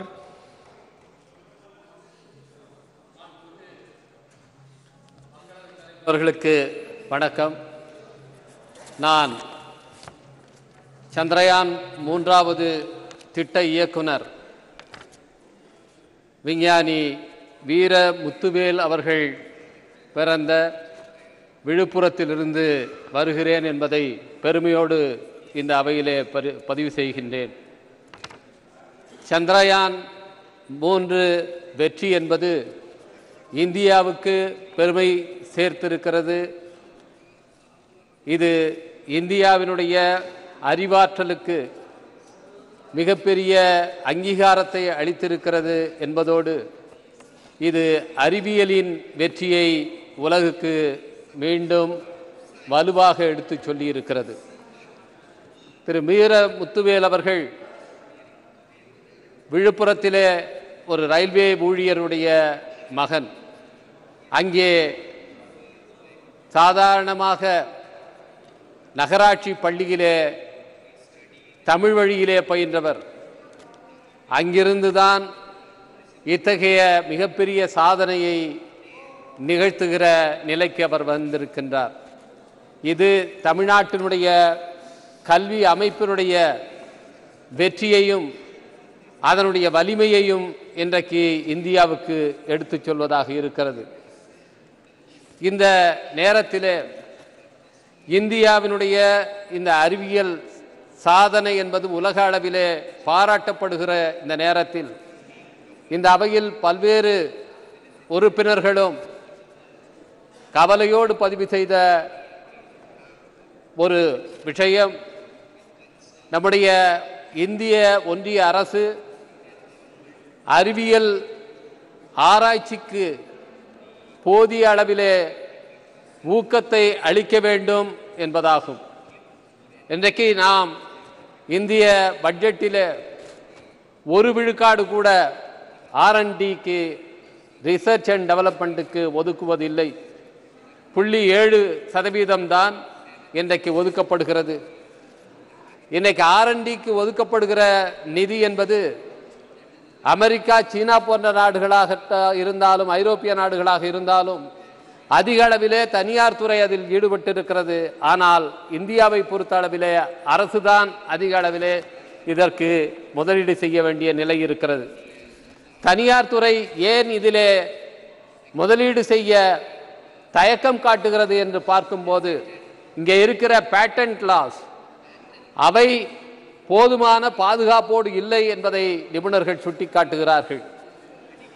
நிறைய முதலீடு செய்து அவர்கள் கண்டறிகிற அந்த கண்டுபிடிப்புகளை மற்றவர்கள் எளிதாக நகல் செய்து விடுகிற ஒரு ஆபத்து இங்கே இருக்கிறது. அதனால்தான் அவர்கள் இதில் முதலீடு செய்ய தயங்குகிறார்கள் என்று நிபுணர்கள் சுட்டிக்காட்டுகிறார்கள். எனவே அந்த சட்டங்களை நாம் முறைப்படுத்த வேண்டிய தேவை இருக்கிறது என்பதை நான் இங்கே சுட்டிக்காட்டுகிறேன். அது மட்டுமல்ல, இந்தியாவினுடைய உயர்கல்வி நிறுவனங்கள் ஆராய்ச்சிக்கு போதுமான அளவிலே இன்றைக்கு பங்களிப்பு செய்யவில்லை.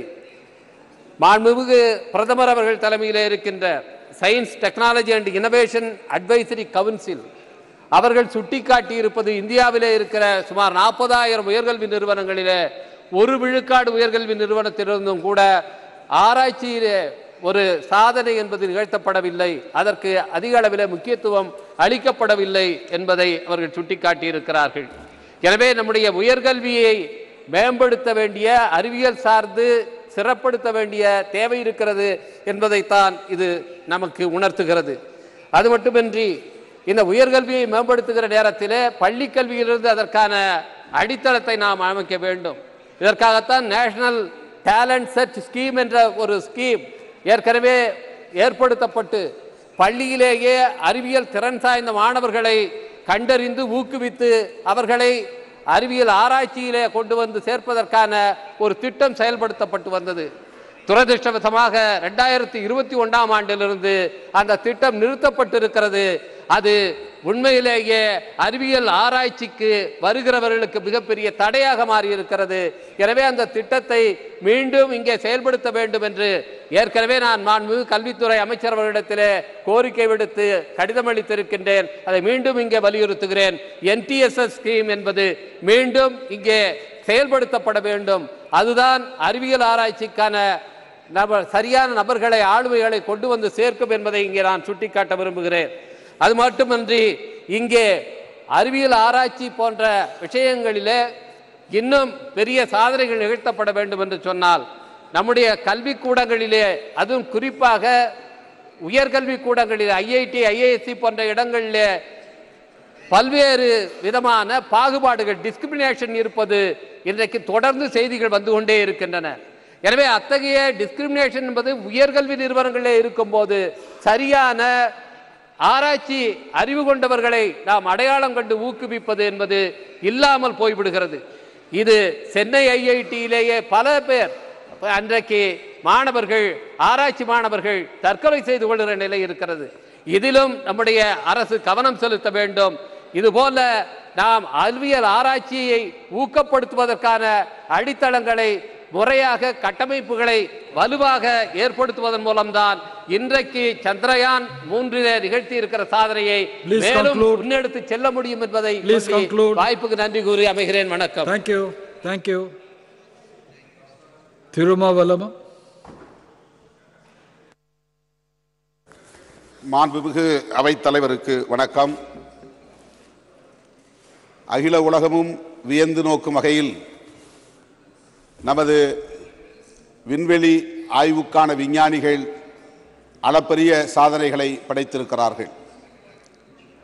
குறிப்பாக இந்த சந்திரயான் 3 என்கிற விண்கலம் இன்றைக்கு உலகின் கவனத்தை ஈர்த்திருக்கிறது. இந்த அளப்பரிய சாதனையை படைத்த விஞ்ஞானிகள், குறிப்பாக அந்த திட்ட இயக்குனர் வீரமுத்துவேல் மற்றும் அதற்கான ப்ரொபல்ஷன் மாடியூல்ஸ் என்கிற உந்துவிசை கருவிகளை தயாரித்த இயக்குனர் டாக்டர் நாராயணன் உள்ளிட்ட அனைத்து விஞ்ஞானிகளையும் இந்த நேரத்தில் நான் நெஞ்சார பாராட்டுகிறேன், வாழ்த்துகிறேன். அவர்களால் இந்திய நாட்டுக்கு பெருமை ஏற்பட்டிருக்கிறது. ஒவ்வொரு இந்தியனுக்கும் தலை நிமிர்வை உருவாக்கியிருக்கிறது. விஞ்ஞானிகளின் கண்டுபிடிப்புகள், விஞ்ஞானிகளின் சாதனைகள் உலகமெங்கும் உள்ள ஒட்டுமொத்த மனிதகுலத்துக்குமானதாகும். நாம் இந்தியர்கள் என்று உரிமை கோரினாலும், தமிழர்கள் என்று பெருமைப்பட்டாலும், விஞ்ஞானிகள் இந்த அடையாளங்களை கடந்தவர்கள். அவர்களின் சாதனைகள் இனி எதிர்காலத்தில் வருகிற மனிதகுலத்துக்கு பயன்படக்கூடிய மகத்தான கண்டுபிடிப்புகளாகும். அந்த வகையில் நாம் அவர்களை நெஞ்சார பாராட்ட கடமைப்பட்டிருக்கிறோம். குடியரசுத் தலைவர் கைகளால் அந்த விஞ்ஞானிகளுக்கு பாராட்டு சான்றிதழ்களை வழங்கி அவர்களை சிறப்பிக்க வேண்டும், அல்லது தேசிய அளவிலான விருதுகளை வழங்கி அவர்களை சிறப்பிக்க வேண்டும் என்று நான் இந்த நேரத்தில் வேண்டுகோள் விடுக்கிறேன். அவர்கள் 2 இயக்குநர்கள் மட்டுமின்றி அவர்களோடு இணைந்து பணியாற்றிய விஞ்ஞானிகள் ஏராளமானவர்கள் ஆண்களும் பெண்களுமாக இருக்கிறார்கள். இரவு பகல் பாராமல் கண் துஞ்சாமல் அரும்பாடுபட்டு இந்த அளப்பரிய சாதனையை படைத்திருக்கிற அவர்களை குடியரசுத் தலைவர் நேரடியாக அழைத்து வாழ்த்த வேண்டும், பாராட்ட வேண்டும் என்று இந்த நேரத்தில் நான் வலியுறுத்த விரும்புகிறேன். அவர்களுக்கு இன்னும் ஒட்டுமொத்த விஞ்ஞானிகளுக்கு இன்னும் ஊக்கமளிக்கக்கூடிய வகையிலே சம்பளத்தை உயர்த்த வேண்டும். அவர்களுக்கான கட்டமைப்பு வசதிகளை பெருக்கித்தர வேண்டும். விஞ்ஞான ஆராய்ச்சிகளுக்கு அது அனைத்து துறையை சார்ந்த விண்வெளி ஆய்வு மட்டுமல்ல, அனைத்து தளங்களை சார்ந்த ஆய்வுகளுக்கும் அரசு முக்கியத்துவம் கொடுக்க வேண்டும், கூடுதல் நிதி ஒதுக்கீடு செய்ய வேண்டும் என்று இந்த நேரத்தில் நான் வலியுறுத்த கடமைப்பட்டிருக்கிறேன். 60 ஆண்டுகளில் நாம் சாதித்திருக்கிற இந்த சாதனைகள் உலகை இன்றைக்கு நம் பக்கம் திரும்ப வைத்திருக்கிறது. மங்கள்யான் 1 மயில்சாமி அண்ணாதுரை சாதனை படைத்தார். மங்கள்யான் 2 வனிதா சாதனை படைத்தார். மங்கள்யான் 3 வீரமுத்துவேல் சாதனை படைத்திருக்கிறார். இவர்கள் தமிழகத்தை சார்ந்தவர்கள் என்பது கூடுதல் மகிழ்ச்சியை தருகிறது. அதே போல இப்போது ஆதித்யா L1 சூரியனை நெருங்கி நின்று சூரியனை ஆய்வு செய்யக்கூடிய ஒரு மகத்தான சாதனையை படைத்திருக்கிறார்கள்.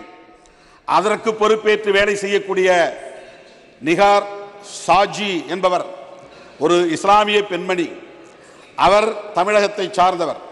இப்படி அவர்கள் படைத்திருக்கக்கூடிய இந்த சாதனைகள் அனைத்தும் மனித குலத்திற்கு பெருமை சேர்க்கக்கூடியதை என்பதை இந்த நேரத்தில் நான் சொல்ல விரும்புகிறேன். அந்த ரோவர் போய் இறங்கிய இடத்திற்கு நமது அரசு சிவசக்தி என்று பெயர் சூட்டி இருக்கிறது. தயவுகூர்ந்து நான் வேண்டுகோள் விடுக்க விரும்புகிறேன். முதலில் இதற்கான அடித்தளத்தை அமைத்த டாக்டர் விக்ரம் சாராபாய் அவர்களின் பெயரை அதற்கு சூட்ட வேண்டும். விக்ரம் சாராபாய் பாயிண்ட் என்று அதற்கு பெயர் சூட்டுவதுதான் இந்த தளத்திற்கு, இந்த விஞ்ஞானிகளுக்கு நாம் செலுத்துகிற உண்மையான நன்றி கடனாக இருக்க முடியும்.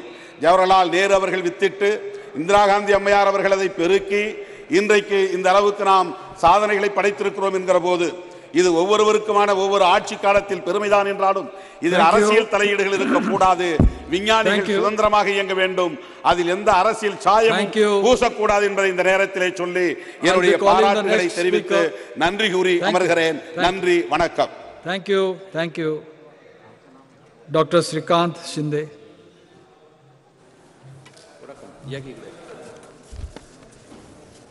धन्यवाद अध्यक्ष जी कि आपने मुझे आज चंद्रयान 3 पर हो रही चर्चा पर मुझे अपने विचार प्रकट करने का अवसर दिया। आज हम अपने इसरो के वैज्ञानिक हो, कर्मचारी हो, हमारी सरकार हो, पूरा देश हो और उसी के साथ में हमारे यशस्वी प्रधानमंत्री नरेंद्र मोदी जी, सभी को मैं बधाई देता हूँ कि आज चंद्रयान 3 का जो है यशस्वी लैंडिंग हम कर पाए। चंद्रयान सिर्फ हमने भारत को चांद के साउथ पोल पर पहुंचाया इसीलिए महत्वपूर्ण नहीं है, इसके लिए भी महत्वपूर्ण है कि जहां पर पूरी दुनिया लूनार मिशंस के लिए हजारों करोड़ खर्चा कर रही है, वहां पर हमारे देश ने सिर्फ 615 करोड़ में चंद्रयान 3 जो है सफलतापूर्वक जो है आज चंद्र पर लैंड किया। मैं सबसे पहले अभिनंदन करता हूं इसरो की पूरी टीम का, और सबसे महत्वपूर्ण बात है कि इस मिशन में महिला वैज्ञानिकों की भागीदारी थी, और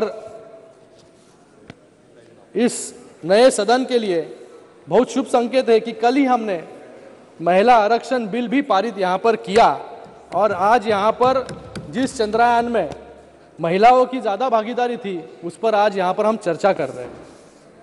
मैं आज इस समय पर अटल बिहारी वाजपेयी जी को याद करना चाहूँगा कि जिन्होंने सही मायने में चंद्रयान 3 की नींव जो है 1999 में रखी, और इसका नाम सोमयान से चंद्रयान रखा गया। आज उनकी एक कविता भी यहां पर मुझे याद आती है, कदम मिलाकर चलना होगा, बाधाएं आती है आए, घिरे प्रलय की घोर घटाए, पांव के नीचे अंगारे, सिर पर बरसे यदि ज्वालाएं, निज हाथों में हंसते हंसते आग लगाकर जलना होगा, कदम मिलाकर चलना होगा।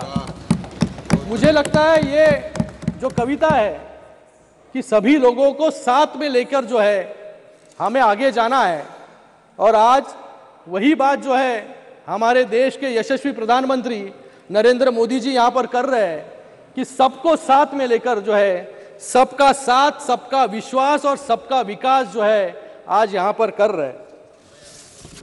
और सबका प्रयास, सभी के प्रयासों से तो आज चंद्रयान और सभी यहां पर आज हम लोग बैठे भी यहां पर इस नए सदन में, यह भी एक बड़ी उपलब्धि है। जब हमने वो 2019 का दृश्य देखा था तो मुझे याद है कि सभी वैज्ञानिक जो है वहां पर हताश हो गए थे। 2019 में चंद्रयान 2 जब भी सफल लैंडिंग नहीं कर पाया, तब हमारे प्रधानमंत्री जी ने सभी वैज्ञानिकों को सहारा दिया। विफलता सिर्फ लैंडिंग में थी, पर अब तक भी वो चल रहा है, वो अभी इमेजेस भेज रहा है, जागरूक होने वाला है थोड़ी दिन में, और फिर से मुझे लगता है कि रिसर्च करने के लिए शुरू हो जाएगा। मुझे लगता है कि उस समय प्रधानमंत्री जी ने उन वैज्ञानिकों को साहस दिया, गले से लगाया, हौसला दिया, प्रोत्साहित किया और कहा कि अभी चंद्रयान 3 की आप तैयारी करो। और आज का दिन है, और वो दिन था 2019 का, और आज का दिन जहां पर चंद्रयान 3 जो है सफलतापूर्वक वहां पर लैंडिंग किया, और पूरे देश ने नहीं पूरे विश्व ने जो है आज भारत की ताकत जो है यहां पर देखी। इस लैंडिंग को पूरे देश में, पूरे विश्व में एक गर्व का और हर्ष का विषय मुझे लगता है कि पूरे देश में बनाया गया। सभी लोगों ने आनंद वहां पर मनाया गया। अगर आजादी के बाद की बात करें तो हमने देखा कि वो दृश्य जब बैलगाड़ी और साइकिल पर विक्रम साराभाई और एपीजे अब्दुल कलाम जी ने रॉकेट के पार्ट्स लेकर जाने का काम वहां पर किया था। और मुझे यह फिल्म भी याद है, स्लमडॉग मिलियनेयर, जहां पर भारत को सिर्फ एक गरीब राज, जादूगरों का और सपेरों का देश बोला गया था, लेकिन आज का दिन है जहां पर इसरो जैसी संस्था और चंद्रयान 3 के वजह से आज भारत को स्पेस मिशंस और इनोवेशन का देश जो है बोला जाएगा। हमारा देश एक ऐसी मिसाल है जो अपने इतिहास और संस्कृति के साथ नई टेक्नोलॉजीज पर भी काम करता है, और इसका उदाहरण है कि चंद्रयान 3 के लैंडिंग स्पॉट को, जिसका नाम हमने शिव शक्ति पॉइंट यहां पर रखा। आज चर्चा है भारत की सफलता की, विज्ञान की सफलता की। हो गया सर, अभी दूसरा ही स्पीकर हो सर, आप फोर्थ स्पीकर। इसके पीछे भी बहुत बड़ा इतिहास है सर, इस सफलता के पीछे बहुत बड़ा इतिहास है। भारत को और 2 हैं उत्कृष्ट, और सर 2 हैं, दो नहीं है, सिर्फ एक ही है। आप बोलने वाले क्या? आज भारत को उत्कृष्ट और गौरवशाली बनाने में हमारे वैज्ञानिकों का हमेशा से सहयोग रहा है, चाहे वो आर्यभट्ट हो जिन्होंने जीरो का आविष्कार किया, या अब्दुल कलाम आजाद हो जिन्होंने परमाणु परीक्षण किया, चरक हो जिन्होंने आयुर्वेदा पूरे विश्व को दिया, सीवी रमन हो जिनके रमन इफेक्ट को नोबेल पुरस्कार मिला, वराह मिहिर हो जिन्होंने ट्रिग्नोमेट्री की खोज की, विक्रम साराभाई हो जिन्होंने उस वक्त इसरो का स्थापना की, आचार्य कनद हो जिन्होंने परमाणु विज्ञान शुरू किया, और होमी बाबा हो जिन्होंने देश को न्यूक्लियर प्रोग्राम दिया। ऐसे अनगिनत जो पिछले 2000 साल में जब भारत ने विज्ञान के माध्यम से पूरे विश्व में अपना परचम लहराया है। विज्ञान हमें सिखाता है अपने इतिहास से सीख लेने का। अभी कुछ दिन पहले G20 समिट का सफलतापूर्वक आयोजन यहाँ पर किया गया, और उसमें एक नारा दिया गया था, वसुदेव कुटुंबकम।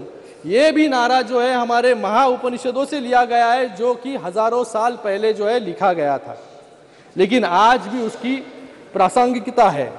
मैं वो चित्र देख रहा था जब हमारे प्रधानमंत्री यूएस के प्रेसिडेंट जो बाइडेन जी को हमारी संस्कृति दिखा रहे थे, जिसमें चित्र था नालंदा विश्वविद्यालय का, और मैंने सोचा कि हमारे देश की संस्कृति और विज्ञान का गौरवशाली इतिहास इतना पुराना है जिस पर हमें गर्व करना चाहिए, उस पर ही हमारे विपक्ष नेता, मुझे लगता है कि आज इनको सबको जो है, आज हमारी संस्कृति हो, हिंदू धर्म हो, सनातन धर्म हो, सर अभी हुआ है शुरू, सनातन धर्म हो, उस पर सवाल उठा रहे हैं हमारे। सर मैं कहना चाहूंगा, हमारे धर्म में विज्ञान है, हमारे त्योहारों में विज्ञान है, हमारे शास्त्रों में विज्ञान है, हमारे मंदिरों में विज्ञान है और हमारे इमारतों में भी विज्ञान है। मैं इसका उदाहरण सर थैंक यू सर खत्म कर रहा हूं सर। एक उदाहरण सर, देखो सब लोग बोल रहे हैं सर। एक उदाहरण इस इमारतों में किस प्रकार से विज्ञान छिपा है। समय की भी पाबंदी है सर दिल्ली में है सर सभी लोग बोल रहे हैं अभी, आप सर गिव जस्टिस सर। एक उदाहरण है दिल्ली का, जो विपक्ष के नेता जहां पर आंदोलन करते हैं, जहां पर उनका फेवरेट स्पॉट है जंतर मंतर। ये जो जंतर मंतर की इमारत है वो 1724 में जो है एस्ट्रोनॉमिकल ऑब्जर्वेटरी थी। 1724 मतलब 300 साल पहले, जहां पर ग्रहों से जुड़ी जानकारी जो है वहां पर लोगों को मिलती थी। इतनी पुरानी संस्कृति जो है, धरोहर जो है, सनातन धर्म जो है, आज हमारे इस 7:15 बजे मंत्री जी बोलेंगे। सर मुझे तो बोलने दो ना सर, ऐसे बोलोगे तो हमारे सामने करीब 25 या 30 मेंबर की लिस्ट है। हम प्राचीन काल के विश्वगुरु थे। पूरे दुनिया के स्कॉलर्स नालंदा में पढ़ने आते थे, तक्षशिला में आते थे, विक्रमशिला में आते थे। भारत पर जितने भी आक्रमण हुए वो पहले जो है हमारे नॉलेज रिसोर्सेस पे हुए, हमारी सांस्कृतिक धरोहर पर हुए।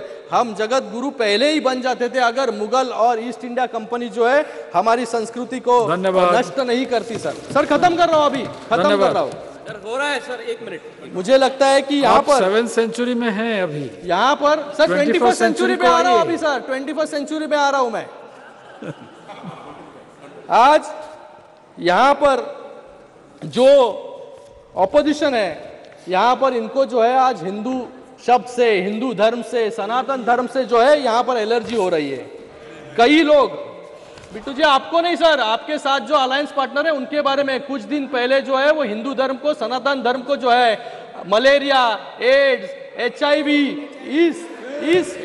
मुझे लगता है कि इसका जो है कड़े शब्दों में जो है निंदा करनी चाहिए। मैं रिक्वेस्ट कर रहा हूं सर, ऑनरेबल मेंबर्स में रिक्वेस्ट कर रहा हूं, उदाहरण देना चाहूंगा सर। आज के दिन बार-बार ऑनरेबल स्पीकर ने कहा है कि हम पॉजिटिव वाइब्स यहाँ पैदा करें। सर खत्म कर रहा हूं मैं, पॉजिटिव वाइब्स पैदा करें। सर खत्म कर रहा हूं। सनातन धर्म और विज्ञान किस प्रकार से जुड़ा हुआ है, मैं हनुमान चालीसा का एक दुआ या दोहराना चाहूंगा।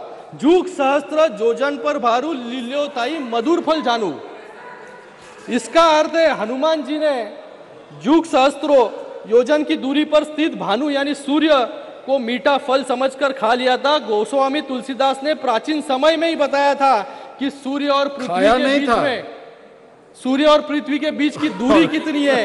ये हमारा सनातन धर्म है सर, ये हमारा सनातन धर्म है। और ये सनातन धर्म का अर्थ है कि जिसका कोई अंत नहीं, और अगर कोई इसे खत्म करने की कोशिश करे तो वो खुद खत्म हो सकता है। ओ बिट्टू जी खत्म कर रहा हूं मैं, 2 मिनट रुकिए। मैं आज यहाँ पर एक कविता से अंत करना चाहूंगा। अंत करिए, आज अंत करिए सर, जस्ट 1 मिनट दे दीजिए, 1 मिनट अंत करिए कविता के साथ। यहाँ पर मैं अपनी बात इसरो के हमारे वैज्ञानिकों के सम्मान में बोलकर अपनी बात समाप्त करूंगा, जिन्होंने हार नहीं मानी और चंद्रयान 2 की विफलता को चंद्रयान 3 की सफलता में तब्दील किया। जीतूंगा मैं ये खुद से वादा किया। जितना सोचा था कोशिश उससे ज्यादा किया। तकदीर भी रूठी पर हिम्मत न टूटी। मजबूत इतना इसरो ने अपना इरादा किया। इसी के साथ में मैं प्रधानमंत्री जी का और पूरे देश का और उसी के साथ में इसरो के सभी साइंटिस्टों का यहाँ पर बहुत बहुत अभिनंदन करता हूँ, धन्यवाद अदा करता हूँ कि आने वाले समय में और ज्यादा उपलब्धियां जो है हमें इस देश के माध्यम से पूरे दुनिया को जो है भारत धन्यवाद दिखाएगा। फिर से एक बार सभी का बहुत बहुत धन्यवाद जी, धन्यवाद। थैंक यू चेयरमैन साहब। आज सदन में, नए सदन में चंद्रयान 3 तीसरे के बारे में चर्चा हो रही है और ये बहुत बड़ी। Doctor Shrikant spoke for 14 minutes. 14 minutes. 14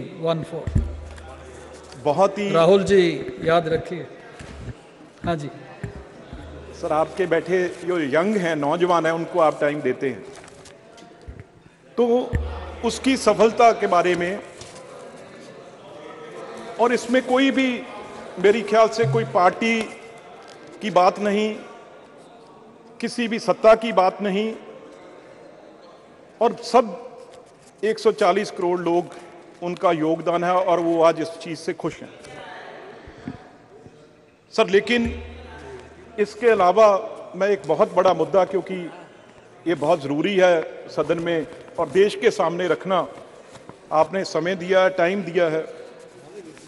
हमारी जो भी इंडियन फॉरेन पॉलिसी रही है, वो सर चाहे जवाहरलाल नेहरू जी से लेके हमारे अब प्राइम मिनिस्टर मोदी जी, हमारी हमेशा नॉन अलाइनमेंट मूवमेंट की तरफ हम हमेशा चले हैं। और खास तौर पे अगर मैं बात करूं कांग्रेस पार्टी की, उसने भी इस पे बहुत कड़ा स्टैंड लिया है। जो कैनेडियन प्राइम मिनिस्टर ने, ट्रूडो ने वहां पे अपनी पार्लियामेंट में बोला है। और मैं एक सिख हूं, इसलिए आज खड़ा हूं सर। सिख एक बहुत ही इमोशनल एक कौम है और उसको जानबूझ के, क्योंकि इमोशनल है और इस देश की आजादी में उनका सबसे बड़ा रोल रहा है, इसलिए कोशिश की जाती है भी उसे कैसे दरार डालें, उसमें उसको कैसे तोड़ें। हैं जी। और बहुत ही मजबूत कौम है जिसने लाखों में अपनी शहादत दी देश के लिए।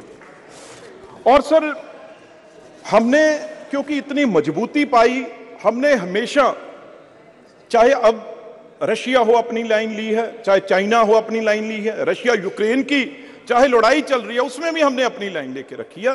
और चाहे सर नाटो फोर्सेस है, वो ज्यादा एक तरफ मदद कर रही थी, लेकिन फिर भी हमने अपना स्टैंड है जो भारत ने अपना लेके रखा, हमारे देश ने, इंडिया ने अपना लेके रखा। ये तकलीफ बहुत देशों को हुई।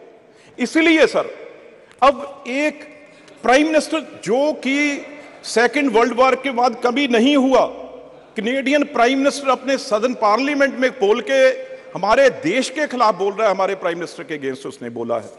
तो सर इसी तरीके ट्रूडो साहब के पिताजी जब प्राइम मिनिस्टर थे, इसी तरीके से कुछ मिलिटेंटों ने, कनिष्क आपको याद होगा, कनिष्क एयर बम ब्लास्ट हुआ था जिसमें 300 से ज्यादा लोग मरे, उसकी इन्वेस्टिगेशन आज तक पूरी नहीं हुई। ये जो निज्जर एक बहुत बड़ा खूनखार टेररिस्ट है, जो मेरे ग्रैंडफादर का असैसिनेशन जिसने किया है सर, उसमें जगतार हवारा उसका राइट हैंड था, जिसको सर इन्होंने वहां पे पनाह दी, और वो खुद एक नशे की वॉर में, ड्रग की वॉर में और गैंगस्टर वॉर में वो मारा गया। अभी इन्वेस्टिगेशन भी चल रही है और आरोप हमारे देश की एजेंसियों पे लगा दिया। और ये कहा गया वहां पे, एक, मैं उसका नाम भी इस पार्लियामेंट में लेना नहीं चाहता, जो दूसरा एक टेररिस्ट, पन्नू नाम है उसका, सर उसने ये ऐलान कर दिया भी कनाडा में हम हिंदुओं को नहीं रहने देंगे। कितनी बड़ी दरार डालने की कोशिश की है।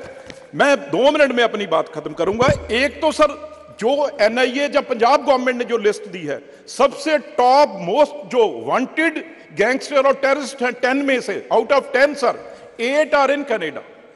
उनको वहां पे पनाह दी हुई है, उनको वहां पे उनको रखा हुआ है, और सारा ड्रग हमारे पंजाब में और इंडिया में वो वहां से भेज रहे हैं। और जितने गुरुद्वारे हैं सर, जहां गुरु ग्रंथ साहब है, पंजाबियों ने जहां जो भी गुरु नानक देव जी को मानते हैं, नान लेवा लोगों ने जाना है, हर हफ्ते सर सैकड़ों गुरुद्वारे हैं जो पन्नू या निजर जैसे के कब्जे में हैं, और वहां से सर लाखों डॉलर, पाउंड, वो चढ़ावा जो चढ़ता है वो ट्रूडो की पार्टी को जाता है, इनके मंत्रियों को जाता है। इसलिए वो आधा % लोगों के हक में वो बयान दे रहा है। जहां तक सिखों की बात है सर, 99.5% हमारे लोग वहां पे बिजनेस करते हैं, लाखों एकड़ जमीन है, बिजनेस है सर, उनका कारोबार है बड़े से बड़े। मैं इस सदन में उनसे कहना चाहता हूं, भाई ट्रूडो को, उनकी पार्टी को जाके कहें, आप अगर क्यों, मैं ये क्यों कह रहा हूं, क्योंकि हिंदुस्तानियों ने यहां आना है, पंजाबियों ने यहां आना है, यहां से रिश्तेदारों ने वहां जाना है।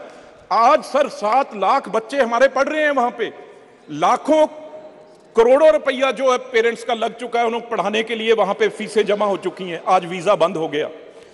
कुछ लोग वहां पे गए हुए जिनकी पीआर होनी है। ये अगर दोनों के संबंध ऐसे खराब हो जाएंगे तो किसका नुकसान होगा? तो इसलिए सारे हिंदुस्तानियों को मुंह तोड़ वहां पे जवाब देना चाहिए। हाँ, हमें बताएं, अगर आपका जहाज खराब हो गया, यहां पे 36 घंटे आप गर्मी में बैठे रहे, इसमें हमारी गलती है? आप वहां जाके पार्लियामेंट में ऐसे बयान दे रहे हो। तो मैं एक बात जरूर कहूंगा, हम सिख जहाज खराब हो गया था सर, 2018 में जब भी आए थे जहाज खराब हो गया था उनका। बताओ सर, फिर इस सदन से सर रिक्वेस्ट कर देते हैं भी नया हम ले देते हैं। अब सर वो बातें नहीं रही। भारत सरकार के तरफ से, हमारे तरफ से, देश के तरफ से एक प्लेन उनको ले जाने के लिए भी ऑफर किया गया था, वो भी नहीं माने, तो गलती हमारी थोड़ी है सर। अब तो उस चीज को, क्योंकि सर इससे भी अब भारत सरकार के फॉरेन पॉलिसी को सपोर्ट कर रहे हैं। बिल्कुल सर। सर आगे बढ़िए। एक बात सर, आखिर सर एक बात और सर, जब भी सिखों को क्यों बीच में लेके आते हैं, जब सर अगर उनको वो कहें, कोई कनेडियन उनका कोई भी गैंगस्टर, कोई भी जिसने वहां पे टेररिस्ट है जो इंडिया में छिपा है, तो हम एक दिन में वापस वहां करेंगे। लेकिन पंजाब में आप सिद्धू मूसेवाले का नाम सबने सुना है, उसका सर कहां से कत्ल हुआ, ऑर्डर कहां से हुआ, और वो कहां बैठा है? वो कनाडा में बैठा है। जो भी किलिंग पंजाब में हो रही है, वो सारी की सारी गैंगस्टर कनाडा बैठ के यहां किलिंग करा रहे हैं। मैं एक बात कह दूं भाई, 95.5% लोग हैं वो इस देश के साथ हैं और अमन पसंद है। ये सिर्फ आधा परसेंट लोग हैं,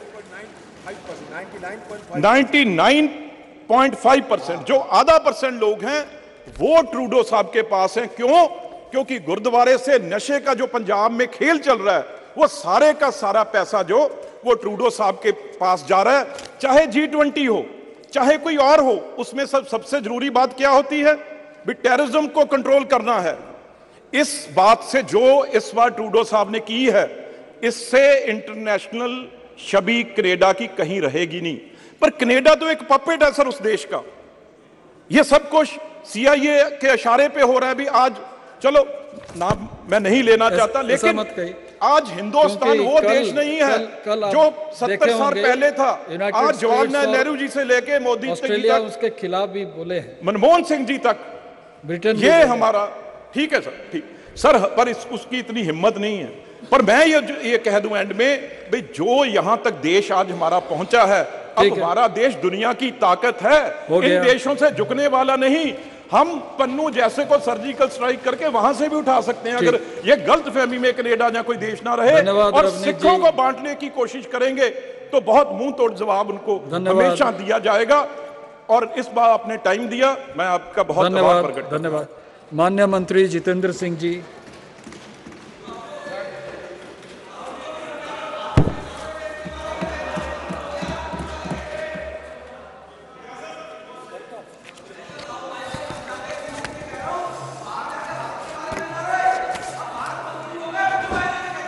माननीय मंत्री जी।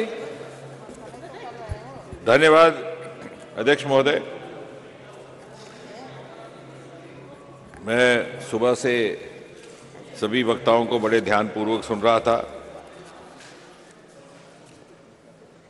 और इस चर्चा का प्रारंभ माननीय रक्षा मंत्री जी ने किया।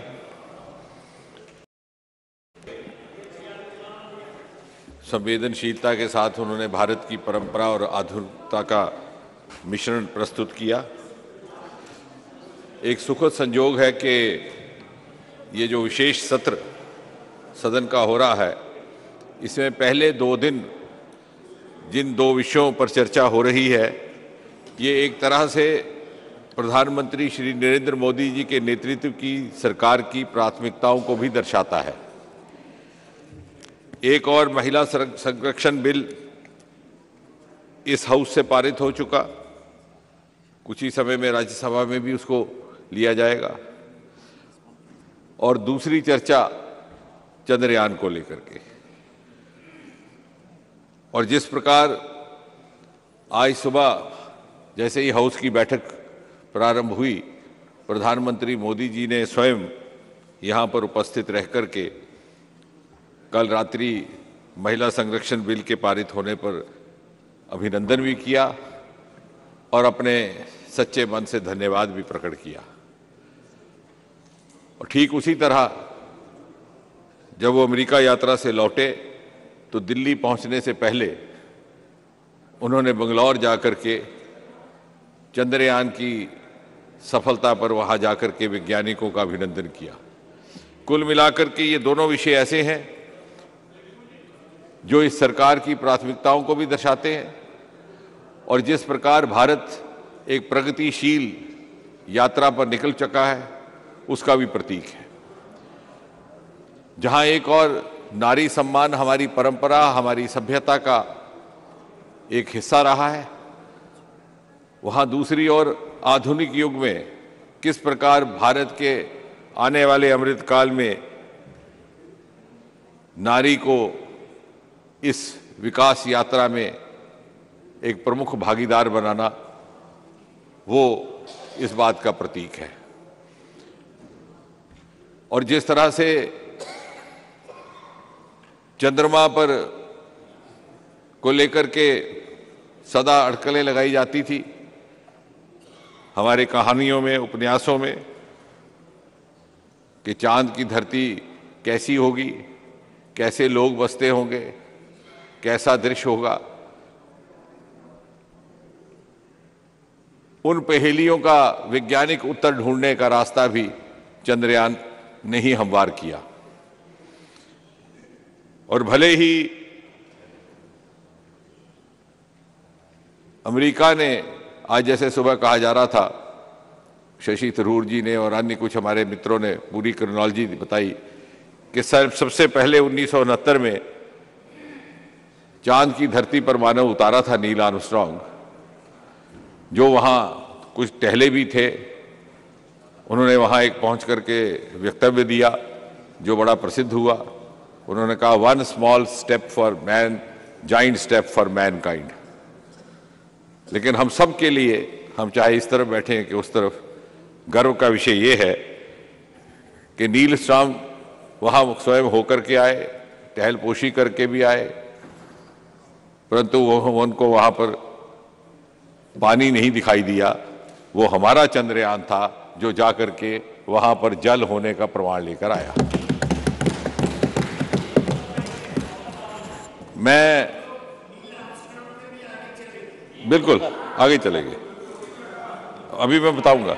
मैं कुछ एक विषय उठाए गए हैं कुछ एक मित्रों द्वारा, उसका मैं बिंदुवार उत्तर देने का प्रयास करूंगा, परंतु चूंकि ये खुशमय माहौल है सेलिब्रेशन का, इसलिए पहले 5 मिनट में दूसरी एक बात रखूं। चंद्रयान की इस लगभग 2.5 महीने की यात्रा में, कि 14 जुलाई को गया था, बड़े महत्वपूर्ण पड़ाव रहे हैं। कुछ एक ऐसे जहां थोड़ी बहुत चिंता भी होती थी, एंग्जाइटी भी होती थी, एप्रीहेंशन भी होती थी, जो संवेदनशील भी थे, और ये अटकलें भी लगाई जाती थी कि ऐसा होगा कि नहीं होगा। उसमें सबसे पहला, जबकि वो धरती के ऑर्बिट से निकल करके उसे चंद्रमा के ऑर्बिट में जाना था, तो लगभग 20 बार उसने इस प्रकार से परिक्रमा की भारत धरती की। और उसके बाद, क्योंकि हमारी, जैसे कहा गया कि केवल 600 करोड़ की ये मिशन था, जबकि रूस का मिशन उसी समय जो चल रहा था वो 12,000 करोड़ का, यानी कई गुना ज्यादा। लेकिन हमारी जो बौद्धिक क्षमता थी, हमारे cerebral resources were much bigger in proportion. तो ग्रेविटेशनल फोर्सेस के माध्यम से हमने 120 बार परिक्रमा की, जैसे गाड़ी आप न्यूट्रल पर लगाते हैं और पेट्रोल बचाते हैं, वो एक संवेदनशील क्षण था जब उसे निकल करके दूसरे ऑर्बिट में जाना था। वैसे होता है कि गाड़ी चलते चलते आप ट्रैक बदलते हैं और दूसरी ट्रैक पर जाते हुए रास्ते में कोई मिसहैप ना हो जाए। तो वो पहला क्षण था संवेदनशील, वो उसने सफलतापूर्वक हासिल किया, कामयाबी से उसको निभाया और वो चंद्रमा के ऑर्बिट पे चला गया, जहां उसने 20 सर्कल लगाए, ऐसे बाहर से होते होते होते होते धीरे धीरे धीरे धीरे धीरे धीरे अंदर आके, और फिर आखिरी क्षण थे जब आप सबने टेलीविजन पर देखा, जब केवल 400-600 किलोमीटर रह जाते हैं तो यकदम उसकी रफ्तार 6000 किलोमीटर प्रति घंटा से घट करके 150 किलोमीटर हो जाती है और 4 इंजन में से 2 इंजन बंद हो जाते हैं। और फिर उससे भी अधिक जो एक रोचक क्षण भी होते हैं और थोड़े से एंग्जाइटी वाले भी, जब वो लगभग 100-150 मीटर धरती के सतह के करीब पहुंचता है, उस समय उसका कम्युनिकेशन हमारे साथ बंद हो जाता है। और फिर ये इम्तहान है कि हमने विक्रम को किस कदर प्रशिक्षित किया था। जैसे आप एक सैनिक तैयार करके भेजते हैं फ्रंट पर, तो मौके पर उसने कब गोली चलानी है ये उसके हाथ में है। तो वो हमारी परख थी कि वो वहाँ लैंड कर पाएगा कि नहीं, क्योंकि जब बिल्कुल नज़दीक पहुँच जाता है तो फिर वो थोड़ा सा उसको वक्त मिलता है 2-4 किलोमीटर के रेडियस में ये तय करने का कि मैं कहाँ पहुँचूँ, और उसके लिए टाइम लाइन होती है। क्योंकि अगर आप गाड़ी स्वयं ड्राइव कर रहे हैं तो आप रोक सकते हैं, लेकिन वो नहीं कर पाएगा। वो टाइम लाइन हट जाए तो वो फिर लैंडिंग मुलतवी हो जाती है। लेकिन वो क्षण भी बड़ा स्मूथली निभाया गया। ये मैं घटनाक्रम इसलिए सुना रहा था कि मुझे हर्ष है इस सदन के साथ ये बात साझा करते हुए, और शायद औपचारिक तौर से पहली बार हो रही है कि आज भी जब हम ये चर्चा कर रहे हैं तो कुछ ही घंटे के बाद हमें इंतज़ार है इस बात का कि क्या विक्रम और प्रज्ञान अपनी नींद से जाग जाएंगे, और इस वक्त सारा प्रयास उस ओर है। तो मैं चाहूँगा कि विवाद से ऊपर उठ करके हम चंद्रयान की दूसरे मरहले की यात्रा के लिए प्रार्थना भी करें और प्रयास भी करें। अब से कुछ ही समय के बाद ज्यों-ज्यों यहाँ शाम ढलने लगेगी, सायकाल के साए लंबे होने लगेंगे, हम सब रात की चादर ओढ़ करके सोने की तैयारी करेंगे, तो धीरे धीरे चांद पर सूर्योदय होगा। क्योंकि वहाँ 14 दिन का, हमारे 14 दिन, उनका एक दिन, तो 14 दिन की रात वहाँ पे अब समाप्त होने लगी है। अब भोर फटने का समय आया है। चिंता केवल ये होती है कि वहाँ पर रात -150 डिग्री टेम्परेचर जाता है और दिन को +100, यानी मैक्सिमम और मिनिमम में इतना अधिक फर्क है। हमने सोलर बैटरीज की व्यवस्था कर रखी है, हमारी बैटरीज भरी हुई हैं और पैनल्स को इस दिशा में रखा है कि जो ही सूर्योदय हो वो फिर से सूरज की रोशनी को कैच करना शुरू कर दे। अब केवल जो हम सबको थोड़ी सी एंग्जाइटी करेगी वो क्षण, जैसे मैंने कहा जो पहले के कुछ सेंसिटिव क्षण थे, वो ये कि हमारा जो कम्युनिकेशन सर्किट है वो एक्टिवेट होना चाहिए उस बैटरी से।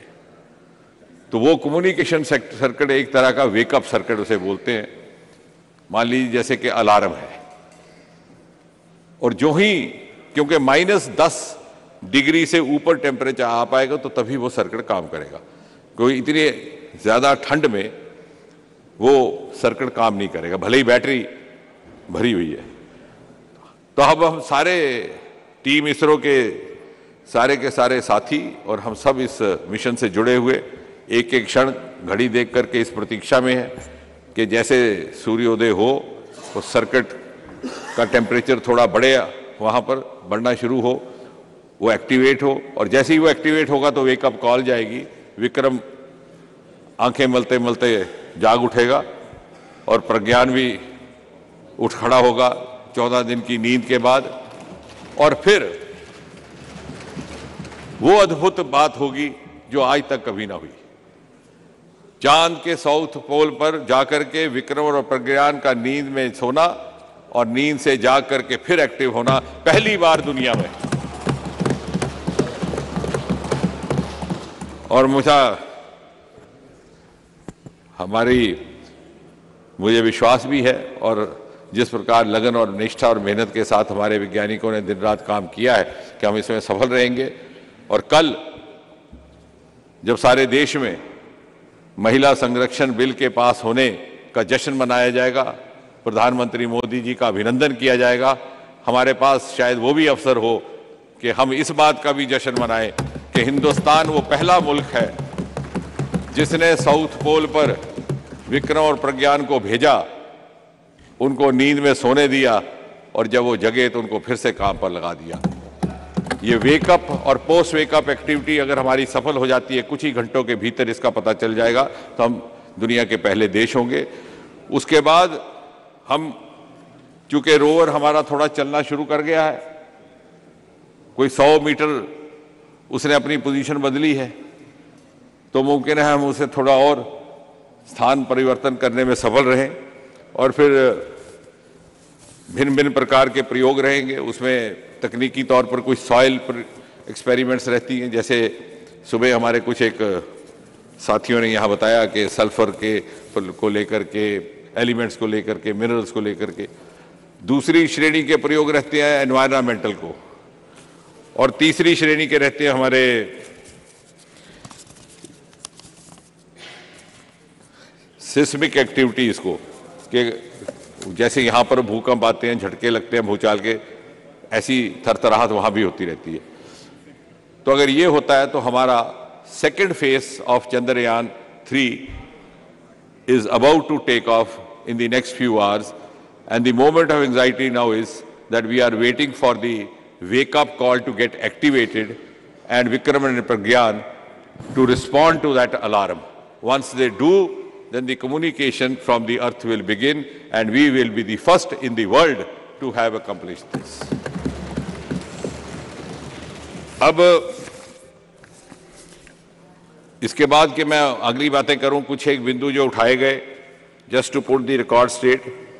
माननीय रक्षा मंत्री जी ने तो बड़े विस्तार में हमारे प्राचीन परंपरा को किस तरह से आधुनिकता के साथ जोड़ करके एक मिश्रण भरी संस्कृति स्थापित करने का प्रयास हुआ इस सरकार में, उसका एक आपके सामने चित्र रखा। लेकिन कुछ कुछ बातें उठाई गई, लेकिन रोचक बात यह है कि हमारे उस तरह से भी कुछ एक मित्रों की जो आलोचना थी, उस आलोचना में ही उत्तर था, तो मुझे कोई उत्तर देने में कठिनाई नहीं। उदाहरण के तौर पर हमारे मित्र शशि थरूर जी कह रहे थे कि हमारे यहाँ वैज्ञानिक बहुत प्रतिभाशाली थे, और वो उल्लेख कर रहे थे उस चित्र का जिसमें सारा भाई बाईसाइकिल पर अपना सामान लेकर के जा रहे थे, और साथ ही साथ उन्होंने कहा कि ऐसा कहना मुनासिब नहीं कि सब कुछ 2014 के बाद ही हुआ, तब भी हो रहा था। लेकिन जाने अनजाने में वो ये भी स्वीकार कर बैठे कि हालत ऐसी थी कि साइकिल पर सामान ले जाना पड़ता था, और वो 2014 का पहले का दृश्य था।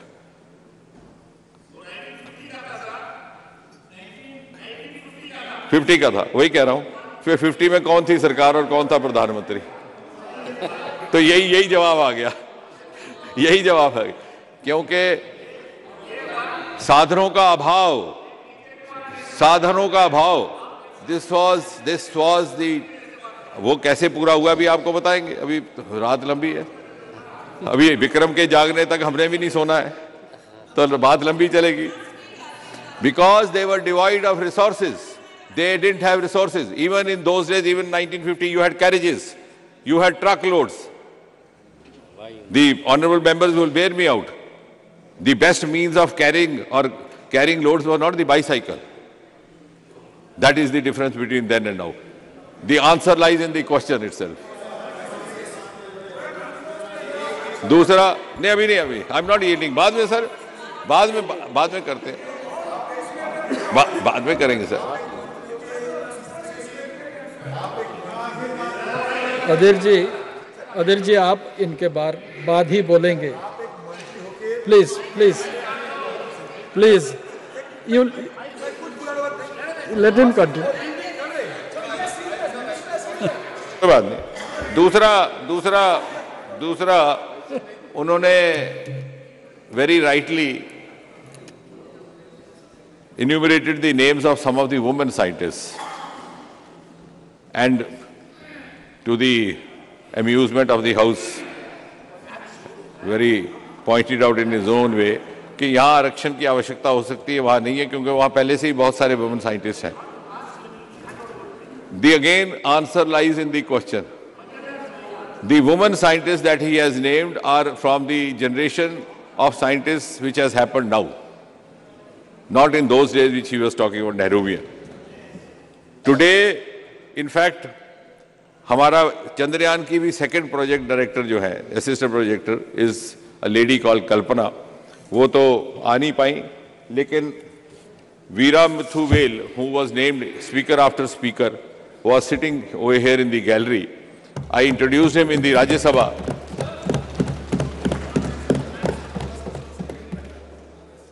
No. That was just to make the house. No, I can't say that he was there in the gallery. No, that is. ठीक है, वो कोई बात नहीं. The idea was that the members should also have a glimpse of him. I'm not referring him, not quoting him. He is now not there because he had to take a flight for Bangalore. The जी अलग तरह से उनको बुला ले project director तो सारे member मिल लेंगे उनको अलग से बुला ले. हाँ करेंगे. अभी तो he has left, but we'll call him again. We'll again host him with the members. The Aditya mission is being headed again by a project director called Nijar Shahji. They are all women scientists who have come to the surface, come to the center stage only in the last 10 years. That's 10 years. अब अच्छा चलिए उस पर आएंगे उस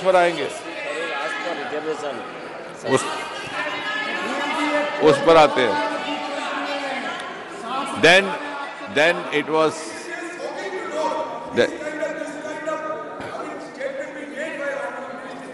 no, I'll give you figures. I am giving you see. When we are debating, I don't get disturbed.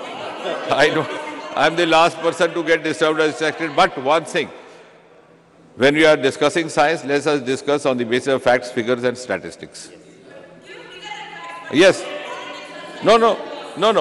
You are translating figures into politics. I'm simply giving you figures. Now I'm letting just wait. Let more figures come out. You said the ISRO budget and the space budget is on decline. Now, honorable member will be kind enough to take note of this figure so that she can verify later on. The Department of Space budget in 2013-14 was 5,168 crore 96 lakh. Please, I'll repeat for your convenience, ma'am. 5168.96 crore. The budget in the current financial year is 12,543 crore 91 lakh, an increase of 142.68%. I repeat the figure. So what? If I don't say that, then also so what? No. 142% increase. So what? Come, sit down. Mantri ji, please. Now, Honorable Minister, please address you ask the chair. for figures. First you ask for figures.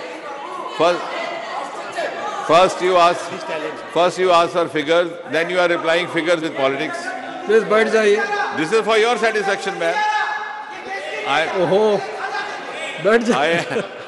I am requesting honorable member to please address the chair. Yes. So it will be easier. So, Speaker sir, the total budget of all the science departments is up by 172.55% in the last 9 years.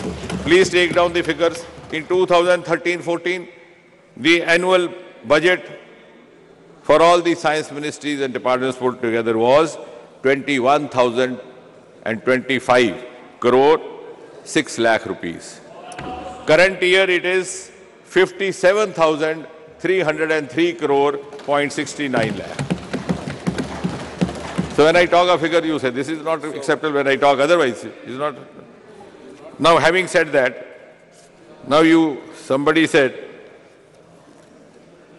rather I have a grievance.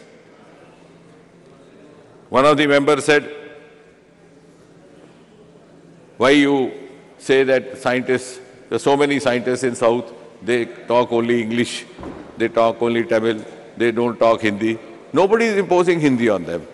Why I am having a grievance is that ISRO is one of the best bouquets of the composite culture presented by India. You look at the founding Troy, we had Sarabhai, son of Gujarat, from where Honorable C.K. Patil comes. We had Satish Dhawan, a Punjabi, born in Srinagar, Jammu and Kashmir. And then, immediate next generation, we had APJ Kalam from Rameshwaram, son of Tamil Nadu. So why are we demeaning this and trying to say he spoke Tamil, he spoke English, or he didn't speak Hindi? Why are you saying Hindi? Is it not amazing? The founding fathers, 60 years ago, one Punjabi, one Gujarati, one Tamilian. Absolutely. So thank you. No, I appreciate that. Thank you, ma'am. Thank you. Yeah, Bhabha was there, not very, because later on he drifted to atomic energy. And now, since Madam Kani Mozi has been very kind to compliment me, like a gentleman, I have to return the compliment. Very soon, we will have our next launching station nowhere else but in her constituency of Kurukshetra Patnam in Tamil Nadu. And I just solicit your cooperation. 90% of land acquisition has been done. 10% is left out. You can easily use your good offices to persuade the state government so that we can have a ceremony very soon, and you being the elected representative there would be our important guest. So this is the spirit with which we are working. And ISRO, somebody said in the morning, why Raksha Mantri ji spoke about scriptures. I have been telling all around wherever I go that ISRO is a work model which is worth emulating. Here is a team which never retires. A scientist in ISRO, sir, never retires. He never superannuates. He gives his life to the mission. Even if you see these pictures when you see of landings and other successful missions, you find all the former chairmen sitting side by side. They remain associated and they follow a cultural SOP which is not seen anywhere else, but which is worth emulating. Before and after every landing, they pay obeisance at Tirupati, and afterwards, how do they celebrate success? You know, sir, they distribute a laddu. Oh, good. इससे सुंदर, इससे पवित्र प्रथा और जिसमें सामूहिक भारत की पूरी संस्कृति झलकती है। और इसलिए संस्कृति को आधुनिकता तक ले जाने की इस यात्रा को आगे बढ़ाने का कारवां हमारा इसरो है। तो इसमें क्या हर्ज है अगर हम संस्कृति को लेकर बात भी करते हैं। Then there was another observation made by Mr. Kanti Chidambaram, who said science and spirituality have a close relationship. But at the same time, the Raksha Mantri has sought to confuse that. By saying so, he created further confusion by not letting us know what he meant. As far as I know, Swami Vivekananda said, very simple terms, science begins where religion ends, religion begins where science ends. So I think let's go home, ponder on that, educate ourselves on that. Then he said, very sarcastically, because possibly he is also known to be an intellectual, he said, I'm not sure whether after 1,000 years this building will stand, this new building of Parliament House. Everybody of us heard? He's expressed doubt that this new building we have shifted in, it's unlike those monumental buildings built by the earlier generations and the temples. And he compared it with this building and said, who knows whether after 1,000 years this will stand. My humble request is that all of us, he and us, can wait for 3 more generations. Let the 5th generation Chidambaram come to this house elected and decide whether he is in this house or other house. Why should we be judgmental just to score a point? And because that creates a little bit of spice, we can use this. I can use this in plenty. If he is 2nd generation politician, let us wait for the 5th generation of the same family. Whether the 5th generation Chidambaram is there in this house or some other house. And then the history decide. What I am trying to say is, sir, let us raise the level of this discussion instead of trying to hit below the belt. This is called hitting below the belt. And I think I am quite competent of doing that. But I am avoiding from doing that. Then, just want to share an information. He also said that many people do not know where is ISRO. Exactly. That is true. And many people do not know ISRO because, and it is true that till a few years ago, whenever a launching happened, in a remote column of a remote newspaper, you will find one column, Sriharikota. Nobody could figure out where is Sriharikota. This change has happened only since 2020. Now, who was the Prime Minister, who is the government, I'm not going to say because that will create problems. No. 2020, the gates of Sriharikota were thrown open. Aditya launching was watched by 10,000 spectators. 10,000 spectators, you can verify. The pictures are there, videos are. On the side, watching the launching with their naked eye. The same place where earlier you had just 10 members of the team, all forbidden. Who did that? The earlier governments. The same government whose member is alleging this. The allegation is made by a member of the party which was responsible for that. Chandrayaan launching. Speaker, sir, during Chandrayaan launching, there were 1,000 media persons at the site of launching.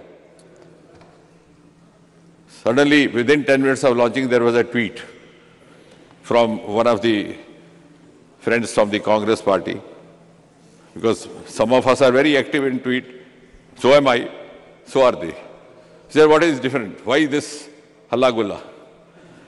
And the media person confronted me. He said, see, your friend from the Congress party has written this tweet. What is new? Any response? I said, you tell me, when did you come here last?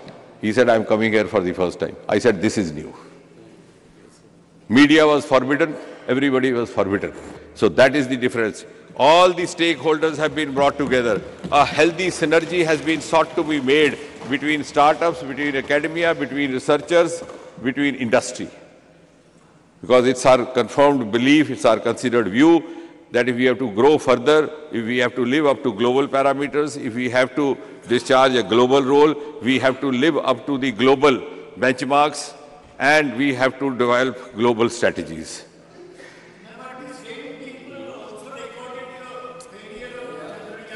Please,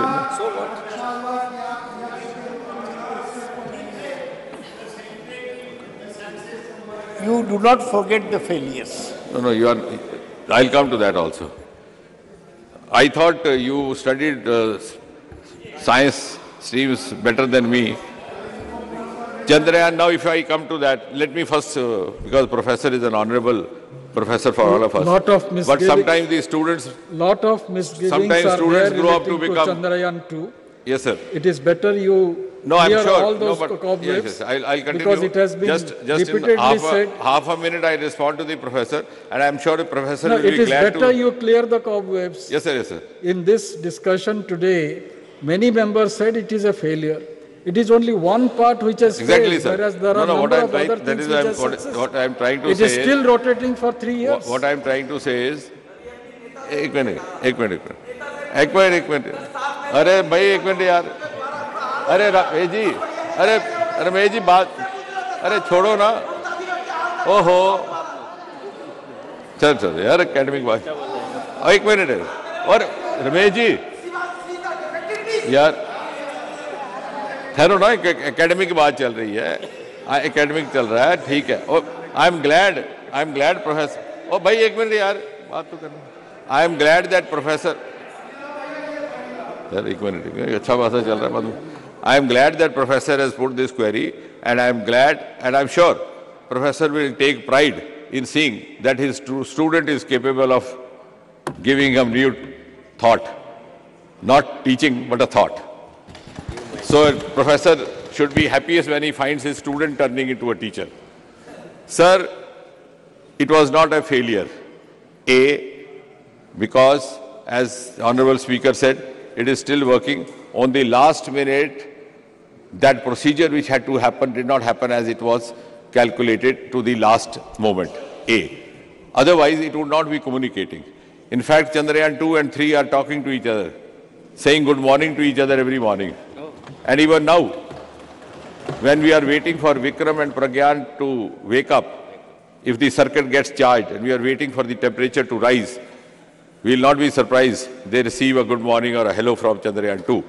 Second, even if you go by statistics, as I said in science, let's talk by statistics. Most of the other missions which landed on the moon were unsuccessful in the first attempt. America, more than 3 times. We have been unsuccessful, if at all, only once. Now, coming back to the, yes, so I now settled why ISRO was not known then and known now. But the important point is that it has given us multiple outcomes. A, sir, huge investment of industry with the new policy having come in. B, a sense of belonging to the whole nation. Why the entire nation was glued to the TV screen? Because it was whole of government plus whole of nation. Every citizen of India felt as if it was his or her mission. Because this government had liberated it from that veil of secrecy. I don't know why we had to work in that confidentiality for all these years, where everything is being watched by Google. So it was not giving us any reward, but we were restraining ourselves from getting the benefit of the resources available. That has been undone. Then, the same member said, why not give ISRO fellowships? Maybe when you, actually what happens is, sir, in the parliament also, when we make up our mind to score some political points, we sometimes tend to lose the factual points, because the orientation then becomes more politically directioned. If he had just referred to us or referred to some source, he would have realized that not only the fellowships are being given, in fact, this government, and I was personally taking interest, I realized that most of our training institutes, the best one of them in Kerala, of course, no doubt, when Mr. Premnath's constituency, Premchandji. So Trivandrum is one of the best institutes we have in space technology teaching. 100% placement. It's a batch of about 160. The selection is done through IIT JEE, the same form, but many people were not aware of it. So I thought we should try to expand. Only 3 years back, I thought we should start from Northeast and North. So we started one similar center in Northeast, in Agartala, in the premises of NIT Agartala. So same kind of department, same selection pattern through IIT JEE and same course. The other one from North, the northernmost territory, Central University of Jammu. So we have already, in fact, launched ourselves in expanding the range of academics as far as the teaching of space is concerned. Now, the other part is that what has happened now? Now, let me not, I'm not discussing prime ministers. You are only discussing again and again. I'm not even naming anybody. But let us trust. We have to trust somebody. Can we trust the global parameters?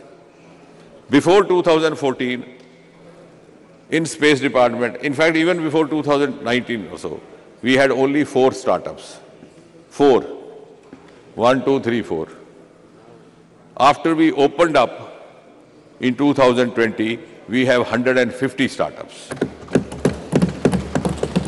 The world is watching, it can be verified.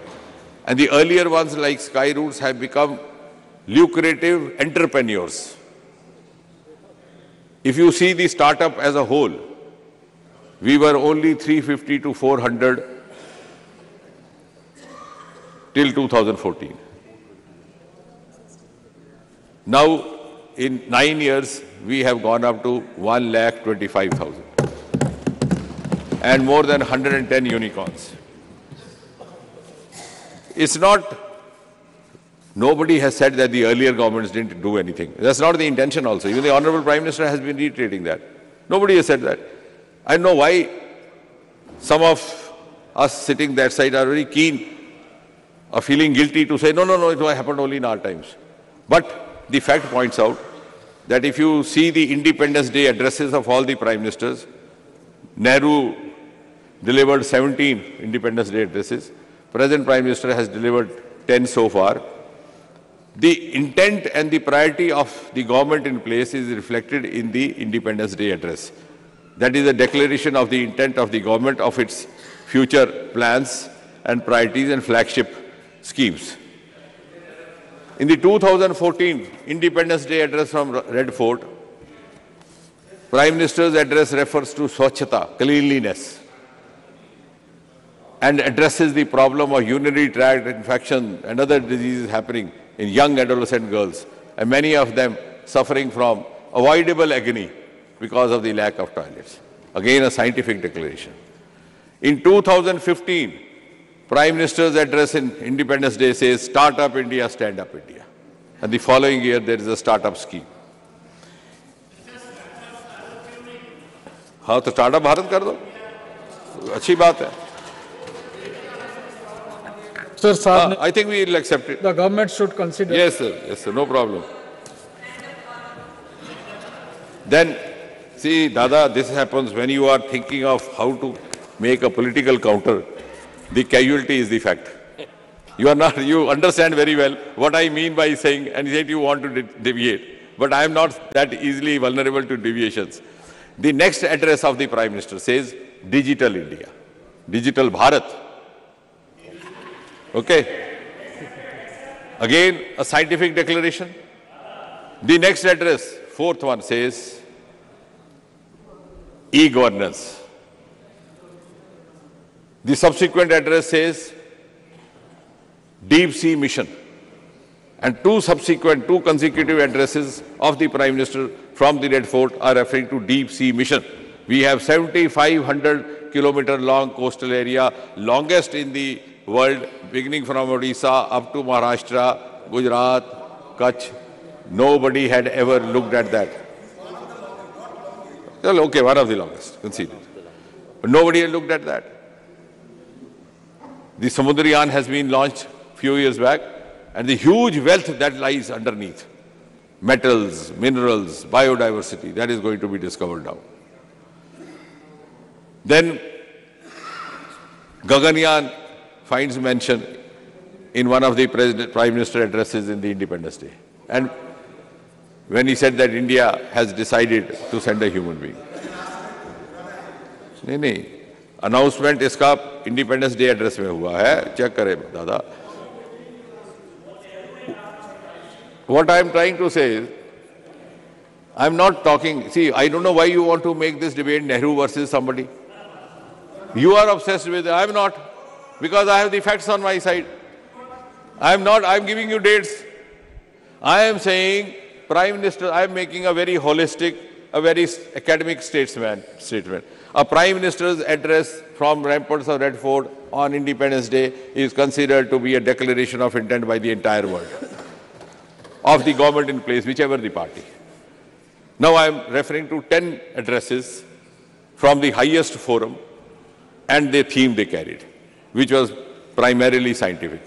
So that establishes the kind of priority that this government gives to science, the scientists and the scientific endeavors. Now, two more things. Now coming back to the parameters. In startup, I was talking of startup ecosystem because Dada interrupted me.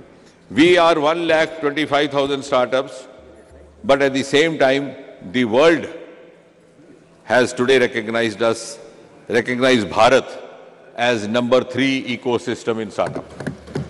Now, I am not saying this, Treasury not saying this, Prime Minister Modi not saying this, the world saying this. Now, what can I tell them? Don't say that we are number 3, because the Nehruvian followers will not like it. See, let us be logic. We are talking science. Even in discussing science, we are not logic. Then, Global Innovation Index, one of the most respectable universal index to measure a country's innovation capacity. We were positioned that today we are 40.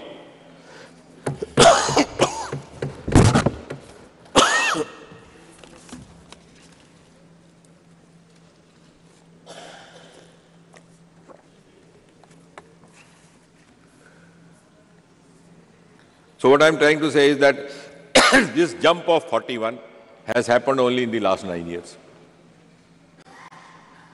Now, if you say why this happened, it shouldn't have happened because Nehru is not the Prime Minister. Please, for heaven's sake, let us raise this debate. I can go on and on. I have read books on Nehruvian blunders, beginning from the famous Himalayan blunder which Brigadier Dhalvi wrote after 1962. I have the same penchant to read books, but I'm not getting into that because that's not the case. This is something that each has to celebrate and we have to put our heads together. So, now, the whole day it has been Nehru. Now coming to, yes, wholesome, that's what I'm saying. Now coming to space economy. Because in the times to come, when we say in 25 years we will be at that pedestal, of course the value addition has to come from somewhere. Where will it come? It will come from those resources which have remained unexplored or underexplored. One is, of course, the huge ocean resource that I refer. The other is, of course, the Himalayan resource. We have vast Himalayan range, 3-4 states lying in the lap of Himalaya, beginning from Uttarakhand, Himachal Pradesh, etc. And Roma mission has also been begun, which has given India a unique identity of a purple revolution and agri-tech startups.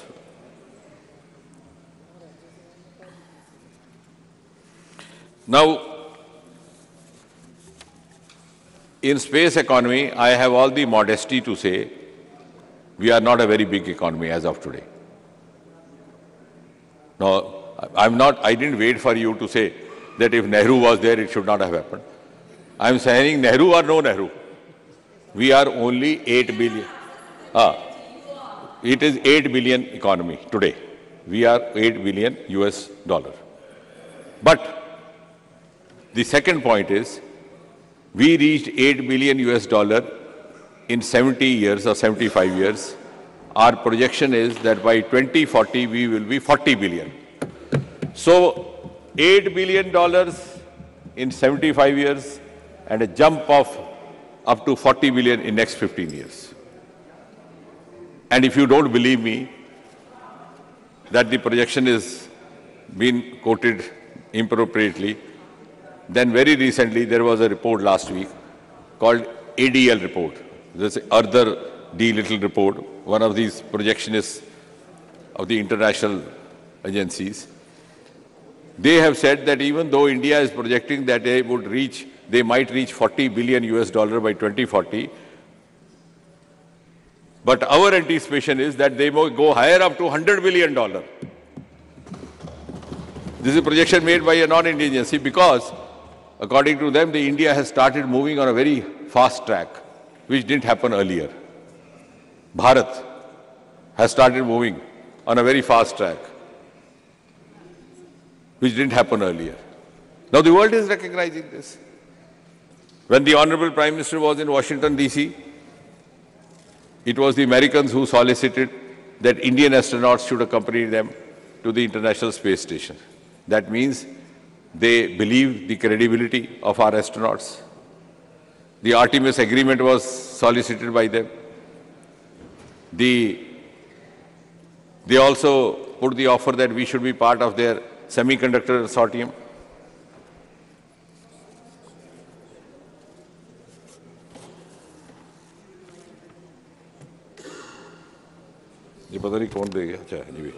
So, what I am not talking anything subjectively.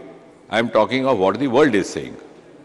Now, the point is that if you, and something to celebrate, like when we reached fifth economy, we were 10th economy in 2014. When we reached fifth economy, there was huge celebration across, except for some of the cynics. But I was pleasantly amused that celebration also because we had overtaken United Kingdom. Similarly, as was mentioned this morning, I think also by the Raksha Mantri, the same America, which took off much earlier than us, has today generated for us a revenue of $174 million US by hiring our launching pads. And out of that, $157 million have happened only in the last 9 years, almost 90%.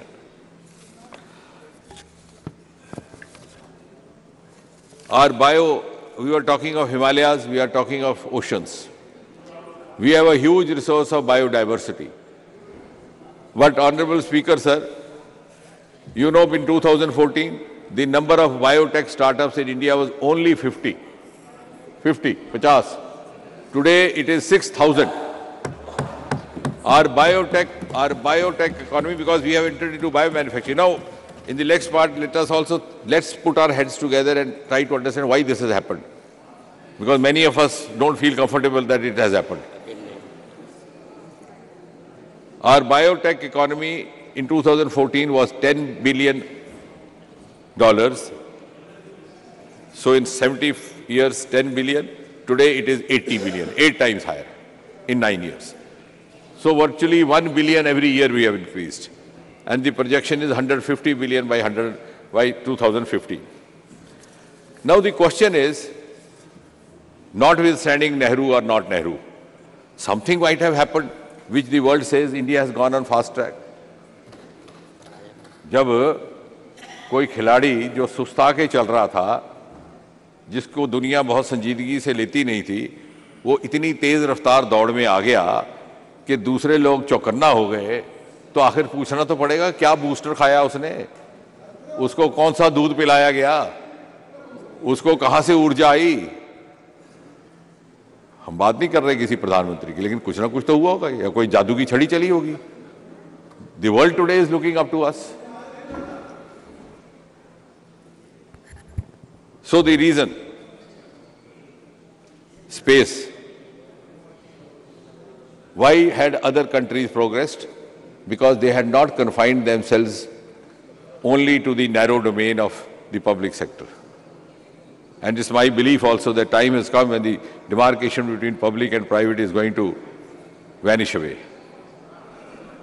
Today we have heavy engagement of the industry in ISRO after the new policy came in 4 years ago. We have set up an interface agency called InSpace. InSpace, that stands for Indian Space Application Corporation, something like that, which coordinates between private sector and public sector. And the head of that is a person from corporate sector. He was working with one of the corporate houses, not a government person. नहीं वो भी आते हैं, that is different. वो भी आएंगे. That case. No, India has won that case. Dada, India has won that case. I am coming to that later on. I'll come to that. That is a legacy problem. Now, and then a new PSU has been set up called NSIL, New Space India Limited, to collaborate with the private companies, which has led to a sudden upsurge in investment. It's been thrown open. And coupled with this will be the National Research Foundation of India, of Bharat, which has been given a truly Bharatiya name called Anusandhan. So the name of Bharat's National Research Foundation is Anusandhan. And the hallmark is that nearly 80 or 75% of the budget would be from the non-government sources. If we have a 50,000 crore budget for 5 years, 36,000 crore will come from non-government sectors. It will be an umbrella body consisting of academics, scientists, researchers, huge presence of industrial representation. Also, sir, keeping the Indian context in mind, the Bharatiya context in mind, it will have representation from social sciences, from humanities, so that we do not lose out to our traditional ethos while deciding our future projects. And it will also decide what kind of collaborations do we engage in our foreign alliances so that we remain globally competitive. It will have a governing body, it will have an executive council, and the executive council will be headed not by a government secretary. Mr. Minister, just a minute. But by a principal Just secretary. a minute. The House was extended till 8 o'clock. I seek the permission of the House if we can extend it by another 1 hour. Sir, now. Thank you. So, what as an honest student of research, I am trying to understand what might have happened which has brought this quantum leap, which has generated a country worldwide interest in India. If there is something more to add, you can do that. But at least let's understand. It's not just for saying that now since this is the government in place and this has happened, this government has taken some measures. It has provided an enabling milieu which was lacking. We had no dearth of acumen. We had so much of commitment, as was rightly mentioned by one of the members here, that Sarabhai, when he was not given transport facility, he carried the baggage on his carriage. But we did not. We gave him enabling environment so that they could put their potentials to the best use. Secondly, we were also, the deficiency was at the level of policy planning, at the level of the political leadership. We were waiting for other countries to come out with a new scientific application, use it when it became popular, then we suddenly woke up. For example, I mentioned in the other house also, television, just take that example. It happened in America in 1950s. Dada knows more than me. The 1960 debate, presidential debate, was the determining point between Nixon and John Kennedy. And suddenly John Kennedy turned the tables on Nixon on the basis of a TV debate. In 1960 here, we were wondering, what is TV, what is debate, kahan hota hai screen, kahan se bolta hai? We had never seen, we had never heard. Here it came to close to 1970, that was also Chitrahar. That too somewhere in Delhi. In Tamil Nadu, sir, it came in 1975. The match happened, I was there. In Chepak, a test match happened. And the first time, a black and white television telecast was put up. So we waited 15 years for a new scientific innovation to be adopted in this country. Similar was the case with the computers. Today, look at quantum technology, which one of the members was mentioning. We are today among 3 or 4 nations, that league of elite nations, who are into quantum technology, and we have institutionalized it through mission, Indian quantum mission, or you can call it Bharat quantum mission, which was rolled out only 6 months back. Which government, which prime minister, it is for you to decide. It has happened now. In other words, it's a matter of pride for all of us. We are now not only have taken a giant leap, we are at the same level. And in certain ways, we are even ahead of others. If you take our medical science, Again, going back to Premchandji's state, our Chitra there is producing medical equipment which is not only world class, which is cost effective. We have mastered this skill and shown it to the world.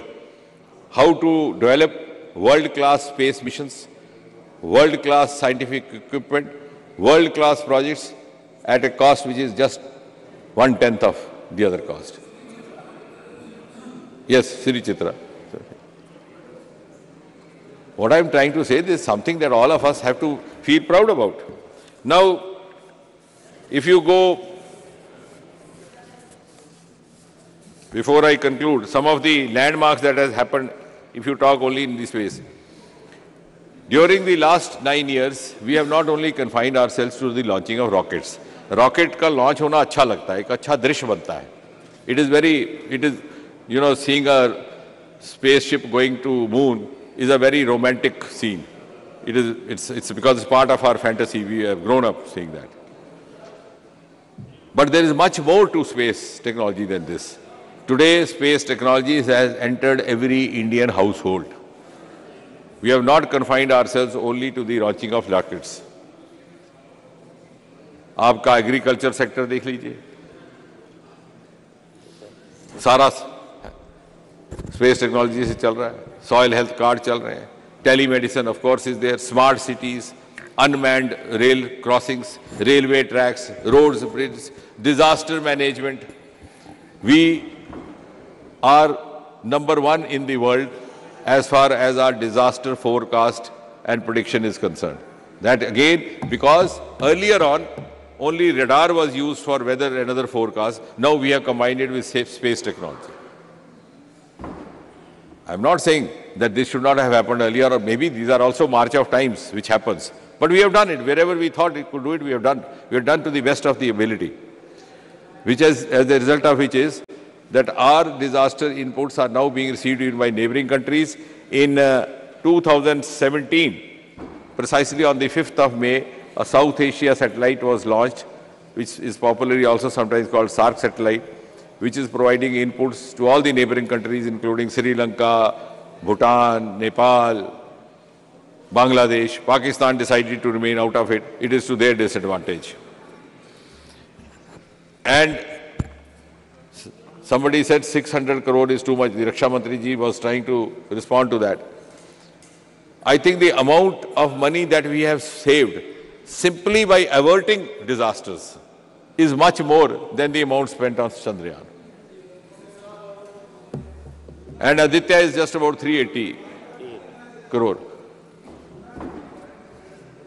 Similarly, of course, somebody already mentioned the world record of 104 satellites launched in one go. We have some of our space projects are being cited as role models across the world. One of them is Swamitva program.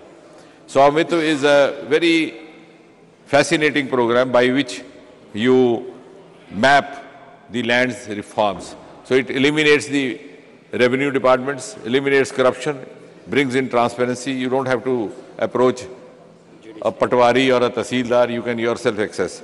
So combining space technology with drones. Similarly, the other program which is being cited as a role model is Gati Shakti.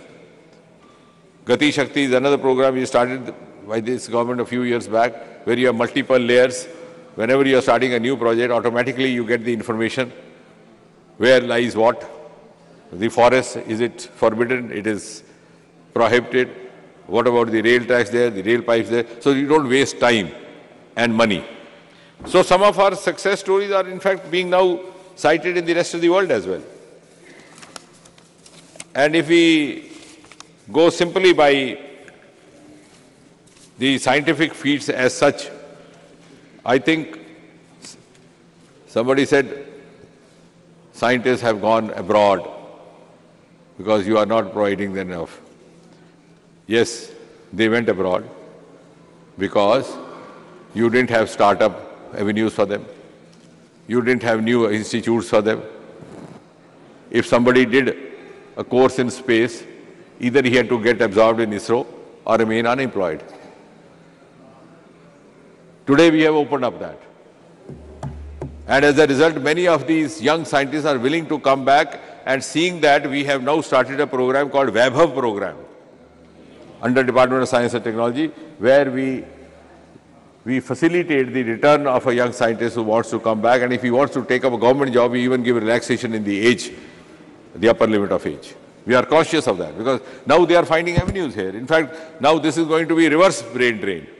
This happened because they were, now I was referring to Mr. Premchand's institute in Trivandrum, 160 admissions, 100% placement, but where?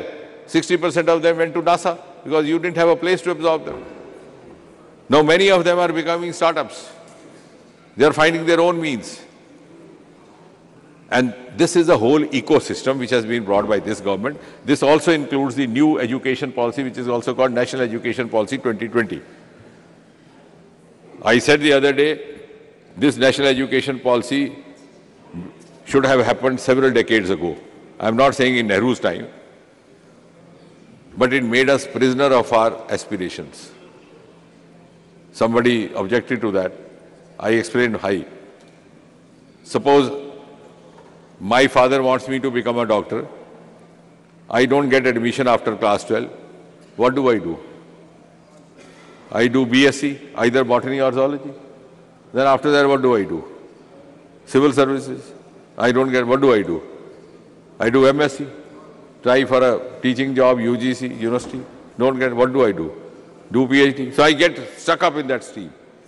This National Education Policy 2020 gives you the liberty to go by your aptitude, to go by your taste. As you evolve, you can also make a choice. After class 12, if I don't get the choice of my stream or my subject or my profession, which I can change my subjects. I can have economics and botany. I can have economics and literature. It has exit entry. I can leave the college and come back. Once, sir, Dada will be interested to listen. The Vice Chancellor of Cambridge University, about 5 years back, he was a professor of microbiology from the same profession, medical education. There the teachers don't retire in US. They carry on, like Dada continues. So here we have the time. So he is fond of me. Whenever he was here in India, he would call me up and I would go to see him. So he told me, Doc, I must compliment students from India. If I didn't have students from Bharat, my PhD would be closed. All my PhDs from India. So when I came out, after having met him, there was another doctor with me. I said, what is a compliment or otherwise? He said, what do you mean? I said, the old gentleman doesn't know. In his country, or a boy or a girl will go in for a PhD only if he or she has decided to devote the rest of the life to research. Here I go for a PhD for a trophy. Get a PhD in biotechnology, come back and become a manager in a computer company. Nobody knows. This disconnect between education, learning and skill and the vocation you follow was happening because of the old education policy. And you produce a huge lot of population who came to be very infamously known as educated unemployed, sitting at dharnas outside all the political offices. So this whole ecosystem is what is going to change the entire face of India and make it globally much, much more acceptable, competitive. And when we say in the next 25 years, we will be reaching that spot. We have already started the journey. The world is looking up to us. Gone are the days when India was looking for cues, India was waiting to be led by others. Today, world is ready to be led by Bharat under the leadership of Prime Minister Modi. Thank you, Speaker sir. Thank you very much. Sri Adhir Ranjan Chaudhary ji. Dinner after 8 o'clock is a convention. Thank you, sir. Sir, already we have got a plentiful of rigmarole statements from our Honorable Minister. He has already journeyed from Alpha to Omega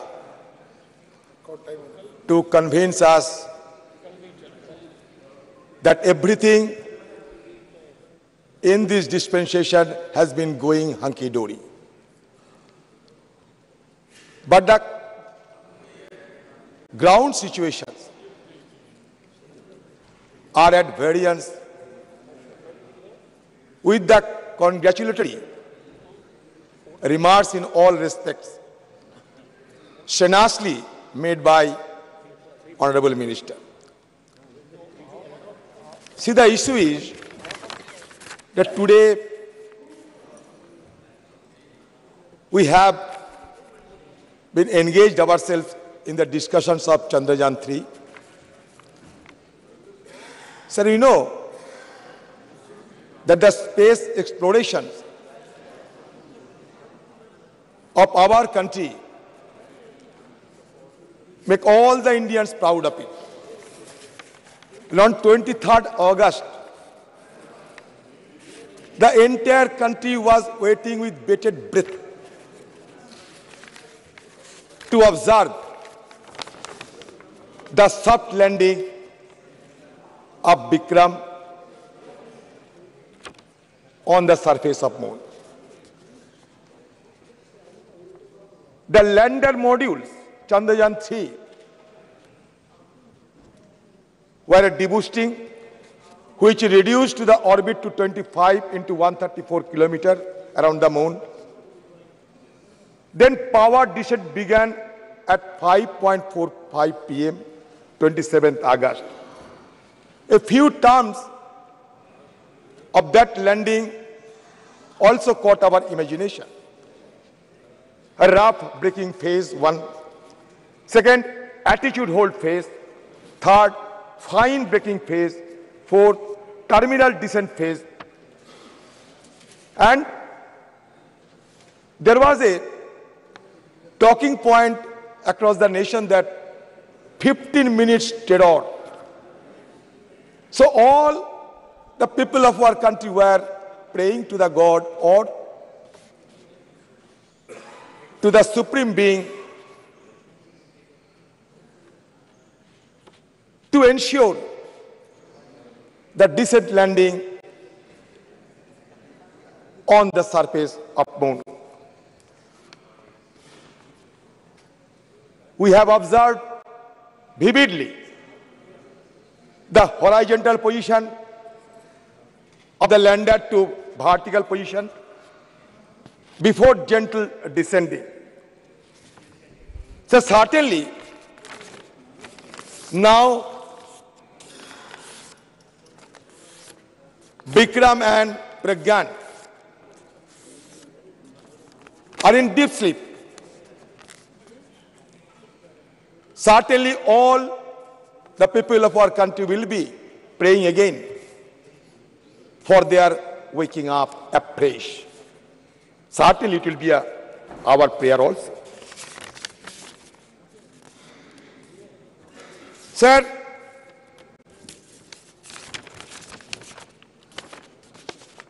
first of all, I must propose to this government, to the minister and to the House, कि हमारे देश की राष्ट्रपति उनकी नेतृत्व में सारे इसरो को साइंटिस्ट जिन्होंने चंद्रयान-3 ये अभियान सफल किए, उन सब के लिए एक समारोह सभा का आयोजन करें, जिसको हम कहते हैं कि फैसिलिटेशन, और ये राष्ट्रपति द्वारा किया जाए, राष्ट्रपति भवन में किया जाए और वहां हम सब एमपीज को बुलाया जाए, क्योंकि हम सब देशवासियों के साथ साथ तहे दिल से उन सारे हमारे साइंटिस्टों को संबर्धना देना चाहते हैं। क्यों हर चीज में हमारे देश की राष्ट्रपति जी को हमें नजरत देखने को मिलते? ये एक्सक्यूज मी,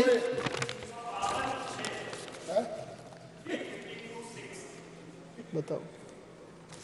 राष्ट्र इन डिबेट को इन्फ्लुएंस करने के लिए राष्ट्रपति का नाम या उनका जानकारी इस सदन को नहीं देना है।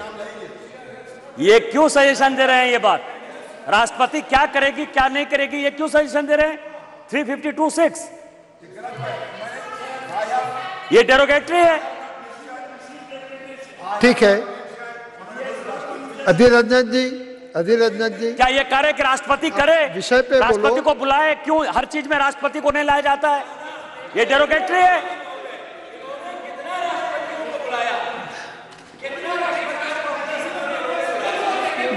हेलो, मेरा है कि इसरो के सभी साइंटिस्टों का हमारे यहाँ प्रधानमंत्री जी और सभी के द्वारा सम्मान किया गया है, और जहाँ भी जरूरत पड़ेगी होगा, मगर पॉलिटिकल जो है स्टेटमेंट नहीं करना चाहिए।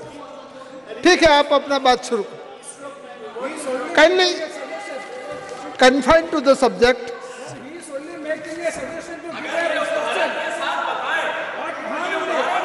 सर इसमें गलती क्या है सर? मैंने कहते हैं कि हमारे राष्ट्रपति जी की अगुवाई में सारे इसरो की साइंटिस्ट को बुलाया जाए राष्ट्रपति जी भवन पे, वहां हम सब जाएं और सब मिलके हमारे साइंटिस्टों को हम संबर्धना दे। इसमें गलती क्या है, अन्याय क्या है, ये तो बताइए। हेलो, आपकी संवेदना से हम आपको उसका संज्ञान लेते हैं, मगर पॉलिटिकली स्टेटमेंट पॉलिटिकल नहीं है स्टेटमेंट, मैं दिल की बात करते हैं सर। हमारे प्रधानमंत्री जी, एक मिनट, मंत्री जी कुछ टिप्पणी करना चाहिए। अगर अधीर जी का सुझाव नोट भी कर लिया जाए तो प्रश्न ये उठेगा कि 17 साल नेहरू जी रहे, उन्होंने ही स्पेस का काम शुरू किया, फिर इंदिरा जी ने 1969 में इसरो कायम किया, सारा सुबह से आप बोल रहे हैं, तो एक बार अगर उस समय ये प्रेसिडेंस स्थापित कर देते तो आज चल रही होती। अच्छा ठीक है, मैं बोल, ठीक है, विषय पे आओ, हमारे विषय पे आओ। मंत्री जी, प्रेसिडेंट तो बनाने वाला एक ही आदमी है। एक नहीं, नहीं, प्रेसिडेंट बनाने वाला एक ही आदमी है हमारे देश में। हेलो, इस प्रकार की टिप्पणियां मत करो, विषय पे आओ। बात यह है कि जब राकेश शर्मा ने स्पेस में घूम रहे थे, आपको याद होंगे, प्रधानमंत्री जी उस समय इंदिरा गांधी जी उनको ये पूछी कि राकेश कैसे लग रहे हैं ये हमारे हिंदुस्तान को देखने के लिए, तो उन्होंने जवाब में कहे कि सारे जहां से अच्छा। तो बार बार वो टोकते रहे, तो उनको साथ हमें समय बर्बाद ना करें। सर, मैं इसलिए प्रधानमंत्री जी की बात किए हैं, ठीक है, इसलिए राष्ट्रपति जी की संक्षिप्त टिप्पणी करते हैं। राकेश शर्मा का मिशन हिंदुस्तानी मिशन नहीं था, वो एक सोवियत मिशन था। वो अपनी कैपेसिटी में उसमें गए। जो गगनयान है उसका नट बोल्ट से लेकर के हमारा जो एस्ट्रोनॉट तक है वो हिंदुस्तानी होगा। ठीक है। अच्छा, रसिया से हथियार नहीं लेते हैं आप? आज की हमारे देश की जो हथियार फौजों के पास है, अधीर जी, 60-70% रसिया के मेड है। अधीर जी, ये पीछे जनरल सब बैठे हुए हैं, पीछे बीके सिंह सब बैठे हुए हैं पीछे। रसिया से आप हथियार नहीं अपनाते हो? क्रायोजेनिक इंजन रसिया से नहीं लाते हो? यह हर बात में मैं तैयार हूं, कोई पुरवा एड्रेस टू चेयर। देखो, मंत्री करते हैं, मैं नहीं करते। मंत्री जी करते, मैं नहीं करते। ये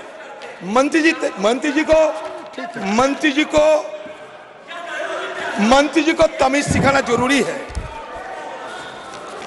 सर, मैंने इसलिए ये शब्द रिकॉर्ड से हटाया जाए, ये शब्द रिकॉर्ड से हटाया जाए, तमीज का। सर, मैंने इसलिए राष्ट्रपति जी के नाम जिक्र किया, इसके पीछे एक वजह है। मंत्री जी अगर ध्यानपूर्वक सुने तो मैं खुशी होंगी। मंत्री जी थोड़ा सुनो मेरे बात। Madhavan, what evidence are you going to show before the world that we reach the moon? किसने पूछा था? APJ Abdul Kalam. Who was Madhavan Nair? The chairman of ISRO. Prior to the launch of Chandrayaan 1 2008, doctor कलाम ने क्या कहा? Doctor कलाम ने उनको suggestion दी कि when we carried out mission to Everest and Antarctica, we placed our flag there. In the case of the moon mission, we are relying to convince the world with a lot of digital data. Don't you think we should do something more? राष्ट्रपति पूछ रहे हैं इसको, इसरो की chairman को, और इसरो की chairman कलाम साहब ये रेस्पेक्टेड साइंटिस्ट थी, और ये माधवन नायर के अपने बयान है कि that this simple one question modified his entire perspective, giving birth to the concept of the moon impact probe carried abroad Chandrayaan-1. That means moon impact probe Chandrayaan-1 की सबसे पहले चांद की सतह पर जो टक्कर मारी थी. Chandrayaan-3 lands on the moon today. We recall when India first planted a flag on the moon. दूसरी बात, Atal Bihari Vajpayee ji announced India's moon mission in his Independence Day speech 2003. This should be India's first foray outside Earth's gravitational pull and the most challenging task undertaken by the ISRO until then. 5 years after Vajpayee's announcement on October 22, 2008, a PSLV blasted off from ISRO's launch site at Sriharikota, beginning Chandrayaan-1's journey to the moon. The PSLV initially placed Chandrayaan-1 on a high elliptical orbit around Earth. Over the next 3 weeks, the spacecraft carried out some highly complex, extremely precise maneuvers to finally orbit the moon. Indians' maiden attempt to put a spacecraft into precise orbit around the moon was a complete success, but this was not enough. This was not enough because the MIP with the national flag inscribed on it comprised 3 instruments: a mass spectrometer, camera, altimeter. Sir, मैं क्यों राष्ट्रपति जी की बात कर रहे हैं, आप सुनते जाओ. The MIP was scheduled to be dropped on the lunar surface on November 14, 2008. An hour before this sequence was to be initiated, Dr. Kalam entered ISRO's control room at Pune, Bengaluru. Nair depicted the scenario that I arranged spiced buttermilk, his favorite, for him, and explained the details of the mission. He went around the newly built control room and appreciated the internal architecture as well as the sophisticated instrumentation. Nair writes about Kalam's visit. Dr. Kalam was excited to see the most modern setup and remarked that it felt as if he was in Wonderland. मैं इसलिए कह रहा हूं कि 2008 साल में India has entered the elite club of space exploration countries.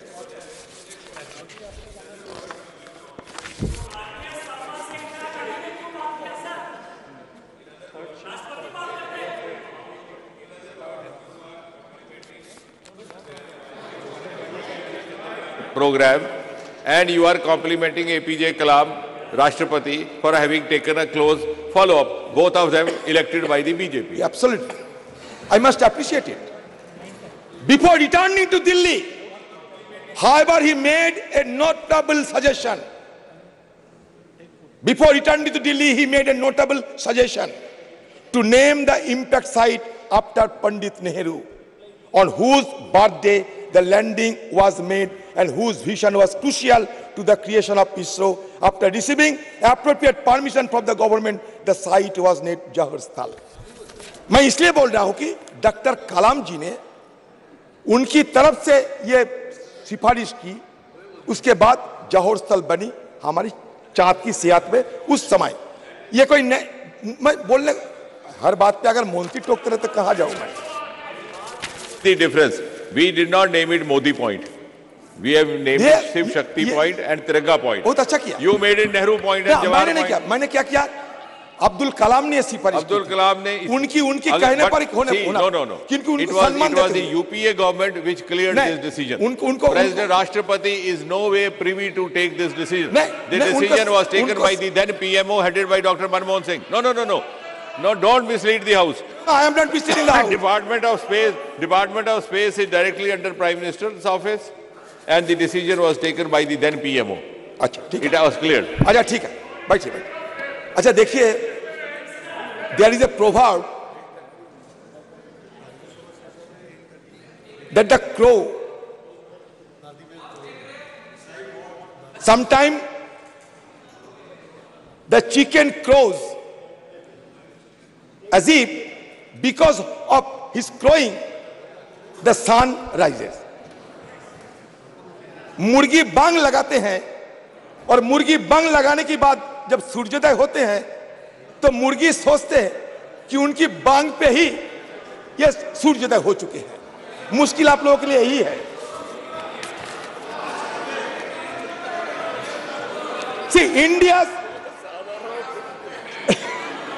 India's sir बुरा मत मानिए, नेपोलियन बोनापार्ट के नाम सुने होंगे आप लोग. एक मिनट, नेपोलियन बोनापार्ट वाटरलू जंग में अधीर जी, नेपोलियन बोनापार्ट वाटरलू के जब जंग हुई थी उसमें उनकी समाप्त हो गई, खत्म हो गई. तो उनकी आत्मा चंद्रयान पे आई है. एक मिनट, उनकी आत्मा पुनर्जागृत होते हुए पहले अमेरिका सफर किया. आप डेविएट हुए. अमेरिका सफर जब करते थे तो नेपोलियन की आत्मा अमेरिका को देखने के बाद टिप्पणी करते हैं कि अमेरिका में इतना औजार है, असला है, अगर ये मेरे पास रह जाते तो वाटरलू नहीं होते. तो फिर घूमते घूमते इजराइल में आए नेपोलियन बोनापार्ट की आत्मा. तो इजराइल में आने के बाद उनकी ये टिप्पणी हमें सुनने को मिलता है कि अगर इजराइल जैसे खुफिया एजेंसी रहते हमारे पास, मोसाद जैसे, तो हमें कोई हराने नहीं सकते. धीरे धीरे वो हिंदुस्तान में आए और मोदी की जमाने के सारे दृश्य देखने के बाद उनको ये लगा कि अगर मोदी जी रहते, इवेंट मैनेजमेंट इस तरीके के होते रहते तो वाटरलू युद्धों की बात किसी को पता ही नहीं होती. अधीर जी आप विषय पे आइए. तो यही अधीर जी विषय पे आइए. Sir, India's experience in rocketry began in ancient times when fireworks were first used in the country, a technology invented in neighboring China and which had an extensive two-way exchange of ideas and goods with India, connected by the Silk Road. Military use of rockets by Tipu Sultan during the Mysore War against the British inspired William Congreve to invent the Congreve rocket, predecessor of modern artillery rocket. In 1804, after India gained independence from British occupation in 1947, Indian scientists and politicians recognized the potential of rocket technology in both defense application and for research and development. Recognizing that a country as demographically large as India would require its own independent space capabilities and recognizing the early potential of satellites in the fields of remote sensing and communication, these visionaries set about establishing a space research organization. ये इसका इतिहास है. Sir मुझे समय दीजिए क्योंकि मुझे बोलना है. सर ये इसका इतिहास है. Sir in 1947 Homi Bhabha wrote to the then Prime Minister Jawaharlal Nehru to set up a separate branch of science for atomic energy. Shortly after the Atomic Energy Commission came into existence in 1948, Bhabha was in charge of that commission. Nehru famously said, it is science alone that can solve the problems of hunger and poverty, of insanitation and illiteracy, of superstitions and deadening customs and tradition, of vast resources running to waste, or a rich country inhabited by starving people, who indeed could afford to ignore science today. At every turn, we have to seek its aid. क्या हुआ sir? Sir काफी समय हुआ है.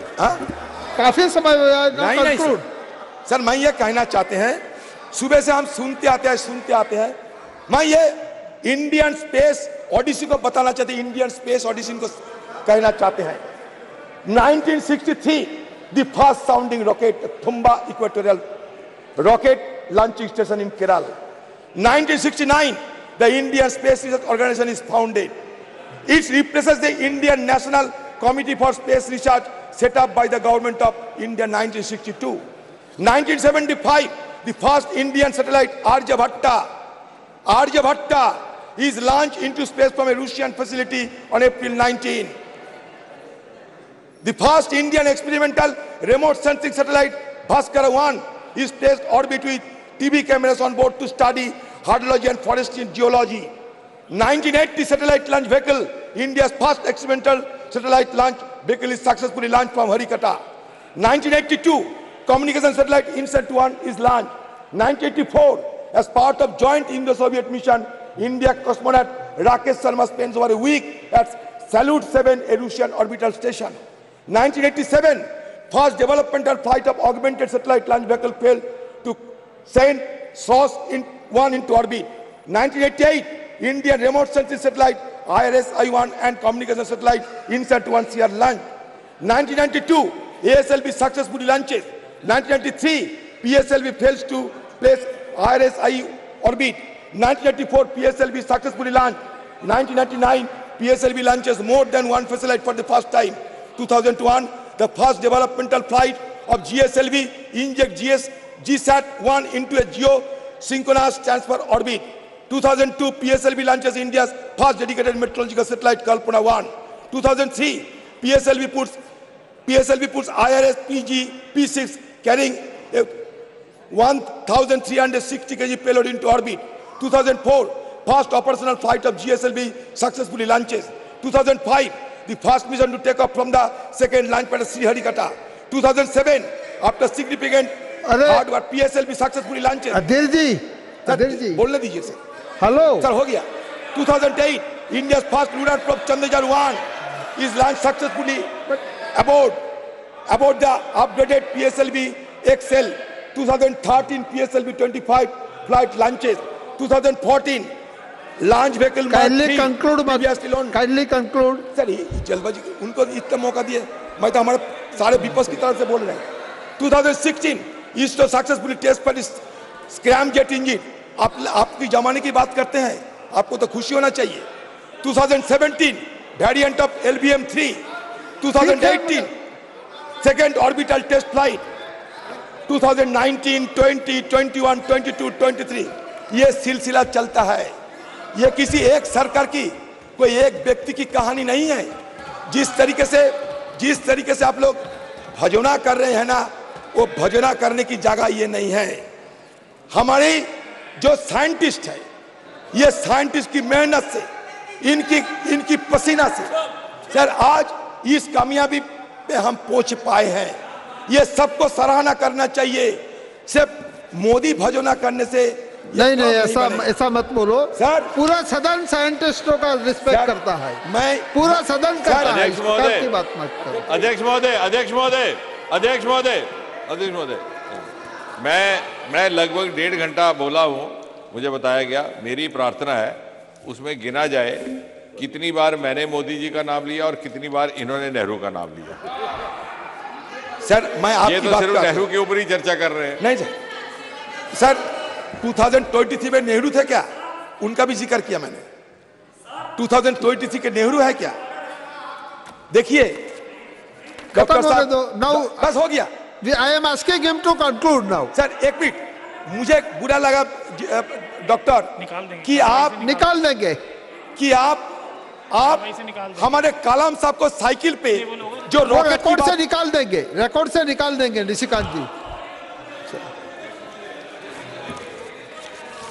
अच्छा अध्यक्ष महोदय नहीं, बल्कि प्रधानमंत्री मोदी ने एक नई संस्कृति को जन्म देने का प्रयास किया है. अगर आप कुल मिलाकर के देखें, देश भर में कितनी संस्थाएं एक ही परिवार के नाम पर हैं, तो एक वो अपने में अलग कहानी है. कितने कॉलेज, हर कॉलेज का नाम उसी परिवार के नाम पर, हर विश्वविद्यालय का उसी परिवार के नाम पर, हर स्कूल का उसी के नाम पर, हर वैज्ञानिक संस्थान का उसी परिवार के नाम पर, इस हर एयरपोर्ट का उसी परिवार के नाम पर. मोदी जी ने उस प्रथा को, उस परंपरा को बदल करके एक नया तहजीब, एक नया वर्क कल्चर देने का प्रयास किया है। अधीर जी, आप अभी कंक्लूड कीजिए। मेरी बात पे कितना बाधा हुई आप खुद देख लो सर।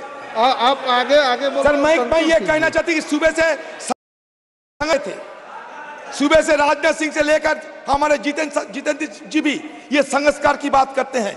क्या हम संस्कार नहीं मानते? क्या हमारा संस्कार क्या है जानते हैं?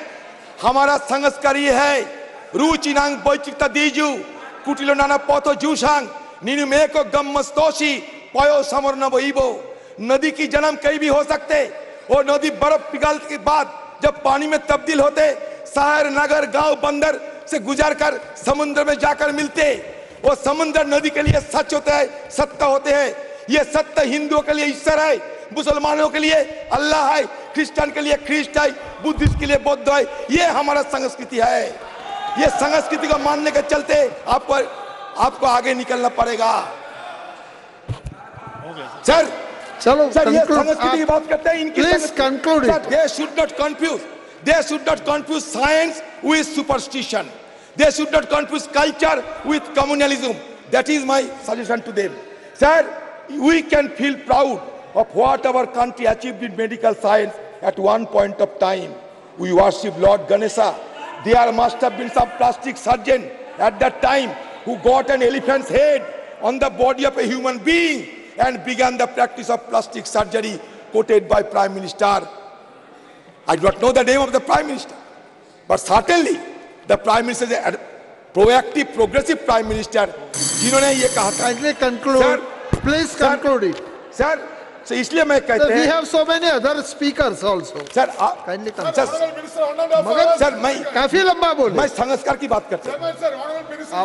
Sir almost half an hour से ज्यादा बोले। सर हमारे गीता बोलते हैं, सर हमारे गीता बोलता है डॉक्टर साहब, आन भद्रा क्रद्भु यंतु विश्वते, आन भद्रा क्रद्भु यंतु विश्वते। सारे दुनिया की सारे ज्ञान अपनाओ, इसमें कोई शर्म नहीं करना चाहिए। हमारा देश जुग जुग से सारे दुनिया को अपनाया है, यही हमारा देश की महत्व है। स्वामी विवेकानंद कहते हैं, expansion is life, contraction is death, love is life, hated is death. Once more, the world must be conquered by India. This is the dream of my life. कौन कहता है? Swami Vivekananda. And I wish that each one of you who hear me today will have the same dream in your minds and stop not till you have realized the dream. ये स्वामी विवेकानंद, यही हमारा संस्कार है। तो sir यहाँ मैं मंत्री जी को कहना चाहते, आप इंडस की बात करते थे ना, इतना address to the chair and now conclude. Please conclude. Sir ये मैं इसलिए बताता हूं कि ह्यूमन डेवलपमेंट इंडेक्स क्या है मंत्री खुद बताए, हमारे पॉवर्टी इंडेक्स क्या है मंत्री खुद बताए। आप कहते कि इस समय राशि बढ़ा दिए हैं, नहीं। 10 साल पहले आज से आप 10 साल जूनियर थे, 10 साल बाद आज से आप 10 साल ओल्डर होगी। इसी हिसाब से बात करना चाहिए। हम लोगों को गुमराह करने के लिए बात न करें तो बेहतर होगी। The allocation for ISRO's annual budget in 2023-24 stands 12,543 crore rupees. Shockingly, this amount reflects an 8% reduction compared to the previous budget, with a massive 32% slash in expenditure designed for space science initiatives such as Chandrayaan-3 and Aditya L1 mission focused on studying the sun. Sir Aditya L1 के बारे में ज्यादा कुछ नहीं पता। लगरंजी point के पार करने जाते हैं, लगरंजी पॉइंट तक जाना चाहता है आदित्य 1। सर 127 दिन 28 दिन की वक्त लगेगी। 15 लाख किलोमीटर की सफर तय किए हैं, वो सक्सेसफुली गुजर रहे हैं। सब हम उसके लिए भी, उनके लिए भी हम सब प्रार्थना करें कि उनकी यात्रा भी सफल रहे। Sir Shri Ritesh Pandey ji, thank you very much. अब खत्म करो। मैं राजनाथ सिंह को ये कहना चाहते हैं, सुबह राजनाथ सिंह हमारे धर्म और संस्कार के बारे में बार बार कहते थे। मैं ये कहना चाहता कि Einstein summarises the coexistence by writing the science without religion is lame, religion without science is blind. That should be kept in mind. Thank you sir. भारतीय संस्कृति क्या होता जानता है? सर लास्ट भारतीय संस्कृति बात करते हैं। अपने कमाओ अपने खाओ, ये प्रकृति है। दूसरे से लूटकर अपने खाओ, ये विकृति है। खुद कमाओ सबके खिलाओ, ये भारतीय संस्कृति है। थैंक यू, जय हिंद। Thank you. श्री रितेश पांडे जी। अध्यक्ष महोदय, स्पीकर सर, मुझे धन्यवाद करना है अधीर रंजन जी का। दादा, मुझे धन्यवाद करना है आपका कि जिस सांस्कृतिक परिप्रेक्ष्य में सुबह इस चर्चा का आगाज हुआ था माननीय रक्षा मंत्री जी द्वारा, आपने उसी मोड़ पर उसको ला करके समापन के तक लाया है। Religion without science is blind and science without religion is blind, और संस्कृति को हाईलाइट किया। रितेश जी। बहुत बहुत धन्यवाद आदरणीय अधिष्ठाता महोदय। आपने मुझे आज चंद्रयान 3 के सफल लैंडिंग पर बोलने का अवसर दिया है, इसके लिए मैं आपका आभारी हूं, और साथ साथ बहन कुमारी बालियावती जी का मैं आभारी हूं जिन्होंने मुझे इस भव्य सदन में पहुंचने का अवसर दिया है। Very good. अध्यक्ष, माननीय अधिष्ठाता महोदय, इतने हीटेड डिस्कशन के बाद एक शेर का पहुंचना यहां पे जरूरी है।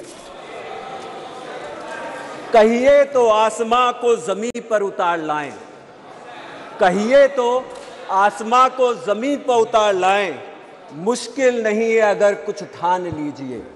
ये शहरयार साहब का एक शेर है, मुश्किल नहीं है अगर कुछ ठान लीजिए। आज ये शेर उन लोगों के लिए एक करारा जवाब है जिन्होंने भारत की उस वक्त आलोचना की थी जब भारत ने अपना ध्यान अंतरिक्ष की ओर केंद्रित किया था। उन्होंने कहा था, और मैं ये कोट कर रहा हूं, ये कुछ विदेशी पत्रिकाएं थी जिसमें मैं नाम नहीं लूंगा, लेकिन उन्होंने कहा था कि क्या जो देश गरीबी, असमानता, शौचालय की अपर्याप्त पहुंच से जूझ रहा है, क्या उसको अंतरिक्ष अन्वेषण पर ध्यान देना चाहिए।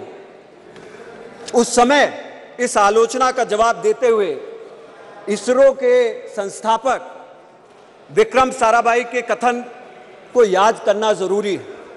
उन्होंने कहा था, कुछ ऐसे लोग हैं जो विकासशील देश में अंतरिक्ष गतिविधियों की प्रासंगिकता पर सवाल उठाते हैं। हमारे लिए उद्देश्य की कोई अस्पष्टता नहीं है। हमारे पास चंद्रमा या ग्रहों या मानव युक्त की खोज में आर्थिक रूप से उन्नत देशों के साथ प्रतिस्पर्धा करने की कल्पना नहीं है, लेकिन हमें आवश्यकता है कि यदि हमें राष्ट्रीय स्तर पर और राष्ट्रों के समुदाय में एक सार्थक भूमिका निभाना है, तो हम मनुष्य और सामाजिक वास्तविक समस्याओं के लिए उन्नत प्रौद्योगिकियों के अनुप्रयोग में किसी से भी पीछे ना रहें। यह अत्यंत ही जरूरी था। आज भारत की अंतरिक्ष सोच से मिली सफलता इनके लिए एक करारा जवाब है, और हमारी सफलता का एक परिणाम आज हमें देखने को मिल रहा है। आज देश को इसरो द्वारा अंतरिक्ष सोच से आपदा प्रबंधन, संचार प्रसारण में, हेल्थ केयर में, शिक्षा में, ग्रामीण विकास में, राष्ट्रीय सुरक्षा में, ऐसे कई क्षेत्रों में आज हमें सफलता मिल रही है। उनसे जो है निपटने के लिए हमें पहले से जानकारी मिलने का कार्य हो रहा है। अनुमान है कि अगले दशक में वैश्विक अंतरिक्ष अर्थव्यवस्था में भारत की 10% की भागीदारी हो जाएगी, जो मौजूदा सिर्फ 2% पे है। ये एक दशक के अंदर इसरो की उपलब्धि होने जा रही है। आदरणीय अधिष्ठाता महोदय, इंडिया ने उच्च स्तरीय स्पेस उपकरणों का निर्माण देश में ही करना शुरू कर दिया है, और इसरो ने विदेशी सैटेलाइटों के अंतरिक्ष में भेजने से 144 करोड़ रुपया धन अर्जित भी किया है। आज हम गर्व से कह सकते हैं कि हमारे देश ने 381 उपकरण 34 देशों के लिए अंतरिक्ष में भेजने का काम किया है। यह हमारी एक बड़ी उपलब्धि है। भारत में प्राइवेट सेक्टर भी स्पेस शोध और उपकरण निर्माण में आगे बढ़ रहा है। देश में प्राइवेट सेक्टर की लगभग 400 कंपनियां इस क्षेत्र में काम कर रही हैं। लेकिन इस उपलब्धि पर गर्व करने के साथ साथ अब तक के कुछ अनुभवों को लेते हुए हमें आगे बढ़ने की जरूरत है। इस संदर्भ में कुछ चुनौतियों को संज्ञान में लेना चाहिए। विज्ञान और तकनीक के क्षेत्र में शिक्षा, शोध, अनुसंधान के लिए निवेश बढ़ाने की जरूरत है। यदि हम अपने समकक्ष और बड़ी अर्थव्यवस्थाओं को देखें तो शिक्षा और शोध पर खर्च के मामले में हम अभी बहुत पीछे हैं। इसे अगर समय से नहीं सुधारा गया तो हमारी अग्रणी भूमिका को बरकरार रख पाना बहुत ही मुश्किल हो जाएगा। बस मैं खत्म कर रहा हूं सर, ज्यादा समय नहीं, 2 मिनट और। देश में विज्ञान और तकनीक की संस्थाओं में निकलने वाली प्रतिभाओं का एक अच्छा खासा हिस्सा पलायन कर जाता है। ऐसा क्यों हो रहा है और इसे कैसे रोका जाएगा या कैसे कम किया जाएगा, इस पर ध्यान देना जरूरी है। जैसा मैंने पहले भी बोला था कि हमें इस क्षेत्र में निवेश करने की जरूरत है और उसी के साथ साथ बहुत सारे शिक्षण संस्थान हैं जिसमें शिक्षकों के पद खाली हैं, वैज्ञानिकों के पद खाली हैं, टेक्नीशियन के पद खाली हैं। कभी कभी तो सुनने में आता है कि वेतन देने में देरी हो रही है और भत्ता देने में भी देरी हो रही है, समुचित मानदेय नहीं मिलता। ऐसी शिकायतें न पैदा हो, इसके ऊपर खासा ध्यान सरकारों को देने की जरूरत है। अंत में पुनः मैं इसरो को इस वैज्ञानिक अचीवमेंट के लिए, सफलता के लिए धन्यवाद देना चाहता हूं और सरकार से अपील करूंगा कि इसरो को कोई कमी ना आने दी जाए। और अंत में मैं, जैसा कि यहाँ पे पूरे देश के साइंटिस्ट ने और हर जगह से उपकरण आए और देश के पूरे साइंटिस्टों ने इसमें भागीदारी निभाई है, मैं उत्तर प्रदेश से भी रॉकेट वुमेन के नाम से चर्चित ऋतु श्रीवास्तव जी का, धर्मेंद्र प्रसाद यादव जी का, सुमित कुमार जी का और आशीष मिश्रा जी का और आलोक पांडे जी का, हरशंकर गुप्ता जी का, तमाम लोगों का, उत्तर प्रदेश से आने वाले लोगों का पूरे देश की तरफ से धन्यवाद देना चाहता हूं। और मैं ये विश्वास दिलाना चाहता हूं कि अंबेडकर नगर में भी इन सब लोगों के अचीवमेंट्स को देख के ऐसी प्रतिभाएं निकलना शुरू हो गई हैं। अंत में एक शेर के साथ खत्म करूंगा सर कि जमीन से आसमां तक, आसमां से लामकां तक, जरा परवे मुश्त खाक तो देख कहां तक जा सकते हैं हम। बहुत बहुत धन्यवाद। Thank you very much. Shrimati G Madhavi ji. Thank you, Chairman sir, for this great opportunity to speak in this new and very beautiful Parliament House. Sir, on this auspicious moment, I feel very happy to express our great achievement of Chandrayaan-3 success by the ISRO scientists under the leadership of Sri Somnath and his team, and also the great support of our dynamic Prime Minister of India. Sir, because of soft landing on the lunar surface, India becomes the first country to land a spacecraft on the moon's solar region, south polar region on the August 23rd, 2023. The primary goal of landing a spacecraft on the moon will also conduct scientific experiment to study the moon's environment, including its history, geology, and potential for resources. Through this mission, India will not only access to wealth of knowledge about lunar surface, but also potential for human habitation in the future. I congratulate the entire ISRO for the success of the Chandrayaan-3 because this achievement, our country entered an elite club of nations achieving such a feat. The others being the USA, China, and Russia. This achievement will also help the India boost its share in the global space business. Currently, our share in the global space business only 2% in the $600 billion industry. Now, India's space program becomes self-reliant. ISRO has created history because of ISRO scientists' hard work, courage, commitment, and their achievement, inspiring the 140 crore people of our nation and also young generation of our country. Sir, as we celebrate ISRO achievement, let us also recognize the need for continued support of investment in the field of space research. Increased investment in the space sector, more collaborations, establishment and upgradation of scientific education institutions will result in enhancing our space research and operating capabilities. By doing so, we can look forward to even more groundbreaking achievements in the future, further elevating Indians' status as a global space superpower. Thank you for giving me this great opportunity, sir. Thank you. Thank you very much. Shri Sukanta Majumdar ji. आपने मुझे इस नए house में और बहुत ही सुंदर house में चंद्रयान पर बोलने के लिए मौका दिया, और एक जो चंद्रयान की सफलता है, ये सफलता हमारे देश के लिए एक अभूतपूर्व सफलता है। देखिए, किसी भी देश को जाना जाता है कि वो साइंस में कितना आगे है, इनोवेशन में कितना आगे है। मोदी जी के नेतृत्व में हमारा देश साइंस और इनोवेशन के तरफ आगे बढ़ रहा है। कुछ लोग जो बोलते थे कि जो लोग मंदिर बनाते हैं उनको साइंस नहीं आता, मोदी जी ने प्रूव कर दिया जिनको मंदिर बनाना आता है वो चांद तक भी पहुंच सकता है, चांद तक हम जा सकते हैं।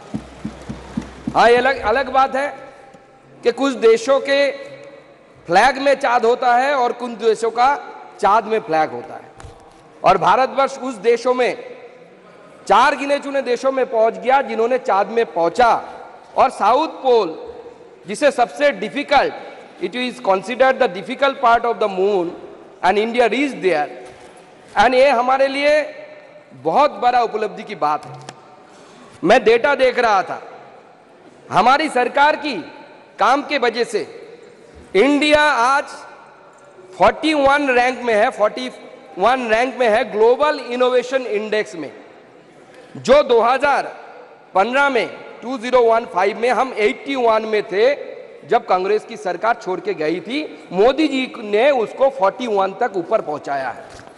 आज हमारे साइंसदान, हमारे जो साइंटिस्ट हैं, मैं पहले उनका शुक्रिया करना चाहूंगा, और सारे देशों के हर पार्ट्स का साइंटिस्ट इसमें पार्ट लिया। और जैसे शशि थरूर जी आज सुबह बोल रहे थे, छोटे छोटे institutions, whether it may be a engineering institution, whether it may be a small college in which some people studied physics, they have also contributed in this mission. Bengal की बात करें तो जो बंगाल का उत्तरी पार्ट है, नॉर्थ बंगाल, जिसे सबसे पिछड़ा समझा जाता है, उसी नॉर्थ बंगाल से अनुज नंदी, कौशिक नाग जलपाईगुड़ी से, उसके साथ साथ बाकी हिस्सों से सुजय दोलोई, अमरनाथ नंदी, साइंटिस्ट एस शर्केल, निरंजन कुमार और मुकुंद कुमार ठाकुर, ऐसे बहुत सारे जो हमारे युवा साइंटिस्ट हैं उन्होंने कंट्रीब्यूट किया। यहां तक कि मैं जिस कॉलेज में पढ़ाता था 2010 to 13, उसी कॉलेज का एक फिजिक्स का स्टूडेंट इस मिशन से जुड़ा हुआ है। तो भारत का ये अपना मिशन है, जिसे मोदी जी ने हमेशा जो बोला है आत्मनिर्भर भारत, वो आत्मनिर्भर भारत के जो सपना मोदी जी का है, ये चंद्रयान उसका एक जीता जागता सबूत है। आज मोदी जी के नेतृत्व में पूरा देश जैसे आगे बढ़ रहा है, उसी हिसाब से हम साइंस में भी, इनोवेशन में भी आगे बढ़ रहा है, जो डेटा दिखाता है। उस दिन जिस दिन रोवर ने 23 अगस्त को चांद के सीने में हमारे देश का अशोक स्तंभ का जब चित्र बना दिया था, उस समय पूरा देश का सीना 56 इंच बन गया था। पूरा देशवासी 56 इंच का सीना लेके खड़ा हुआ था कि भारत भी कर सकता है। हम में भी काबिलियत है और हर एक में काबिलियत है। हमारे जो मित्र है, जो संस्कार और कुसंस्कार की बात कर रहे थे, सुपरस्टिशन की बात कर रहे, अधीरदा भी बात कर रहे थे कि हमारे प्रधानमंत्री जी बोले हैं कि ये है गणेश जी का सिर है, प्लास्टिक सर्जरी का उदाहरण है। संस्कृति क्या डिफरेंस है ये हमें समझना है कि अधीरदा को याद आ जाता है कि प्रधानमंत्री गणेश जी को लेकर क्या बोले हैं, ये याद नहीं आता कि मोनिका बेसरा नाम की एक महिला का ट्यूमर किसी के हाथ देने से वो खत्म हो जाता है और उस महिला को सेंट घोषित किया जाता है, उनका नाम अधीरदा को याद नहीं आता। ये संस्कृति में डिफरेंस है। और ये चंद्रयान का जो सक्सेस है, ये हमारे साइंटिस्ट और जो हर जगह में काम कर रहे हैं और देश को आगे ले जाने के लिए इनको इंस्पिरेशन मिलेगा। आप जितना भी पढ़ ले, लिख ले, जब तक अपने ऊपर गर्व नहीं होगा आप देश के लिए कुछ अच्छा नहीं कर सकते, कुछ बड़ा नहीं कर सकते। कॉपी कर सकते हैं, कॉपी पेस्ट कर सकते हैं, लेकिन साइंस में यूनिकनेस लाने के लिए पहली बात कंक्लूड करता हूं सर, कि पहली बात आपके अपने ऊपर, अपने सामर्थ्य के ऊपर आपको विश्वास होना चाहिए। और दो बात बोल के मैं खत्म करना चाहता हूं कि कभी हमारे जो मेडिसिनल साइंटिस्ट थे, मैं साइंटिस्ट ही बोलता हूं, उन लोगों को ऋषि बोला जाता था, उन्होंने एक मंत्र की रचना करी थी, आमंत्र अक्षरम नास्ति नास्ति मूलो मनौषधम अयोग्यो पुरुषो नास्ति जोजकस्तत्व दुर्लभ। अगर इसका मतलब निकाला जाए कि ऐसा कोई अक्षर नहीं है जिससे मंत्र नहीं बना सकता। एक्सक्यूज मी, एक मिनट। माननीय सदस्यगण, यदि सभा की सहमति हो तो सदन की कार्यवाही 1 घंटे के लिए बढ़ा दी जाए। Thank you. हाँ, for giving me the opportunity to conclude. तो इसका मंत्र का मतलब है कि हर अक्षर से मंत्र बन सकता है, हर आदमी में पोटेंशियल है, आपको जोजक ढूंढना है। तो इस नीति को सामने देखते हुए हमें आगे बढ़ना है। और उसी के साथ इस घटना के बाद सारे देश ने कॉन्ग्रेचुलेट किया, लेकिन सबसे अनोखा कॉन्ग्रेचुलेशन पश्चिम बंगाल के मुख्यमंत्री की तरफ से आया। उन्होंने बताया कि राकेश रोशन चांद में गया था। अब तब से मैं ढूंढ रहा हूं ऋतिक रोशन एक बार मिल जाए कि उनसे पूछ लूंगा कि राकेश रोशन जी कब चांद पे गए थे और उन्होंने चांद पे जाके कौन सा फिल्म का शूटिंग किया था। Thank you very much. Paschim Bengal के मुख्यमंत्री, उनके दूसरे दिन उन्होंने इंदिरा गांधी जी को भेज दिया चांद पे, बोला इंदिरा गांधी चांद में गया था। Thank you very much. Congress वाले Adhir Shri Sushil Kumar Rinku ji, thank you very much. Sir, मैं ਤੁਹਾਡਾ ਦਿਲ ਦੀ ਗਹਿਰਾਈਆਂ ਤੋਂ ਧੰਨਵਾਦ ਕਰਨਾ ਚਾਹੁੰਦਾ ਸਪੀਕਰ ਸਾਹਿਬ ਕਿ ਤੁਸੀਂ ਮੈਨੂੰ ਅੱਜ ਭਾਰਤੀ ਅੰਤਰਿਕਸ਼ ਪ੍ਰੋਗਰਾਮ ਚੰਦਰਯਾਨ 3 ਦੀ ਜਿਹੜੀ ਸਫਲ ਲੈਂਡਿੰਗ ਹੈ, ਉਸ ਲੈਂਡਿੰਗ ਦੇ ਉੱਤੇ ਅੱਜ ਤੁਸੀਂ ਮੈਨੂੰ ਆਪਣੀ ਗੱਲ ਰੱਖਣ ਦਾ ਮੌਕਾ ਦਿੱਤਾ। ਮੈਂ ਸਮਝਦਾ ਕਿ ਸਰ ਇਹ ਸਫਲ ਲੈਂਡਿੰਗ ਤੋਂ ਬਾਅਦ ਸਾਡੇ ਦੇਸ਼ ਦਾ ਜਿਹੜਾ ਰੁਤਬਾ ਪੂਰੇ ਵਰਲਡ ਦੇ ਵਿੱਚ ਜਿਹੜਾ ਇੱਕ ਅਦਭੁਤ ਰੁਤਬੇ ਦੇ ਰੂਪ ਦੇ ਵਿੱਚ ਸਾਡਾ ਦੇਸ਼ ਅੱਗੇ ਵਧ ਰਿਹਾ। ਚੰਦਰਯਾਨ 3 ਦੀ ਸਫਲਤਾ ਤੋਂ ਬਾਅਦ ਸਰ ਜੋ ਭਾਰਤ ਦੀ ਵਚਨਬੱਧਤਾ ਸੀ, ਜੋ ਭਾਰਤ ਦੀ ਕੂਟਨੀਤੀ ਸੀ, ਅੱਜ ਪੂਰਾ ਜਿਹੜਾ ਵਿਸ਼ਵ ਹੈ ਇਸ ਕੂਟਨੀਤੀ ਤੋਂ ਬਹੁਤ ਹੀ ਜ਼ਿਆਦਾ ਜਿਹੜਾ ਪ੍ਰਭਾਵਿਤ ਹੈ। ਔਰ ਮੈਂ ਸਮਝਦਾ ਕਿ ਸਰ ਚੰਦਰਯਾਨ ਦੀ ਸਫਲਤਾ ਤੋਂ ਬਾਅਦ ਜਿਹੜਾ ਡਾਟਾ ਚੰਦਰਯਾਨ ਦੇ ਦੁਆਰਾ ਅਸੀਂ ਇਕੱਠਾ ਕਰਨਾ ਹੈ, ਉਹ ਆਉਣ ਵਾਲੇ ਸਰ ਜਿਹੜਾ ਸਾਡਾ ਫਿਊਚਰ ਹੈ, ਉਸ ਫਿਊਚਰ ਦੇ ਵਿੱਚ ਉਸ ਡਾਟੇ ਦਾ ਸਾਨੂੰ ਵਰਲਡ ਵਾਈਡ ਹੈ ਜਿਹੜਾ ਬਹੁਤ ਵੱਡਾ ਜਿਹੜਾ ਫਾਇਦਾ ਹੋਣ ਵਾਲਾ ਹੈ। ਔਰ ਸਾਰਿਆਂ ਨਾਲੋਂ ਵੱਡੀ ਗੱਲ ਹੈ ਸਰ, ਸਭ ਨਾਲੋਂ ਘੱਟ ਖਰਚੇ ਦੇ ਵਿੱਚ ਭਾਰਤ ਇੱਕ ਇਹੋ ਜਿਹਾ ਦੇਸ਼ ਹੈ ਜਿਹਨੇ ਸਭ ਨਾਲੋਂ ਘੱਟ ਖਰਚੇ ਦੇ ਵਿੱਚ ਜਿਹੜਾ ਚੰਦਰਯਾਨ ਦੀ ਜਿਹੜੀ ਸਫਲ ਲੈਂਡਿੰਗ ਹੈ ਜਿਹੜੀ ਉਹ ਕਰਵਾਈ ਹੈ। ਸਰ ਜਿੱਥੇ ਮੈਂ ਇਸ ਸਫਲਤਾ ਦੇ ਲਈ ਸਾਰੇ ਭਾਰਤ ਦੇ ਜਿਹੜੇ ਵਿਗਿਆਨਿਕ, ਜਿਹੜੇ ਜਿੰਨੇ ਵੀ ਨਾਲ ਸਾਥੀ ਜੁੜੇ ਸਨ, ਜਿਨ੍ਹਾਂ ਨੇ ਇਸ ਸਫਲਤਾ ਦੇ ਵਿੱਚ ਆਪਣਾ ਹਿੱਸਾ ਪਾਇਆ, ਉਹਨਾਂ ਨੂੰ ਬਹੁਤ-ਬਹੁਤ ਮੁਬਾਰਕਬਾਦ ਦੇਣਾ ਚਾਹੁੰਦਾ। ਸਰਕਾਰ ਨੂੰ ਬਹੁਤ-ਬਹੁਤ ਮੁਬਾਰਕਬਾਦ ਦੇਣਾ ਚਾਹੁੰਦਾ। ਔਰ ਜਿਸ ਵੇਲੇ ਇਹਦੀ ਸ਼ੁਰੂਆਤ ਹੋਈ ਸੀ, ਜਿਨ੍ਹਾਂ ਲੋਕਾਂ ਨੇ ਇਹਦੀ ਸ਼ੁਰੂਆਤ ਕੀਤੀ, ਉਹਨਾਂ ਨੂੰ ਵੀ ਬਹੁਤ-ਬਹੁਤ ਮੁਬਾਰਕਬਾਦ ਦੇਣਾ ਚਾਹੁੰਦਾ।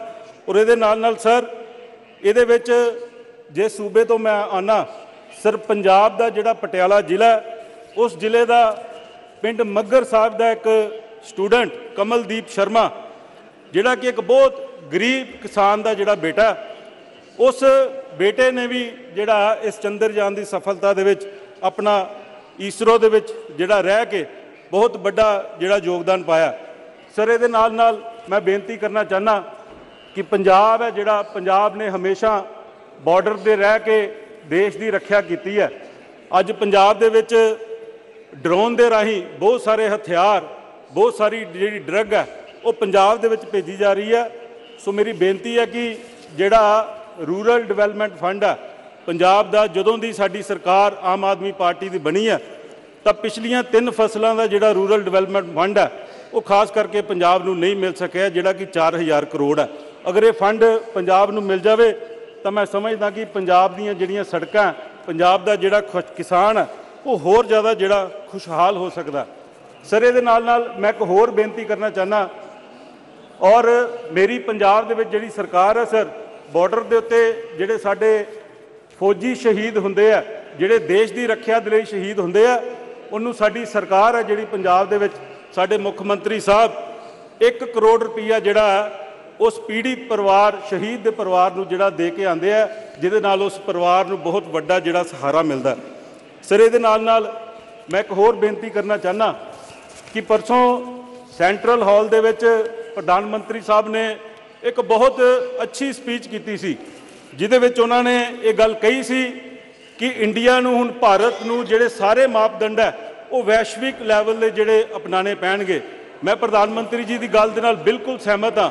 ਔਰ ਖਾਸ ਕਰਕੇ ਸਰ ਜਿਹੜਾ ਅੱਜ ਪੰਜਾਬ ਦੇ ਨਾਲ ਨਾਲ ਪੰਜਾਬ ਜਿਹੜੇ ਦੂਸਰੇ ਸੂਬੇ ਆ ਦੇਸ਼ ਦੇ, ਚਾਹੇ ਉਹ ਬਿਹਾਰ ਹੈ, ਚਾਹੇ ਉਹ ਗੁਜਰਾਤ ਹੈ, ਚਾਹੇ ਤਮਿਲਨਾਡੂ ਹੈ, ਚਾਹੇ ਮਹਾਰਾਸ਼ਟਰ ਹੈ, ਚਾਹੇ यूपी ਹੈ, ਸਰ ਬਹੁਤ ਸਾਰੇ ਜਿਹੜੇ ਸਾਡੇ ਸਟੂਡੈਂਟ ਹੈ ਉਹ ਵੱਖ-ਵੱਖ ਕੰਟਰੀਆਂ ਦੇ ਵਿੱਚ, ਕੈਨੇਡਾ ਦੇ ਵਿੱਚ, ਆਸਟ੍ਰੇਲੀਆ ਦੇ ਵਿੱਚ ਔਰ ਇੰਗਲੈਂਡ ਦੇ ਵਿੱਚ ਜਿਹੜਾ ਉਹ ਸਰ ਇੱਥੋਂ ਕੋਰਸ ਕਰਕੇ ਉੱਥੇ ਪੜ੍ਹਾਈ ਦੇ ਲਈ, ਉੱਥੇ ਨੌਕਰੀ ਕਰਨ ਲਈ ਜਾਂਦੇ ਆ।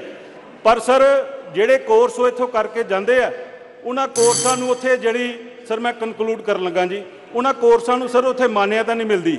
ਮੇਰੀ ਇਹ ਬੇਨਤੀ ਹੈ ਪ੍ਰਧਾਨ ਮੰਤਰੀ ਸਾਹਿਬ ਨੂੰ ਕਿ ਸਰ ਇਹਦੇ 'ਚ ਇੰਟਰਵੀਨ ਕੀਤਾ ਜਾਵੇ।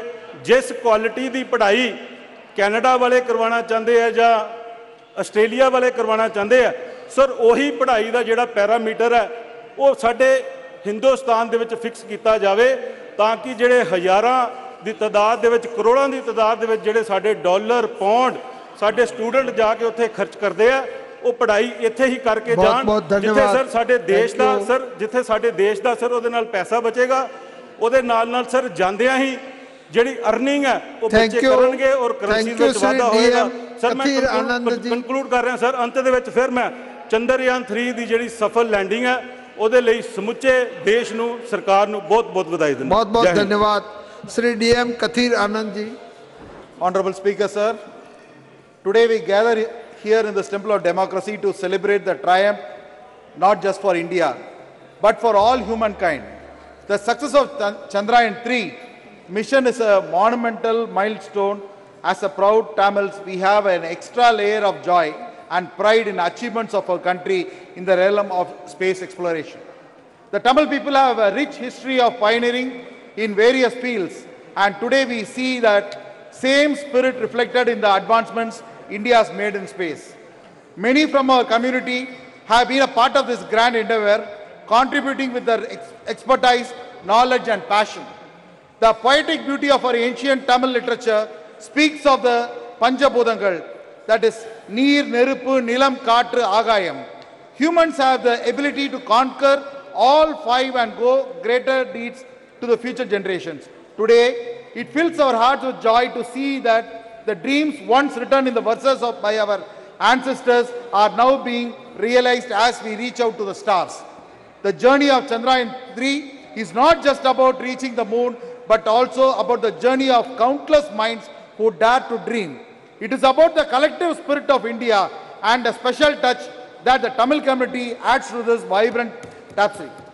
In a world where technological prowess defies the future, it is heartening to see our nation with the significant contributions from Tamil leading the way and carving our place in history.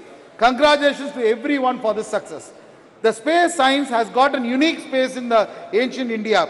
From Aryabhatta to Abdul Kalam, the contributions of India to the space science is monumental.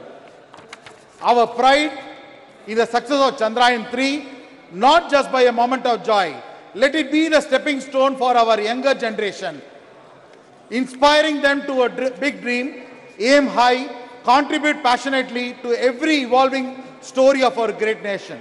The success of Chandrayaan 3 is an exceptional feat, not just for India, but for all of humanity. It stands as a testament to the power of human perseverance, innovation, and collaborative spirit. In a world that often sees nations divided, it is heartening to witness the unification of people across the globe coming together to applaud India's space prowess. Chandrayaan-3 mission has not only expanded our understanding of our only natural satellite, the moon, but it also showcases how far we have come in mastering the art of space exploration. The name Chandrayaan literally translates moon craft, and just as the name suggests, this craft has been instrumental in carving India's signature on the lunar surface. With this mission, India has once again demonstrated its commitment to the pushing boundaries of science and technology. Dedication, hard work, and relentless pursuit of excellence displayed by all Indian Space Research Organization, ISRO, and its team of scientists, engineers, staff are nothing short of inspiring. But beyond the technological marvel, there is a bigger story to tell. It is a story of hope, determination, and belief that no dream is too expensive to achieve. The success of Chandrayaan-3 is a reminder to every child gazing up at the stars that their aspirations, no matter how distant they seem, are always within the reach. This mission has shown the seeds of curiosity in millions, igniting imaginations and inspiring future generations to a dream even bigger. The ramifications of such success are manifold. Beyond the scientific knowledge we gain from studying the moon, the advances in technology trickle down to the benefit of various sectors: healthcare, communication, transportation, and beyond. Furthermore, it fortifies India's position as a leader in the global space community, paving the way for even a more ambitious ventures in years to come. Let us take a moment to appreciate every single person who contributed to making the Chandrayaan-3 mission a roaring success. This is through their tireless efforts, sleepless nights, and unparalleled passion that we stand here, looking towards the stars with a renewed hope of excitement. The Chandrayaan-3 mission is not just a story of success for India, but a beacon of inspiration for the entire world. Thank you, sir. Thank you very much. Sri Asit Kumar Malji. Honorable Chairman, sir, many thanks for giving chance to say something. Mr. Saugato Rai, senior most member of parliament, he told details about Chandrayaan-3. I am fully agreed with him. Sir, yet I want to say one word. I would like to convey my heartiest congratulations to the scientist ISRO. Sir, the success of Chandrayaan-3 has raised our country on a glorious position in the world. I would like to draw a kind attention of the Honorable Prime Minister in order to look in the problems of the scientist ISRO, especially as if they do not suffer from monetary problem. Sir, बहुत खुशी के बात है, waste Bengal में बहुत scientist ISRO में है, लेकिन हमारा बोलपुर कॉन्स्टिट्यूंसी है, पार्लियामेंट्री कॉन्स्टिट्यूंसी, वहाँ से एक साइंटिस्ट विजय कुमार दाई चंद्रयान-3 में काम करता है। हमारा जिला बीरभूम पार्लियामेंट्री कॉन्स्टिट्यूंसी है, उसका एमपी प्रेजेंट है सर शताब्दी राय। तीनों साइंटिस्ट चंद्रयान-3 में काम करते हैं। सोमजीत चटर्जी, मुशर्रफ हुसैन, दीपज्योति धौर एक खूब गर्व का विषय है। सब साइंटिस्ट का साथ ये चोरों साइंटिस्ट को फिर एक बार बहुत अभिनंदन करता है। Thank you sir. Thank you very much. Shri Raju Bista जी।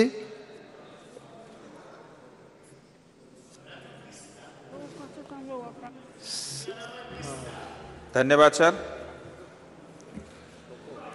नाम लेके कौन क्या बोल रहा है? आपका बहुत धन्यवाद सर, चंद्रयान पे बोलने के लिए आपने मुझे मौका दिया।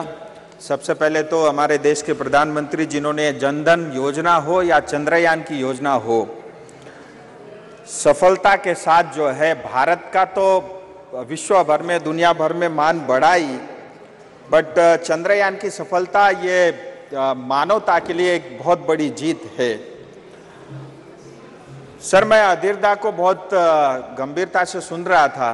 वैसे मैं उनसे उम्र में छोटा हूं और अनुभव भी बहुत थोड़ा है, बट फिर भी बैठे बैठे एक चीज मैं जरूर उनको कहना चाहूँगा और शायद कांग्रेस को ये चिंतन करनी चाहिए। जिस कांग्रेस पार्टी ने 7 साल तक जो है भारत में शासन किया और आज भी जो है नेहरू जी को स्थापित करने के लिए इतना जोर लगाना पड़ रहा है, इसका मतलब कुछ तो गलत था। सर एक विषय कई बार सांसदों की तरफ से आया कि 1962 से जो है हम स्पेस मिशन की ओर आगे बढ़े। मुझे लगता है वो इंडिया का युग था, लेकिन उससे पहले भी जब भारत का युग था तब भी हम जो है स्पेस मिशन में आगे थे। अनुभव उदाहरण बहुत सारे, लेकिन मैं एक ही बात जरूर आपके सामने रखना चाहूँगा। आर्यभट्ट जी ने जो कोपरनिकस थे उनसे 1000 साल पूर्व ये बता दिया था कि पृथ्वी गोल है। और सर मैं एक दो चीज आपके सामने और रखना चाहूँगा।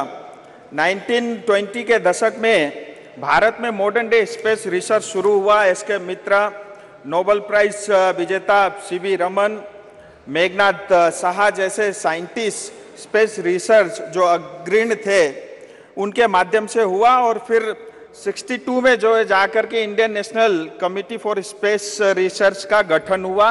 63 में यानी 1963 में भारत ने पहला रॉकेट लॉन्च किया और इंडियन स्पेस रिसर्च 69 में जाकर के इसरो के नाम से कन्वर्ट हुआ और इसरो ने अब तक जो है 90 सैटेलाइट मिशन लॉन्च किए और इसमें से 48 स्पेस मिशन मोदी जी के समय में कार्यकाल में 9 वर्षों में हुए हैं।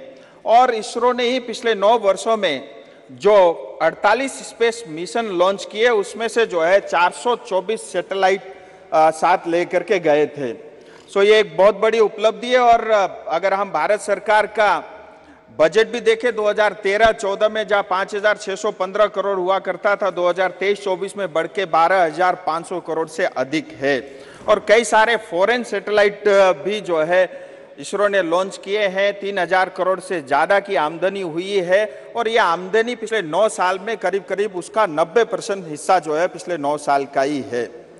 सो ये बहुत सारी उपलब्धियां रही सर, मैं ज़्यादा समय नहीं लूँगा। और मैं ये जरूर कहना चाहूँगा कि हमारे क्षेत्र से भी दार्जिलिंग तराई डुवर से भी निरुपम शर्मा जो मिरिक दार्जिलिंग के थे, अनुज नंदी जो इस्लामपुर नॉर्थ दिनाजपुर के थे और कौशिक नाग जी जो जलपाईगुड़ी के थे, ऐसे तमाम लोग जो है पश्चिम बंगाल से भी इसरो मिशन के जो है टीम के हिस्सा रहे। अगला हमारा टारगेट जो है गगनयान है। लेकिन सर मैं बंगाल की दृष्टि से एक दो विषय जरूर रखना चाहूँगा, क्योंकि बहुत सारी बातें जो है बंगाल के हमारे सब टीएमसी के सांसदों ने भी रखा और हम सबको भी गर्व होता है कि बंगाल की इतनी बड़ी भूमिका रही और इतने बहुत अधिक संख्या में जो है उनका इस टीम में योगदान रहा। लेकिन आज बंगाल के सरकार को ये चिंतन और अध्ययन करने की आवश्यकता है, जो आज के युवा पीढ़ी को जिस तरह का संस्कार हम डाल रहे हैं, क्या आने वाले समय में भविष्य में वो गरिमा पश्चिम बंगाल की रहेगी क्या? आज देखिए पश्चिम बंगाल जाना जाता है बम के लिए, बारूद के लिए, हिंसा के लिए, हत्या के लिए, महिलाओं के ऊपर जो अपराध होते हैं उसके लिए, तुष्टीकरण के लिए, परिवारवाद के लिए और सबसे बड़ा भ्रष्टाचार के लिए। और मैं ये बहुत गंभीरता के साथ बोल रहा हूँ। प्लीज सर बस 2 मिनट, 2 मिनट बोलने दीजिए। मैं ये गंभीरता और मैं आपको ये कहना चाहता हूँ, अर्जुन दा वहीं बैठे, सबसे ज्यादा भुक्तभोगी तो वही है, उनसे पूछ सकते हैं वो। और इतना ही नहीं सर, आज पश्चिम बंगाल में टीएमसी के नेता यहाँ बैठे हैं, वो जवाब दे, 50% से ज्यादा यूनिवर्सिटी में रेगुलर वाइस चांसलर नहीं है। 8500 से ज्यादा जो है स्कूल पश्चिम बंगाल में बंद हो रहे हैं क्योंकि टीचर को तनख्वाह नहीं दे पा रहे हैं। जो टीए है सरकारी कर्मचारियों को नहीं मिल रहा है, ये वास्तविकता है। और सर एक बात और, कृपया समाप्त कीजिए। सीपीएम ने 35 साल तक बंगाल में शासन किया। Thank you. सीपीएम ने श्री जसबीर सिंह चिल्लाने से अब बैठ जाइए। जसबीर सिंह गिल जी। धन्यवाद चेयरमैन साहब। आज मैं बधाई देता हूं पंजाब वासियों की तरफ से हमारे देशवासियों को, इस देश को, हमारे साइंसदानों को और हमारे पंजाब के साइंटिस्ट जो महेंद्र पाल सिंह जी हैं, जो इस चंद्रयान 3 मिशन में शामिल रहे, उनको कि ये देश के लिए एक गौरवमयी समय है। आज हम इसका जश्न मना रहे हैं। हम जश्न चंद्रयान 2 का भी जरूर मनाएंगे, चाहे वो मिशन विफल हुआ, मगर उसमें एक नियत साफ थी, एक साफ मेहनत की थी हमारे साइंसदानों ने। मैं आओ जश्न मनाएं चंद्रयान 1 का, वो भी एक बहुत बड़ी उपलब्धि थी। तो मैं ये भी जश्न मनाना बनता है कि हम एक फूड डेफिसिट देश होते हुए पंजाब के मेहनती किसान की वजह से आज हम फूड सरप्लस हुए। आज हर सरकार आई, हर प्रधानमंत्री आया, उन्होंने अपनी योग्यता और क्षमता के मुताबिक काफी योगदान इस देश को मजबूत करने के लिए, ऊंचा उठाने के लिए किया। जवाहरलाल नेहरू जी ने डैम्स, आईटी, आईआईएम बनाए और हमारे लाल बहादुर शास्त्री जी ने वो एक हरी क्रांति जो लाल बहादुर शास्त्री जी लेके आए। इंदिरा गांधी जी जिन्होंने पाकिस्तान को निस्ताबूद कर दिया, और हमारे उनके बाद राजीव जी जिन्होंने एक टेलीकॉम और एक जो गाड़ियों में वो क्रांति लेके आए। नरसिम्हा राव जी जिन्होंने हमारा कितना बड़ा ये काम किया, और एक बार फिर जो आईटी क्रांति है उसका उन्होंने झंडा उठाया। वाजपेयी जी, उन्होंने दूसरा जो परमाणु परीक्षण किया, और जो मार्ग है या सड़क मार्ग है उसको बनाने में योगदान डाला। डॉक्टर मनमोहन सिंह जी जिन्होंने right to information, right to education, right to food, मनरेगा जैसे बड़े काम किए, यहाँ तक कि जब सारी दुनिया जो है इकोनॉमी में नीचे जा रही थी, उन्होंने देश को संभाल के रखा। नरेंद्र मोदी जी जिन्होंने इन्होंने जो भव्य सदन दिया और जो चंद्रयान 3 का काम किया है, सभी लोगों ने किया है। सो मैं एक बात बताना चाहता हूं, हमें इस पे रुकना नहीं चाहिए, हमें इससे और बढ़ना चाहिए। आप बड़ी दोनों पक्ष विपक्ष ने दोनों ने काफी एक बातें कही। एक तो थी कि 2013-14 में इसरो का बजट 5600 करोड़ था और आज 12,000 करोड़ है। 2013-14 के बाद अगर महंगाई की दर लगा लो तो ये भी उतना ही बनता है।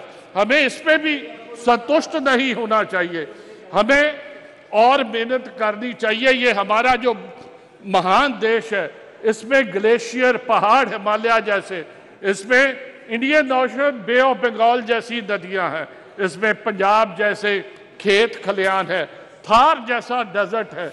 यहाँ पे आप हरमंदर साहब जो अमृतसर में गोल्डन टेम्पल है, वाराणसी में राम जी का मंदिर बन रहा है, यहाँ अक्षरधाम मंदिर है, वो ये अजमेर शरीफ जो हमारे राजस्थान में है, गया में बौद्ध धर्म का कितना बड़ी जगह है। मैं समझता हूँ कि हम टूरिज्म में बहुत पीछे हैं। दुनिया में सबसे सेकंड हाईएस्ट जो है वो टूरिज्म जो है वो नौकरी दे। सर मैं जल्दी कंक्लूड कर दूं, तो वो नौकरी प्रदान करता है, सरकार को जो टैक्स देता है। सो मैं समझता हूं कि टूरिज्म में हम काफी अभी पीछे चल रहे हैं। मेरी सर एक बेनती है कि आज हमें चारों तरफ से खतरा है, आज दो तरफ से दुश्मन बैठा है, तो हमें पाकिस्तान भी है, चाइना भी है, हमें ड्रग्स के लिए सबको एक कतर होके ड्रग्स के खिलाफ लड़ाई लड़नी चाहिए। ये मत सोचना कि कोई स्टेट बच जाएगा। बहुत बहुत धन्यवाद सर। एक मिनट में सर, ये स्टेट कोई बच जाएगा, ये हमारे सारे सभी की जिम्मेवारी है और हम सबको इस पे बह के रणनीति बना के इस लड़ाई को लड़ना पड़ेगा। धन्यवाद। धन्यवाद धन्यवाद। श्री श्याम सिंह यादव जी, श्याम सिंह यादव जी।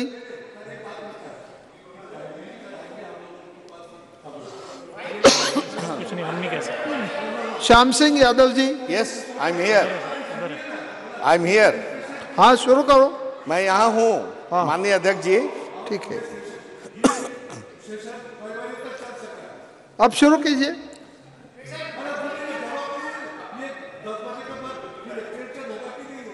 हो सकता है सर, हो सकता है। मगर उनको बोलने दो, आप बोलिए। आप कृपया बैठ जाइए, आप बोलिए श्याम सिंह जी।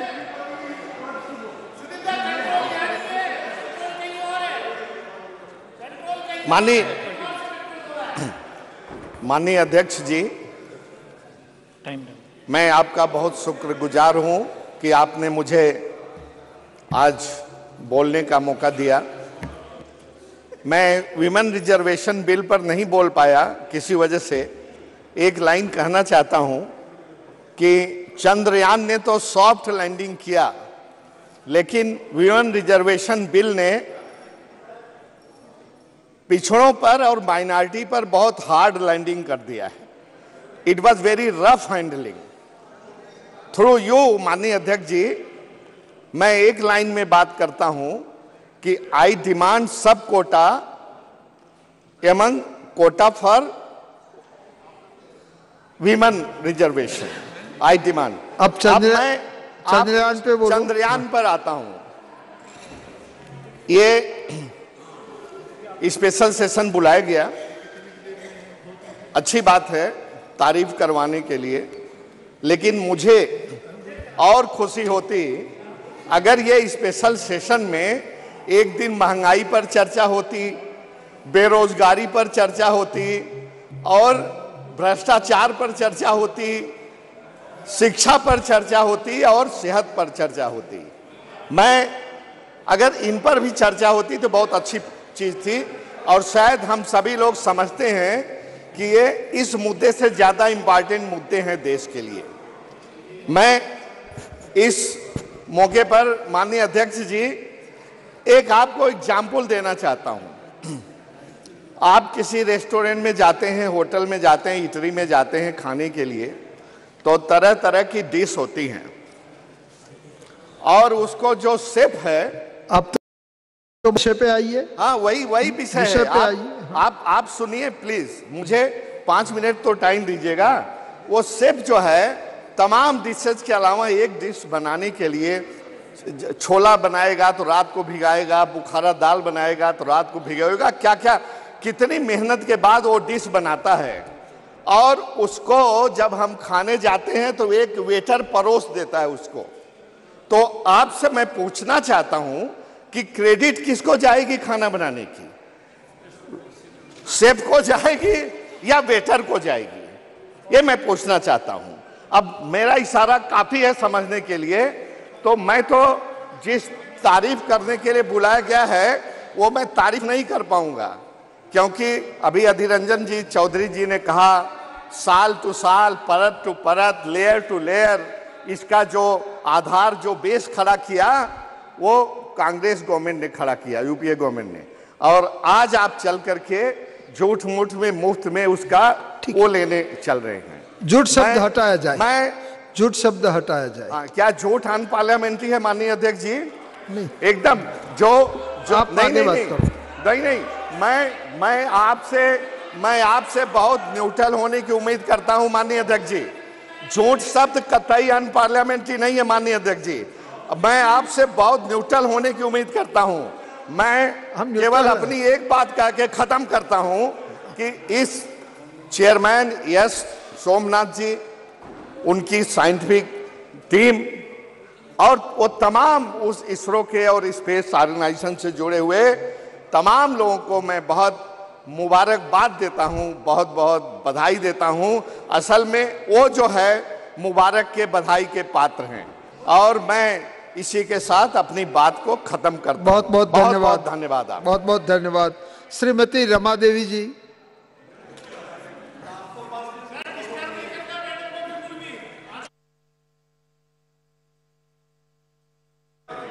लाइट तो जला दीजिए। ये हमारे माननीय प्रधानमंत्री जी ने नामाकरण कर दिए। आज सब कोई को मौका मिल गया ये शिव शक्ति के नाम से जाने जाने वाला चंद्रयान 3 पर। और लोग की भावना, लोग के विचार, सदन में जो लोग बोल रहे हैं, ऐसा लग रहा है कि प्रत्येक आदमी को बोलना है। इस विषय को जानकारी जैसे मिला, अंदर में उत्साह हो गया। लेकिन जो ये काम करने की भावना हमारे प्रधानमंत्री जी के अंदर आया, वो प्रधानमंत्री जी जिस नियत से, जिस मन से, जिस भावना से काम करते हैं, वो देखता है दुनिया। आज 9 साढ़े 9 बरस में जो जो काम किए हैं सफलता मिली है। और भाव भी ठीक है, भावना भी ठीक है, और इससे धरातल पर उतारने की क्षमता भी ठीक है। तो लोग तो खामियां निकालेंगे, लेकिन हम तो उनमें खूबियां दिखते हैं। तो जो आदमी खामियां निकाल रहे हैं और जो देखकर सोच रहे हैं कि ऐसा काम हम करते, लेकिन 60 वर्षों में नहीं हुआ। आज हम लोग जो देख रहे हैं, इसको अक्षर सा पालन करने के लिए हम सोचते हैं कि लोगों को समझदारी में भी आना चाहिए कि प्रधानमंत्री का विचार कैसा है। हम ये देखते हैं कि जो सफलता का महत्वपूर्ण पल, मैं भी गर्व से यहाँ पर खड़ी हूँ ताकि हम सभी मिलकर एक ऐतिहासिक पल के बारे में चर्चा कर सके। और हमारे माननीय प्रधानमंत्री श्री नरेंद्र मोदी जी ये यशस्वी नेतृत्व के हमारे देश के वैज्ञानिकों के मेहनत का परिणाम है, महत्वपूर्ण कदम है कि न केवल भारतीय विज्ञान और तकनीकी क्षेत्र में, बल्कि विश्व भर में हमारे वैज्ञानिकों का मेहनत एवं विजय की मान्यता देने के लिए है। यह मिशन हमें सिर्फ चंद्रमा के पास ले गया, बल्कि भारत की आत्मविश्वास और वैज्ञानिकों के सामर्थ्य को भी नए ऊंचाइयों पर पहुंचाया है। हमारे देश के वैज्ञानिकों, हमारी शक्ति स्वरूपा महिला सैकड़ों ने उसमें सहयोग किया और इतना विद्वता अपनी दिखाई है। जो लोग कहता है महिला घर में रोटी चूल्हा बनाए, खाना बनाए, ये करे, लेकिन आज के दिन में हमारे प्रधानमंत्री जी नारी शक्ति का जो महत्व दिए हैं, उनका अधिकार जो दिए हैं, वर्षों से लोग सोच रहा था, देख रहा था, केवल बात बनाने ही के लिए हमारे अधीर रंजन जी तो इतना बात बनाए कि मुर्गी बाग देती है, और ये भी पता नहीं है कि मुर्गी बाग देती है कि मुर्गा बाग देता है। अब क्या स्त्रीलिंग पुल्लिंग इनको समझाए, अभी वो थोड़ा शिक्षा ले ले अच्छा से, अच्छा रहेगा। जिन्होंने इस कठिनाई भरे मार्ग पर अपनी सीमाओं को पार कर दिखाया है कि आगे बढ़ना संभव है, यह वैज्ञानिक हमारे देश के गौरव है। उनकी मेहनत एवं संघर्ष का हम सभी समर्थन करते हैं। यह क्षण 140 करोड़ भारतीयों का समर्थन मिल रहा है। यह क्षण भारत की नई ऊर्जा, नई चेतना का है। यह क्षण भारत के उदीयमान भाग्य के आवाहन का है। अमृत काल की बेला में अमृत वर्षा हुई है।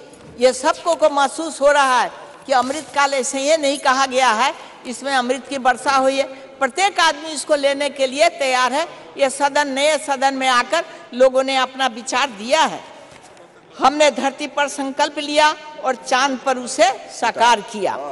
चंद्रयान 3 का विक्रम लैंडर ने चांद के दक्षिणी ध्रुव पर उतरा। यह करने वाला भारत दुनिया का पहला देश बन गया। यह उपलब्धियां भारतीयों को गर्व महसूस कराने वाली है। महोदय, भारत कृषि प्रधान देश है और चंद्रयान 3 की कामयाबी भारत की उपलब्धि के रूप में देखी जानी चाहिए, क्योंकि स्पेस में भारत जैसे ताकतवर होते जाएगा, कृषि क्षेत्र को खूब फायदा मिलेगा। जो आज लोग कहता है कि हमको ये कमी है, ये भूखे मर रहे हैं, थाली में रोटी नहीं है, ये सारे उपाय हमारे प्रधानमंत्री नरेंद्र मोदी जी कर रहे हैं, कैसे कैसे उपलब्धि हो। इसरो दुनिया में अपनी किफ़ायती कमर्शियल लॉन्चिंग के जाना जाता है। चंद्रयान 1 ने चांद का पानी खोजा, चंद्रयान 2 का ऑर्बिटर आज भी काम कर रहा है, उसी ने चंद्रयान 3 के लिए लैंडिंग साइट खोजी। इसके अलावा मंगल यान पर परचम तो पूरी दुनिया देख चुकी है। इससे दुनिया में यह संदेश गया है कि भारत के पास वो क्षमता है जो कम बजट और कम संसाधनों में भी वह काम कर सकता है, जो बड़े बड़े देश नहीं कर सकते थे। जो चंद्रयान 3 की सफलता के बाद इसरो का नाम दुनिया की सबसे बड़ी स्पेस एजेंसियों में शामिल हो गया। और ये सोचने की बात है कि हम इसमें कितना सफलता हासिल किए, और भी हम मंगल पर जाएंगे, बुध पर जाएंगे, सूरज पर जाने की जो चेष्टा कर रहे हैं वो भी पूरा होगा। चंद्रयान 3 की सफलता के बाद भारत में विज्ञान एवं प्रौद्योगिकी क्षेत्र में प्रोत्साहन मिलेगा। इस क्षेत्र में ज़्यादा स्टार्टअप का गुंजाइश बढ़ने की उम्मीद है। देश में नए स्टार्टअप स्थापित हो सकते हैं तथा इससे जुड़े स्टार्टअप को बेहतर फंडिंग मिलने का संभावना बढ़ेगी। इससे कई देश जुड़ सकते हैं। हम लोग जो कहते हैं कि जय जवान, जय किसान, जय अनुसंधान, जय विज्ञान और जय भारत देश महान, ऐसे स्थिति का नारा का सार्थक सिद्ध हो रहा है। कृषि, एक मिनट ज़्यादा नहीं बोलेंगे। कृषि क्षेत्र में अभी तक मिट्टी का जांच नमूने लेकर होते हैं। AIML का इस्तेमाल भी मिट्टी के जांच में अब होने लगा है, लेकिन स्पेस में ताकत बढ़ने के साथ साथ यह काम बहुत आसान, तेज एवं विकास के लिए बेहद महत्वपूर्ण साबित होगा। जैसा कि आदरणीय, जब हम अपनी आंखों के सामने ऐसा इतिहास बनते देख कर गर्व होता है, तो स्वाभाविक है कि पूर्व में जब मिशन फेल हुआ था तो देश के वैज्ञानिक को निराशा हुई थी। उस समय प्रधानमंत्री ने उसका साहस बढ़ाने के लिए पूरा दिल में सटाकर उसको सहलाते हुए कहें कि असफल आदमी ही सफल होता है। जो आगे बढ़ता है ठोकर तो लगती है लेकिन सफलता उसे ही मिलती है। बस हम खत्म करेंगे। एक कविता जो हम कहना चाहती हूँ कि यह क्षण मुश्किलों के महासागर को पार करने का है, यह क्षण जीत के चंद्र पथ पर चलने का है। हम अपने यशस्वी प्रधानमंत्री को इसके लिए धन्यवाद, आभार अपने क्षेत्र के लोगों के तरफ से मैं करती हूँ। और दो लाइन मैं बोल रही हूँ। हारे नहीं जब हौसले तो कम हुए कुछ फासले, दूरी नहीं कोई हमें समर्पण चाहिए, कुछ कर गुजरने के लिए मौसम नहीं मन चाहिए, साधन सभी जुट जाएंगे, बस संकल्प का धन चाहिए। जय हिंद, जय भारत। बहुत अच्छा कविता है, धन्यवाद। Honourable member Shri Rahul.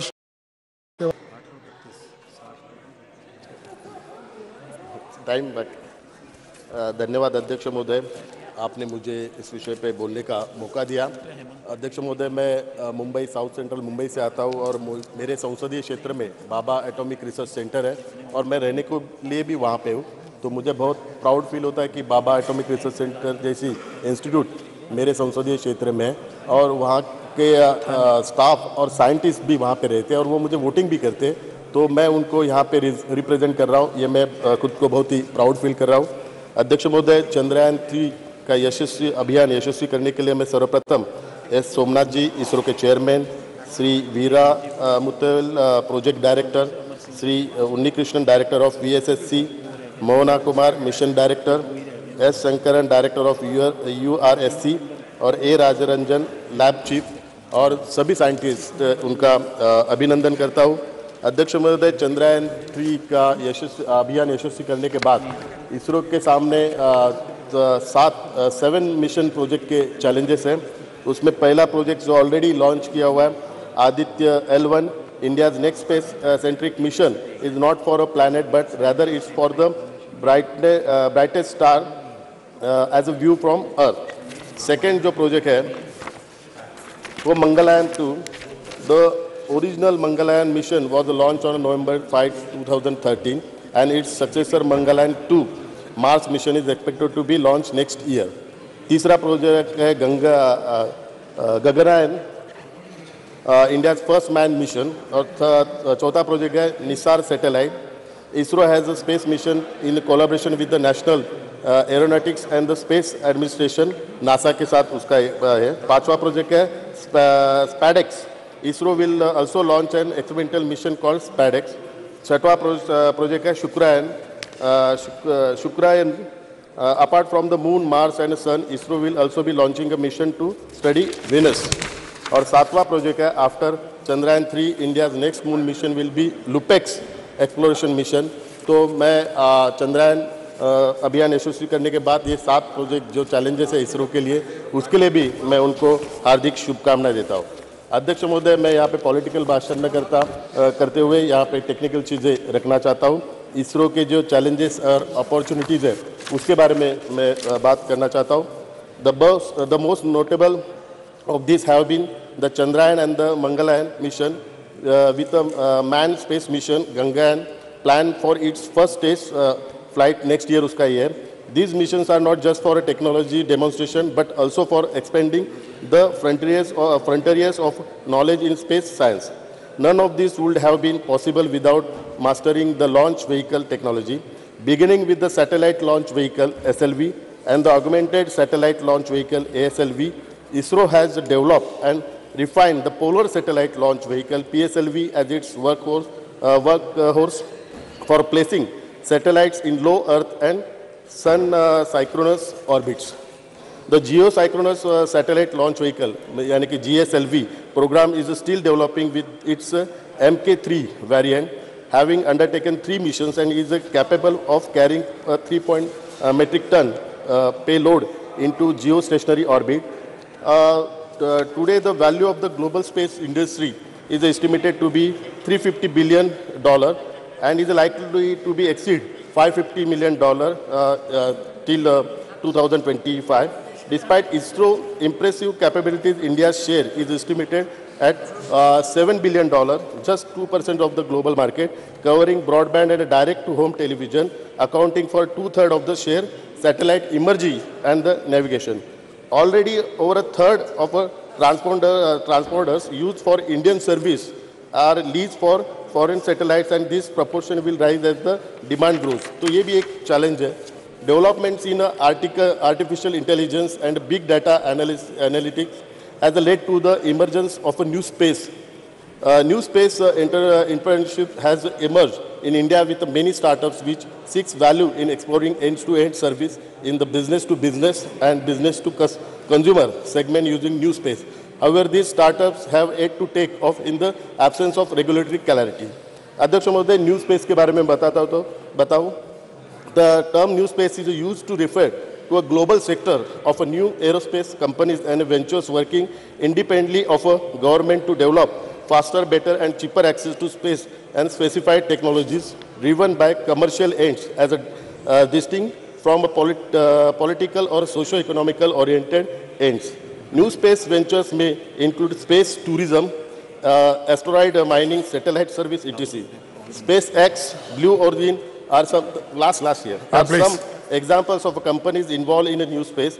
Another revolution underway is the small satellite revolution. Globally, 17,000 small satellites are expected to be launched between now and in 2030.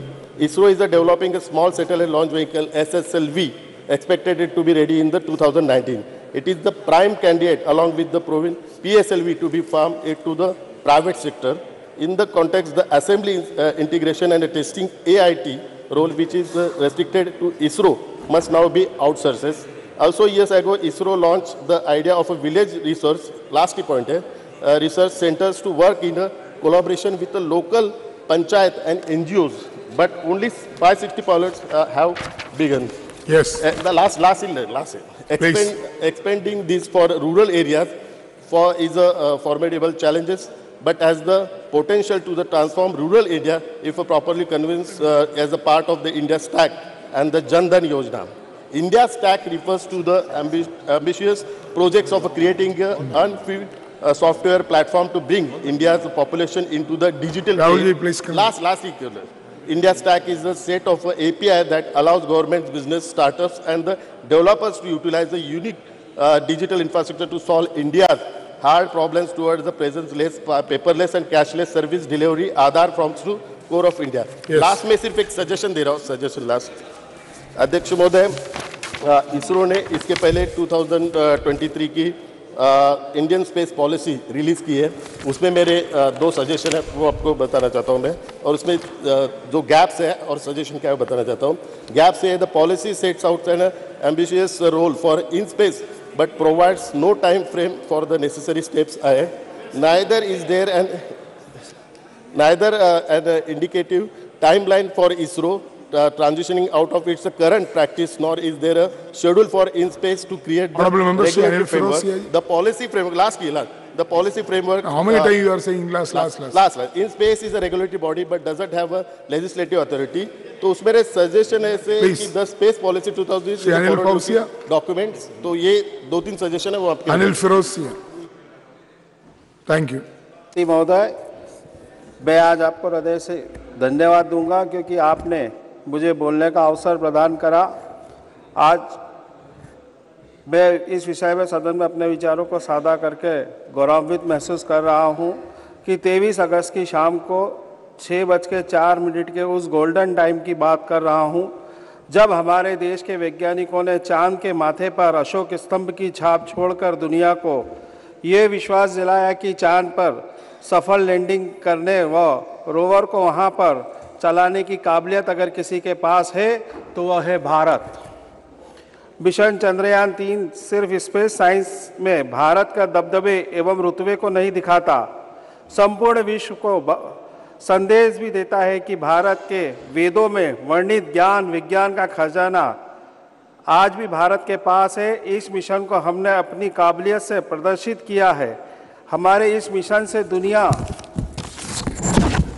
को भरोसा भी है कि भारत के विज्ञान पर, भारत की तकनीक पर दुनिया का ये भरोसा हमारी तकनीक पर इसलिए भी खड़ा है क्योंकि हमने चांद के उस दक्षिणी ध्रुव पर तिरंगा लहराया जहां जाने का विचार अब तक दुनिया के किसी भी देश ने नहीं किया।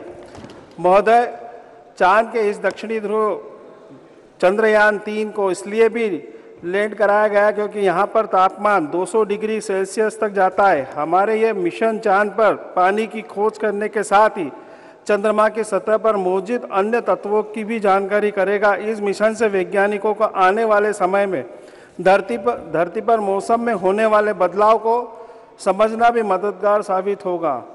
मैं आपको ये भी बताना चाहूँगा कि भारत की स्पेस इंडस्ट्री $1 मिलियन से $16 मिलियन तक बन रही है। आपको यह जानकर भी आश्चर्य होगा कि 4 सालों में स्पेस सेंटर के स्टार्टअप की संख्या 4 से बढ़कर 150 हो गई है। आप देखेंगे कि 2014 के बाद देश में हर क्षेत्र में तेजी से उन्नति से हमारा एक स्पेस साइंस भी है। और महोदय, मुझे यह बात कहने में भी कोई संकोच नहीं कि देश के मुखिया हमारे माननीय श्रीमान मोदी जी के नेतृत्व में ये हो रहा है। जैसा कि अभी यहाँ पे मैं सुन रहा था, 2 मिनट तो बोलने दो साहब। मैं सदन में सुबह से सुन रहा हूँ, या हमारे कई मित्र ये कह रहे थे कि मोदी जी का इसमें नाम ले रहे हैं, कांग्रेस ने करा, इसने करा, इसने करा। सेनापति अगर मजबूत हो, शक्तिशाली हो तो सेना भी मजबूत होती है। मैं आपको 3 उदाहरण देता हूं कि सरदार सरोवर की भूमि पूजन माननीय नेहरू जी ने करा, लेकिन उसको लोकार्पित अगर किसी ने करा तो वो है श्रीमान नरेंद्र मोदी। आज से 2000 साल पहले राजा विक्रमादित्य, उज्जैन के राजा ने राम मंदिर का जीर्णोद्धार और सौंदर्यीकरण करा था। ये भगवान भी जिससे काम कराना चाहता है उसको खुद चुनता है। राजा विक्रमादित्य के बाद अगर राम मंदिर का किसी ने जीर्णोद्धार और सौंदर्यीकरण करा, उसका नाम है नरेंद्र मोदी। आज नरेंद्र मोदी जी ने, पहले हम कोई आपदा या विपत्ति आती थी हमारे देश में तो हम याचक के रूप में रहा करते थे, लेकिन कोविड जब ये आपदा आई, जो वैक्सीन 5 साल में जिसका प्रोसेस होता है और WHO से उसको पास किया जाता है, उसमें प्रोसेस में 5 साल लगते हैं। 9 महीने के अंदर वैज्ञानिकों को मोटिवेट करके जाके अनुसंधान में जाके उनको मोटिवेट करा, प्रोत्साहित करा और 9 महीने में WHO से वैक्सीन बना के 140 करोड़ की जनता को अगर किसी ने लगवाने का काम करा, उसका नाम है नरेंद्र मोदी। Thank you. माननीय अध्यक्ष जी 2 मिनट तो दो, 2 मिनट तो दे दो। माननीय सभापति महोदय, आज से 127 वर्ष पहले एक नरेंद्र स्वामी विवेकानंद ने शिकागो में कहा था कि पश्चिम देश 20वीं सदी पश्चिम देश की होगी और 21वीं सदी भारत विश्व गुरु बनेगा। तो उस नरेंद्र ने कहा था और इस नरेंद्र ने करके दिखा दिया, जिसका नाम है नरेंद्र मोदी। मैं आज इसरो की पूरी टीम को बहुत बहुत शुभकामनाएं, बधाई देता हूं। धन्यवाद, आपने मुझे बोलने का समय दिया। डॉक्टर अमर सिंह जी।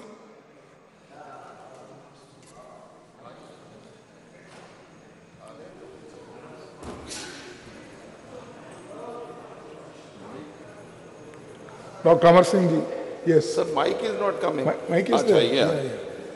बहुत बहुत धन्यवाद सभापति जी, मुझे चंद्रयान की सफलता पर बोलने का मौका मिला है। मैं इस मौके पर सारे मुल्क को और इसरो के साइंटिस्ट को और जो बैकग्राउंड में साइंटिस्ट और टेक्नीशियन काम करते हैं, उन सबको बहुत बधाई देना चाहता हूं। और उसके साथ ही पंजाब के भी 2 साइंटिस्ट थे हमारे, कमलदीप शर्मा और मनीष गुप्ता जी, उनको भी बधाई देना चाहता हूं। ये सबका एक टीम एफर्ट था, ये सबको बधाई और सारे मुल्क को भी बधाई। अब सर, ये मेरे बहुत सारे साथियों ने बहुत सारी बातें बोलती है, मैं बहुत इतिहास में नहीं जाना चाहता हूं, लेकिन ये सफलता क्यों प्राप्त हुई? ये सफलता इसलिए प्राप्त हुई कि इस मुल्क में पंडित जवाहरलाल नेहरू ने साइंटिफिक टेम्पर का एक नींव रखी थी। उन्होंने एक नींव रखी। सर, अपन यकीन नहीं कर सकते, 1952 में MIT की ली पर IIT खड़गपुर रख दिया था, उसका शिलान्यास रख दिया था 1952 में। 1962 में इसरो बनता है। तो बहुत सारी लंबी कहानी है, मैं उसमें सारे में नहीं जाना चाहता हूं। और इसरो की तो इतनी कहानियां हैं कि 1975 में अपन ने रशिया की मदद से आर्यभट्टा भेजा, 1982 में अपन ने कलर टीवी लेके आए ये शेड में, तो बहुत सारे इनसेट अपने वाला 1983 में आया। तो मैं उसमें बहुत सारी बातों में जाना नहीं चाहता। सवाल सिर्फ अब ये उठता है कि scientific temper, scientific institution, scientist चाहिए जो ये काम करते हैं, और पॉलिटिकल सपोर्ट चाहिए, ब्यूरोक्रेटिक सपोर्ट चाहिए, फाइनेंशियल सपोर्ट चाहिए। अब सर, अपन पहला मुल्क है जो चांद के सदर्न पोल पे लैंड किया, 4th वैसे बहुत बड़ी प्राप्ति है, इसमें कोई शंका वाली बात नहीं है। लेकिन अगर दूसरे मुल्कों से अगर अपन अपने आप को कंपेयर करें तो सर, नासा का बजट $25 बिलियन है पर एनम, अपना 12,500 करोड़ है, 1.5 मिलियन है। और रक्षा मंत्री जी बैठे हैं, तो इतनी बड़ी प्राप्ति होगी। इस साल उनका बजट कम हो गया, 8% कम है। मेरी बेनती है कि कम से कम इतनी बड़ी प्राप्ति पे ये सरकार इतना तो करे कि उनका 20% बजट बढ़ाएंगे। चलो, नासा के बराबर तो नहीं जा सकते हैं, लेकिन इसका कुछ बजट तो इसरो का बढ़ाइए, वो मेरी मांग है। दूसरा मेरा कहना है कि देखो, सर अभी तो शुरुआत ही करी है आपने वो भी बजा दिया। सर दूसरा मेरा कहना है कि 1950s और 60s से नेशनल साइंटिफिक लेबोरेटरियां बनाई जा रही थी, वहीं साइंटिस्ट पैदा हुए हैं। सर कुछ लैब्स नेशनल साइंटिफिक लैब्स रक्षा मंत्री जी कुछ पंजाब की ओर भेजिए, मेरी कंस्टिट्यूएंसी की ओर भेजिए, कुछ इस तरह के इंस्टीट्यूट उधर को भी भेजिए। हमारी तो इतनी ज्यादा पंजाब की प्रॉब्लम है, मैं उसका रोना धोना यहाँ नहीं करना चाहता हूँ, लेकिन हमारे पंजाब को भी कोई इंस्टीट्यूट दीजिए, मेरी कंस्टिट्यूएंसी को कोई इंस्टीट्यूट कोई दीजिए, उसमें आपकी बहुत मेहरबानी होगी।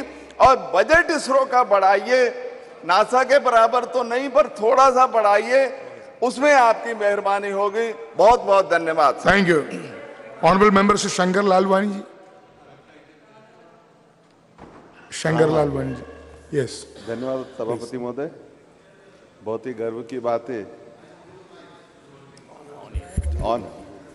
बहुत ही गर्व की बात है कि चंद्रयान 3 साउथ पोल पर उतरा। पूरे देश में इस खुशी का माहौल रहा। यह असंभव के आगे की सोच है जिसके इसरो के वैज्ञानिकों ने और उनकी पूरी टीम ने माननीय प्रधानमंत्री मोदी जी के नेतृत्व में किया। सभी वैज्ञानिकों को, सरकार को इसके लिए बधाई। पूरी दुनिया में भारत का इसको लेकर डंका बज रहा है। चंद्रयान जब लैंड हुआ तो पूरे देश में खुशी का माहौल था। माननीय प्रधानमंत्री जी विदेश में थे, लेकिन जैसे ही देश में आए सीधे इसरो पहुंचे। सभी अधिकारियों उनकी पूरी टीम को बधाई दी।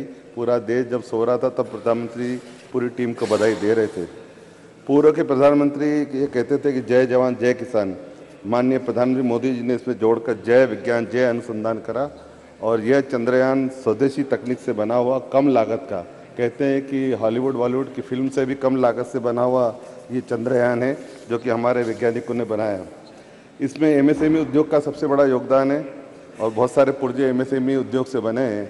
मैं इंदौर के एमएसएमई उद्योग के जो पुर्जे बने हैं उन उद्योगों को भी बधाई देना चाहता हूं और इसमें इंदौर के जो वैज्ञानिक जुड़े हैं उनको भी मैं बधाई देना चाहता हूं। चंद्रयान की सफलता के 10 दिन बाद ही आदित्य L1 का सफल लैंडिंग हुआ है। कई देश अब भारत के साथ स्पेस मिशन में शामिल होना चाहते हैं। यह माननीय प्रधानमंत्री मोदी जी के नेतृत्व का अमृतकाल का श्री गणेश है। मैं माननीय प्रधानमंत्री जी को, इसरो की पूरी टीम को बधाई देता हूं। Thank you. Honourable member Shri KG Madhav.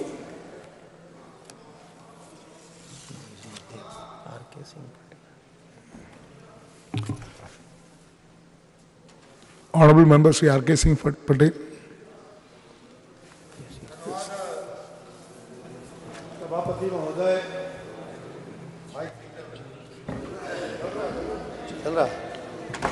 धन्यवाद सभापति महोदय।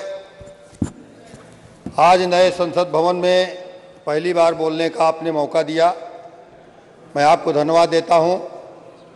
तथा इस भवन के शिल्पी भारत के प्रधानमंत्री, विश्व के लोकप्रिय नेता, अपने माननीय प्रधानमंत्री श्री नरेंद्र मोदी जी को तहे दिल की गहराइयों से साधुवाद देता हूं, बधाई देता हूं।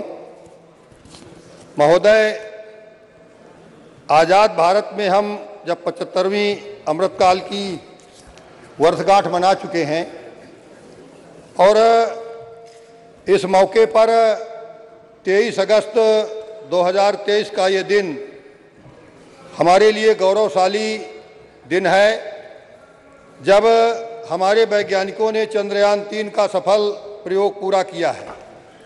मैं इसरो के वैज्ञानिकों को, उनकी पूरी टीम को देता हूं। देश आज़ाद होने के बाद से हमारे देश के बहुत सारे वैज्ञानिकों ने, जिन्होंने भारत को विश्व के क्षितिज पर आगे लाने का काम किया है, उन सभी को मैं आज नमन बंदन करता हूं। महोदय, जब हम आज़ादी की आज 75वीं वर्षगांठ मना रहे हैं तथा उन अमर सपूतों को हम श्रद्धा सुमन अर्पित कर रहे हैं जिन्होंने इस देश को आज़ाद कराने में अपनी अहम भूमिका निभाई है, उन तमाम स्वतंत्रता संग्राम सेनानियों को हम आज नमन कर रहे हैं। आज माननीय प्रधानमंत्री नरेंद्र मोदी जी की अगुवाई में हम मेरी माटी मेरे देश के कार्यक्रम के तहत उन तमाम बलिदानियों को गांव-गांव में शिला फलकम लगा करके उन शहीदों के नाम पर उनको याद कर रहे हैं। ऐसे मौके पर मैं उन बलिदानियों को बहुत बहुत नमन बंदन करना चाहता हूं। और आज उन बलिदानियों की बदौलत जिन्होंने हमें देश में आज आज़ादी दिलाने में अपना अहम योगदान दिया है, उन्हीं की बदौलत आज हम इस लोकतंत्र में, इस नए संसद भवन में माननीय प्रधानमंत्री जी की अगुवाई में इस देश की आधी आबादी रखने वाली उन अपनी मात्र शक्तियों के लिए हम 33% का रिजर्वेशन भागीदारी का कानून आज हम यहाँ लाने का काम किए हैं। महोदय, उन 1500 साल की गुलामी की मार झेल करके हमारा भारत आज आगे बढ़ा है। इस 1500 साल की गुलामी की मार को झेलने के बाद आज हम यहाँ खड़े हुए हैं। महोदय, हमारा देश कभी विश्व का गुरु हुआ करता था, देश को ज्ञान विज्ञान देने वाला भारत था। एक कवि ने इस देश के विषय में उस समय जब हमारे देश को लोगों ने गुलाम बनाया मुगलों ने, तो उस मुगल काल की एक कविता उस समय के कवि ने लिखी थी, हाय वाहे भारत भू भारी सब ही विदिते भई दुखारी, सबके पहले जेहि ईश्वर सभ्य विधाता कीनो, सबके पहले जेहि ईश्वर बल बुद्धि विद्या दीनो, अब सबके पीछे सोई परत लखाई, हाय वह भारत भू भारी सब ही विदिते भई दुखारी। ये उस कविता की पंक्तियों से मैं उस 15 साल की जो गुलामी की जंजीरों में जकड़ा हमारा देश था, आज माननीय प्रधानमंत्री नरेंद्र मोदी जी की अगुवाई में वो फिर से विश्व का गुरु, फिर से वो खोई हुई सभ्यता, फिर से वो खोया हुआ ज्ञान विज्ञान जो हमारे रामायण काल में उस समय दुनिया में कहीं भी विश्व में कभी कहीं हेलीकॉप्टर और वायुयान नहीं थे। उस समय सीता माता का हरण हमारा प्रत्यक्ष उदाहरण है। हमारे यहाँ वायुयान बनते थे, हमारे वैज्ञानिक विश्व के गुरु हुआ करते थे। Thank you very much, Speaker sir, for giving me this opportunity to acknowledge the. Thank you, Sri Madhav. Thank you very much, Speaker sir, for giving me the opportunity to acknowledge the remarkable achievements of the Indian Space Research Organization, better known as ISRO. As we look towards the stars, we are filled with immense pride and awe at the strides ISRO has made in the field of space exploration. These accomplishments are not just a testament to the dedication and ingenuity of our scientists, but also a source of immense pride for every Indian. Dr. APJ Abdul Kalam, whose dreams was to see India as a prominent player in the field of space exploration, would undoubtedly be filled with immense pride if he were with us today. ISRO remarkable achievements are a testament to the realization of his vision. In recent times, the Indian Space Research Organization has continued to make significant strides in space exploration with the successful launch of Chandrayaan-3 and India's first solar mission Aditya L1. ISRO's journey, which began in 1969, has been nothing short of extraordinary. Currently, ISRO is among the top 6 space agencies in the world through a network of centers, offices, and research institutes dispersed around the nation, broadcasting, weather forecasting, disaster management, geographic information systems, navigation, cartography, telemedicine, remote education satellites, and other services are all provided by ISRO. Yes. Sir, Please. In conclusion, ISRO's achievements are a source of immense pride for every Indian. They remind us that there are no limits to what we can achieve when we set our sights on the stars. From Chandrayaan-3 lunar success to Aditya L1 solar mission, ISRO continues to inspire not only our nation but the entire world. Our achievements in space exploration are a gift not just to India but to all of humanity, and they are a testament to the spirit of scientific discovery. Thank you, sir. Thank you. Honorable Member Shri Janardhan Singh Singrawal ji.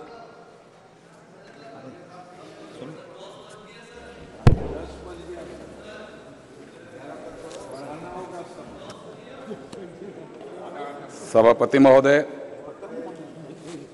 मैं सबसे पहले आपको और अपने party Honorable members, within half an hour our house will be adjourned. Please. को मैं बधाई देता हूं कि आपने मुझे चंद्रयान 3 के सफल लैंडिंग के ऊपर बोलने का मौका दिया।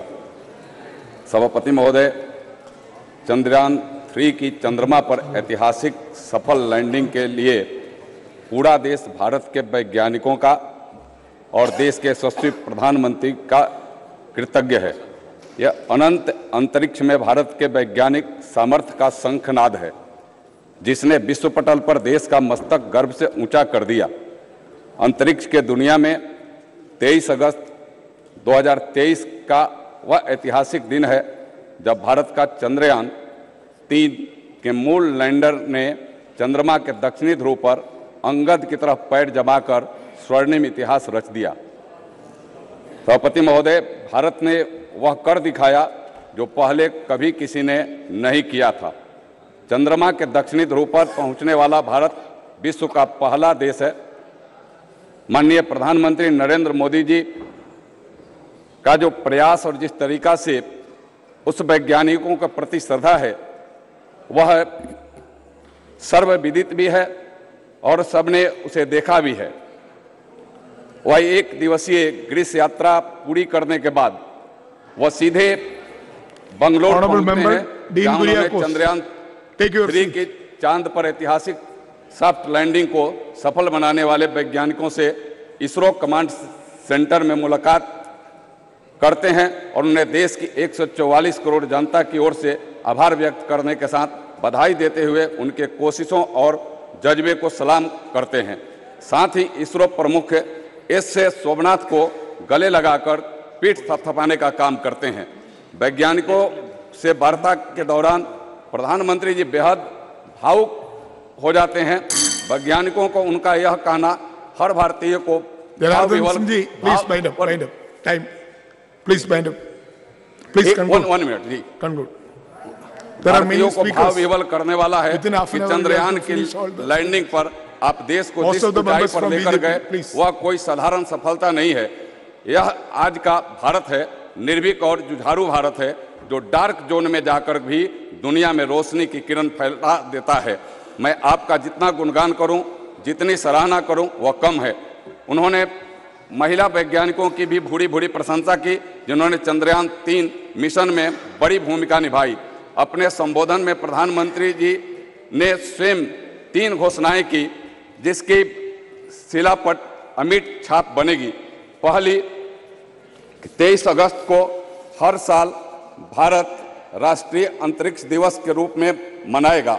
दूसरा, चंद्र पर लैंडर जिस जगह पर उतरा उस जगह का नाम शिव शक्ति स्थल होगा। महोदय, यह समान बात नहीं है।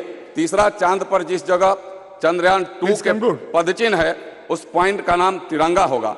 इस दौरान प्रधानमंत्री जी ने जय जवान जय अनुसंधान का नारा भी दिया। साथ ही उपस्थित लोगों से जय विज्ञान जय अनुसंधान का नारा भी लगवाया। चंद्रमा का शिव शक्ति पॉइंट जहां सदियों तक भारत की वैज्ञानिक क्षमता का साक्षी बनेगा।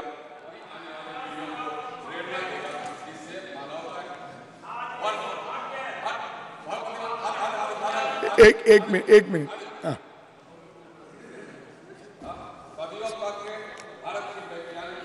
क्षमता साक्षी बनेगा, वहीं आने वाले पीढ़ियों को प्रेरणा देगा, जिससे मानवता के विकास को नई दिशा मिलेगी। सभापति महोदय, यह ऐसे नहीं हुआ है, यह भारत के यशस्वी प्रधानमंत्री जी और भारत की सरकार का देन है। आप कहने के लिए उधर से कुछ भी कहें, लेकिन जो कोशिश हुआ, जो प्रयास हुआ, प्रयास का फल है। जो विश्वास वैज्ञानिकों को जगा, जो देश ने वैज्ञानिकों का आशीर्वाद स्नेह दिखा, उसी का परिणाम है कि चंद्रयान आज हमारा सफल लैंडिंग भी किया और आज दुनिया में भारत का नाम रोशन हो रहा है। ऐसे नहीं हुआ, पहले कहने के लिए कहे, लेकिन कर करके किसी ने नहीं दिखाया।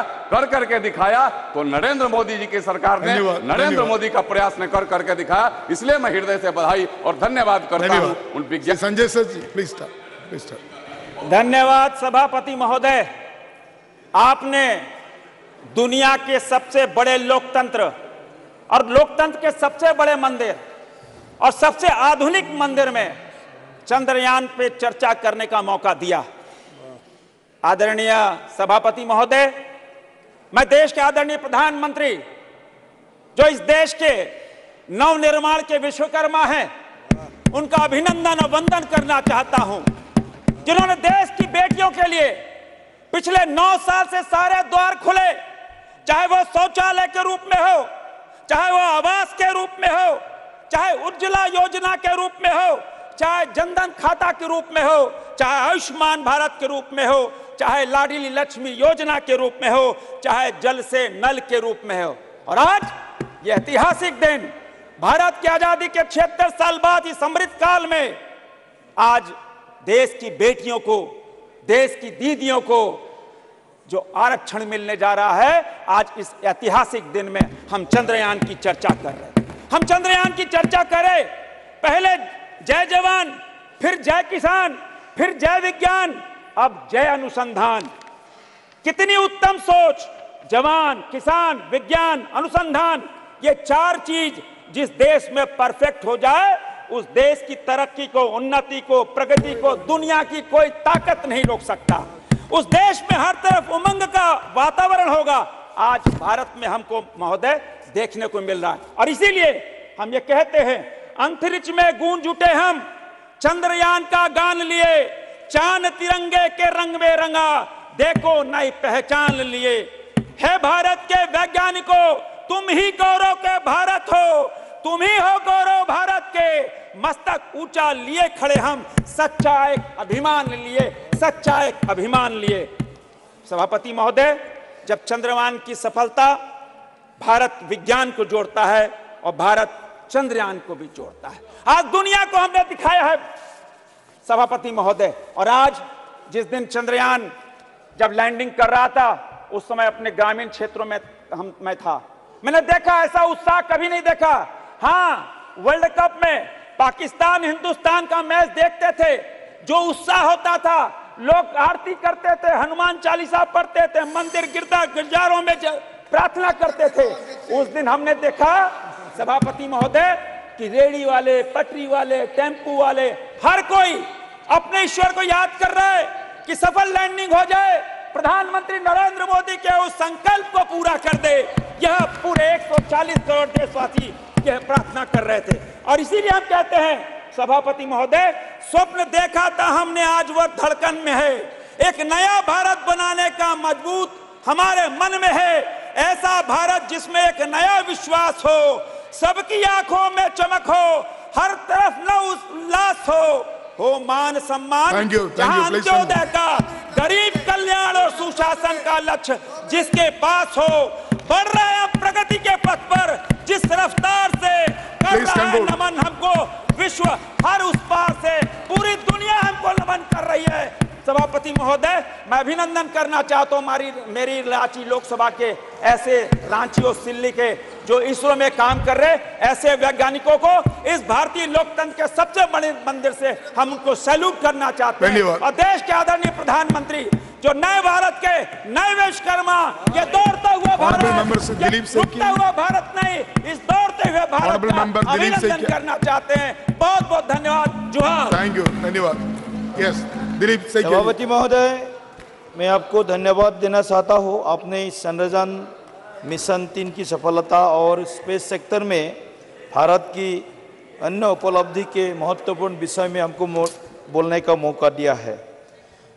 महोदय, आज स्पेस एंड साइंस के क्षेत्र में भारत अपनी अनगिनत उपलब्धियों के चलते ग्लोबल इनोवेशन इंडेक्स 2022 में 41वां स्थान 41 पोजीशन पर पहुंच गया है, जो भारत के लिए गौरव का क्षण है। महोदय, अब हम सब लोग इस बात को मानते हैं कि चंद्रयान 3 की जो एक हिस्टोरिक एक सफलता अपने को मिली है, इससे केवल भारत का ही फायदा होगा ऐसा नहीं है, पूरे विश्व में जो रहने वाला 800 करोड़ जो हमारे मनुष्य है, सभी के लिए ये फायदेमंद होगा।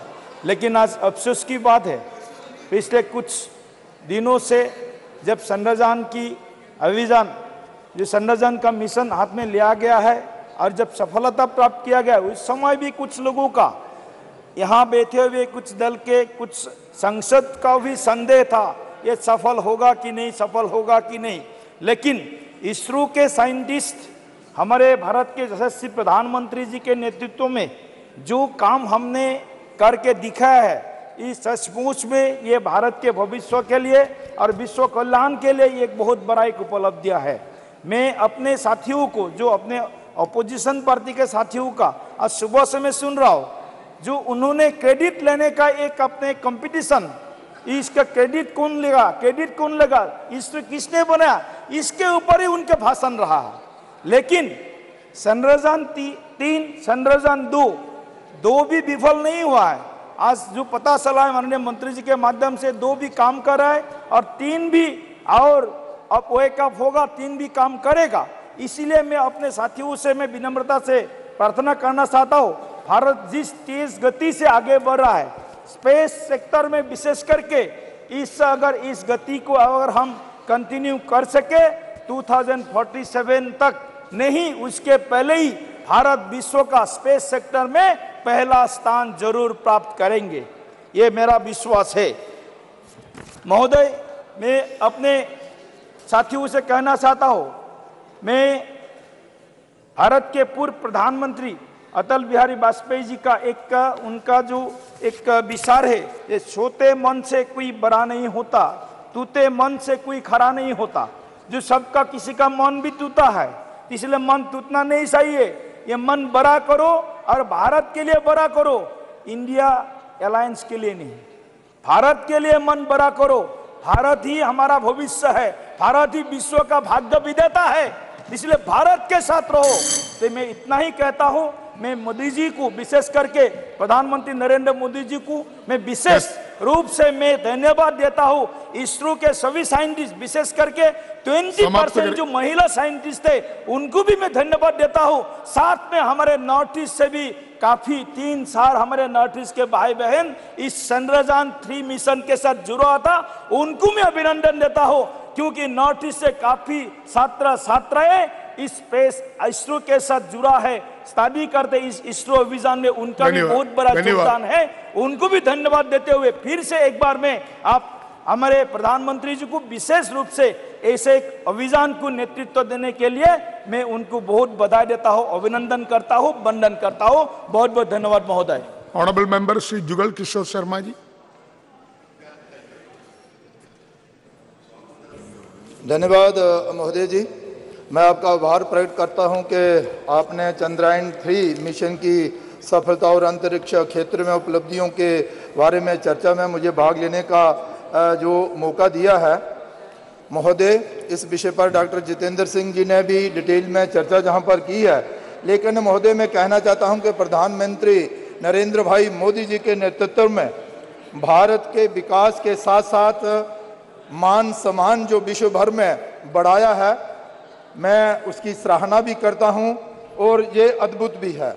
महोदय, अब की बार जो 23 अगस्त को चंद्रयान 3 की सफलता ने जो अद्भुत गौरव दिलाया है, वो बहुत ही सराहनीय है।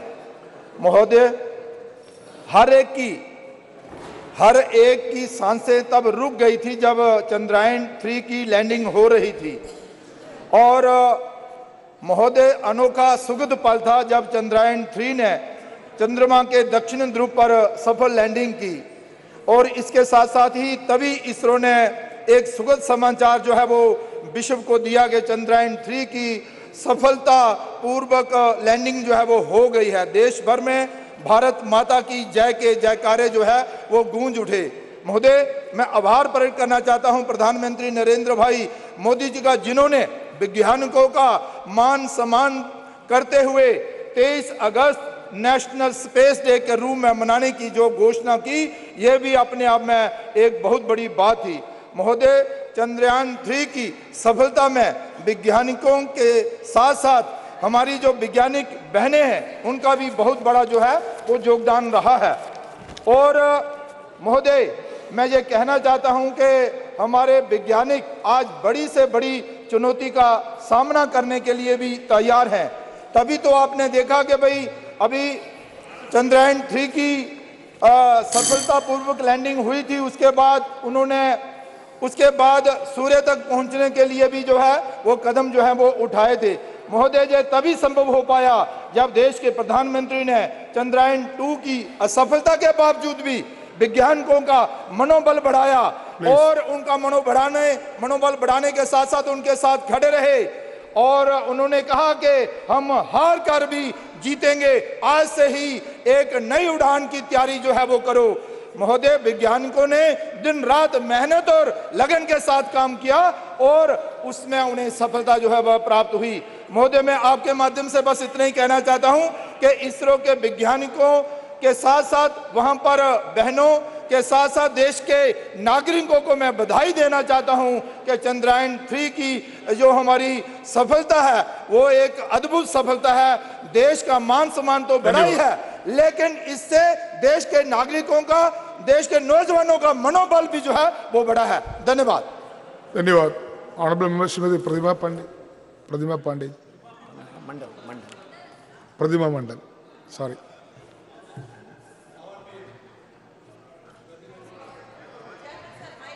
Sir, Mike already there. Thank you, Honorable Chairperson, sir, for giving me the opportunity to speak on the discussion on Chandrayaan 3. At the outset, I would like to pay my respect to Mr. Vikram Sarabhai, Homi Bhabha, scientist APJ Abdul Kalam, Satish Dhawan, U.R. Rao for their contribution in the field of science. Our country is grateful to Nehruji for setting up ISRO in the year 1962, and our country is grateful to Indiraji for carrying this legacy.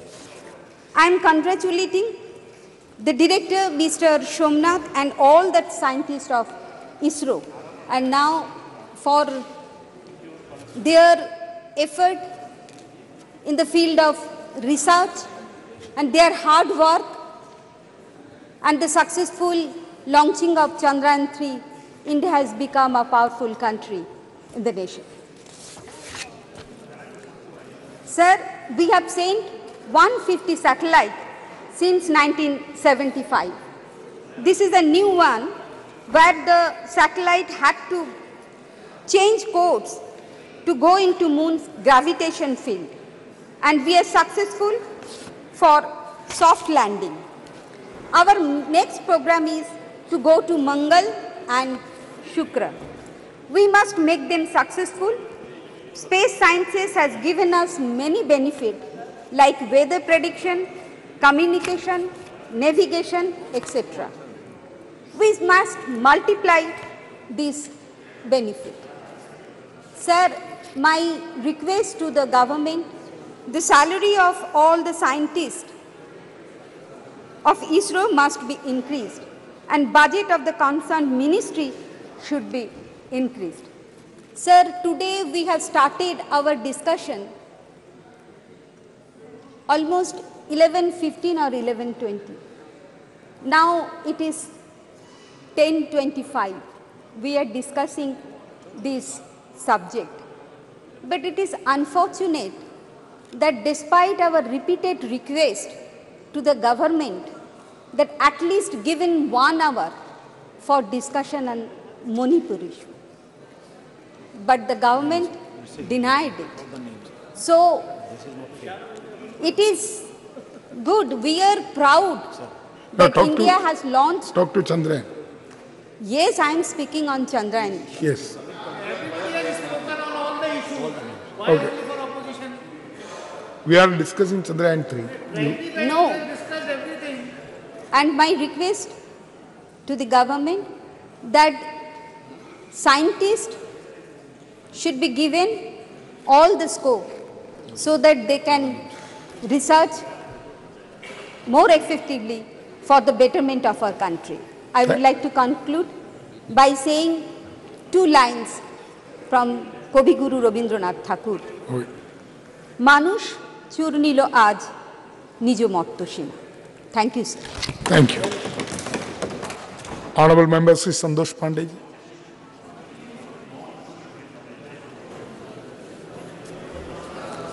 सम्माननीय सभापति महोदय, मेरा सौभाग्य है कि आज इस नए भवन में भी और आज बोलने का अवसर मिला। मैं आपका आभारी हूँ। एक पंक्ति के साथ मैं अपनी बात रखूँगा। क्या कभी किसी ने सुना है, क्या कभी किसी ने सुना है, सूर्य छिपता तिमिर भय से, क्या कभी सरिता रुकी है, बांध से वन पर्वतों से, जो न रुकते मार्ग चलते, चीर कर सब संकटों को, वर्ण करती कीर्ति उनका, तोड़ कर सब असुर दल को, राष्ट्र मंदिर के पथिक को, कंटकों का ही सहारा, संकटों पर मात कर यह राष्ट्र विजयी हो हमारा। आज यह राष्ट्र पूरी दुनिया में और भारत का जो डंका बज रहा है वो पूरा दुनिया देख रही है, सुन रही है, एहसास कर रही है। आदरणीय सभापति महोदय, हंसी मजाक में पहले कहा करते थे, उस समय स्थिति ऐसी थी, सरकारें ऐसी थी कि यदि इस देश को चले तो ये कटोरा लेकर के चंद्रमा में भी पहुंच जाए, ऐसा मजाक करते थे और गिरवी भी रखे गए थे। कई प्रकार की बातें हैं, आज मैं उसको कहना नहीं चाहूँगा, किंतु वो स्थितियाँ थी। हम सब उस स्थिति से अवगत हैं। इस देश को और भी क्या क्या नहीं कहा गया, सपेरों का देश, लकड़हारों का देश, और उसके बाद आज जो ये देश अपने उच्च स्थिति को प्राप्त किया है, ये हम सब के लिए गौरव की बात है। आज पूरी दुनिया को दिखा दिया उसे क्यों भविष्य की महाशक्ति और महाशक्ति की ओर भारत जा रहा है। दुनिया में चंद्रमा पर फतह कर जिस सबसे सस्ते चंद्रयान 3 मिशन को भारत ने जिस अंदाज से पूरा किया, उसने दुनिया के विकसित राष्ट्रों की आंखें खोलकर रख दी।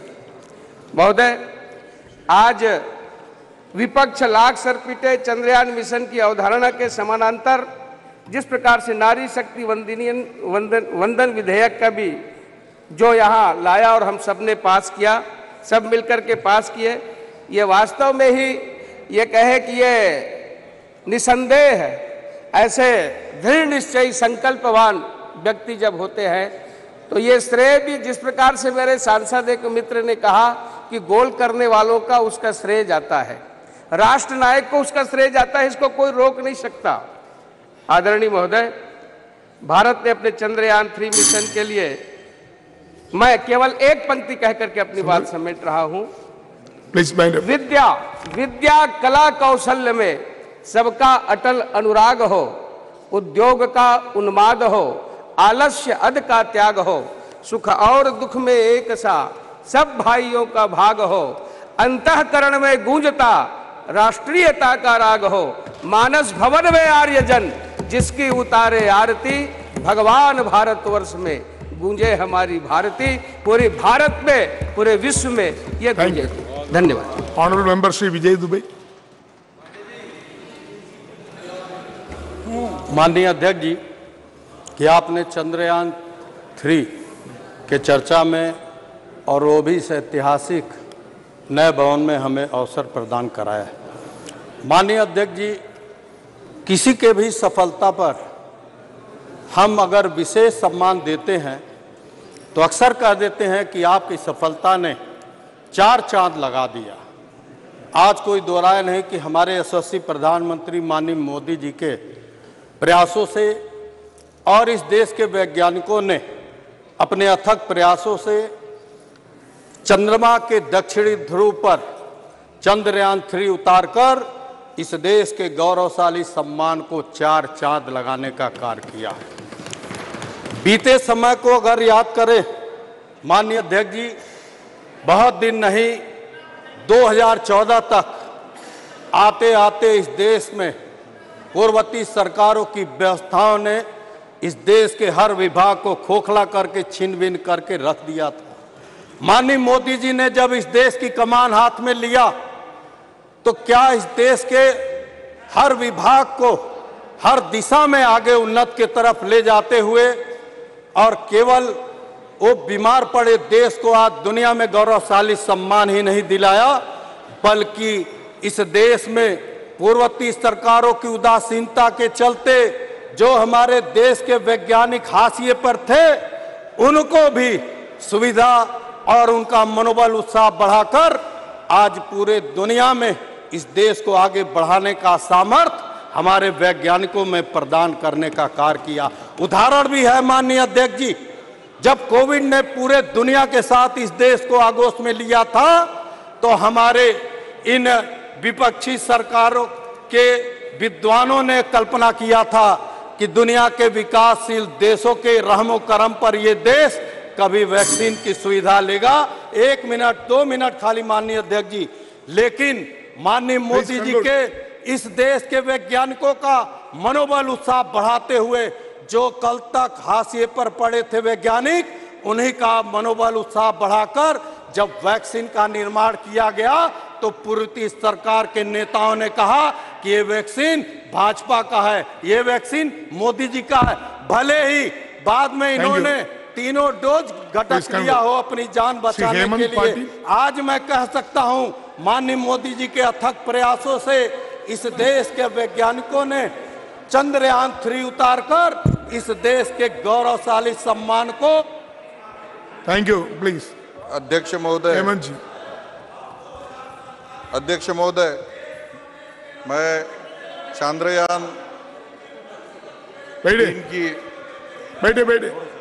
प्लीज 3 की सफलता पे मुझे बोलने का मौका दिया, मैं आपका बहुत धन्यवाद करता हूं।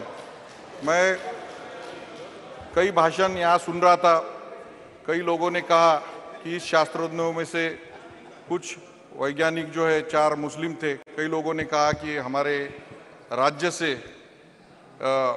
यह मिशन चला है। मुझे लगता है कि ये जो शास्त्रज्ञ वैज्ञानिक काम कर रहे थे ये तो किसी जाति के कोई धर्म के लिए काम नहीं कर रहे थे, ये जो काम कर रहे थे ये हिंदुस्तान के लिए काम कर रहे थे, देश के लिए काम कर रहे थे। मैं सर्वप्रथम ये वैज्ञानिकों का मन से अभिनंदन करता हूँ और ये जो भावना हमारे शास्त्रज्ञों में जगाई है, मैं देश के पंतप्रधान माननीय नरेंद्र मोदी जी का भी अभिनंदन करता हूँ और उनका धन्यवाद इसलिए करता हूँ। मैं जिस क्षेत्र से आता हूँ वो महाराष्ट्र का पिछड़ा क्षेत्र है हिंगोली। आज मेरे क्षेत्र में पिछले 13 सालों से एक नासा ने एक प्रोजेक्ट लिया था, वहाँ की गुरुत्वाकर्षण जो शक्ति है, औंढा नागनाथ के हमारे 12 ज्योतिर्लिंग में से एक ज्योतिर्लिंग वहाँ बसे हुए है, तो वहाँ की गुरुत्वाकर्षण शक्ति सबसे ज़्यादा है। नासा ने एक क्षेत्र चूज किया था तो वहाँ पे 13 साल से कुछ काम नहीं हुआ था। मैं माननीय मंत्री जितेंद्र सिंह साहब का और प्रधानमंत्री साहब का धन्यवाद करता हूँ कि इन्होंने लाइगो नाम की जो प्रयोगशाला है उसके लिए 2600 करोड़ रुपए दिए हैं और इस प्रयोगशाला के माध्यम से दुनिया की सबसे नंबर 2 की ऑब्जर्वेटरी मेरे क्षेत्र में होने जा रही है। इससे मेरे क्षेत्र का बहुत फायदा होगा और हमारा जिला जो हल्दी के लिए जाना जाता था वो शास्त्रज्ञों का जिला बोल के माना जाएगा। धन्यवाद। जय Hind. Thank you. Honourable member Shri Sangamlal Gupta. अध्यक्ष जी, आपने मुझे चंद्रयान 3 मिशन पर बोलने का अवसर प्रदान किया। माननीय अध्यक्ष जी, यह बड़े संयोग का विषय है कि एक तरफ भारत के गौरवशाली इतिहास में नई सांसद में प्रथम बार बोलने का अवसर दुनिया के भारत के एक परचम लहराने के विषय पर इस संसद में मिला है, जो मुझे जीवन पर्यंत स्मृति पटल पर चिर स्थायी रहेगा। माननीय अध्यक्ष जी, 1965 में श्रद्धेय लता मंगेशकर जी ने एक संगमलाल गुप्ता जी, एक मिनट, गीत गाया था। एक minute. Honorable members, House may be extended for half an hour more.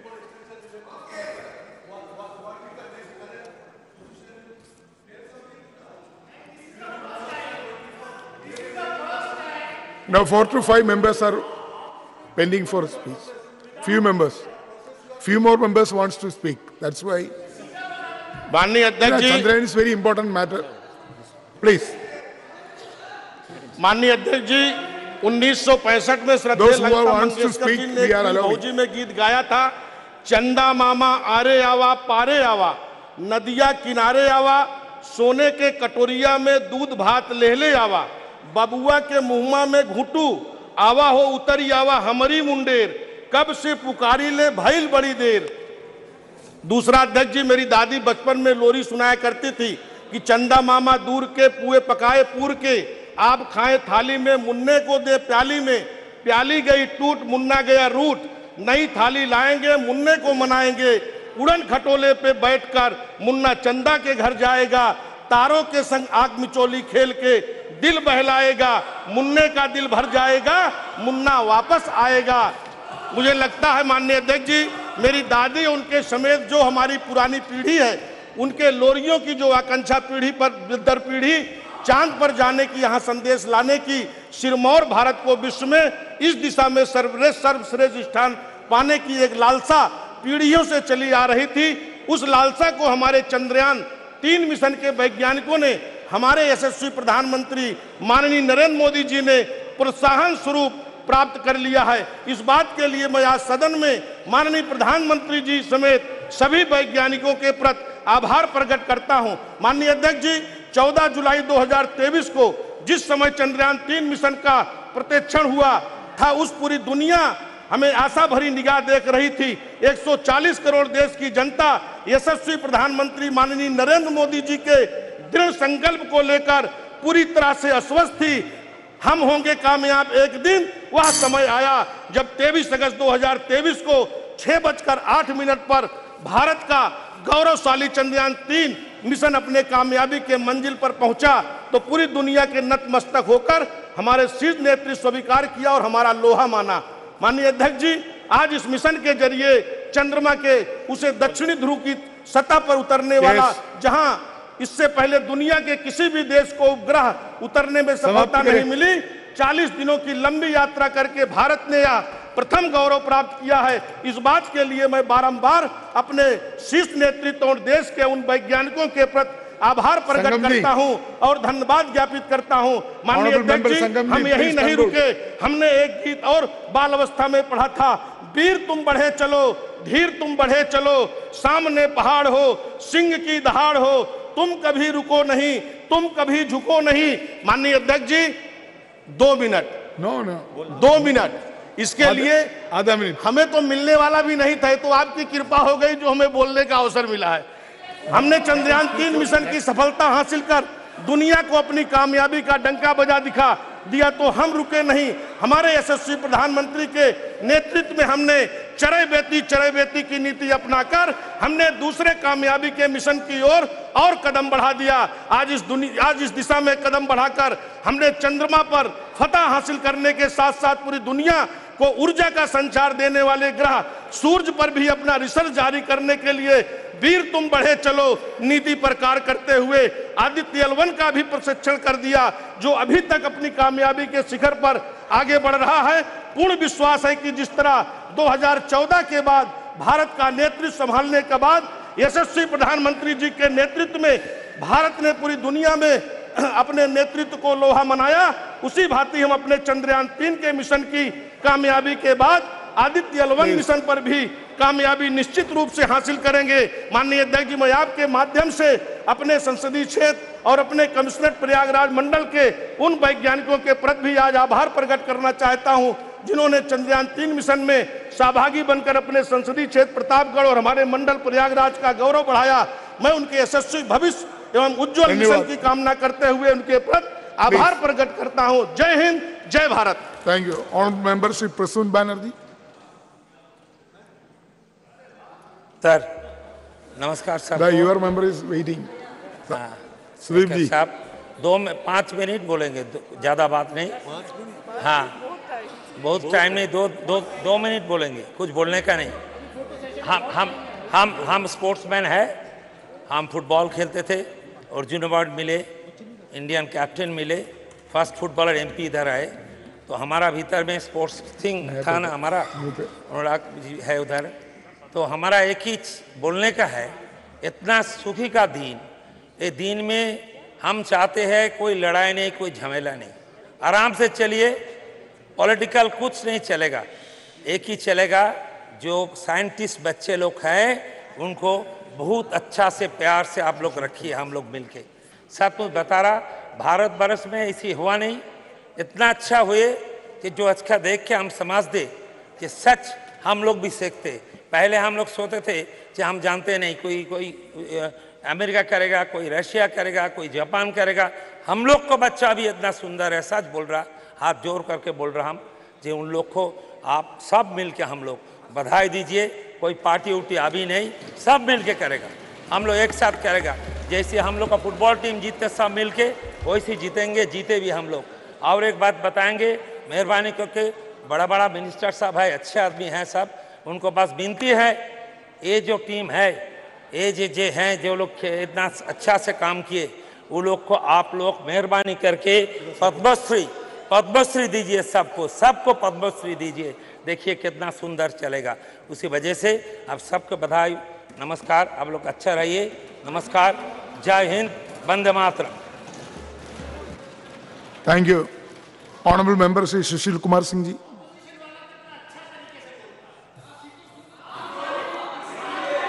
धन्यवाद सभापति जी। Please.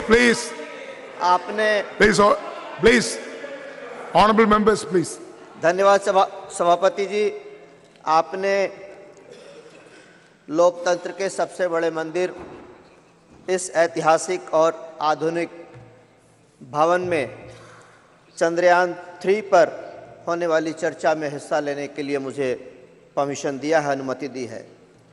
महोदय, मैं काफ़ी देर से पक्ष विपक्ष के बहुत सारे अपने सहयोगियों, माननीय सांसदों की बातों को सुन रहा था। इसमें कोई बहस नहीं है, ये विवाद का विषय कहीं से नहीं है कि इसकी सफलता का श्रेय हमारे वैज्ञानिकों को जाता है, और इसके लिए मैं इसरो की पूरी टीम को अपनी तरफ से और देशवासियों की तरफ से हृदय से आभार प्रकट करना चाहता हूं, उनको धन्यवाद देना चाहता हूं। मैं अपने कई साथियों को सुन रहा था, यह सही है कि वो जहां एक तरफ वैज्ञानिकों को धन्यवाद दे रहे थे, वहीं देश के शीर्ष राजनीतिक नेतृत्व को इस बात के लिए कटघरे में भी खड़े कर रहे थे, पुरानी बातों को दोहराकर ये कह रहे थे। हमारे एक माननीय सदस्य ने तो यहाँ तक कहा कि खाना बनाने वाले शेफ को क्रेडिट जाएगा या उसको परोसने वाले वेटर को क्रेडिट जाएगा। वो माननीय सदस्य अभी उपस्थित नहीं है, लेकिन मैं कहना चाहता हूं महोदय कि ये सही है कि कोई भी अनुसंधान, कोई रिसर्च वैज्ञानिक ही करते हैं और आगे भी वही करेंगे, लेकिन उनको अनुसंधान के लिए जो साधन संसाधन चाहिए, उनको अनुसंधान करने के लिए जो बजट चाहिए, जो धन चाहिए, साथ साथ उनको जो मोरल सपोर्ट चाहिए, नैतिक समर्थन चाहिए, वो कौन देगा? वो तो वही राजनीतिक नेतृत्व देगा जो वर्तमान में देश का नेतृत्व कर रहा है। महोदय, ज्यादा नहीं, मैं 2 उदाहरण देकर अपनी बात को खत्म करना चाहूंगा। पहला, देश के वैज्ञानिकों ने अनुसंधान करके काफी पहले अणु बम तैयार कर लिया था। लेकिन विदेशी शक्तियों के दबाव में, दुनिया की ताकतवर देशों के भय से उसका परीक्षण करने की हिम्मत अटल जी की सरकार के पहले कोई नहीं कर रहा था। अटल जी ने यह हिम्मत दिखाई, पोखरण का सफल परीक्षण हुआ। तो मैं उन सदस्यों से पूछना चाहता हूं कि आप क्रेडिट किसको देंगे।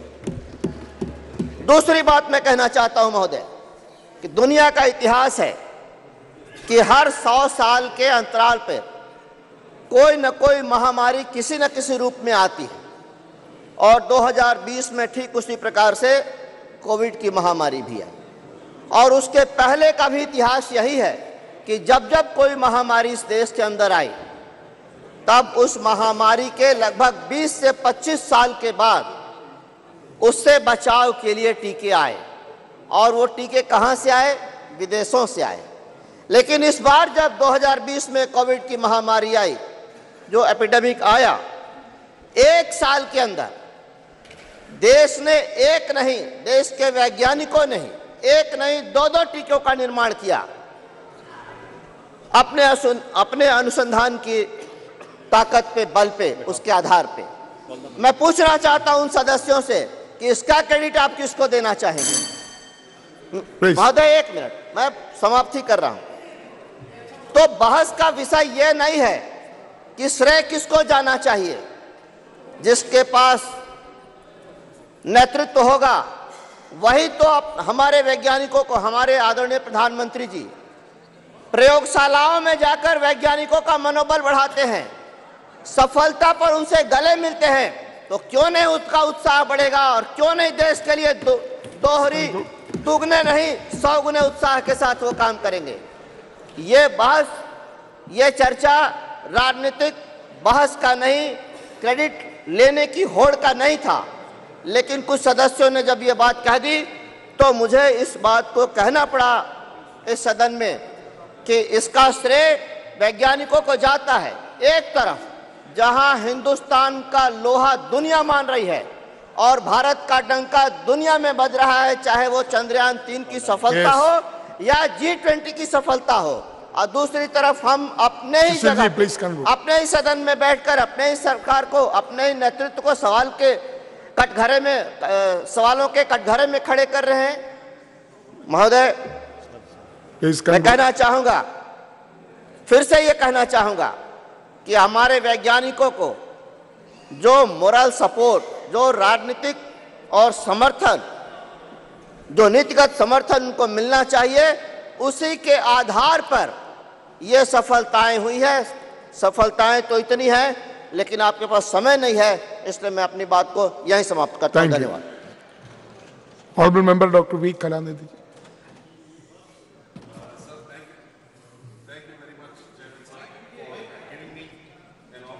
To giving me an opportunity to talk on this successful launch of the Chandrayaan 3, sir.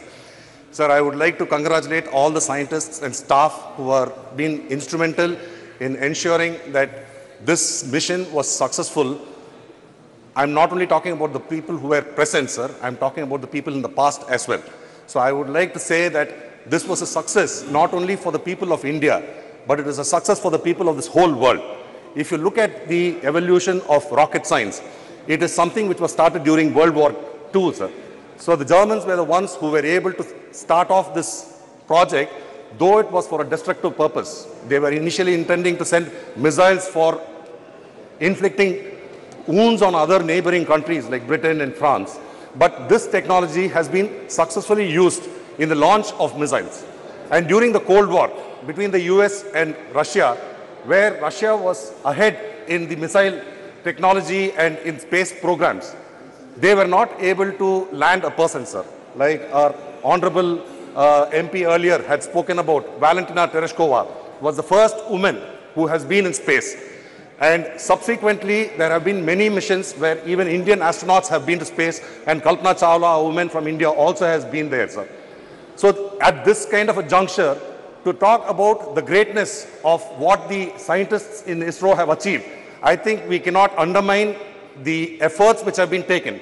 Because whenever you're talking a rocket or a satellite into space and landing on the moon and having a rover going in the moon is something which is unfathomable, where it requires millions, thousands and thousands of calculations which need to be done, where not a single one can go wrong.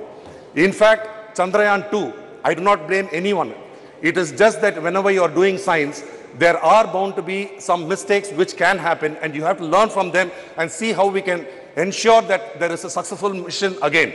So I congratulate the scientists for not giving up on their mission, and I also support this government for having supported the scientists to ensure that Chandrayaan 3, especially being the first country to land in the south pole of the moon. Sir, I would also like to say that the Honorable Minister for Science had already expressed his views about how successful this government has been, and I congratulate them. But at the same time, you also should understand that launching a satellite into space is only a field, one particular field, sir. So if you are looking at development, we have to look at development holistically. You cannot look at it as a single aspect and say that we have launched a satellite and landed on the moon, and that is the first for any country in this world, so we are great. This is not how I would like to look at it.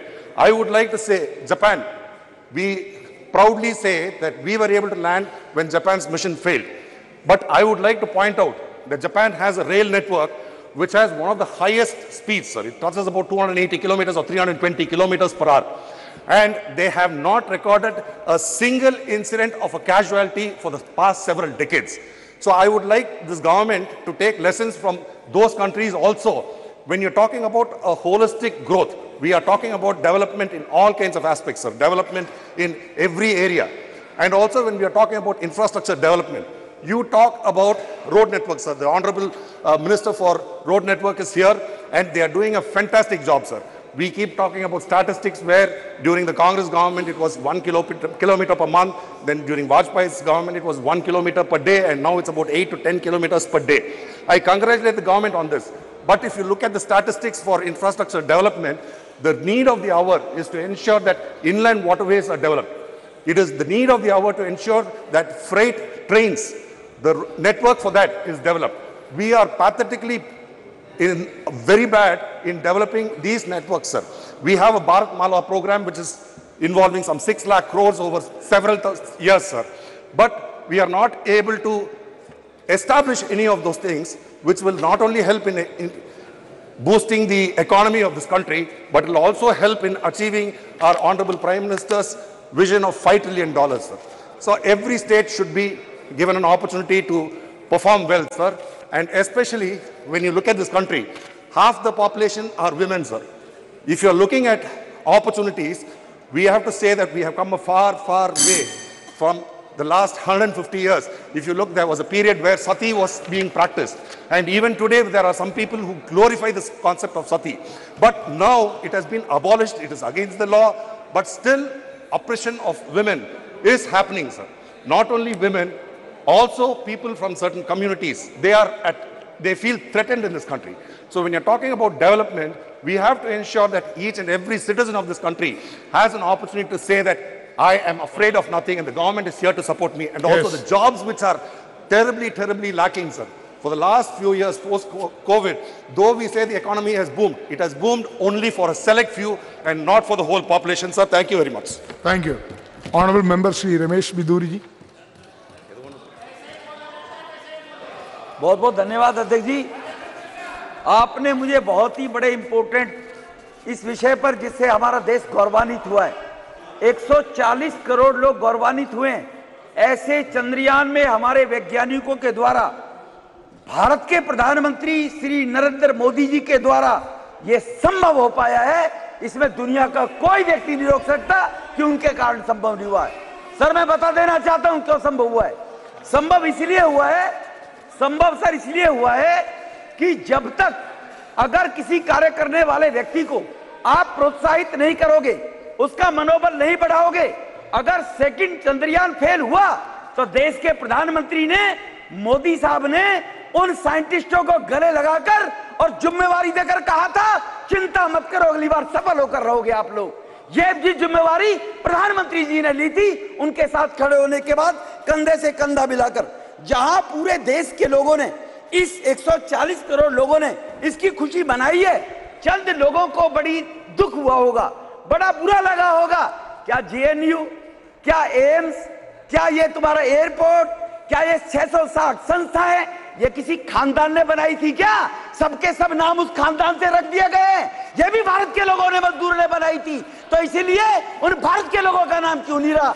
आज चंद्रयान अगर पहुंच जाता है सिर्फ दक्षिण पूर्व में पहली बार, तो दर्द हो रहा है कि गरीब का बेटा, एक चाय बेचने वाले का बेटा, जिसको कभी मौत का सौदागर, कभी नीच, कभी कहते रहे कुत्ते की मौत मरेगा, पचा नहीं पा रहे हैं। मोदी साहब श्रेय क्यों ले रहे हैं? मोदी साहब श्रेय नहीं ले रहे हैं, श्रेय ले रहे हैं देश के वैज्ञानिक। ओए बड़े, ओए उग्रवादी, श्रेय ले रहे हैं। ए उग्रवादी, बोलने नहीं दूंगा कभी खड़ा होगा, ये बता रहा हूं। ए उग्रवादी कटवे सर, ये जो श्रेय अगर जाता है तो देश के प्रधानमंत्री को जाता है। जी प्लीज, ये आतंकवादी है, उग्रवादी है, ये मुल्ला आतंकवादी है। इसलिए सर अभी मैं बताना चाहता हूं, अधीर रंजन जी अभी शोर मचा रहे थे, लिस्ट पढ़ रहे थे, उस लिस्ट में अधीर रंजन जी जब लिस्ट पढ़ रहे थे 1975 से लेकर अभी तक, इसकी बात करते रहना थी। बाहर देखो इन मुल्ले को, अभी रोज पढ़ रहे थे सर। इसरो ने 1975 से अब तक 52 यान और 124 आंतरिक यान मिशन निष्पादित किए। अध्यक्ष जी साथ ही पिछले 9 वर्षों में मोदी जी के नेतृत्व में पिछले 9 वर्षों में 52 प्रशिक्षण हुए। पूरे 50 साल में हुए थे 92 और 9 साल में हुए 52, और इन 9 साल में 52 में सर 57 आंतरिक यान मिशन पूरे किए गए केवल 9 साल के अंदर। ये प्रधानमंत्री जी का नेतृत्व, मोदी साहब का नेतृत्व है सर। इसके अतिरिक्त इसरो द्वारा 424 विदेशी छोटे और बड़े उपग्रह का प्रक्षेपण किया गया है, जिनमें से 424 में से 389 गत 9 वर्षों के अंदर लॉन्च किए गए हैं। अगर 50 साल में 400 में से 389 लॉन्च किए गए, तो गत 9 वर्षों में सर लॉन्च किए गए 15 स्टूडेंट सैटेलाइट में से 10 में से 10 ने उड़ान भरी है। एक second, what is your point of which rule?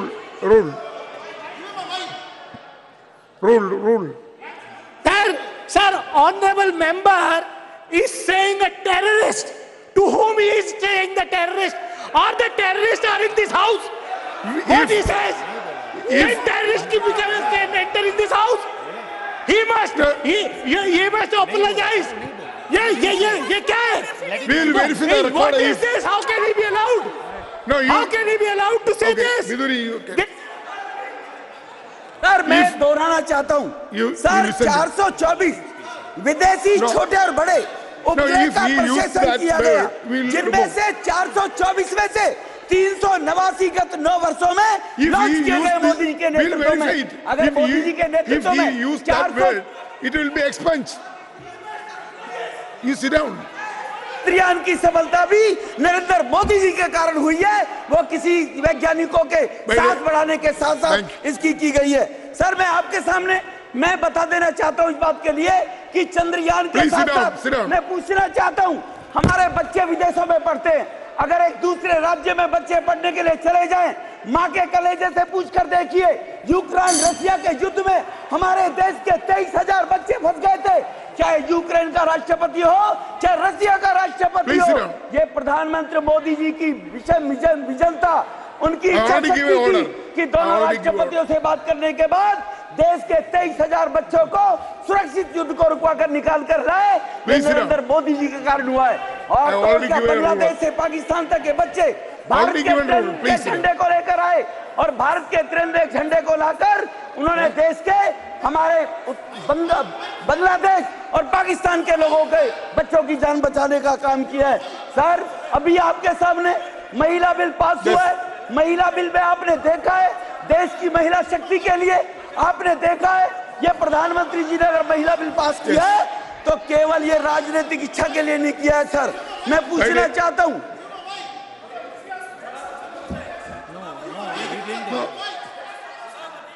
Pranendra ji, if he will use that word, that will be expensed.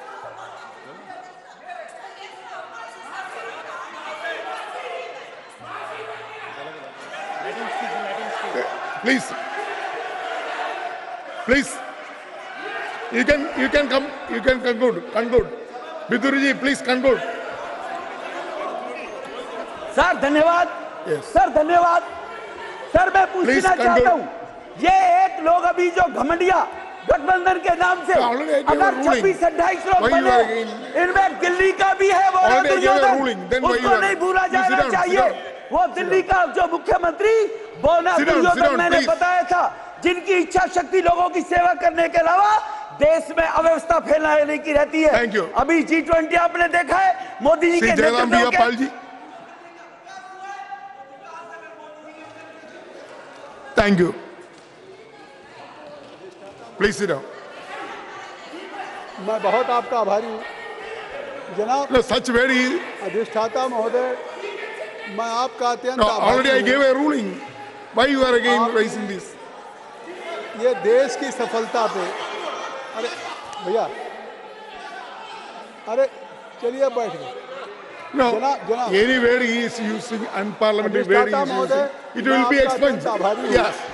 Already I gave a ruling. Chandrayaan 3 की सफलता पर आज का जो डिबेट है, भारत के रक्षा मंत्री श्री राजनाथ सिंह जी ने किया और भारत के already I gave a ruling. के मंत्री श्री डॉक्टर जितेंद्र सिंह ने कहा, Please sit down. Already I called them. बात है कि डॉक्टर जितेंद्र सिंह जी ने अपनी बात में कहा कि जो हमारा चंद्रयान 3 गया है, विश्व के पहली बार उस दक्षिणी पे पहली बार कोई देश अगर उसके स्पेस में जाकर के सॉफ्ट लैंडिंग हुई है, तो ये सवाल हमारे लिए नहीं, पूरे देश अंबिकापाल जी। माननीय सभापति महोदय, मैं जब हमारे सम्मानित सदस्य श्री रमेश बिधूड़ी जी बोल रहे थे तो मैं उनकी पूरी बातों को सुन नहीं पाया, लेकिन विपक्ष की बेंच पर बैठे हमारी सम्मानित सदस्यों ने कहा कुछ ऐसी बात उन्होंने कही है जिससे इनकी फीलिंग हर्ट हुई है। तो मैं आपसे विनम्र अनुरोध करूंगा कि रिकॉर्ड में लिखवा लें, ऐसी कोई बात यदि उन्होंने कही है तो रिकॉर्ड से उसे डिलीट कर दिया जाना चाहिए, उसे बाहर कर दिया। एक मिनट प्लीज, अरे प्लीज मेरी बात। I already gave a ruling that word already deleted. यदि कुछ ऐसा उन्होंने कहा है जिससे कि इनकी फीलिंग हर्ट हुई है, उसके लिए मैं खेद व्यक्त करता हूं। Okay, please.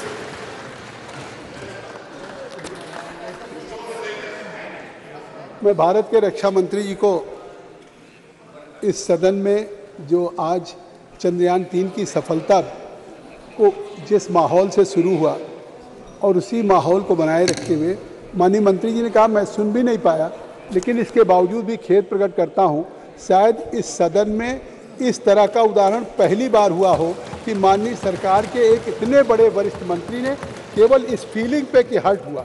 अभी क्या शब्द है वो उसकी कार्रवाई में आप देखेंगे, तो मुझे लगता है कि इससे बड़ी गंभीरता इस सदन में नहीं हो सकती कि आज इस चंद्रयान 3 की। और मैं कहना चाहूँगा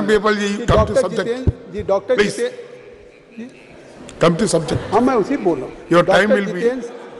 डॉक्टर जितेंद्र सिंह जी ने आज कहा कि चंद्रयान की सफलता के बाद आज की जो रात है वो 14 दिन की वहाँ रात होती है, और आज की रात हम इस बात की कोशिश करें, इस बात की कल्पना करें कि जब सुबह होगा तो फिर से हमारा प्रज्ञान और रोवर काम करना शुरू कर देगा।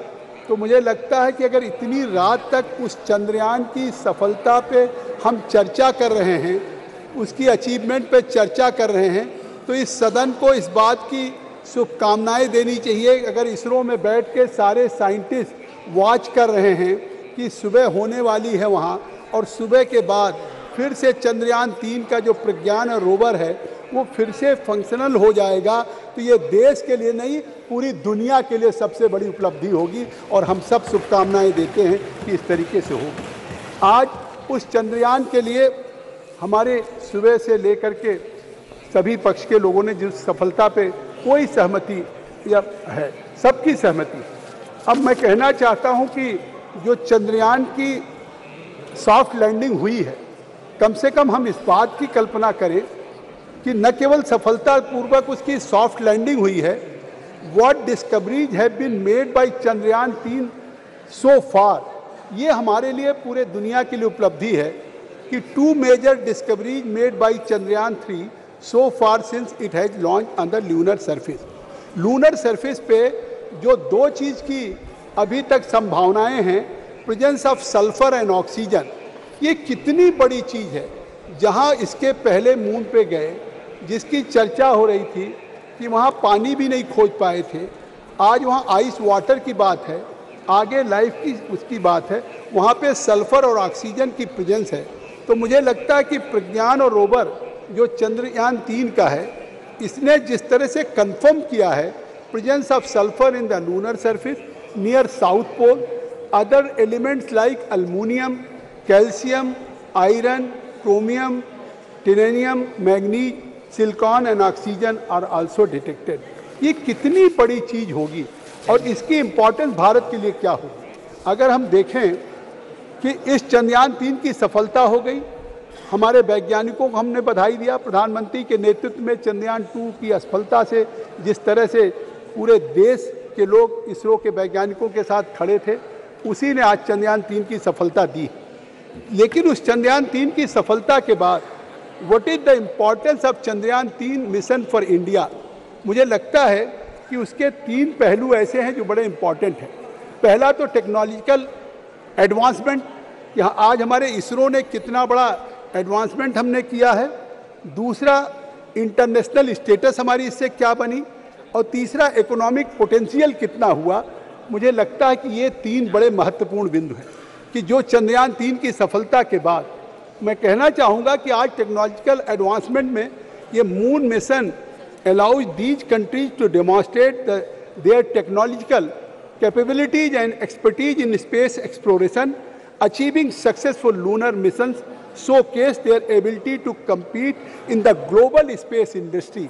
जो आज पूरी दुनिया में ग्लोबल स्पेस इंडस्ट्री में यूएसए की बात होती थी, रूस की बात होती थी, चाइना की बात होती थी, आज इस चंद्रयान 3 की सफलता ने पूरी दुनिया के ग्लोबल स्पेस इंडस्ट्री में भारत के उस स्पेस की सफलता के उस झंडे को गाड़ दिया है। ये पूरे भारत के लिए गौरव का विषय है, 140 करोड़ देश के देशवासियों का विषय। आज इस पे ही होना चाहिए। आज इंटरनेशनल स्टेटस हमारी कहाँ बढ़ी। Successful moon missions enhance a country's international prestige and reputation in the space community. It demonstrates their ability to participate in global scientific and technological collaborations hand in hand with the developed powers। आज हम कहते थे कि हम विकासशील देश हैं, हमारे साथ पाकिस्तान बना आज, या साउथ एशिया में आप देखिए, आज वहाँ की जनता कह रही है, वहाँ की जनता कह रही है कि आज हम रोपवे नहीं बना पा रहे हैं, और भारत नरेंद्र मोदी के नेतृत्व में जाकर के दक्षिण ध्रुव पे अपना चंद्रयान उतार रहा है। ये आज तारीफ जहां भारत के लोग कर रहे हैं, उस पाकिस्तान की जनता भी सारी टीवी पे लोग कह रहे हैं और अपनी लीडरशिप को लानत दे रहे हैं।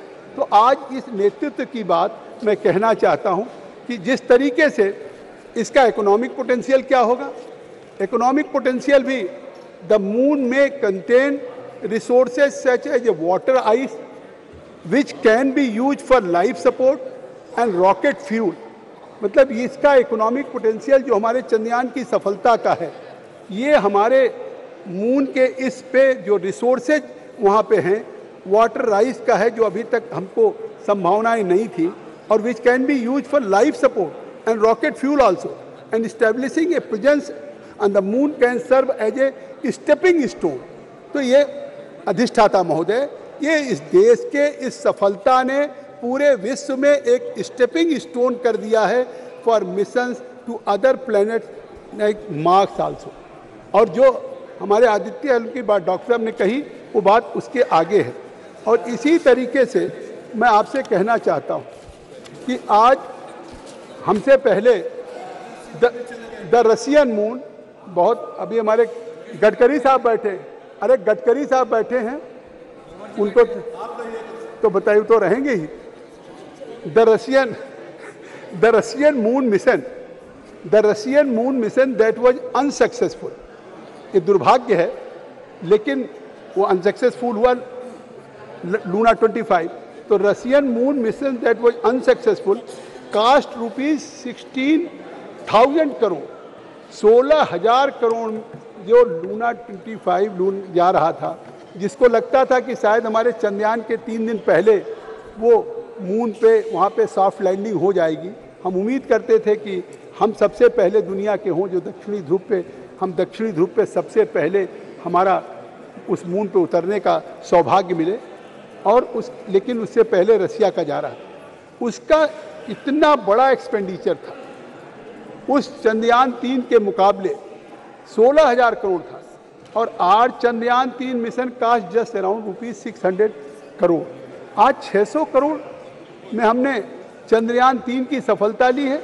ये पूरी दुनिया के साइंटिस्ट में, दुनिया के वैज्ञानिकों के सामने आज ये विषय है कि इतने कम पैसे में, इससे ये साबित हो गया कि केवल हमारे देश में हमारे वैज्ञानिकों ने इसरो के केवल इस चंद्रयान 3 की सफलता नहीं अर्जित की है, पूरी दुनिया में हिंदुस्तान के, भारत के वैज्ञानिकों ने इस बात को सिद्ध कर दिया कि जो कुशाग्रता या उनकी जो जीनियस या जिस तरीके से भारत के वैज्ञानिकों के दिमाग की देन है कि आज वो 16,000 जिसका कास्ट आएगा उसको 600 करोड़ में बना करके चंद्रयान 3 की सफलता की सॉफ्ट लैंडिंग करा दिया।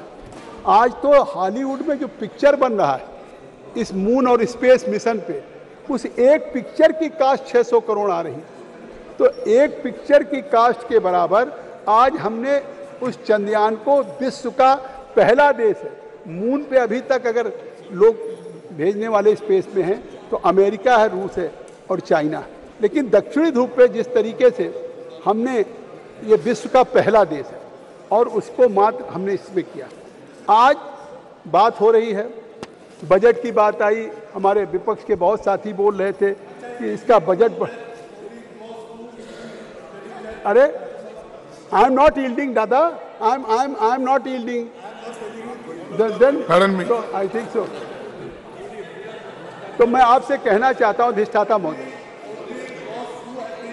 आज से मैं कहना चाहता हूं कि आज प्रधानमंत्री मोदी जी ने केवल उन्होंने इसलिए नहीं लॉन्च किया है। आज चंद्रयान 3 की आप सुनिए, आपका ज्ञान बढ़ेगा। बेनी बेनहन जी प्लीज, अरे बेनी बेनहन, अभी तुम्हारा ज्ञान बढ़ेगा यार, आप सुनो तो। Your chairman, thank you, don't disturb me, don't, thank you Benny, your chairman. इसीलिए मैं कह रहा हूँ सब पूरा। तो मैं कहना चाहता हूं कि बात 3 चीज कह रहे थे। आज केवल हमारी चंद्रयान की सफलता का नहीं है, हमारे स्पेस के उस रिसर्च के यात्रा की बात हो रही है। आप देखिए, मैं जल्दी खत्म कर दूंगा तो थोड़ी देर आपसे लूँगा कि आज प्रधानमंत्री मोदी जी ने पूरी दुनिया में किसी राष्ट्र ने नहीं किया है जहां हमने 157% अपने इसरो का या इसका बजट बढ़ाया है, जिसका पूरा विस्तार से डॉक्टर जितेंद्र सिंह जी ने कहा, मैं उसका उल्लेख नहीं करना चाहता। लेकिन उससे बड़ा काम किया है कि दुनिया में पहले प्रधानमंत्री हैं, पीएम मोदी जी लॉन्च है unique provision by year marking 10% of CSR budget of companies for R&D। अभी तक रिसर्च एंड डेवलपमेंट करने का काम केवल अमेरिका करती थी, डेवलप्ड कंट्री, यूरोपियन कंट्री करती थी। आज दुनिया में हम जब डेवलपिंग कंट्रीज माने जाते थे, आज अपनी सभी कंपनीज हो, PSUs हो या चाहे प्राइवेट कंपनीज हो, उनके CSR कॉर्पोरेट सोशल रिस्पॉन्सिबिलिटी का 10% मैंडेट हो गया कि वो रिसर्च एंड डेवलपमेंट पे खर्च करेंगे। तो आने वाले दिनों में तो दुनिया में हम रिसर्च में सबसे आगे होंगे। मैं आपसे कहना चाहता हूँ, बहुत ज़्यादा हमारे एक लंबी फहरिस्त पढ़ रहे थे कि कांग्रेस यूपी एक ज़माने में क्या क्या हुआ, अधीर रंजन चौधरी जी। हम बहुत लंबी फहरिस्त नहीं पढ़ेंगे, लेकिन हम थोड़ा सा उल्लेख कर दें कि हमने इस 2014 से क्या क्या किया है। All together 44, I will take only 2 minutes. I will take only. All together 44 spacecraft mission, 42 launch vehicle missions, 1 minute. And 5 technology demonstrators have been successfully realized since 2014 till date. In January 2014, the first successful flight with the indigenous cryogenic upper stage in the GSLV D5 launch vehicle was achieved and GSAT-14 was placed into GTO.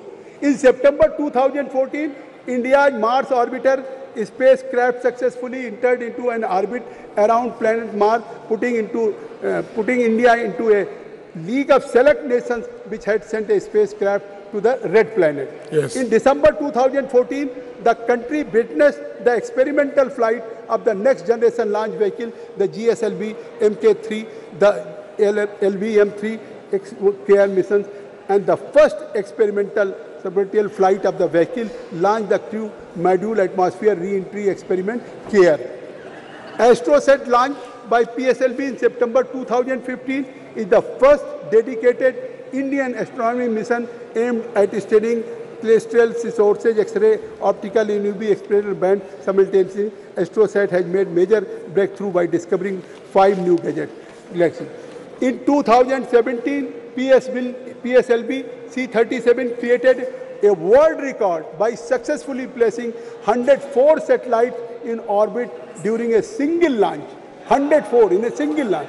As idea mooted by the Honorable Prime Minister in 18th SAARC summit, ISRO has launched the 2.2-ton communication satellite in 2017 to support neighboring country. The first development mission of GSLV, only 1 minute, Mk3 D1 was successfully accomplished June 27, 2017 and boosted GSAT-19 satellite into the transfer orbit. In the Independence Day, already Dr. Jitendra Singh had it, but 2018, Honorable Prime Minister from on the Independence Day, Gaganyaan program, GST-229 high throughput communication satellite was successfully launched in November 14, 2018 on brand GSLV Mark M32. It is providing satellite-based connectivity to Jammu Kashmir and northeastern region. Please conclude. I will take only a minute. 2018, ISRO's next generation high throughput communication satellite GST was successfully launched in December 2018 from Europe, French, Geneva, about 5,854 kg GST, 11 the heaviest. I will not take too much time. I will only.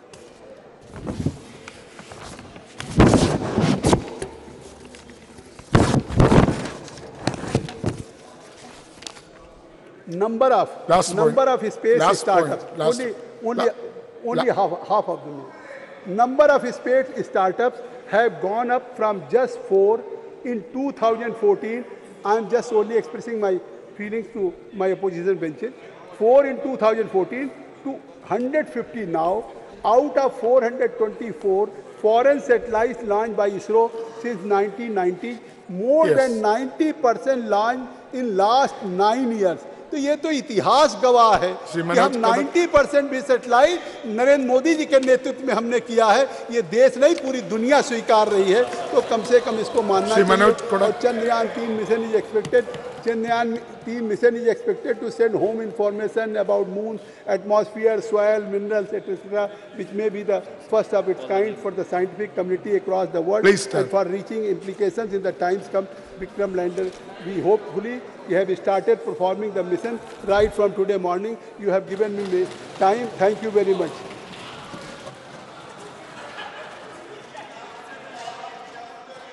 All name again. Shri Manoj Kodak.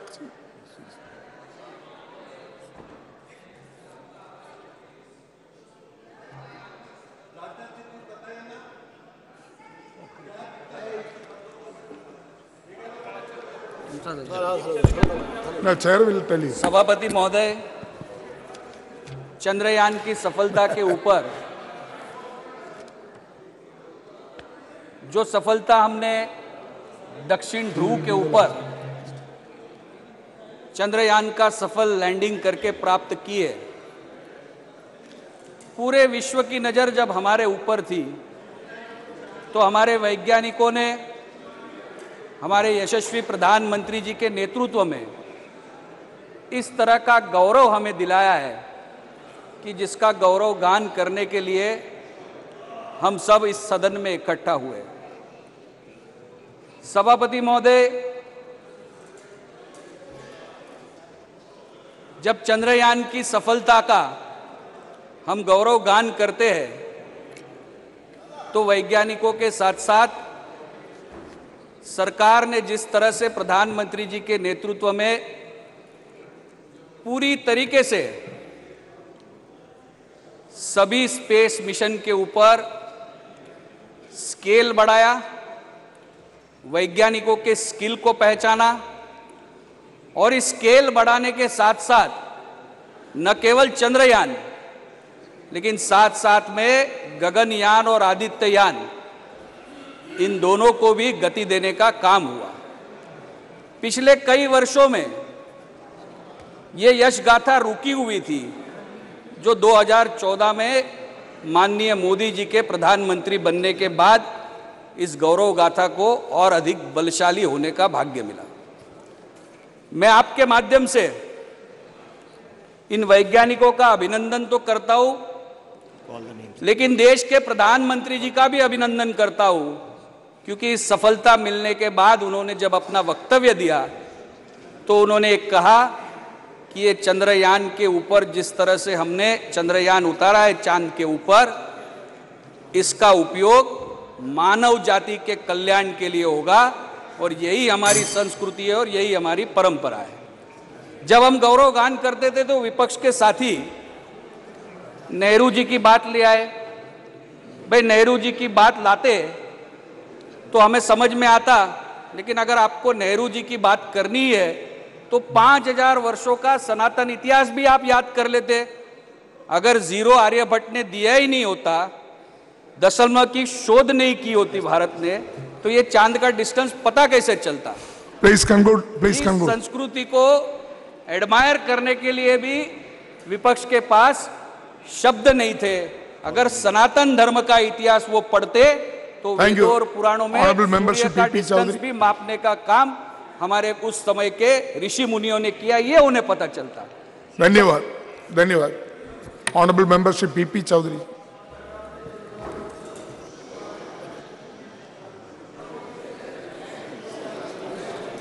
चालू कर दीजिए दादा please.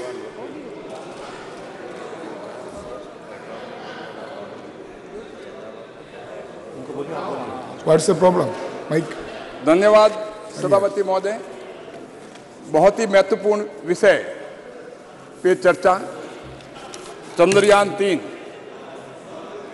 ये सिर्फ भारत के लिए नहीं, पूरे विश्व में भी अगर देश का कीर्तिमान स्थापित हुआ है तो प्रधानमंत्री मोदी जी के नेतृत्व में एक देश को बहुत जबरदस्त कामयाबी मिली है। अभी हमने देखा, मेरे पूर्व वक्ताओं ने, कईयों ने, जो खास करके कांग्रेस और विपक्षी दल हैं, उन्होंने अपने अपने बखान किए कि हमारे टाइम में ये हुआ, वो हुआ और हमने ये किया। तो मैं सिर्फ यही बात बताना चाहूंगा कि आपके टाइम में पूरे विश्व में आपने जो एग्रीमेंट किए, जिस हिसाब से देवास मल्टीमीडिया एक ऐसी फ्रॉड कंपनी जो कि अंतरिक्ष एक कंपनी है इसरो की, उसके साथ में आपने 2005 में एक एग्रीमेंट किया जिसमें